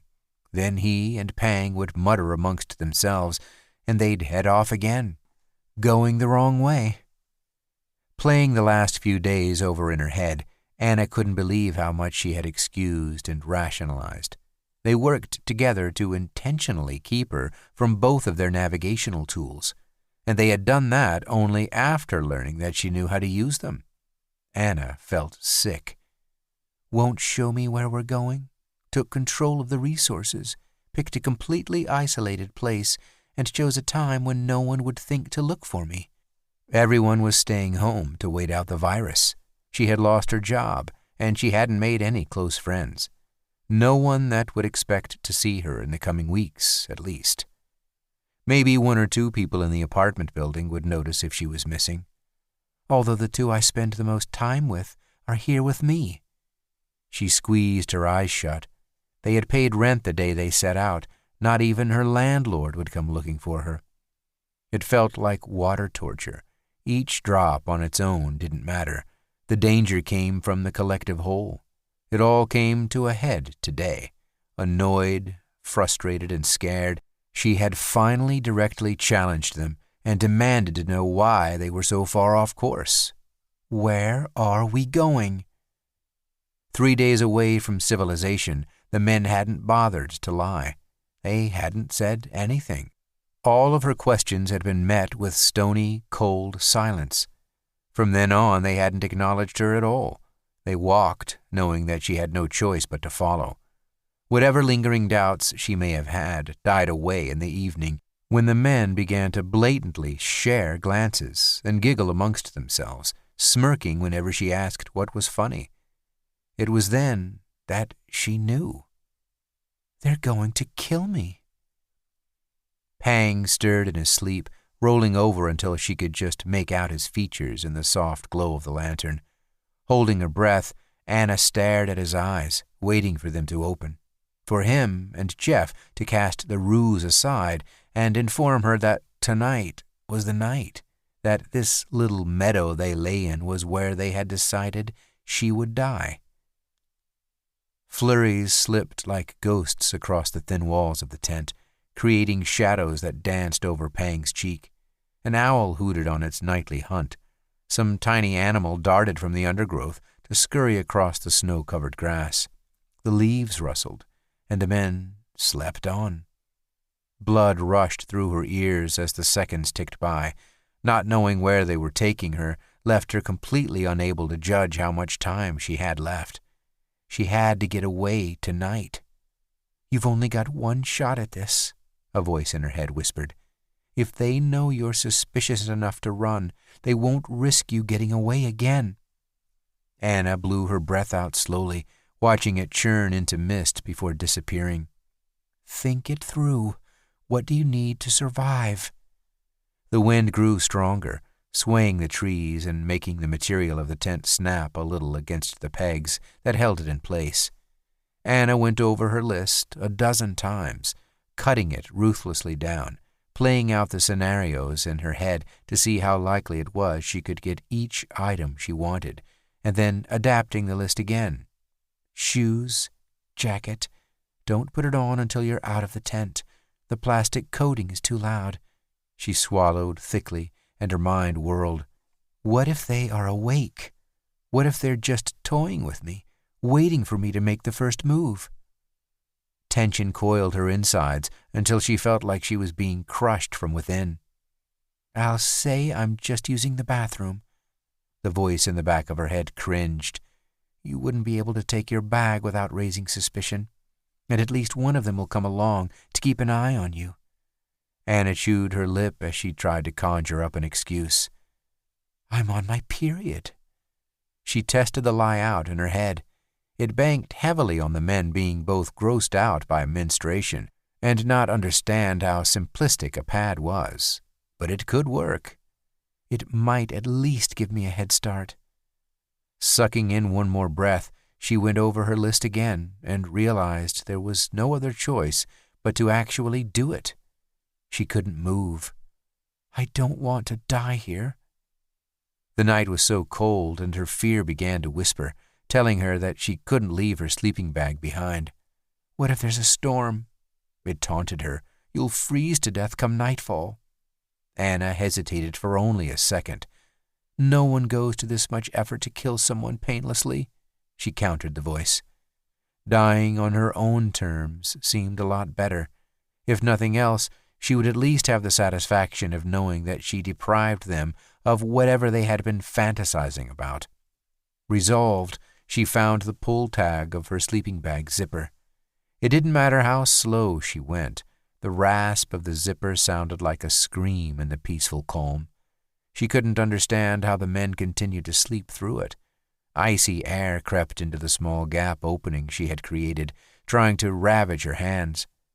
In a small twist of good fortune, Jeff had been cold enough to go to sleep with gloves on, so she hadn't raised any suspicion by wearing hers as well. When she had the zipper open just enough, she paused. The common sounds of the forest that she had once found so soothing now pricked at her nerves like a live wire. They were too loud. She couldn't properly track Pang and Jeff's breathing to tell if they were still asleep. Although deep breathing isn't hard to fake. Bracing her hands on the ground, Anna carefully eased herself back, wriggling and sliding her legs free of the sleeping bag. The maneuver left her in a back corner and close to her boots. She shivered as the chilled leather engulfed her body-warmed socks and hurriedly tied the laces. Despite her best efforts, the waterproof fabric of her snow jacket crackled as she picked it up. That was when she paused again, her gaze locked on the only exit. She just had to step over the 2 men that wanted her dead to get there. The low dome roof of the tent forced her to hunch sharply. Her shoulder hit the hanging lantern, causing it to rock gently, that small motion drastically changing the play of light and shadow. Given the tent's cramped quarters, there wasn't enough space for her to step. She had to tiptoe, half-crouched and spine curled, through the small vacant patches and pray there wasn't a discarded bag of chips lurking within the gathered shadows. Even when she was lucky, the plastic flooring of the tent crackled at the slightest touch. The sounds made the men flinch. She had deliberately left her bag leaning against the tent wall closest to the exit. The material bowed under the bag's weight, creating just enough extra space between the wall and Jeff's legs for her to crouch. Keeping her gaze locked on the men, she worked the tent's zipper open. The first gust of flurries upon her fingers brought a new fear. What if the cold wakes them? The fear didn't have time to claim her before the night was shattered by a booming roar. Jeff and Pang bolted upright. The noise had been deafening, but short-lived, and the men were left confused at what had woken them. "Anna?" Shadows gathered in the creases of Jeff's furrowing brow. "What are you doing?" She forced a smile at the same time as pushing the zipper up. "Bathroom break?" Despite her best efforts to remain calm, she couldn't help but pull her jacket on a bit too sharply. Jeff and Pang exchanged a glance, and Anna's stomach dropped. Tension flooded the air. In a split second, all pretenses dropped. The game was over. Jeff and Pang lunged for her. Anna threw herself back, falling out of the gap and desperately, blindly clutching for her bag. The handle slipped from her fingertips as the night engulfed her. What flurries that had already gathered in the thick grass wafted around her as she scrambled back and climbed to her feet. She hadn't had the time or the inclination to open the lower zippers that ran parallel to the ground, rendering the gap too thin for both men to get through at the same time. Given that they were also still cocooned in their sleeping bags, she had the advantage for a few seconds, and she took it. Anna put all the strength she had into the kick. It didn't matter who she struck, so long as she increased the momentary chaos and bought herself a few extra seconds. A broken nose or jaw would have been a nice extra. Spinning on her heel, she sprinted across the meadow and into the forest. The thin snow clouds had muted the moonlight, but it was the thick mass of pine trees that snuffed it out completely. Twigs and brush attacked her, snapping just as readily as they cut into her exposed flesh. Keeping her arms crossed over her head, she ran as fast as she could, striking the trees that she failed to pick from the shadows. Behind her, the screaming began. Jeff's voice was far closer than Pang's, and just as rage-filled. There were a few feeble attempts to appease her at first. Pitiful beseeching that she was confused changed swiftly into accusations that she was sick. When that didn't work, they warned her that she would get lost within the forest, and there were even some suggestions that she was in the throes of a nightmare. They gave up too soon on each attempt for any of them to be effective. In the end, raw fury took over every word. Anna cut sharply to the side, persuaded by the fleeting thought that she might be able to somehow confuse the men following her. Jeff was still the closer one of the two voices. His words were sharper and louder than Pang's. Running head first into a tree, pain exploded across Anna's face, and hot blood began to stream from her nose. Instead of rolling off and continuing, she grappled through the darkness for the nearest branch. There were a few low enough and sturdy enough to be of use. She scrambled up, uncaring about the noise she created, as she hurled herself from one branch to the next. Clumps of snow dropped down upon her as she climbed. The wind picked up, and the bark clawed against the fabric of her gloves. Still she moved on, up and up, until there was nowhere left to go. Shards of moonlight struck her as she broke through the canopy, harsh after so long in utter darkness. Panic urged her to go higher still. She searched for another branch that could hold her weight, but this high up in the pine, they were all thin, spidery, and wind-stripped. Jeff roared her name, his voice resounding from the abyss just below her. Anna clutched the trunk with her entire body, holding tight until her muscles ached and twitched, her mind's eye concocting images of him just below her, reaching and ready to pull her from her perch. When she finally looked, the branches were bare, swaying and rustling in the strengthening wind. Ice crystals struck her face and eyes like needles. She blinked against the pain and leaned out as much as she could, peering through the ever-shifting foliage. When the clouds and trees worked together, she was able to catch small glimpses of the forest floor. Oh, God! She wasn't as high off the ground as she had thought. Her shift in direction had felt sharp at the time, but the woods and night had played their tricks, and she had ended up back near the clearing they had camped in, where the trees were still thick but far smaller. Her perch was roughly 20 feet above Jeff's head. She might as well be sitting on a rooftop, hoping not to be noticed. Tears pricked her eyes as her body ached and trembled. There's still the branches. He won't look up.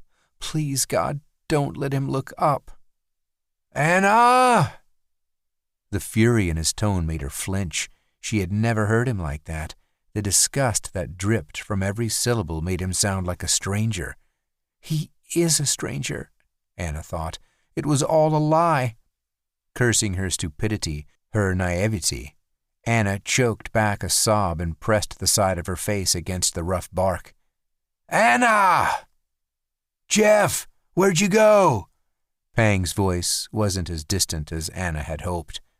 If he was still back at the campsite, she had almost done a complete circle. A part of her wanted them to start a fire so she could use the glow to gauge how far away she really was. The rest of her lived in dread that the glow would easily illuminate her hiding place. Jeff called back to Pang, and after a few frustrating sentences, they realized that screaming back and forth in the dark didn't help find each other. Twigs snapped and leaves crunched as Jeff stalked back. Anna couldn't track him for long, but it was more than enough to see the utter confidence in his stride. He knows exactly where he is, where the tent is. Following the sound of her footsteps in the dark hadn't disoriented him at all. He truly knows these woods. A gut-wrenching possibility trailed behind the fleeting thought. Has he done this before?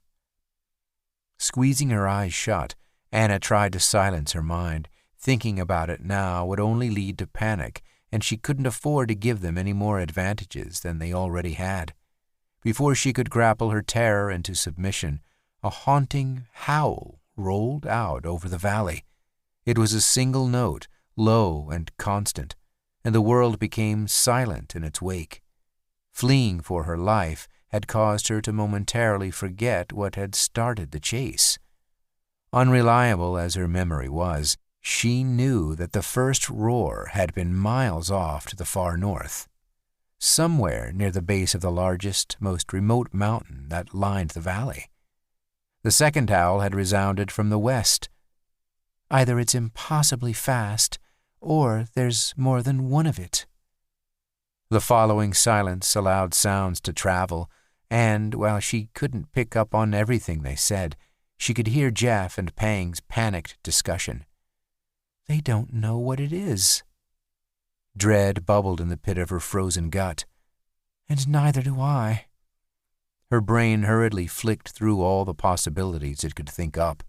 Animals, humans, industrial equipment from some unknown mining site. None of it fit. What the hell? Torchlight slashed into the darkness. The men waved the beams aimlessly about, clearly trying to search the tree line as a whole rather than any specific area. Curling up to better hide amongst the pine spindles, she almost missed the soft crunch of the snow gathered at the base of her hiding place. Barely daring to move, she glanced below. The canopy swayed, creating a patchwork of muted light and dense shadows. She scanned the shadows. Nothing. A crunch of snow, a slip of movement, and she realized she had been staring at it all along. Matted, dirty white fur covered its undulating back, the contrast allowing it to blend in with the forest floor. The camouflage and unreliable light made it impossible to get a clear idea about its size or shape. Even when she found a patch of light, Her brain couldn't make sense of it. In the same moment, she was sure it was large enough that she could reach out and touch it, and yet just as certain that it couldn't be any bigger than a wolverine. It moved like a snake, even as it prowled like a wolf. The wind would blow, a branch would sway, and suddenly it was walking like a man. Then the wind died, and its legs jolted out from its core at sharp angles like it was a spider. Nothing about it remained consistent. The impossible monstrosity released a full body shiver, and a puff of steamed breath wafted out from the deepest shadows. If the size of the cloud was any indication of the mouth it came from, the creature's jaw must have been huge. Her breath caught, a barely audible sound, and the creature shuddered again. It moved and didn't move. It had no face or eyes, but she felt it watching her. The wind died, leaving her to a suffocating silence and the crushing knowledge that she had the creature's full attention, and that it was hungry. A twig snapped on the other side of her tree, and she almost lost her grip, squirming around to look. Another snap took away any doubt that she had gathered the attention of more than one. Clinging to the desperate hope that the shadows could help her, Anna held her breath and locked every joint, attempting to stay as still as possible while the cold made her shiver. Their penetrating gaze remained. She could hear them moving, circling the base of the tree. Then the wind changed. The frigid breeze rustled the leaves and brought with it Pang and Jeff's hushed voices. They were taking care to be quiet, but the utter stillness that lingered within the forest amplified their whispers. The creatures took notice. Peering down, Anna spotted a slip of movement. It could have just as easily been a few dead leaves tumbling in the breeze, or a clump of snow slipping from a branch. She knew she couldn't trust her eyes, but her ears had yet to betray her, and when the screams shattered the night, she released a long sigh of relief. Even while attacking, the creatures made little noise. There was nothing to drown out the men's agonized screams. She could hear the rip of fabric and the wet tear of flesh. It didn't take long for the air to become tainted by the scent of blood. Their screams turned feral and desperate, and, soon enough, withered away altogether. Then there was only the sound of eating. Blinking her unshed tears from her eyes, Anna stared into the darkness, barely hearing the voice that whispered in the back of her head. "They know where you are. They'll come back once they're done." Survival instinct overrode her fear. With a few cautious glances below, she clambered down the tree as quietly as she could. Desperation had her jumping the last few feet, and she regretted it somewhat when her ankles almost rolled and she was forced to sprawl over the snowy ground to keep from injuring herself. Flipping her head up, she held her breath again. Nothing came to claim her. The ripping flesh and crack of bone continued as she got to her feet and started to inch back. She didn't dare run, certain that the sound of her crashing through the underbrush would draw their attention. The process was slow, but steady. What if there's more of them? She eyed the night-drenched forest around her. One could be right beside her, and she'd never know until it started to devour her. Heart ramming against her ribs, she forced herself to move on the count of 100 before allowing herself to search for something to climb, something thick and tall. The first branch she tried snapped. It was then that she realized she had moved too far away to hear what was happening in the clearing anymore. But can they hear me? Choking on broken, hopeless sobs, she clawed at the trees around her. The branches were too high or too brittle. Footsteps crunched the snow, twigs snapped, glops of snow shook free of the branches to patter against the earth. Something's moving. Something's coming. Running blindly a few paces, her groping fingers found the prickly needles of a thick pine. The branches were too thin to climb, but the tree felt lush and full, with the lowest branches sweeping across the ground. It's enough to hide in. She clung desperately to that thought because there was nothing else she could do. Dropping to her knees, Anna crawled on her stomach, the branches catching on her hair and raking at the back of her jacket. She kept going until she found the central trunk. There wasn't enough space to curl up in a ball. She was forced to contort around the random branches to stay as far away from the open as she could. Warmth gathered around her, and she almost wept with joy, not for being out of the cold, but for the physical evidence that the tree was lush enough to keep the wind at bay. If the wind couldn't pass, there was every chance the creatures wouldn't see her. The moment of relief died when she drew in a deep breath and smelled blood. An instant later she heard a creature snort. "Can it smell me?" Branches above her head trembled as something brushed past the tree. Whispered footsteps drifted from the other side, while from somewhere she couldn't place, she caught the distinctive rasp of a slithering snake. The top of her tree rattled violently, as if something had stepped over it, only to catch its foot. Then there was nothing. At some point, Anna had covered her mouth with both hands, and she kept them there as silence descended. Her muscles were throbbing, and her contained body heat had warmed her hiding place before the insects returned, scurrying at first before they started to chirp. Night gave way to day. Sunlight streamed through the tiny gaps between the pine needles. Birds added their call, and she finally felt safe enough to move. Scrambling out was far harder than finding her way back to the campsite, since the flurries had been thick enough to mark her footsteps and the trails the creatures had left behind. She touched one with her gloved fingertips. Even their trails aren't uniform. It looked more like a half-dozen different animals had traveled past that one specific creature. How many other people have seen these trails and thought just that? There was little left of the campsite. The pegs had kept the bottom half of the tent in place, but the dome top had been shredded, the tattered edges twisting in the barely felt breeze. Blood splatter decorated everything, and the earth had been churned up in a struggle. She found her bag where it had been left, stained and slashed, but still usable. Pang's bag was in a similar state, while Jeff's had been ripped apart, its contents thrown about the meadow. All she found of the two men were a few shards of bone and an organ too chewed up for her to identify. 3 days' hike, Anna told herself as she gathered what she could make use of and left behind everything else. The map was lost, perhaps eaten with Pang, while the compass was cracked but still functioning. 3 days' hike, sleep in the trees, keep the food away at night, keep the lights off, keep quiet. Tightening the straps of her pack, she checked her bearings. The sun crept up over a distant mountain, glistening off the snow and low-lying mist.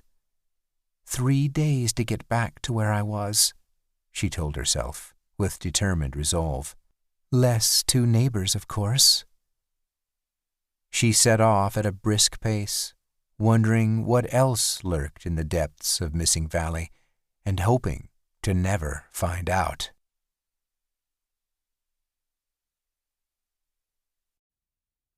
What We Call Home by A.I. Nasser.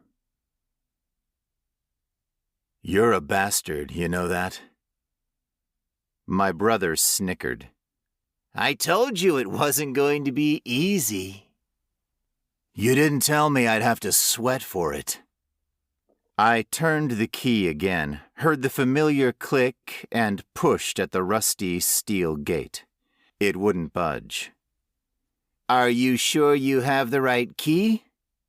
I looked over my shoulder at the smile plastered on Johnny's face, hoping the daggers shooting out of my eyes were warning enough that he shouldn't mess with me. I was tired, soaked, cold, and had a dozen dinner guests waiting patiently at my home for my return. Alice wasn't going to be able to entertain them for long. How many keys do I need? I asked, pressing my lips together. My brother looked up at the moonless sky and closed his eyes against the falling rain. The night lit up for an instant, followed by the distant roar of thunder a few seconds later. Well, he said, pulling up the collar of his jacket and clicking his tongue. there's the main gate, the side door, and... No more, I interrupted. We lifted the apartment doors off their hinges before we left, remember? Johnny shook his head. Really? Nope, don't remember. Of course, I mumbled, turning back to the gate that didn't want to open. I tried the lock again, frustrated by the rain that had found its way into my shirt and was trickling down my back. My fingers slipped. I cursed under my breath and tried again. There was a click and nothing more. I give up. I threw up my hands and stomped away. Johnny watched me with a smile, then gave the gate a go.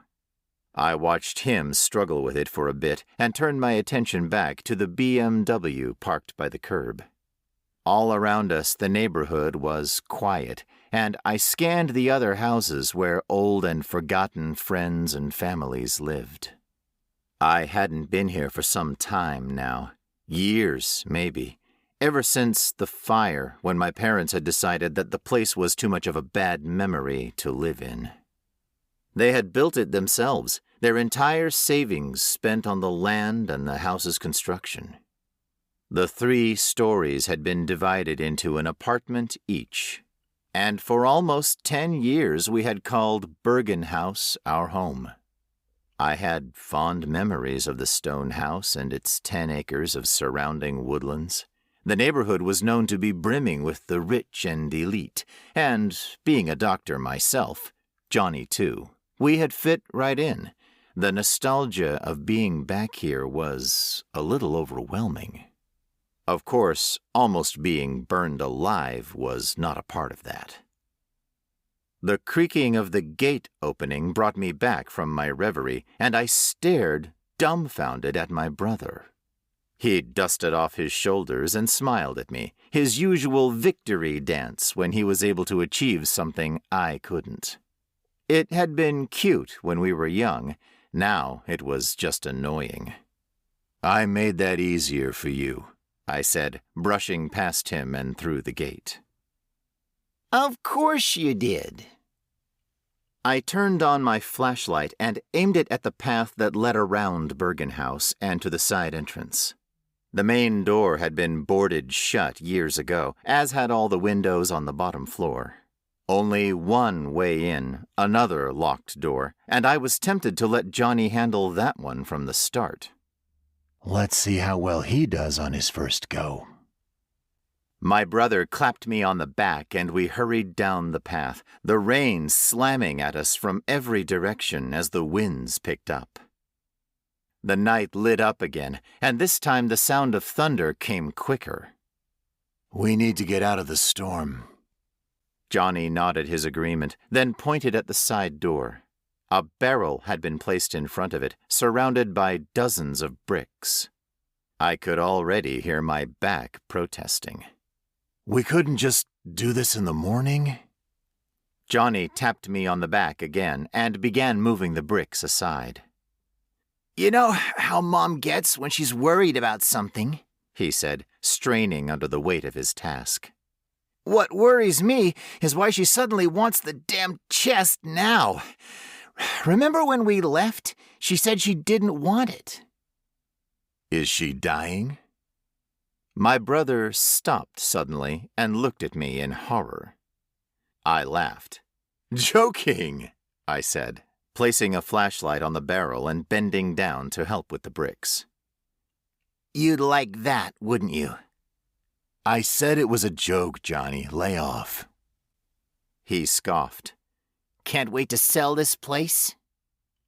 I stopped, threw a brick to the side, and just stared at him. We'd had this conversation 100 times before. I love our mother, and you know that. Stop acting like I don't. Just because we didn't get along the way you two did doesn't mean I actually want her dead. He raised an eyebrow at me, shook his head, and smiled.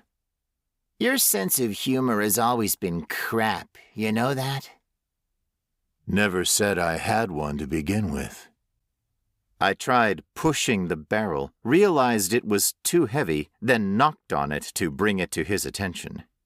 Together we were able to roll it out of the way. Door number 2, Johnny smiled, pulling out his own keychain. I ran a hand through my hair, pushing it out of my face, and froze. Damn it. What?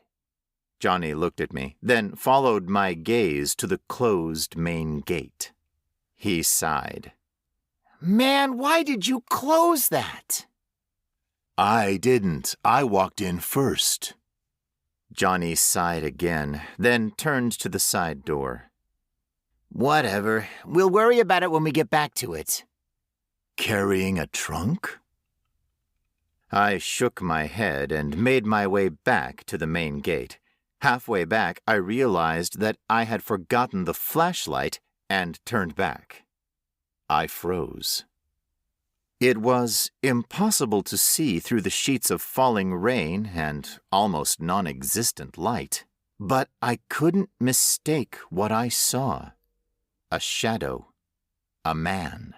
Standing beside Johnny's doubled-over body and watching him intently as he tried to open the door. Hey! Lightning flashed, Johnny shot up, and the man was gone. Thunder bellowed from the heavens. What the hell? My brother called out. You scared me half to death. I raced back to where he was, snatched the flashlight, and aimed the beam across the small, unkempt yard and at the trees beyond it. Nothing. What's wrong with you? I turned back to my brother and frowned. Could have sworn I saw something. Probably a raccoon. I turned my attention back to the darkness around it, barely illuminated by the flashlight. Yeah, probably. The lock to the side door clicked, and the door creaked open, louder than the main gate. Johnny grabbed me by the arm and pulled me out of the rain and into the shelter of Bergen House. The first thing that hit me was the scent of mold and trapped humidity. I coughed and gagged and stopped my brother as he attempted to close the door. Let some of the air in, man. This place stinks. Come on, Johnny laughed. Mom says the chest is in the roof apartment. You go ahead, I said, handing him the other flashlight. I need some time to get used to this. He shrugged, turned the flashlight on, and made his way up the stairs. My father had come up with the idea, a stairwell off to one side of the house with a door leading onto every floor. That way he got to keep his majestic oak front door leading directly into the main floor, and we could get to our apartments without having to go through him first. I remember thinking back then if maybe it was his way of making sure he didn't have to see us every day if he didn't want to. A crash made me jump, and I immediately shone the flashlight on the stairwell leading to the basement. From where I stood, the light only reached the bottom step. Everything beyond that, the almost 2,000 square feet of garage space, big enough to park 5 cars back when we were all in full swing here, was drenched in darkness. I remembered playing hide-and-seek down there with Ben when he was only 4. Alice had always warned me we'd lose our son one day in between the cars or behind one of the many boxes my parents had stored in various corners. I had always laughed that off as ludicrous. The basement was harmless. But the crash had definitely come from down there. I looked back at the falling rain, then raced outside and grabbed a brick to lodge against the door to keep it open. My gaze darted to the tree line before I ran back inside. I couldn't shake the feeling of eyes watching me as I worked the brick into place and made sure the door wouldn't close on its own. A second crash made my heart jump. Damn it, something's inside. Must have crawled through a rotting board. My mind screamed at me to ignore the sound, to just follow Johnny upstairs. But I took a few hesitant steps down anyway, using the flashlight's beam to try to illuminate more of the basement. I was only able to get a few feet of visibility, though, and that didn't sit well with me at all. My hand shook slightly, and I took a deep breath, forcing my nerves to calm down. A raccoon, like Johnny said. Just a raccoon. Daddy? A chill wrapped around my heart and squeezed. My rain-soaked clothes suddenly weighed 100 pounds, and I shivered. A hand reached out of the darkness, small and plump, wrapping around the side of the stairwell. It grappled with what remained of the ornate banister before it dropped to the ground. Daddy, are you here to play? No. Hide and seek, Daddy. The voice of a 4-year-old Ben came from the darkness. You found me. I told Mommy you'd always find me. I took a step back up the stairs, the beam of light crisscrossing as my hands violently shook. The hand retreated into the darkness, and suddenly a scurry of feet followed. Small feet, the feet of a small child. Ben rushed out of the darkness, face crushed in, arms dislocated, his one remaining eye gleaming in the beam of light. He reached the first step, then tripped and fell face first into the stairs, the sound of breaking bone sickening in the sudden silence. Let's play more, Daddy! Let's play more! Ben began to scream as he crawled up the stairs, his smile stretching across his face until his lips cracked and his teeth began to fall out one by one. I broke from my shock and raced back up the few steps I had come down, making straight for the door and the supposed safety of the storm outside. I wasn't looking and crashed right into it, feeling the bones in my nose break as I fell. Through the pain in my face, I aimed my flashlight at what I had run into. The door was closed. Daddy? I screamed when the small hand grabbed me. Kicking, I scurried back, quickly pushing to my feet and bounding up the stairs once more. Johnny! I raced up, past the doorway that led to my parents' apartment, taking the stairs by 2 until I reached the 2nd floor. I turned around quickly, the beam from my flashlight dancing across the stairs and the walls. I froze, held my breath, tried to listen to the sounds of tiny feet running up the stairs. Nothing. The house had fallen silent. I couldn't even hear the rain outside. Johnny! In here! I turned around, the darkness coming from the open door of my brother's apartment like an open mouth ready to devour me. Johnny stepped out of the darkness and trained his flashlight on me. What the hell was all that commotion? I opened my mouth to answer him, then closed it again. What was I going to say? I didn't even know what it was I had seen. Ben was in UCLA, miles away across the country, probably at some frat party throwing his education away. The thing I had seen, that was not him. Not even close. No way. Never. Nothing, I stammered. His flashlight blinded me for a second before he moved the beam away. What the hell's on your face? He came up to me, touched my nose, and I took a step back and hissed in pain. Is that blood, Marv? Johnny tried to reach for me again, and I swatted his hand away. What the hell happened? Did you trip and fall? Is it broken? It's nothing, I lied. Hit the door when I was trying to get out. Did you run into it or something? Wait, what? What? You closed the door? Does it matter? Johnny sighed in frustration. I tried to prop it open with a brick. The wind must have pushed it closed. Fine. Johnny gestured up the stairs. Let's just get this over with. This place is giving me the creeps. I followed him. What were you doing in there anyway? Trip down memory lane, I guess, Johnny replied. Thought I heard Angela humming La Vida Loca in there.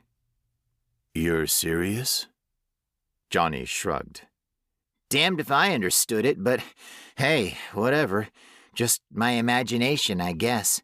Ever since the divorce, I've been imagining her everywhere. I didn't reply to that. I was still shaken by my experience with the basement, and my nose was throbbing in pain. I'd have to pass by a hospital on our way home, but the only important thought running through my head right now was getting my mother's damned chest and getting out of Dodge. We made our way up, and I stopped briefly when we came to the door to my old apartment. The wooden frames had rotted almost completely away, and the scorch marks from the fire were still all over the walls. Johnny stopped and turned to me. Want to take a moment? I shook my head quickly. I could still feel icy fingers tracing lines down my back. I wasn't going to let my brother out of my sight. All right, let's keep going. Watch the last step, remember? I did. I remembered taking Alice to the hospital when she hadn't been careful. The builders had messed up the last step, and it was a few inches higher than the others. Forgetting that meant a sprained ankle at best, or at worst, a pretty bad fall. Alice had forgotten and had spent 3 weeks in a cast. I followed my brother up to the roof, and we both stopped in front of another door. Johnny tried the knob, then pushed his shoulder against the wood, but it wouldn't budge. Okay, so, what are you thinking? Pry it open? No, more like let's go home and come back in the morning, I replied, already worried about how we'd get out and past whatever that thing was that was pretending to be my son. Don't be an idiot, Johnny said. We're already here. Listen, when I was in my apartment, there were a few tools lying around. The contractors must have forgotten them when they were cleaning the place. He made for the stairs, and I grabbed his arm. Seriously, let's just go. Hey, I'm not making the drive here again tomorrow, Johnny said. I got rounds in the morning, and Mom isn't going to call you to bitch about this, okay? He pulled out of my grasp and took the stairs down by twos. I'll see if I find anything we can use, he called back. I watched him leave and sighed in frustration, running a hand through my hair and wishing I hadn't left my phone in the car. Alice was going to be extremely angry about all of this, especially since I now had to get my nose checked and would be leaving her alone with our guests for even longer. Her social anxiety was enough to have her fuming at me when I got home. Hurry up, I called down. I moved my beam around the small space, taking in the scorched walls and falling plaster. To one side, a gaping hole where the elevator had once been stared back at me. I remembered when we had had it installed. My father had wanted to start his new stargazing hobby, and walking up and down the stairs had been too much for him. It had cost a fortune, and I had bitched about it endlessly. I was surprised the contractors we had hired to check on the place had never sealed it off like the rest of the exits. I tried the door to the roof again and let out a frustrated sigh when it wouldn't budge. I aimed the beam at the knob, wondering if maybe I could kick it open. Then thought against it. Didn't need a broken foot along with the bleeding nose. What the hell is taking him so long? Let's go already, I called down. A scraping against the door behind me made me jump, and I grabbed the banister to stop myself from taking a plunge down the stairs. The scraping sound came again, this time a little more urgently, and then humming. Is that? I listened carefully until I was sure it was the chorus of Living La Vida Loca. That feeling of being dunked in cold water came hard and fast, and for a second I could have sworn my heart had stopped in my chest. The scraping came again, then a knock. Open up, Marv. The voice was raspy, like sandpaper rubbed together, but I could still tell who it was. Come on, Marv, open up. Angela whispered from the other side of the door. Let's dance. I took a step back. The scraping stopped. Marv? A knock, a scratch. Open the damned door, you son of a bitch! Angela screamed, the pounding suddenly loud and fast, shaking the door in its frame. I took several quick steps back and missed a step. The world around me began to spin. Something in my shoulder cracked and my legs bent under me as I fell. Pain shot up and down my body, and instinct took over as I tried to grab anything to stop my fall. All I did was manage to cut my hand against something sharp, and as I came to a stop at the bottom of the stairs, inches from the door to my apartment, all I could think about was that I would need a tetanus shot. My eyes began to water, my head throbbed, and my vision blurred. I could barely hear the pounding on the roof door over the ringing in my ears. I tried to call for Johnny, but nothing came out, the coppery taste of blood filling my mouth.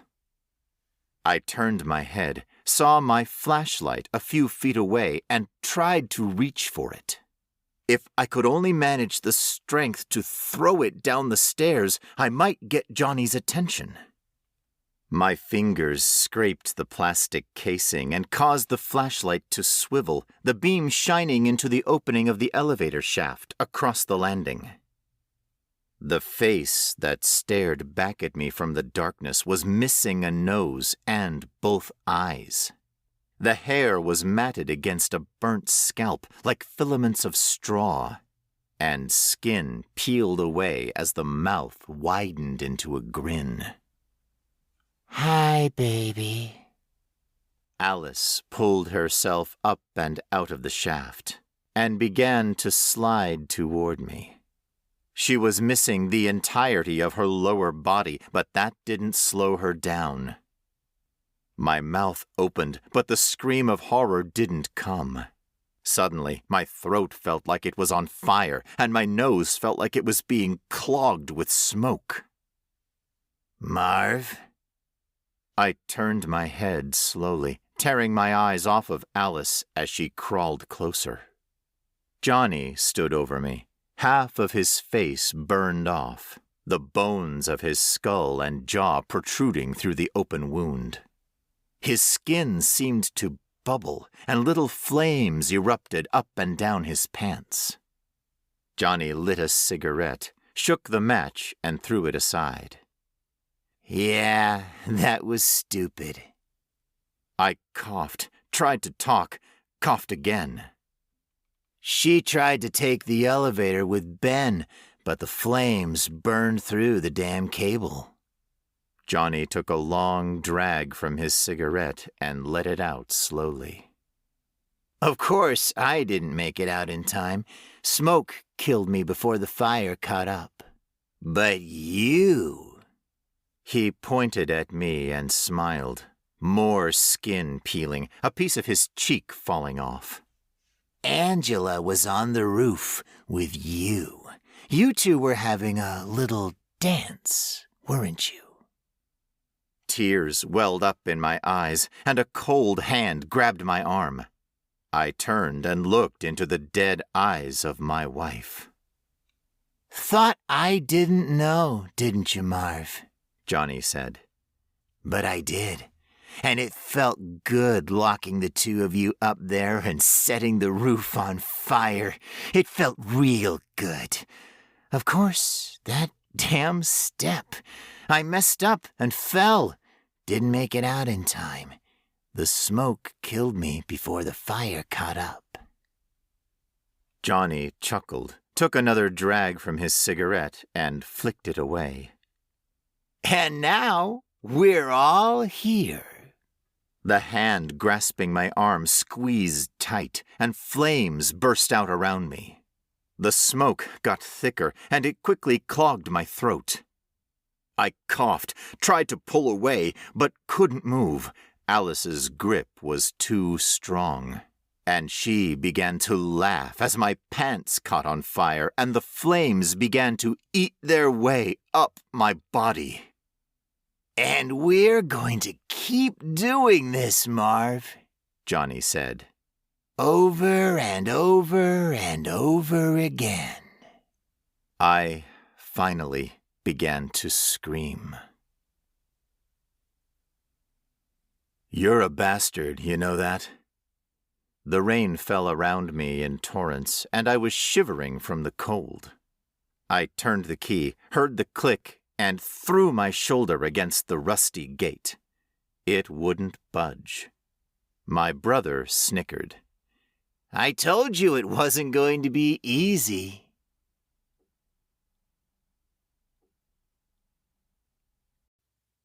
When the Sun Shines by Ron Ripley.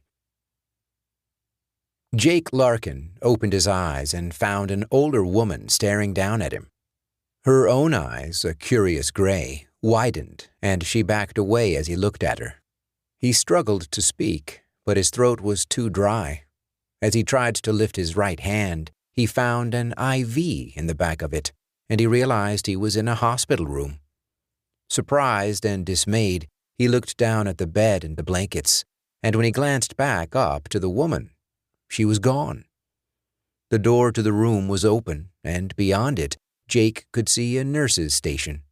One of the women in it, her mousy brown hair pulled up into a messy bun, saw he was awake, and she smiled at him. Within a matter of minutes, the nurse and a doctor were in the room. The doctor, a tall, older man of Asian heritage, grinned at him, and when he spoke, it was in a crisp and cheery British accent. "Mr. Larkin, I am so very glad to see you are awake. You've given everyone here quite a challenge this past week." As he spoke, the doctor checked Jake's pulse, and Jake was able to read the name on the doctor's white coat. Dr. H. Wu, Jake thought. Short and to the point. "Well, Mr. Larkin, I think your heart is beating quite well," Dr. Wu chuckled as he lowered Jake's wrist back to the bed and gave him a paternal pat. "I've been a physician for 31 years, and I am sincerely impressed with your recovery, young man." Jake blinked, confused. Thanks. I was wondering, Where am I? I mean, I know I'm in a hospital, but what happened? The doctor and the nurse exchanged quick glances. Ah, yes. Dr. Wu cleared his throat. We were hoping you would wake up when Father Davis was available, but he's been called away to the 3rd floor. Well, regardless, that's neither here nor there, is it?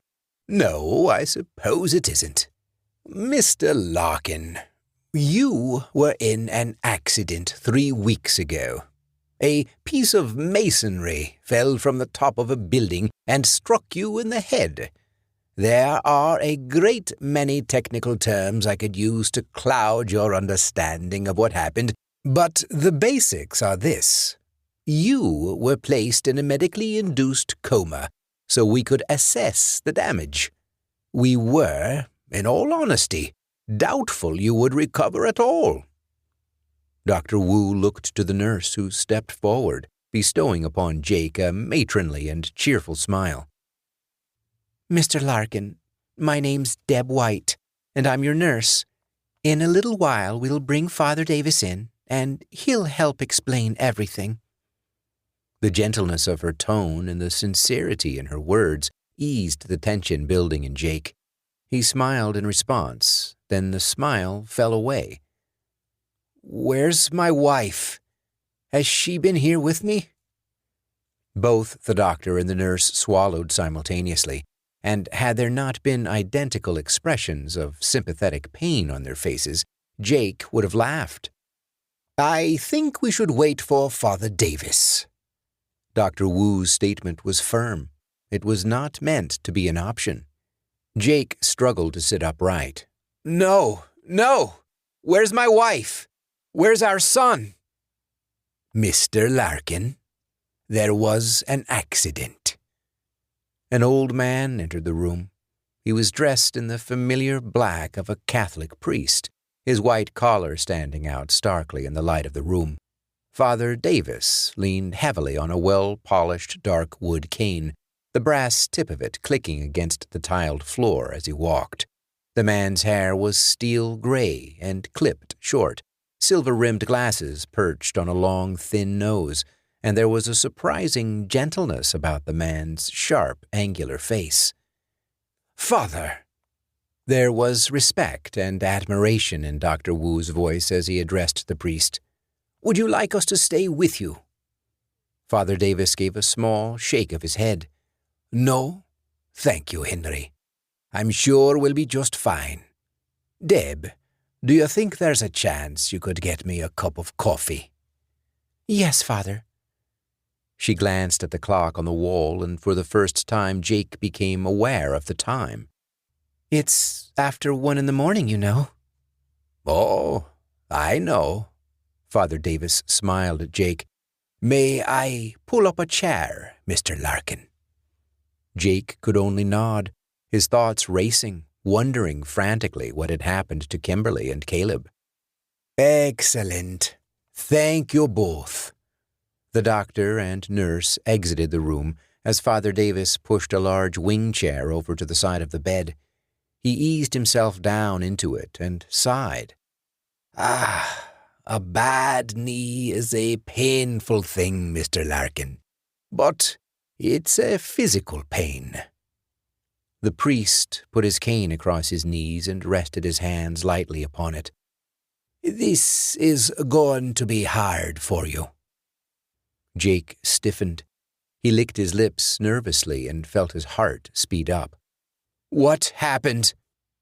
There was an accident involving your wife, your son, and your mother. The calm, smooth flow of the priest's words did little to help Jake repress the increasing panic within him. They were struck by a tractor-trailer and killed. Jake pictured the three of them in Kimberly's Prius. Where were they going? Kimberly can't stand Mom. She can't even be in the same room with her, let alone a cramped little Prius. Jake stiffened. His voice was hoarse and barely audible when he spoke again. Where were they going? Father Davis closed his eyes. They were bringing your mother home. From where? They had been sitting with you. The pain in Father Davis's words struck Jake like a blow, and dimly he was aware of the priest's empathy. I killed them. The words slipped out of Jake's mouth, and as they did so, Father Davis's eyes snapped open. Stop that! You didn't kill them. The driver of the tractor-trailer killed them when he ran the red light. Nothing more and nothing less. Do not read into this. An accident happened, Mr. Larkin. First to you, and then to your family. There are no condolences I can give. My bulwark is my faith, and since you are in a Catholic hospital, you have received a Catholic priest to attend to your spiritual and mental health needs in this time of crisis. Jake wanted to scream. I can't, he thought. If I do, I won't stop. I'll never stop. What do I do now? His voice was barely audible. You live your life, Mr. Larkin. The priest's words were simple, and Jake hated them. He didn't respond at first, and the room was filled with the steady tick of the seconds hand traveling around the clock on the wall. It was an impersonal and brutal sound, a brutal reminder of the sudden change in his life. I'm a widower now. Jake's voice didn't sound like his own. His lips were numb as he spoke, his tongue a dead thing in his mouth, foul and decrepit. Father of a dead child, orphaned at 29. Yes. Jake looked at the priest. Why? I don't have an answer to that question. Father Davis straightened the crease of his black pants. People ask if this was destined for them. They ask if it was all part of the unknowable plan.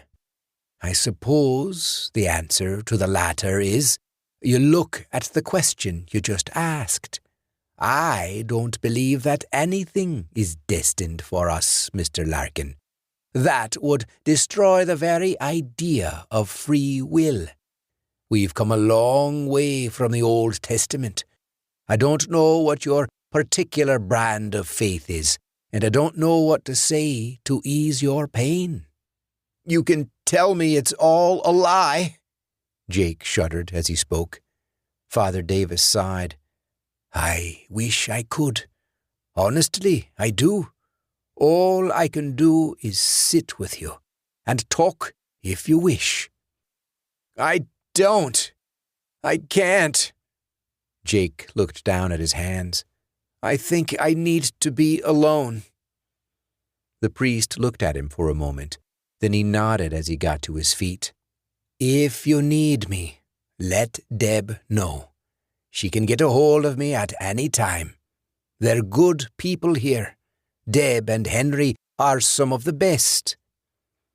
With that said, Father Davis turned and exited the room, leaving the door open behind him. Jake lay back down and stared at the ceiling. His thoughts were disorganized and disturbing. He thought he could hear screaming and the sounds of tires squealing. Finally, unable to listen to his inner thoughts any longer, Jake rang for the nurse. Deb White entered the room a moment later. Are you all right, Mr. Larkin? That's a hell of a question, he thought bitterly. No, I was wondering if I could walk. Around this floor? Yes, that's not a problem. The nurse went to his IV, unclipped the bag from his bed, and attached it to a rolling IV stand. She helped him sit up, turned his legs around, and guided his feet into a pair of hospital slippers. A moment later, she assisted him with an off-white terry-cloth bathrobe to go over his Johnny, and she deftly managed to maneuver the IV bag through the sleeve. The nurse tied the belt and then stepped back. You need to stay on this floor. The elevator is near us, so we'll be able to see if you leave. Also, there's an alarm on the door to the stairwell, so unless you want security barking up your backside, I'd leave it alone." "Thanks." Jake stared down at his feet. His legs felt weak, and he doubted he would be able to climb any stairs. She nodded and followed him out of the room, her firm hand on his shoulder the few times he drifted to one side or the other. "Stay close to the wall for me, please, Mr. Larkin. I don't want to have to pick you up off the floor." "Sure." They separated at the door with Nurse White going back to the nurse's station, and Jake turned to the left. As she had suggested, he kept his shoulder close to the wall, unwilling to fall. His mind moved along slowly, each thought pushing through a sludge of sadness and dismay. Jake walked in silence, not looking around him or into the other rooms on the floor. He was focused only on placing one foot in front of the other and trying to imagine life without his family. "Where are they?" he wondered. Did her mom come up to claim the bodies? Did she bury them? I didn't even ask about that. Jake turned the corner at the end of the hallway where a flickering series of overhead fluorescents made the tiled floor and cement walls seem as though they were from a dream. Near the center of the hall, standing in one of the rooms, was the same woman he had seen in his room when he first regained consciousness. He noticed that she wore a long, dark burgundy bathrobe and thick gray slippers which peeked out from the hem of the robe. Jake nodded to her, and once again her eyes widened. She stared at him as he passed, the look so intense that he stopped. "Are you okay?" "Yes." The hollowness of her voice was disturbing, and it sent shivers of fear dancing along his spine. "I'm fine. I have been for years." "Okay?" "Are you?" Jake let out a bitter laugh. "Huh. No, I'm not. Thanks, though." She hesitated, and then she nodded. Fixing his grip on the IV stand, he continued down the hall. When he turned right back toward the center of the floor and the nurse's station, the lights no longer flickered. He walked along the path, turned the corner, then made his way to the nurse's station. Stopping at it, he waited a moment before Deb White looked up. "May I help you, Mr. Larkin?" Deb asked. He nodded. "I hate to ask, but do you have any water?" "I do." She stood up and went into the back of the nurse's station, returning a moment later with a cold bottle of spring water. He nodded his thanks and took it from her, and as he twisted off the cap, he noticed a photograph on the wall behind the nurses. It was of the old woman in the hallway.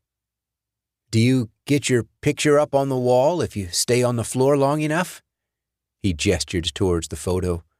Frowning, Deb glanced at the photograph, and then she smiled. "Oh, no, that's a picture of Mrs. Gordon. She was a nurse here for years. Goodness, she taught me when I first started 20 years ago." "How old is that picture?" "About 15 years old." Jake looked at the nurse. "Are you saying she hasn't changed in the past 15 years? "What are you talking about, Mr. Larkin?" Her expression was one of curiosity mingled with fear. "I'm saying that she looks exactly the same right now." He took a sip of water. "I just saw her in the back hallway, and she was in my room when I woke up." When Deb responded, her voice was thin. "What room?" "I don't know. I didn't look at the numbers." "Would you show me, please?" Jake frowned and shrugged. "Sure." The sudden change in the nurse was a welcome distraction to the endless recitation of his new status as a man bereft of family. They walked in silence to the back hall, where the lights no longer flickered. Jake brought her to the room the woman had been standing in. She was right here. Deb nodded. What was she wearing? Gray slippers and like this long burgundy robe. Why? The nurse smiled tightly at him. Violet Gordon died in this room 11 years ago. Complications of a heart attack. She wore her burgundy robe and her gray slippers. There's a plaque in the room with her name on it, and the picture out at the nurse's station. She meant a lot to an entire generation of nurses. We were heartbroken when she passed away. Jake shuddered. I thought this was a Catholic hospital. It is. How does that have anything to do with ghosts? Exactly. How does it have anything to do with ghosts? Jake shook his head. Come on. I didn't think Catholics believed in ghosts. I don't think it's a matter of belief. I think it pretty much boils down to whether or not the ghosts want to be here. Deb put her hand gently on his arm. Come on, Mr. Larkin. I think it's time for you to go back to your room. I don't want a ghost coming into my room. His voice was shrill as he spoke, and he could feel pain building. Do you understand me? When the nurse spoke again, she did so with the authority of command. Mr. Larkin, I'm bringing you back to your room now. If you don't calm down, I will be forced to call security for assistance, and that is decidedly unpleasant. Am I understood? Jake swallowed back his fear and panic, the weight of the past few hours crashing down on him. He sagged to the floor, gripping the shaft of the IV's stainless steel pole tightly in his hand. Sobbing, he tried to speak, but nothing issued forth. Faintly he heard the nurse speak, yet it was unintelligible. He felt strong hands supporting him, taking some of the burden off his legs, which had suddenly gone weak. Jake closed his eyes and wept, crying for his family. Soon he was lifted off the floor by many hands, and he felt himself eased into a chair. Within a matter of minutes, he was back in his hospital bed, and he dimly heard Dr. Wu and Father Davis. Someone mentioned a sedative, and then Jake fell toward darkness and oblivion. Despite his sorrow, he struggled against it, and when he managed to open his eyes, daylight was streaming in through the hospital room window. Was it a dream? He asked himself. Jake pushed himself into a sitting position, glanced out toward the nurse's station, and stifled a shriek. Mrs. Gordon vanished a heartbeat later. His heart pounded against his chest, and a fresh wave of agony swept over him. Struggling, he managed to remain upright as he squeezed his eyes closed and battered back the tears, which threatened to fall again. It took him several minutes, but when he opened his eyes again, the urge to cry, the need to weep for his dead, had passed. Jake took a deep, shaky breath, nodded, and found the remote control for the television. There was nothing he wanted to watch, but there was a single button that served to call the nurse, and it was that button he pressed. A new nurse entered after a short span of time. She was older than Deb White and of a similar build. Even her smile was as pleasant and professional as the other nurses. She told him her name, but Jake discarded it as superfluous. "When can I be discharged?" She looked at him with surprise. Not yet. You've only come out of a coma yesterday, Mr. Larkin. I don't care. I need to go home. I think I've missed the burial. His voice broke, and he stopped. He cleared his throat, ground his teeth together for a moment, then continued. It is necessary that I go home today. Dr. Wu is your treating physician. We'll have to call him and see what he says. I don't think he'll agree to it, though. You need to have a few tests, Mr. Larkin. While there was the attempt at pleasantness in her voice, Jake could hear the stern disapproval. He didn't care. Fine. Call him. Jake got to his feet. I'm going for a walk. Aren't you hungry? A new, impatient tone caught his ear, and Jake smiled angrily at her. I'm starving. There's a cafeteria here, right? She appeared confused as she nodded. Good. I need my wallet. I'll buy my breakfast. You don't have any clothes. He smiled at the triumphant note in her voice. I will go bare if I have to. Jake plucked the bathrobe off of the chair Father Davis had sat in the night before. But I don't think I will. Without another word, he pulled the robe on, maneuvering the IV bag through the sleeve. Your wallet is in the top drawer of the dresser. The nurse turned on her heel and stalked out of the room. Jake extracted it from the drawer, stuffed it into the pocket of his robe, and wheeled the IV stand out of the room. The metal was cold and comfortable against his palm. He hesitated in the hall, glancing at the elevators by the nurse's station. There were a pair of yellow signs with red letters proclaiming that the elevators were out of order due to scheduled maintenance. I forgot to tell you that. The smirk on the nurse's face was unbearable. I'll take the stairs. Jake staggered off to the left, pushing past the weakness in his flesh and ignoring the woman's protests behind him. He heard her on the phone a moment later, and as he followed the hallway towards Mrs. Gordon's room, he caught the word security. I want to eat where I want to eat, he thought. Not where they tell me, not when everyone is dead. He ground his teeth together, and his feet slapped against the floor as he walked. Above him the lights flickered, and he shivered at the chill in the air. Jake stared at the exit at the far end of the hall, refusing to look into Mrs. Gordon's room. He felt her presence nonetheless, and knew by the way his skin crawled that the ghost was looking at him. Jake's breath came in great gulps as he reached the door. From the area of the nurse's station, he heard the woman speak, her voice answered by the thick, unmistakable pitch of a man's voice. A moment later, a pair of large men appeared at the end of the hall. Mr. Larkin, could you stop, please, sir? Jake felt a rush of anger and threw open the door. He hurried into the stairwell, took the IV bag off the stand, and used the stainless steel to jam the door closed. Without waiting to see how effective his improvised barrier was, Jake descended the stairs with as much speed as he could muster. His balance was slightly off, and he had to keep a firm grip on the banister to stay upright. By the time he reached the first landing, he was out of breath, and the security guards were trying to open the door.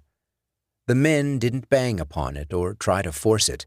Instead, Jake heard the squawk of a handheld radio, and he knew they were calling for reinforcements. I want breakfast. I want it with my family, Jake thought, his mind racing as he started down the next flight of stairs. Maybe they're in the morgue. I can get food from the cafeteria and eat in the morgue with them. I bet I could hold Caleb on my lap and eat. He likes that. Jake reached another landing and saw a janitor's cart by the door, which was propped open. He slammed it shut, snatched a broom from the cart, and secured the door. A rush of adrenaline swept through him, pushing him to move faster down the stairs, despite a growing pain in his head and a shortness of breath. He clutched the IV bag in his hand and nearly stumbled down the next flight of stairs. Just get to the cafeteria. Get the food. That's it. Caleb's waiting. They're all waiting. Over and over he repeated this in his head, then caught himself saying it aloud. It became a mantra, and by the time he reached the next landing, he knew security was waiting for him on the floor below. They weren't rushing up to him. They didn't have to. He had effectively trapped himself. Soon other teams would come in, and Jake would be taken gently into custody. They won't let me eat with my family, he realized. I'll be put in the psychiatric ward for evaluation and examination. I know that. It happened with Dad before he killed himself. I won't let it happen to me. No, I need to eat with them." His stomach growled and rumbled, emphasizing his need to eat. He licked his lips and came to a stop, peering down over the side of the stairs at the landing below. 4 security guards looked up at him, 3 men and a woman. All were dressed in black pants with white shirts. They looked clean and pleasant, expressions of sympathy on their faces. "I don't want sympathy. I want my family." One of them said his name as he gripped the IV feed and tore it out of the shunt in the back of his hand. He snarled at the pain, threw the bag aside, took hold of the railing, and launched himself over the side. The security guards yelled and grabbed for him as he passed by in the narrow space between the flights of stairs. He landed on the basement floor, 3 flights below, with a thud.